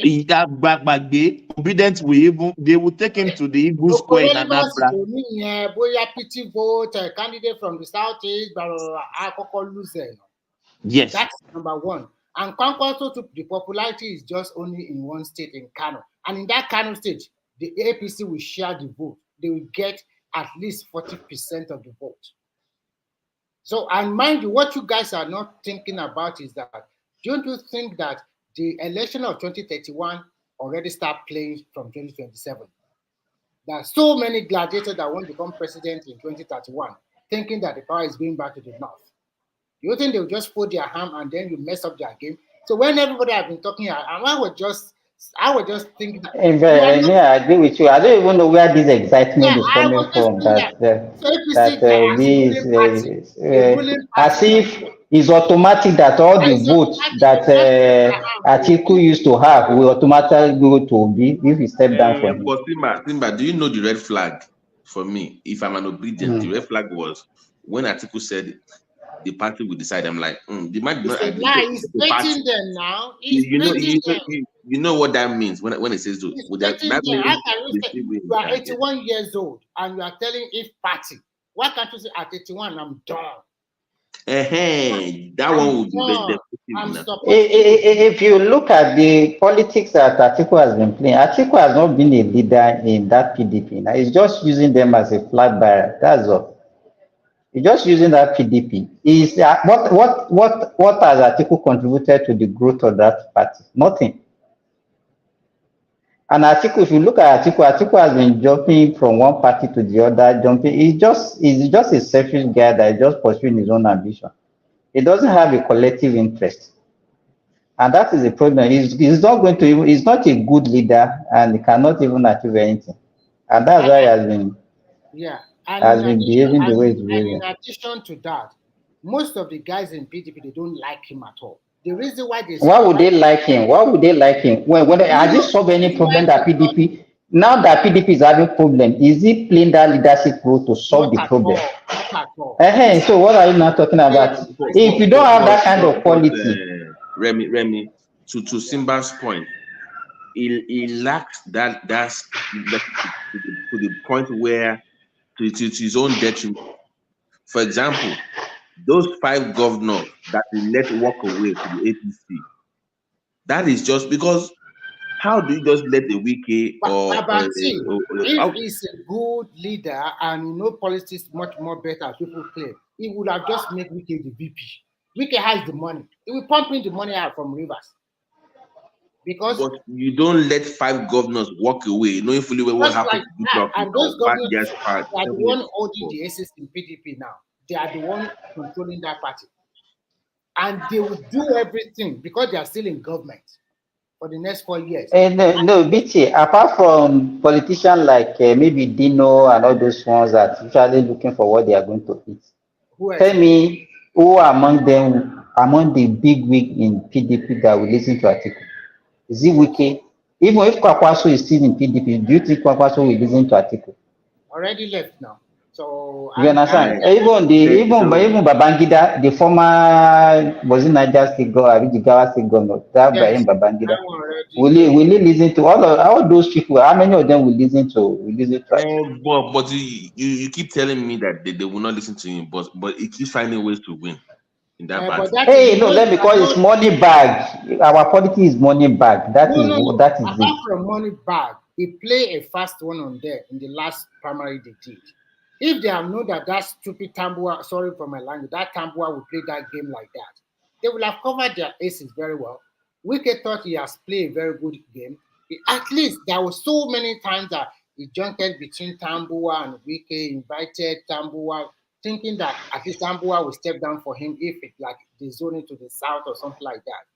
But telling Obi today that if PDP zone into the south, he did not even say zone into the south, or he said if they zone into the southeast, he will support Obi. Come on, you're not a small boy. You said even to the southeast. Remy, he has came out with another connote again. He said the party will decide. I expected him to say, I'm not running. That is affirmation. What he said was that if PDP zone into the southeast, now I'm talking. I've said now. That's what he But said. the zoning is not one of the problem they had initially was this zoning issue. Now was it not because of that Wike was fighting them? Now he's not stopping that. He's not saying if they zone into the south. Okay, who is the chairman of PDP now? It's active Damagun put there by the Wike gang. Oh, okay. So he's a northerner. Yeah, it's a northerner. It's the Wike people that put him there. Yeah, so they are the one controlling the party now. So can you now have a northerner as the party chairman and then have a northerner as the candidate of the party? The way I see it is this, that in 2027 the recovery. But it's possible, but that's not the usual thing that they used to do. Didn't Labour have both from the south? Labour is from Edo. No, forget about that one. Nobody is looking at the Labour Party. So at the end of the day, I think what is going to transpire is that he said if they zone it to the southeast, then he will now support Obi. He did not even say if they zone it to the south. That means if they zone it to the south, he's still going to contest that PDP primary. But if they now zone it to southeast, that is when he will now say, okay, I'm not contested, I will now support Obi. That is a catch, it's a bait. Okay. Anybody that fall for that one is not a good politician. That is a fallacy. And moreover, all the cards are in the ruling party's hand. And if he continues to do what he's doing now, and the country continues to improve, does Nigerians care about who is going to be there, who is Obi or Atiku that time? We'll just continue to go for another 4 years. If this guy continues to churn out more infrastructure development and so many other stuff, I'll be happy if they can, because they said they will start the train construction from Ibadan to Abuja. If they can finish that one in some 2 or 3 years, that would be very good. Remy, Onoche, he was praying to God that that politician. She was praying to God that let Peter Obi and Atiku let them match, so that will even give Tinubu victory come 2027. Yeah, because they know what they are playing. The truth is very bitter. Remy, yeah? Do you know what happens if Obi does? If he on a more serious note, if he runs as a VP with Atiku, he's going to lose those votes. Those so-called this anti-establishment, but they will back off of him. They will not. All those delivered. That does not mean that they go to Tinubu, but their vote will reduce. No. They will okay. So we abstain. They won't vote. Dele Faroti me and all this Aisha Yusuf, there's no way they can defend P2B if he goes with Atiku. They have to back down. They will back down. They will back down. I am telling you. No. Remy, let me say, Babati, let me say this. If they are from the southeast, they will follow Obi blindly. But they are not from the southeast. They will back down. They will back down. Yes, they will back down because they still have they have a little bit of integrity. Let me say a little bit of integrity. No, but Thomas, I don't know. What, okay, this Atiku Obi, do you think that even if Atiku or maybe step down for Obi, people, the kind of vote he used to get from the vote, do you think they will now vote for Obi because of Atiku? They would. No, they would rather go with Tinubu. Simba, they would not. That was the reason why PDP did not give him that ticket, because they didn't feel like he was going to win. They didn't feel like Peter Obi could get enough votes in the north. That was the reason why they were not even looking at his own in the first place. So with that article there, well, that maybe it might depend on the kind of VP he picks anyways. But even with that, I don't think the north will vote for him. I don't think so. I don't think they will. Let me make this comment. They will rather vote for Tinubu to secure their own 8 years. By 2031. Simba is very simple now. It's empty over now. They will rather stick with Tinubu so that they can have their own 2031, their 8 years coming. Because Obi will not come and spend 4 years and go. And you can see yes, now. You can see what they are saying. So they said that they will have agreement among themselves. Sorry. 4 or 5 years, and after now. Thomas, this Yusuf Maruf on the platform, is it the one on the comment section that was fighting with Chioma? Yes. They were toasting each other. They were not fighting. They were toasting each other. No. I know. Yeah, the same guy. He has spoken to us earlier. Yeah. Okay. No. I was just looking at it because initially you were thinking that maybe it was one that started it. No. Yes. They are even saying that they should change the constitution. So maybe Atiku will only spend 5 years now. They are work together, and after 5 years. All those one are nonsense. That's nonsense. It's very interesting. But the way I see things is this: the ruling party control major part of the northwest and northeast, and there is a lot of politicians that are lining up for either presidency. Remy, I think our politics have changed lately. I will say this in Yoruba. Atiku or this thing. And they can't para one on BJG. So you know what I mean? Yes. Yeah, no, we are already ahead of that one. The point here is this: all of these northern politicians from the northwest and northeast that are looking forward to 2031 election, they will work for Tinubu in 2027. So the battle will now be between the northeast and northwest. But I am traditionally thinking northeast will get it. Because Northwest Buhari has ruled for 8 years. But Remy, who do you think they will pick for VP? Do you think they will go south or southeast or southwest? No, it depends on south. They will go south. They will go south. And they will get the Remy, and they will get the support from the southwest automatically. Yes, of course. They will go south. Because remember, they will, if they go southwest does not have any beef with south. Southwest will back them if they go for south. But if they go for southeast, that's another problem. No, Remy. They will not go for southeast. No. Hold on now, Remy. I'm saying that if they do north, south, that means we will have our very first southwest Senate president. That would be the deal they will make. That will get you will get that, yeah. And also, Babati, you can win votes in Nigeria without the southeast. This is a blatant lie. It's a blatant truth. You don't need the southeast to win election in Nigeria. I'm sorry to the southeast. It's the smallest in terms of size and population now. Block of votes. Yes. No, apart from that, you just need to win 4 regions convincingly or have that Remy Tinubu, Atiku didn't Abuari didn't win for the Southeast. He was president twice. How much vote does that was the first time the total vote? It was only about since the 1990s, only Obasanjo and Goodluck that won Southeast. That won Southeast. Tinubu didn't win Southeast. Is the president today? I think if I was Southeast, I would play my politics very well. And I've said it before. The problem they are confused. Let me put 1 minute story, Simba. They are confused before. They don't know what they want. Do you want to go away or go for the presidency? This is the time for them to Remy, it's already too late. They should have voted for Atiku the last time. That's they made it correct. God bless you. They should have, listen to me. They should have voted for Atiku the last time. This one should have been Atiku.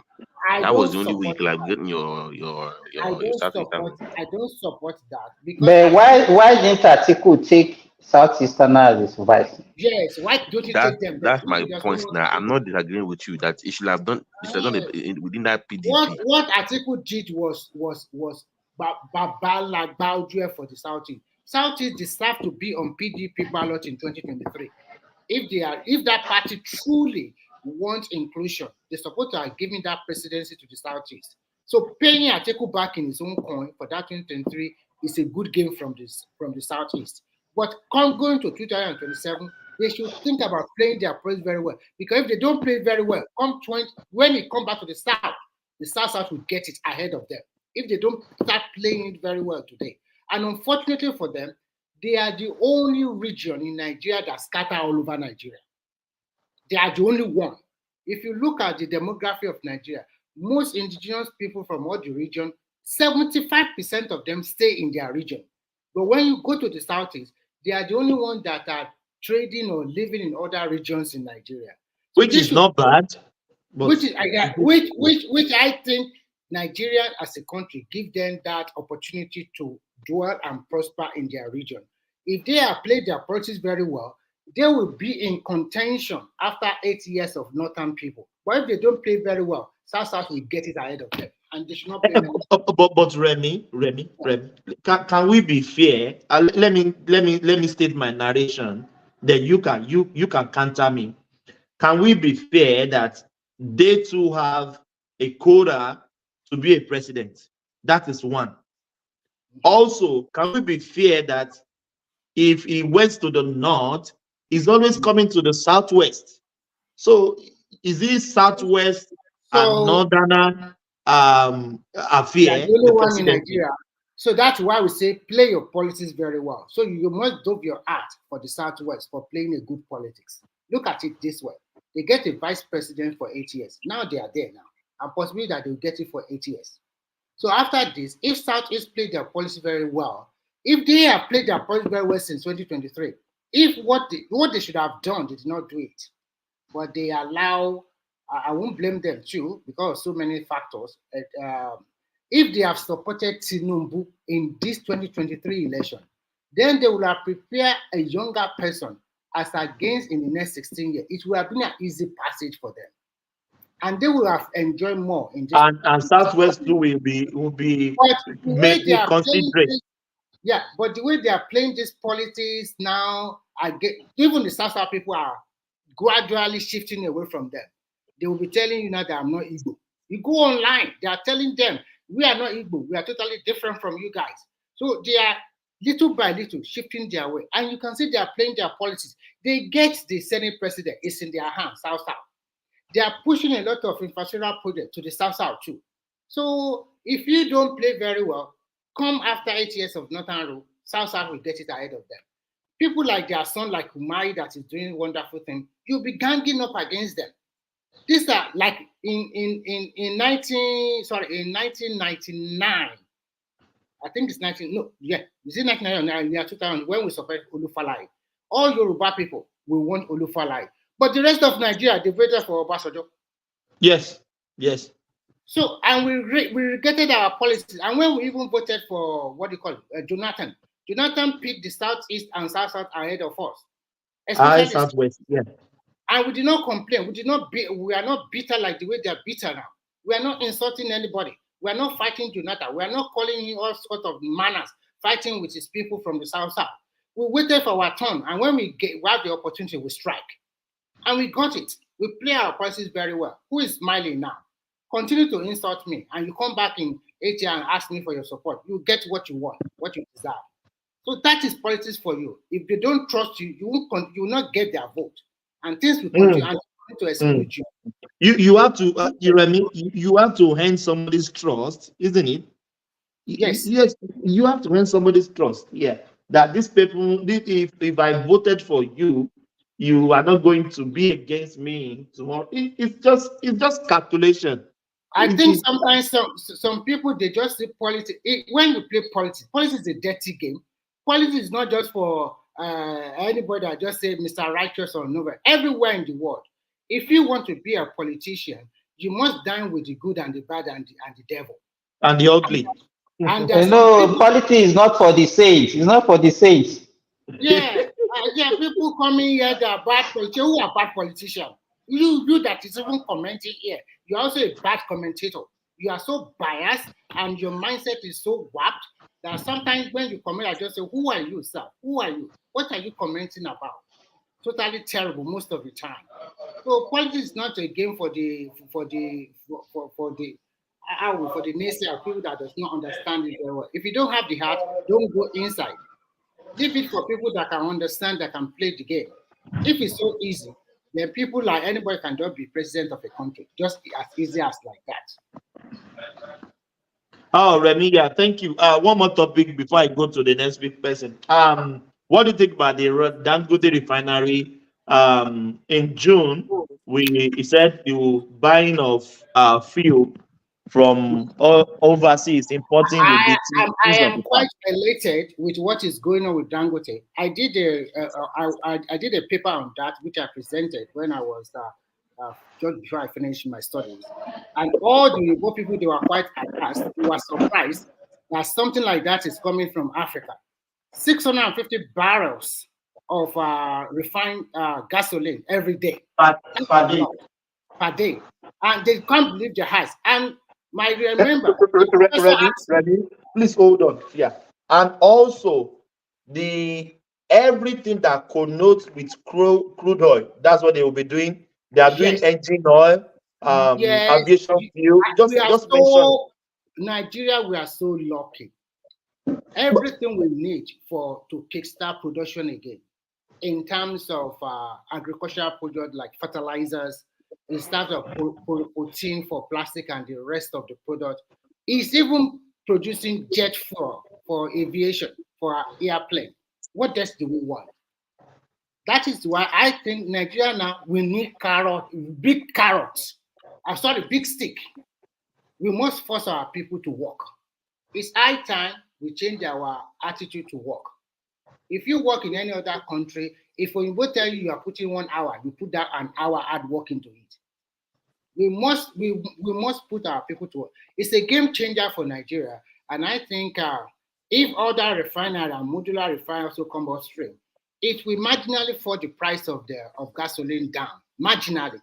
I'm not saying from 700 naira to 200 naira, but at the same time, like somebody said, we have option like CNG gas now that you can also use in your car. So you have option of using a CNG or buying a petrol vehicle. So you can use both, you can interchange. So it's a game changer. And the beauty of it is this. The man himself said, when he was building this, there was a lot of backlash. People were accusing him. It's not going to work. Don't do it. Don't do that. But now everybody is shouting. People are now proud of being Nigeria. This is the largest single train refinery in the world. The largest one. Now we are proud to be Nigerian. The same thing that is. But the issue is this. Don't be proud yet. Okay, now are they not going to be subsidizing what is selling to Nigeria? No. They are not going to be subsidizing already. That's why they remove the subsidy. But at the same time, No, Remy, there's no subsidy removal in Nigeria. Let me tell you this. How can you be? Do you think that the normal price of petrol is 600 naira, 700 naira they are selling in Nigeria? I understand what you are trying to say. I know the price. I'm not trying to say that's the fact now. But what I'm trying to say is that whether we look up and down, there is some associated cost with imported fuel, which is going to go away because we are not shipping from America. Or from what I'm saying is that it's not going to lead to lower petrol price in Nigeria compared to what they are selling now. There's going to be a gradual decrease in the price of it. It cannot be. It cannot be because this is a business. Let me tell you, Remy, do you know how much a liters of petrol costs all over the world? I know. What I'm trying to tell you is this. Now, let me tell you what I'm trying to say. Listen carefully. Before, we are imported refined petrol to Nigeria. There is what we call associated costs with that refined product. The logistics and also those ones will go away. And if those won't go away, the price can also be reduced by some few naira. Which price? Are you talking about this present price? Is it the real price? The one that we are paying now, is it the real price? I'm not talking about crude oil now. Retail price of selling. I'm talking about the retail price now. The retail price that we are paying now. Is it the real price? Listen, when they do the computation of the retail price, they add some associated costs because it's an imported refined product. All those ones, the line. You don't understand, Remy. Listen to me. Listen to me. What we are paying now is not the landing cost. Yeah, I know. It's a subsidized cost. It's a subsidized cost. And if you look at it, even what we are experiencing before they even remove this one, because all these what's it called now? Simba, let's do some random question. We'll start from you yourself. Currently today, convert the fuel per liter in your country to Nigerian currency. How much is it? I'll start from you. In Saudi Arabia, we are buying 2.5 riyal. A riyal is about 406 naira. So that means 2.5 times 406. So it's going to like 900 there about like 8,000, going to 1,000 naira. Yeah. 1,002 or so or 3. 1,002 per liter. Yeah. Remy, what about you? I just want to know the current fuel per liter. Today we are in the buying whole world. roughly €1.857 per liter. If I convert that's almost 2,000 naira or more. It's 2,813 naira per liter. Okay. Yeah. Who else is? Anybody else? Babati. I think Babati is not with us. Yeah. Myself. Let me go to Adex. How much is a liter in your country? Compared to Nigeria. Yeah, good morning to everyone. Good morning. Liters here in the Deutschland is €1 39 40 something. Now. It's always wait for your turn, Babati. It's always going up and on. So currently today, how much are they selling in? Convert to Nigeria currency. Yeah, today I'm not gone out today, so. But yesterday, let us even say it's €1. Even if you say €1, no, €1 is about €1. No, it's an assumption. If you don't, let's say it's surprisingly you go out today and you find it €1. €1 is about 1,550 or 1,600. Adex, I quickly want to ask you a question because you are calling from Amsterdam. Do you factor in? Not Amsterdam, Germany. Germany. Do you factor in? What is your VAT percentage in Germany? VAT in Germany is about is it not 18%? Yeah. Okay, it's 24% here, and they will add it to the price of the something. So that is why our price is much more higher than yours, because you said €1.3, and now it's about 1.85. So our price is. Babati, I don't want this your gallon in America. Liter. Did you say how much is a liter? I think a gallon is about 4 liters now.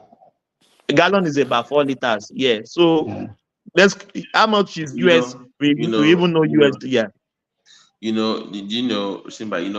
Nigerians are so spoiled. Like that country is so heavily subsidized that just taking away few things is like oppression. No, we have been spoiled for so long that We'll be saying that we have not been paying any real price for anything in that country. They don't pay anything. They don't pay taxes. They don't pay, even debt. They don't pay anything. Everybody just wants to rely on oil in the middle of nowhere from somewhere they don't even know. They don't care about. Where is your personal responsibility? You don't pay real price for education. You don't pay real price for fuel. You don't pay real price for healthcare. You don't pay real for electricity. Even their G's himself is or not so many people is subsidized. You see the remover. You see the remover of this subsidy. You know that in some of the federal universities they are just paying about 30,000 per annum. That is OAU. Even in it's not AAU. Most of the federal university, that's what they pay. State university under 100,000 naira, and they will say sharp. Now there is a loan for you to come and collect. And let me be honest with you. If we go to that loan, nobody's paying anything back. Let's be clear from now on, because everybody knows nobody's paying anything back. Is free money. Imagine, when it's time to pay the loan back, Tinubu will have left office. Now, I dare any Nigerian politician that's campaigning, go and say you want to go out, you want to have your money back, and see what happens to you in the polls. You dare not ask for the money back now. Oh Lord, yeah. Nobody's asking for the money now. Babati, fuel here is $2, sometimes $1.99. Let's just say $2.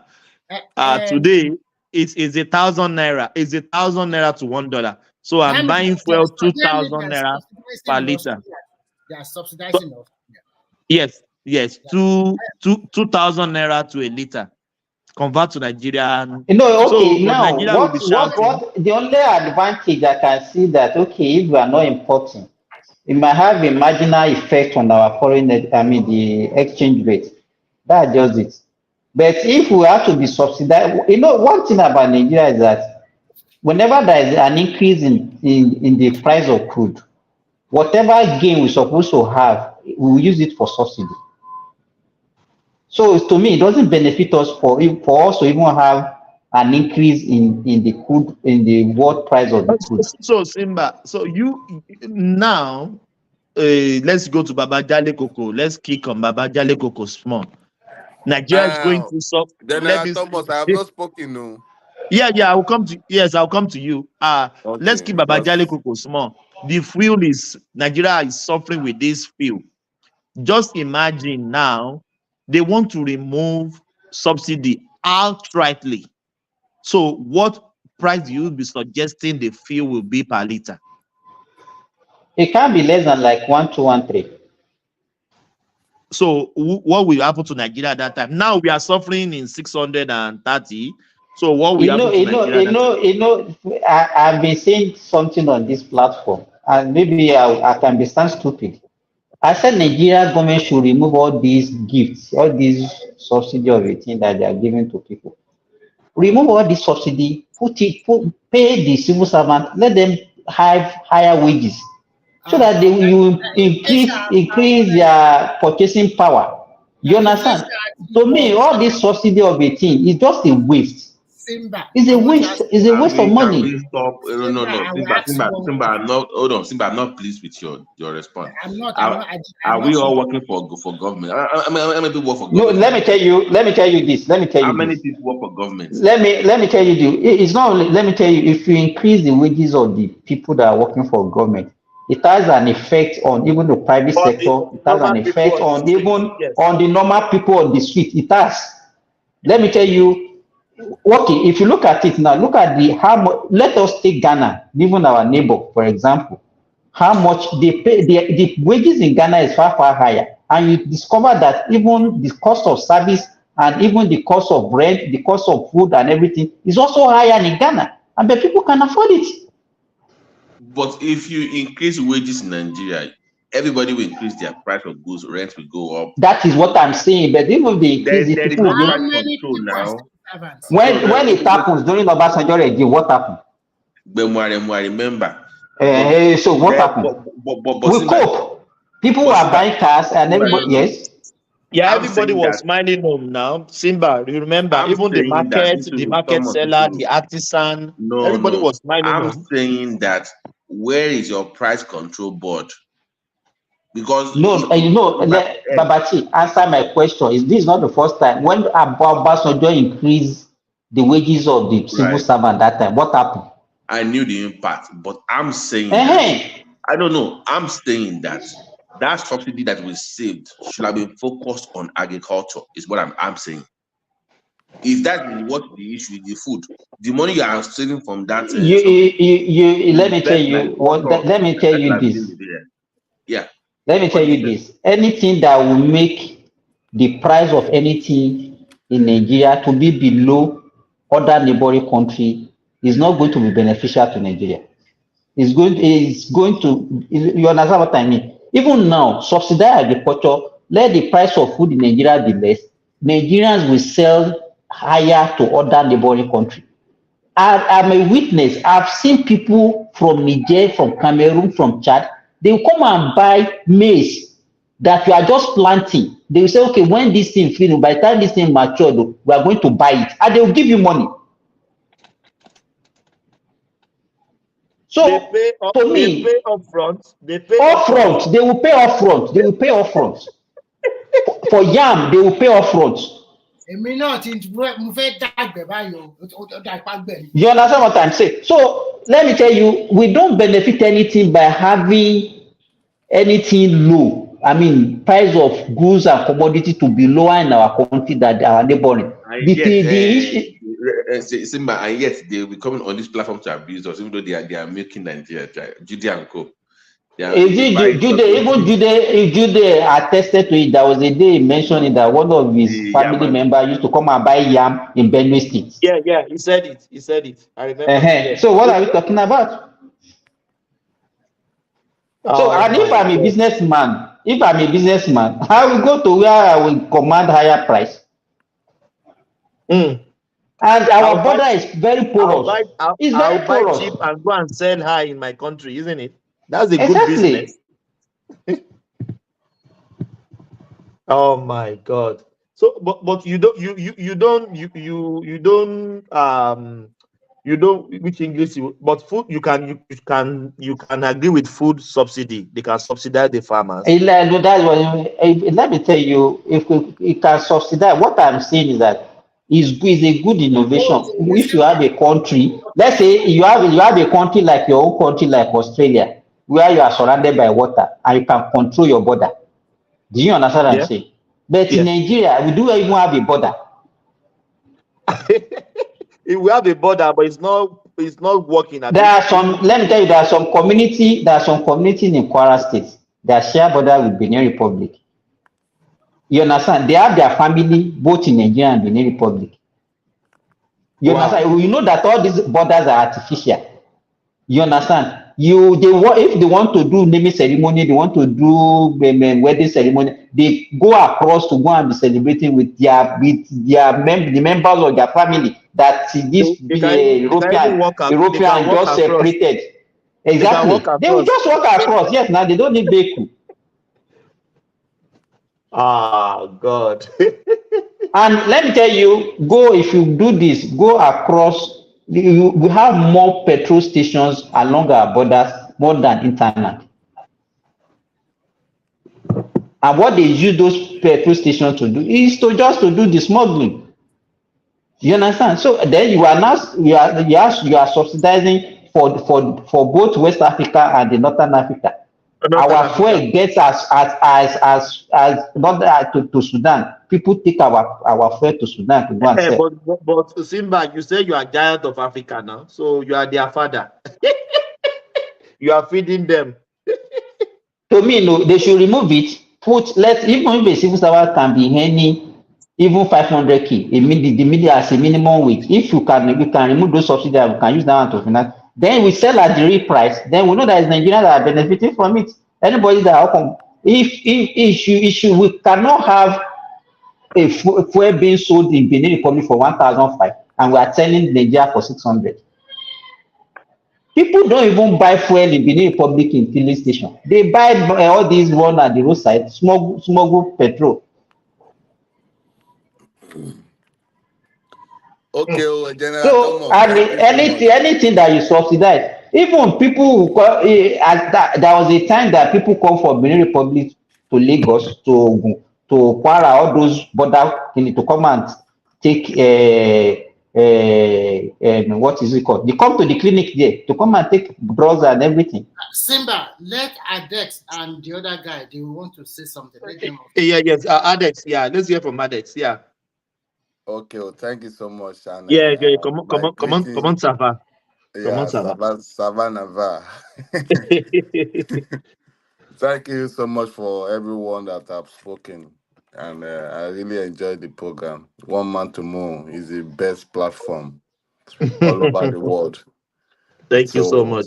I really appreciate One Man and General Thomas for you to be taking over for him, because we are the After hours. after hours here. You say you if you want to thank anyone, you thank my wife. Is the one giving me the.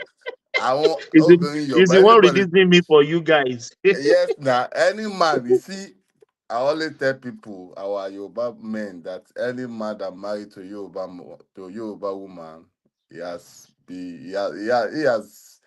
gained a blessing from heaven, because it's the only Yoruba woman that will take care of his husband very, very well. So now let me go back to the topic line. You see, this subsidy, we are not benefiting anything as a body. It is only individual people that is benefiting for this subsidy. And this subsidy, it is this subsidy that is still banding Nigeria together. Because the why I say so is that if not because of this subsidy, everybody could have packed his own luggage and moved, and that Nigeria could have been split for long times ago. Because do you know why is that everybody is thinking of, if Nigeria gets split, how will they be able to start from, because it's just like they will start from beginning. But if you don't have any subsidy already, we are on ground already. So then you can say, okay, if it's split, you can organize your government and start to rise again. But with this subsidy, Nigeria can never move forward. NEPA subsidize, petrol subsidize, health subsidize, there are so many things, education subsidize. We can never move forward, because the reason that Nigeria is just like a group of people that just come together to colonize Nigerians. Okay, look at Eastern Nigeria. There are 5 states. They can never, I've never heard anybody that have succeeded in that Eastern state. They have to go out of that Eastern state before they can make it, before they can have money. You understand? So, but yet, they will not respect their oaths. They will continue to lambast and begin to castigate their oaths. And whereas they can never make anything out of their region, they can never make anything out of their region. So, if you can be able to remove this subsidy, if you are not comfortable in anywhere that you are living, you go back home, go to your farm, go and farm. Everybody should go back to farm. Because I remember earlier when I started growing up, our parents, we don't eat all those kind of useless food, all this Indomie, spaghetti, rice. We don't know anything about rice. We eat rice once in a year in the village. Once in a year. Maybe anytime they want to do Christmas or Salah. That is when we eat our native food. Yes, The but now fresh everybody want to vegetable, eat fresh rice. everything. Yeah. Yes, now everybody want to eat rice every day, every day. Even You know, some you people eat now you twice in see a day. adults crying that the price of Indomie has increased. Adults is Imagine, crying that the price of imagine. Indomie has increased. Indomie. Is Indomie a Ah, food? Simba, you know, go kill me. Adult is crying for the price of Indomie. Maybe he's crying for his children. So they have to. So a lot of things here have to be done in Nigeria because we are not benefiting anything out of these things. Now I want to go back to the system of the government in Nigeria. You see, we should not worry about the eastern part of Nigeria because they are not. Nigeria is not getting anything from them.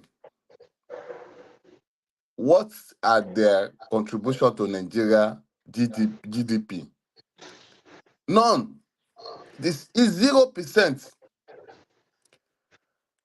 And Yoruba people, they always make one parable that ẹni tó bá lówó, òun ló lówó. He that does not have money, he cannot be talking where the rich man are talking or where the rich man is sitting there talking. We, Nigeria, make the eastern region. How? Okay, now for instance, now as I am now, Otedola, Dangote, those rich men in Nigeria, maybe they are holding seminar.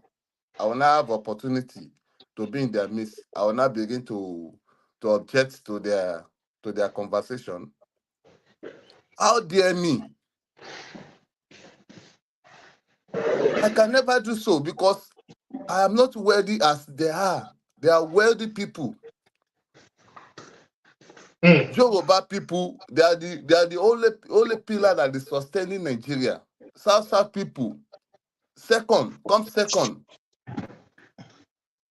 They come to go to the north. So if we are, you see, in Nigeria, just that we the western region, we don't respect ourselves. We put a stranger over us. That is why these people, they can talk and demand for something that is not possible. They are just distracting Nigeria. They know that there can never be a president of Nigeria. See that Nigeria break down. That is why they'll just bring out one kind of story just to distract Nigeria. They don't want Nigeria to move forward. Because they know that if Nigeria move forward, it adds nothing to their life as a collective body of them. But individually, they'll be making it because they go to anywhere they can benefit inside that Nigeria. You can never, anywhere you see them outside of that southeast, it is only where they can benefit something. So why we should be talking about them every day, how they can become president? They can never be president because first, they fought with Nigeria. Is that really nice to say that? You know, I will tell Thomas, you. See, Thomas, I will tell you the truth. Thomas, Adex, wait. You know, we the old guys on this platform, I think we are nicer than the new people that are coming. What go tell diplomatic card? No, I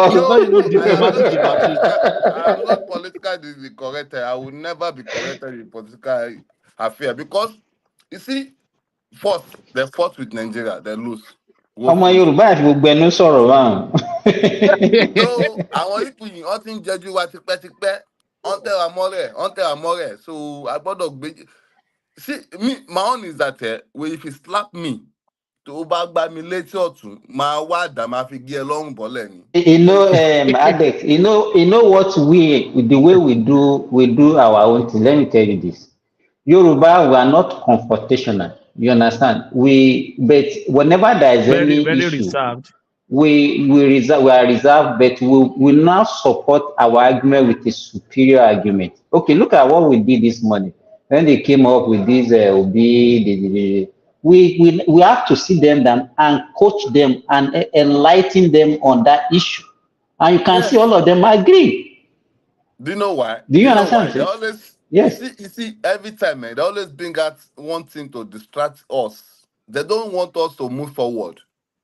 You see, Yoruba could have been gone ahead more than this, the way we are today.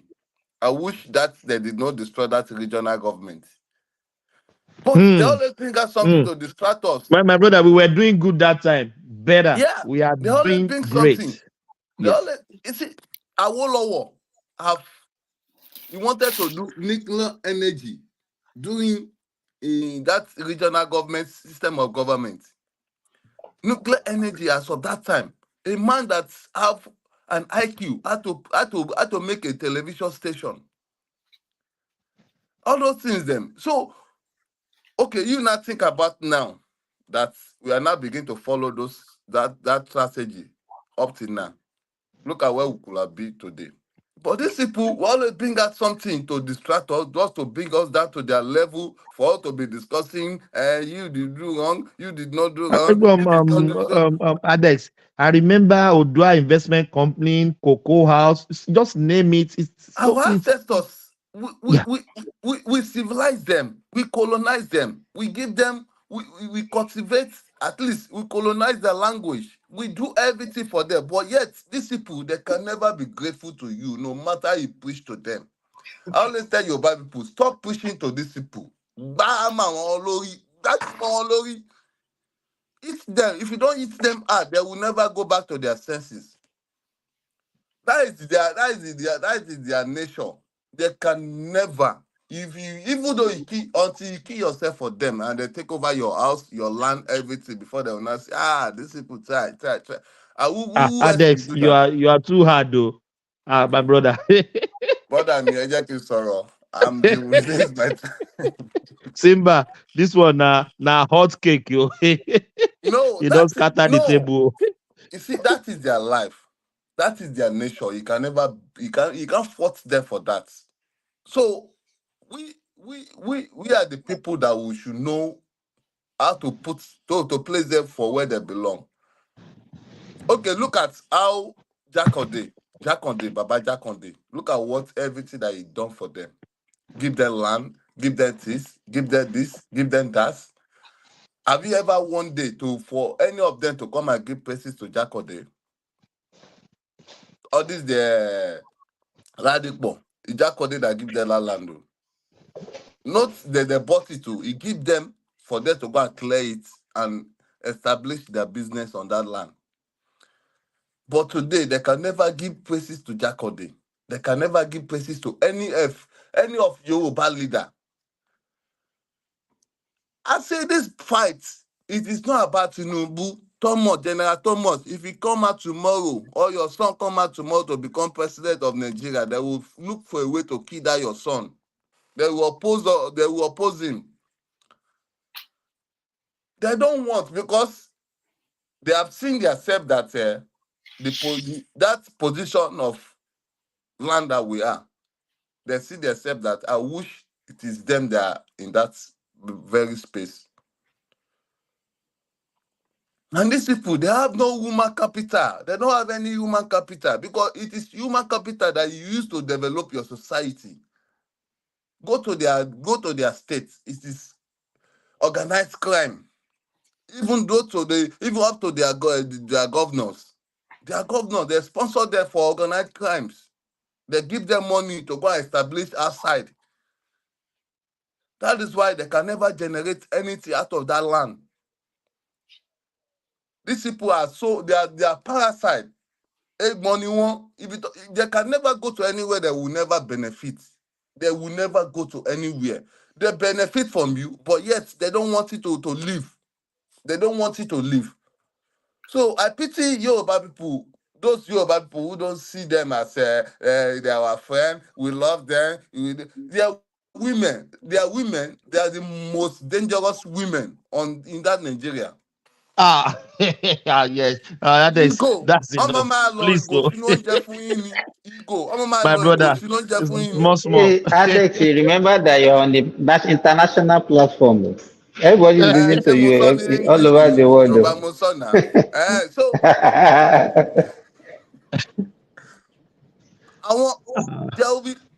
there will be buying it slowly.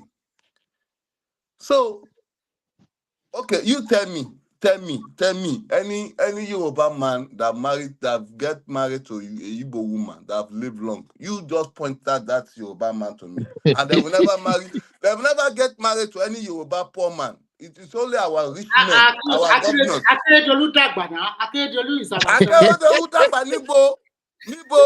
How old is Akeredolu? That woman, number one suspect. Number one suspect of Akeredolu, that Betty. Okay, when she go to Imo State to contest for senatorial election, don't they drive her away? They drive her away because they say that no, because she'll be sharing the money from that senatorial district to Ondo State people. Because they knew that she will never be focused on the Imo State people. That's why they drive her away. On Lenny. So it is we that will begin to say that we are one. These people don't see you as one. They don't see you as human being. They see you as someone that they can overrun and take over everything that belongs to you. So that is why, you see, we Yoruba should be wise. If you don't marry I have Igbo children, 2 daughters, very beautiful girls. I am the one that bring their mother come to this Germany. But last, ó fojú mi gbolẹ̀ ni, ojú kótá, ó fojú mi gbojú kótá nígbà tó gbé ìyá yìí pọ̀ jù. Because when I was with her, me in Akojo, all her family, every month I'll be pumping money. And I say that, this is that we are just giving your family money every month. Why don't we take one, their first son, and sponsor the guy to Germany for the guy to be working so that the guy will be sponsoring their family. And that is the right thing to do. You teach people how to catch fish. Yes, but yet, 2 of them, they connive together.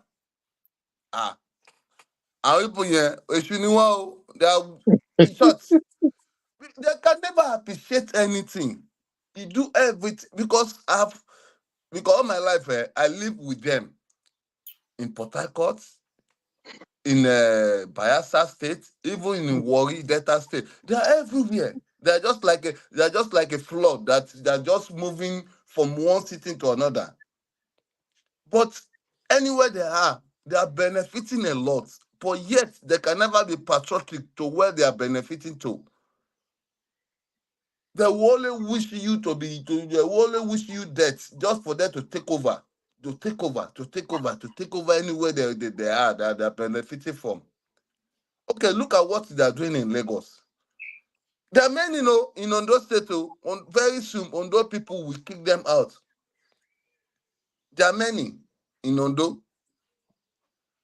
But Ondo people, they are still watching them. I think maybe during this election, Peter Obi will go and expose them there.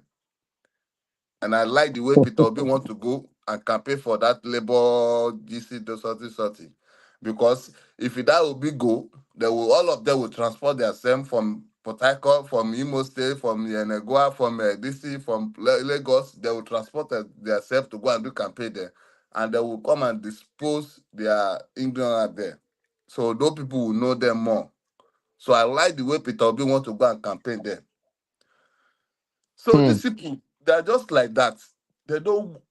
Okay, look, on Wednesday in the Igbo. As on Wednesday in the Igbo ever talk for Nigeria, you always say Igbo, we are this, we are that, we are this, we are that. But whereas everything that is affecting Igbo is affecting all the old Nigerians, we always talk about Igbo. That big head, Emmanuel Kinokwe, that man that has big head that is their leader, he can never one day to talk about Nigeria youth or Nigeria people. We always talk about Igbo. Anywhere there is a problem, you always fishing out about Igbo. they want to attack Igbo, they want to do this thing, Igbo people are suffering. He can never say Nigeria people, he can never even speak for to speak for Nigerians.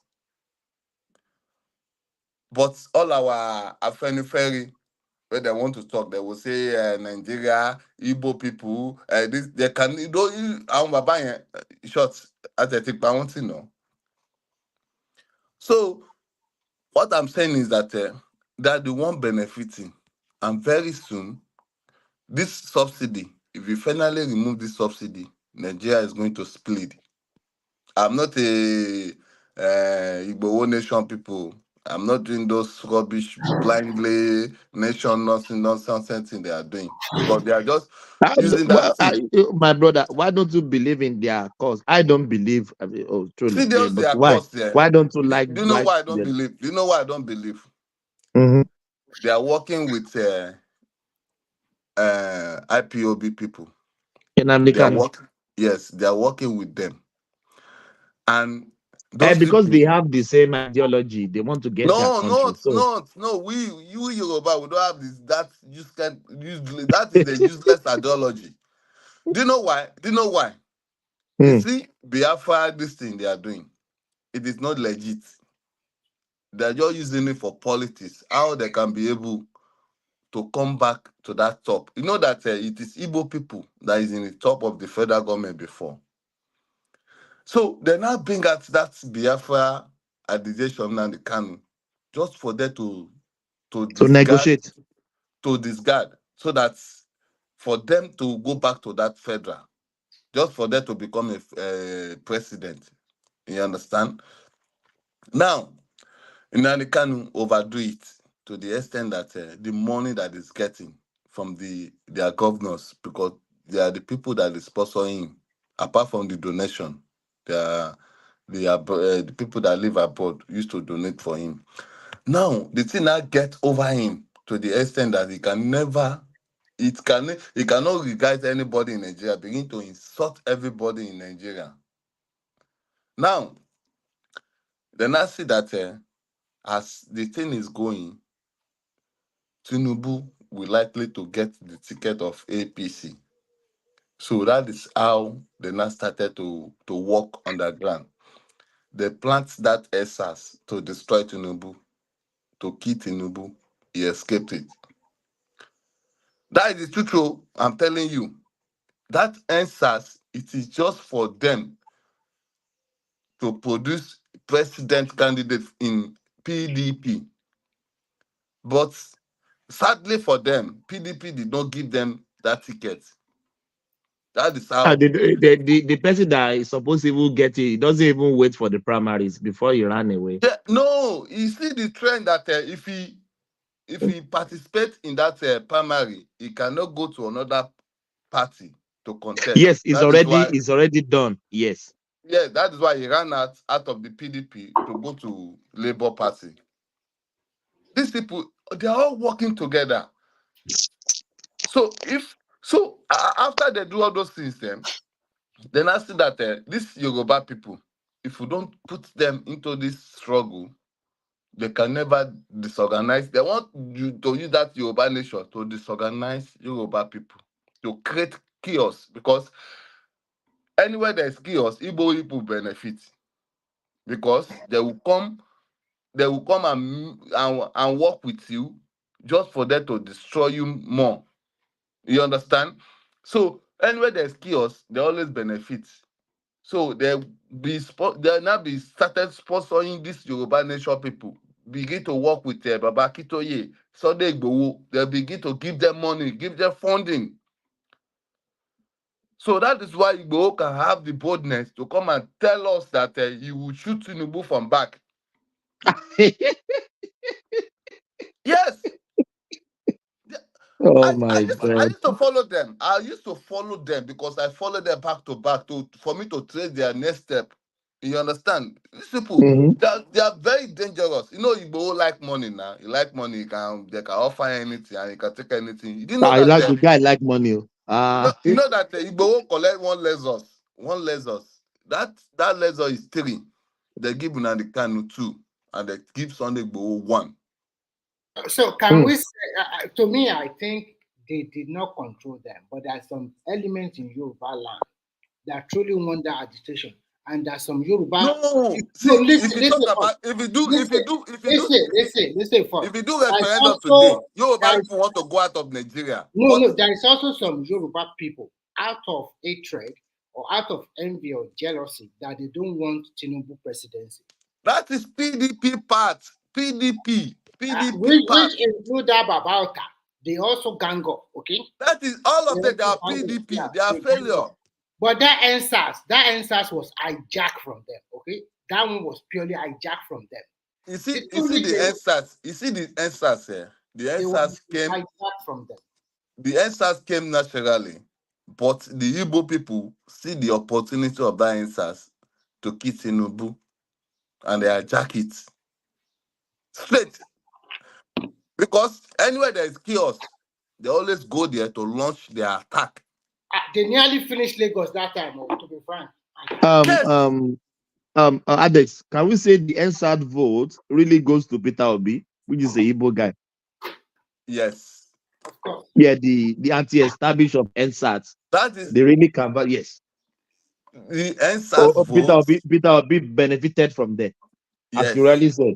You see, me as I am like this. If it's Tinubu, tó bá ń gbórí èèyàn sínú agbada kó máa jẹ́, mi ò lè fọ́, mi lè bá èèyàn bú. Nítorí pé, do you know why?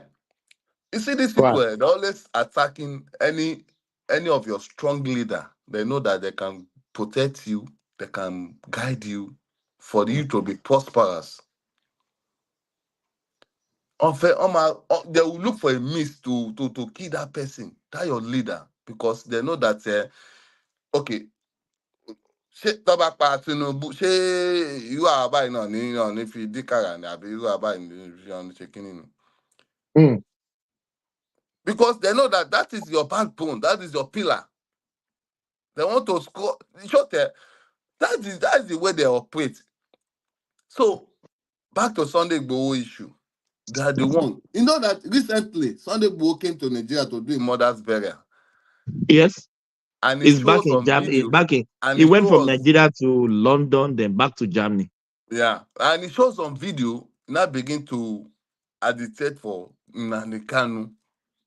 I don't know if he saw that video that Nnamdi Kanu is not a criminal. They need to release Nnamdi Kanu. He's a freedom fighter. The guy talk too much, so I don't even like to listen to him. He doesn't talk like somebody that has wisdom. Opportunity just for you to enter Nigeria. Adex, you know it's from Oyo State, so Thomas has to defend his guy. No. I never defend it. You know I'm not his fan. Okay, No. For the Adex, wait now. For the purpose of this discussion on him, don't count more. No. Ọmọ Yàrá ni wọ́n òkè Ògùn, Ike o, Saki. Àwọn ìpìyàn ọmọ Abẹ́òkúta ni wọ́n, àwọn ìyókò kó wọn lẹ́rú ni o. No. But for this discussion, ọmọ Ọ̀yọ́ ni wọ́n. Mo fẹ́ mú Thomas Mike escape. Igbo is not my fan. No. You know, Thomas. You know what happened during when he first came out, when he came to prominence before he was talking about security, which I think most Yoruba people agreed with him. You know, the security on the farms. But I don't know how it went from security to Yoruba nation. I don't know what happened.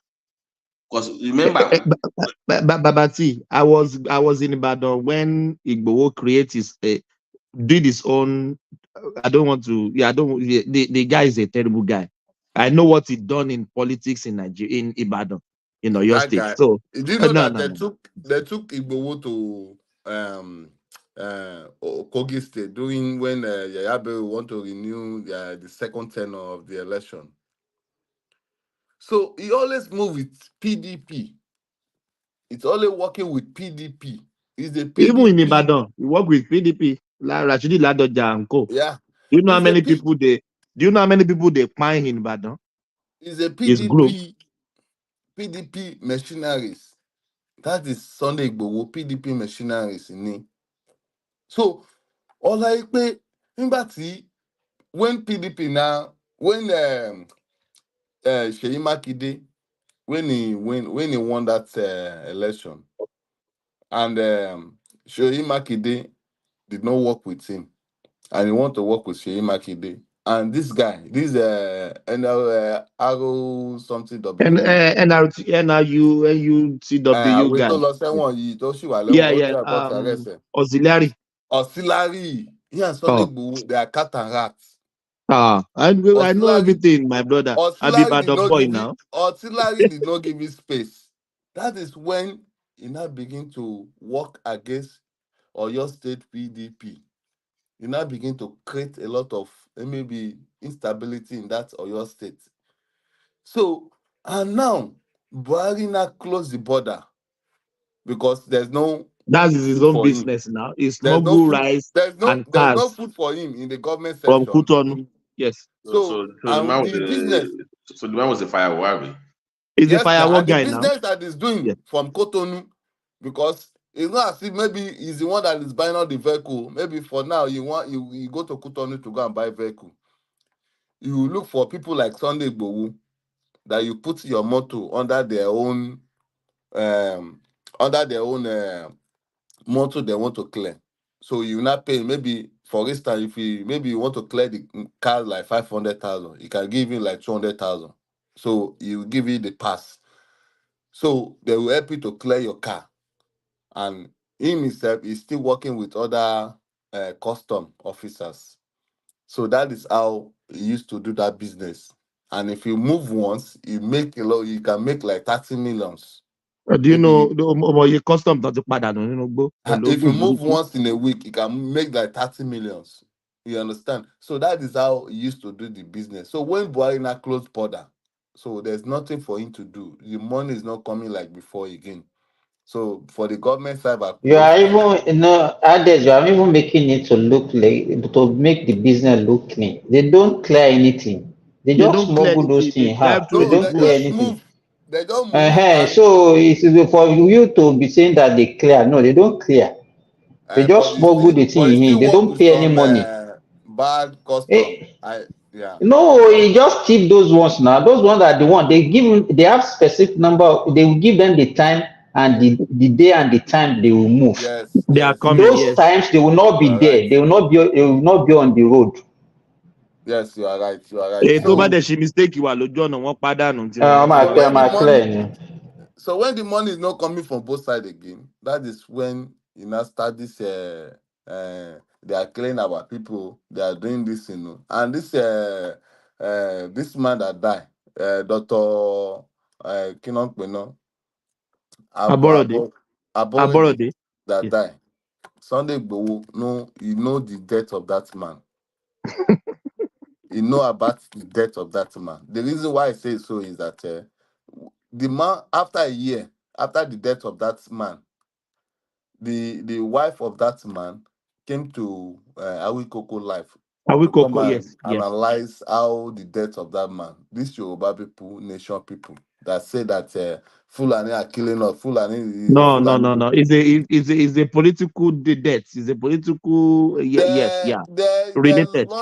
They launched against this woman. They fired this woman as if this woman doesn't know anything. So these people, they're just like that. They're just like a machinery. They don't have head, they don't have tail, they don't know where they are going. They're just looking for money. So these Yoruba nation people, they're just after their pockets. They are not working for Yoruba land at all, the progress of Yoruba land. They are just working how the Igbo people will overrun Yoruba people.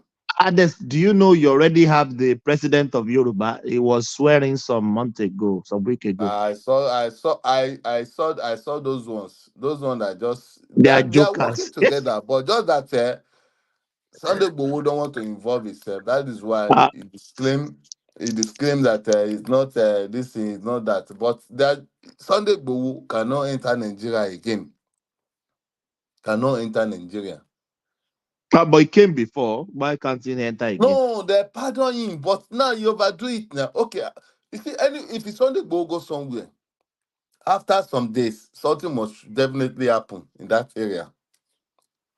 Even due to when they are doing this rally, they are doing. If they go to Akure, after some days they left, something will happen. He come to Igogon. After some days, something happen. So that guy is but just some people say he's your hero in Yoruba land now.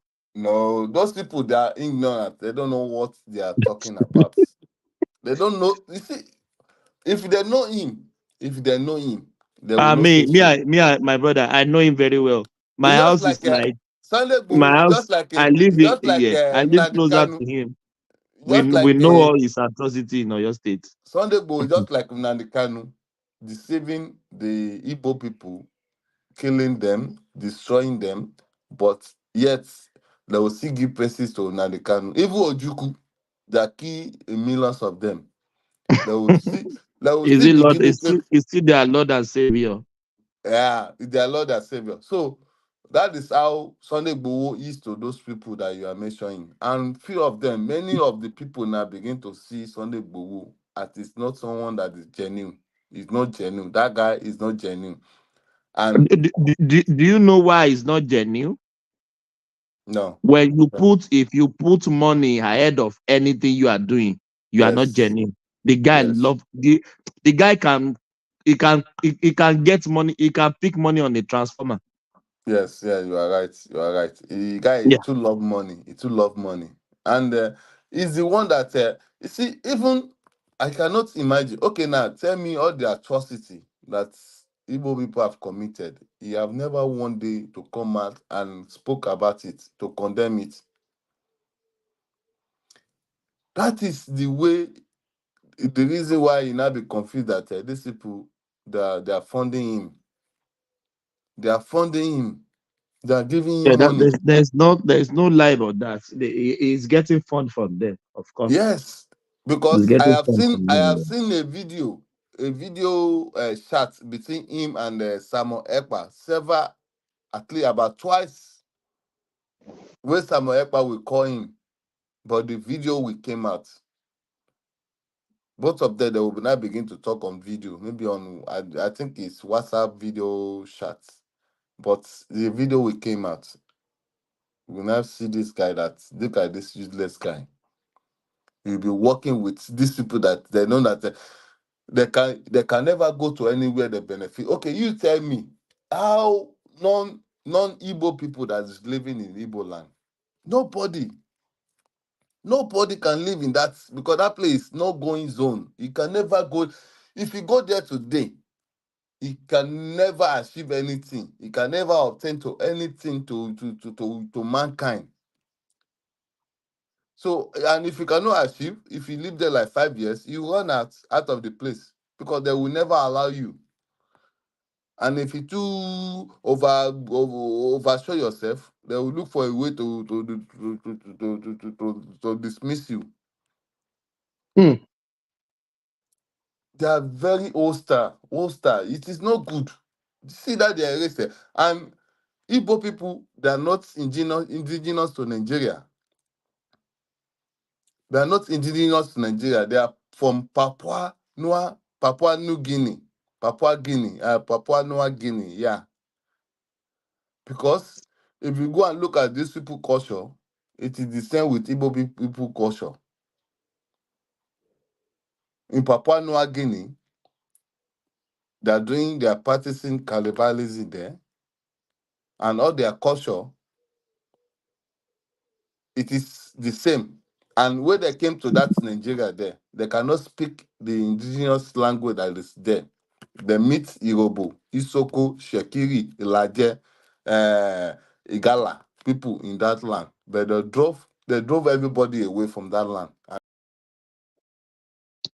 We lost Adef. We lost Adef. I think we've 9 hours 30 minutes. I think we have enough today. I think I have the formula now. Anytime I come on this platform, I'm not allowed to speak anymore. I have to force my way through. So that's the you have the floor now. Then we round up. We round up with you. Okay. No, your sweetheart on the comment section, they want to listen to you. Okay. So what what I will say to today's topic is that the politics of the next cycle of election will be very interesting. But it's too early. Why are we talking about next election now? It's just 1 year in this. Nigerians are so terrible, boo boo. We're supposed to be talking of governance now. There's never a time in any political space that politicians don't play election. From the day they lose or win an election starts the next. They started planning again. Wow. So they started playing that after the swearing-in ceremony. So the game is already going on. But the dynamics will be very intriguing because there'll be many moving parts, by the way, Thomas. There'll be many moving parts. We might have an emergence of a new party, and if the rumor is true, or this so-called mega party, that would be interesting to watch. Babati, I can't dismiss that. I will not deceive you, Babati. Currently, there is no opposition. Labour Party is dead like a rat. PDP is in disarray. It's just like we have only one party now, APC. So there must be a merger to combat Tinubu. There must be a merger. Yeah, go on. But the merger, of course, the people that abandoned, because the people they also come from the APC as well. Those that feel like they've been abandoned by the disgruntled ones. Because for the first 8 years of APC, it was the CPC and the Buhari faction that was enjoying. If you notice now, it's the AD faction that is enjoying APC. Enjoying, yeah. So the CPC faction, would they be lured into this new so-called merger? But at the end of the day, it all boils down to who they pick as their flag bearer. I know that's what Obi wants, and I will say that I don't even, to be honest with you, Thomas. To be honest with you, I don't even think if there's a new party, I don't even think Obi becomes the head of that snake or even picked as a vice president. I think I think the North. I think this is a power play by the North. I don't think that they will even, there's no way it's going to be the best it could get. The best it could get is maybe for political consideration, maybe a VP slot, but I don't believe that's what he really wants.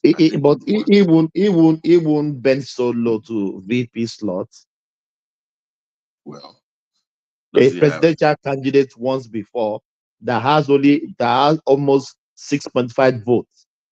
Why will it go down to vice president? You won't do that, Babati. That is downgrading. Well, because I think that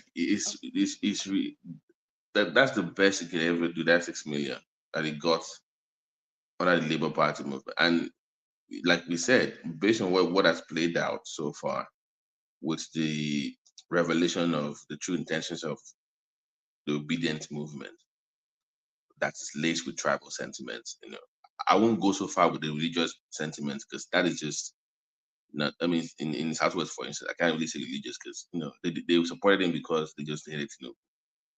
But based on what has transpired, with all this obedient, toxic spill all over the place, I don't think he gets. If he runs again under the Labour Party movement, because Thomas, we can both argue that there's no way he's going to win Lagos this time around. He's not winning. No, not again. I think the disgruntled one that hate Tinubu, their eyes are open now. They can't make the same mistake. That's just my own suggestion view. You're right, absolutely. And by the way, Obi won close to 100,000 people in Oyo. I hope you know that. Yes. That is gone. I don't see him winning that. It's gone. It's not going to happen. The one that the Jebu people, no, they voted for Obi too in the Jebu side. He got a lot of votes. Babati, do you know some of people that voted for Peter Obi, but after the election, when they saw all the toxism, they are even ashamed to say it outside that they voted for him. They just stomach it. Because Thomas, they are getting lambasted on both sides. Yes, If a Southwest, their own tribe will lambast them. and The even other the tribe obedient will lambast them. say, Yeah. okay, Agbado. But they say, but mo dibo fún Obi now. Say, yeah, Agbado. So on both sides, they have nowhere to go. They are getting woto on both sides. Yeah, so it's better to just keep quiet and not say anything. But I don't, we've discussed this Southwest. Before when I talk about the Southeast, it's out of concern. Now, does the politics of it is what I'm talking about. Does the political reasoning?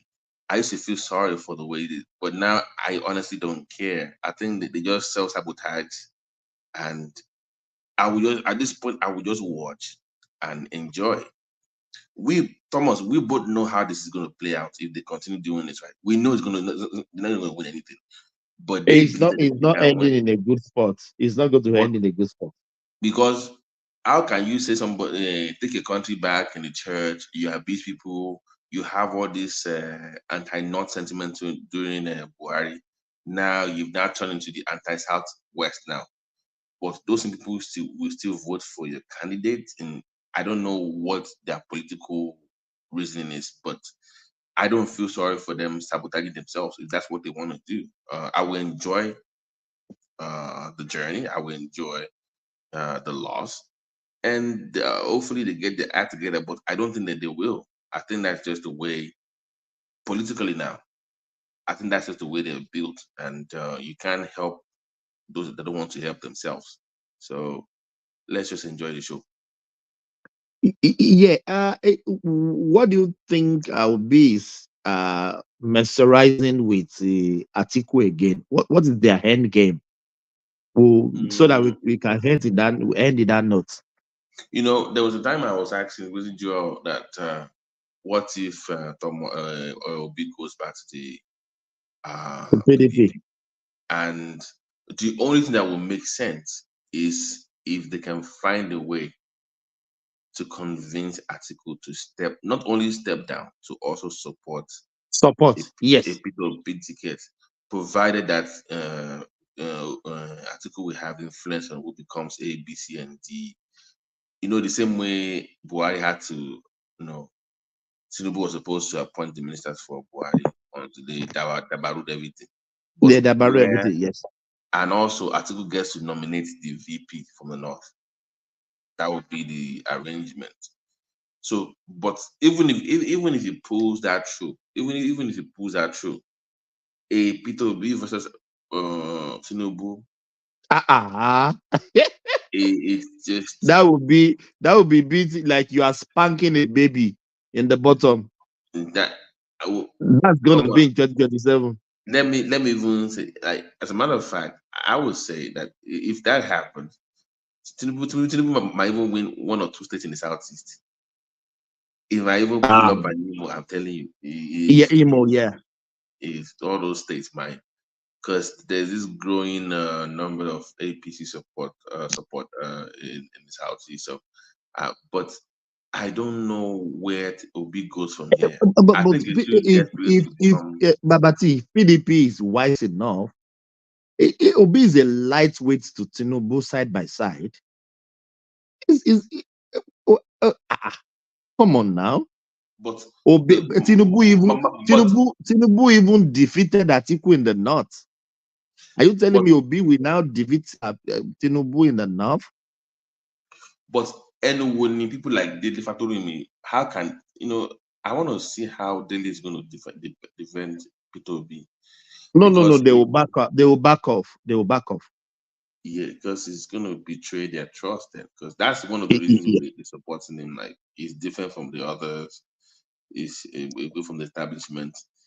So if he goes back to, I don't think that works. I don't know what is. I don't think the permutation is not even cool. It doesn't rhyme with reason. Yeah, it doesn't rhyme with reason and logic. But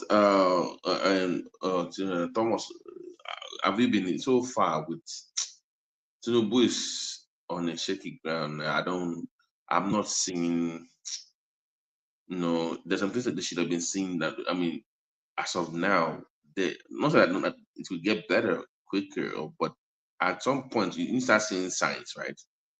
Like, I've seen some flashes, some flashpoints to ABC here and there, but nothing significant enough to say we are in the right direction. Maybe somebody's bleeding, right? Somebody's bleeding. The first is to stop the bleeding, right? To stop the bleeding first before any other thing. So Yeah. that one, I can say, okay, we have stopped the bleeding. But when you stop the bleeding, we now say, let's do What blood, next? Yeah. Let's do some blood work. Let's say, the person's blood hemoglobin is low. What do you need? You say you need transfusion. They say, how many amount of blood do you need? That is where we are now. So it's not enough to just stop the bleeding. You also have to transfuse blood to replace what is lost. And I'm not seeing enough amount of blood being replaced here. So are we too quick for that? It's just a year. Let me just say this: something that has been spoiled for. Let's just take only Boo Boo. Buhari run that country to the ground for 8 years. We are just in the dark for that 8 years. So are we too quick in a year that everything will just be kumbaya, just start rosy? I always tell them to Nigeria, I said, forget about this first 4 years. It will just be patching. No, it's not that easy, Babati. Yeah, I agree. I agree. It's not about perception, right? Yeah. It's sometimes how you perceive. What I'm making is this: by next year, they're already getting ready for this election. They will be open about the first 2 years is the governance. The second 2 years is preparing for the next election. So these first 2 years, you must be at least convincing enough to say, okay, like you must show your hand, like, okay, this is what I have, but I can't really show you, but just look like a peek, like doing a movie preview, like what's in ball, but the suspense. That's my point. Show me something to see to make me hope that, okay, something is coming down the line. I don't see that yet. But do you think they're in the right direction now? If they're in the right direction, the main thing, if they're in the right direction, we can hope for the light at the end of the tunnel. Yeah, they are in the right direction. But okay, let me give you some of my frustrations. Over time of governance in Engba has almost doubled. Yet they still finding it difficult to pay salary. Does that make sense? It doesn't. You're getting more money, but you cannot pay salaries. So you should have tied that money to conditions. So if you want more money, whatever, part of the money goes to A, B, C, D. Number two, But Babati, can you blame the presidency? Governor is like a president on his own in their state. They decide what they want to do with the money. The federal government doesn't have the authority on them how to spend their money. Yeah. As you rightly said, they are getting more money now. They can't still pay salary. They can't pay the pension. And the one that actually, if he does not do within the first 2 years, I don't know if I'm going to even listen to what he has to say, because he experienced it firsthand as a governor. That is the issue of LG autonomy. He had issue with OBJ. Yeah, he had OBJ. Yes. So he has to free these LG from the shackles of the state government. They're supposed to be independent arm of government, because that is where the real development will lie. That is where you can actually reach the grassroots. Like now, all this palliative now that is going to governor, it's supposed to be going to governor chairman. Babati, check the comment section, the last comment in the comment section. Don't say anything, no. Just check and continue with what you're saying.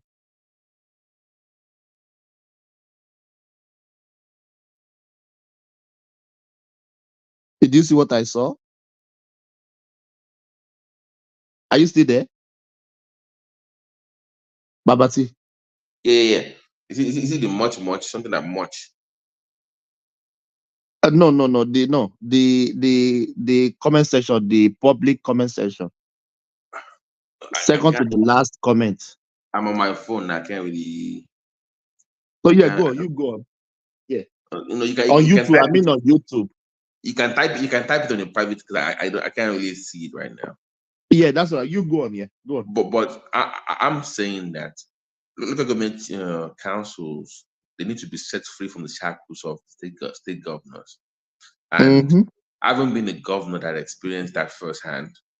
I mean, for 80 years under Obasanjo, that would have been top priority to unbundle them and to find a way to change the constitution. I know it's going to be very difficult, but it has to be done. That way, you can start having elections at that level, and any palliative subsidies needs to be targeted towards that in that direction, not the governors. It's supposed to be the government chairman taking care of those things, and they should be able to tax. Like you see someone talking about is opening the community hospital and cutting tape. That is the job of the local government council, not state governor. Not state governor, yeah. Or they are clearing their fees somewhere, A, B, C, and D. Even tenement rates, all those things, these are local government duties. And if you have an effective local government council, that they will even help with some of these land disputes and these building permits. They will help that because they know what's going on in their own locality. They know what's going on. So, yeah. But if they're dormant and those are not effective, how would they work? So you need to free them from the shackles of the state governors first, and also security too. The Amotekun issue, Alpha, are we carrying weapons? What's up with the state police issue? Are we resolve that? So security, local government council, agriculture, healthcare are things that I'm really looking at. So Tunju is not doing anything. No, Tunju is doing his best. Don't get me wrong, but that is one part. Maybe Wiki, but that is just Abuja alone. Foreign ministry is also doing well. I like the trade and investment ministry. But for me, healthcare, education, security, agriculture, and and the local government chairman is very important because when there was a day in Imatike, we went through the tax what you can tax at each level, right? For in Koti and states in make Olori, this money is supposed to be going to the government too. Even motor park tax is supposed to be everything. Yeah, my land rate per here is collected by the local government. It doesn't go to the state. So forget my state, forget Abuja. Lagos, Papa anything. There's even a provision in that law. If anybody uses the river, ocean in your council, you're supposed to be collecting taxes on it. So let's say Papa local government anything, they should be making money from that wharf. Yeah. Because Ominwalonlu. Yeah. So do you know? So even with that state, with that federal revenue, they should be flowing the money in that Lagos at that level. Oh, need your government. They have enough from collecting taxes to function. And that's why we're talking of the autonomy. If there's no autonomy, so there's nothing will happen. Ajali could always cry about this. If local government is not functioning, nothing is functioning. Because the state can't really, the state can initiate the problem of the people because they are not closer to the people. The local government is closer to the people more than the state. But the same governors will now be telling that they want more power from the federal government. And then they down your common they're free one. They won't complain we won't win enough power. So they've turned against the. It's really bad, yeah. It's really bad, yeah. If he has rightly said, if local government is not working, nothing is going to work. Yeah. Let me find that comment. Let me find that comment. Like access is can be that one. Let me find. Check any can't boo any. No, I can't boo any Connie. No. I will just let's shut it down. Then I will tell you what the person said. Okay. Yeah, yeah. I think we have we have enough. This is 9 hour 23 minutes. Yeah. Thank you, everyone. Yeah. Thank you for joining today again. Yeah, it has been another good session today. Yeah. There's nothing we can do without you guys. The comment section. You've been amazing. Yeah. Thank you, everyone. Yeah. Happy Sunday from Melbourne. Yeah. Carry the conversation in the comment section. I said peace. Thank you, guys. Thank you. See you tomorrow.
My convoy is 5 vehicles, and you cannot buy fuel unless I'm inside the car.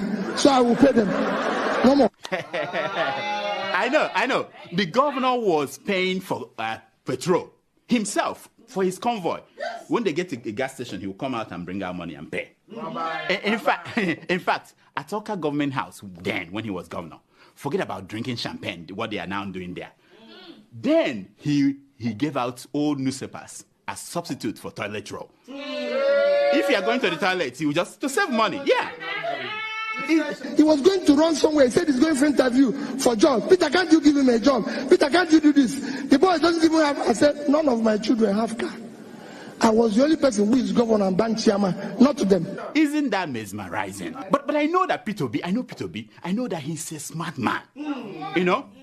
But the governor, that Obi, did he say anything about that 200 million from security vote that he was caught? His convoy was trying to smuggle out of the country. Did he say anything about that? No, he didn't. No, but he talked about that 72 billion he left behind for his handpicked successor. Because when you hear that Peter Obi left 75 billion, if anybody doubts it, call me. I know where the money is. I kept it. Did he talk about? Yeah, he did. Yeah, he did. I know the man that he's now fighting. You know, remember? Yes, no. I know. Of course. Did he talk about what is it called again? The liabilities he left behind. Did he talk about that? No.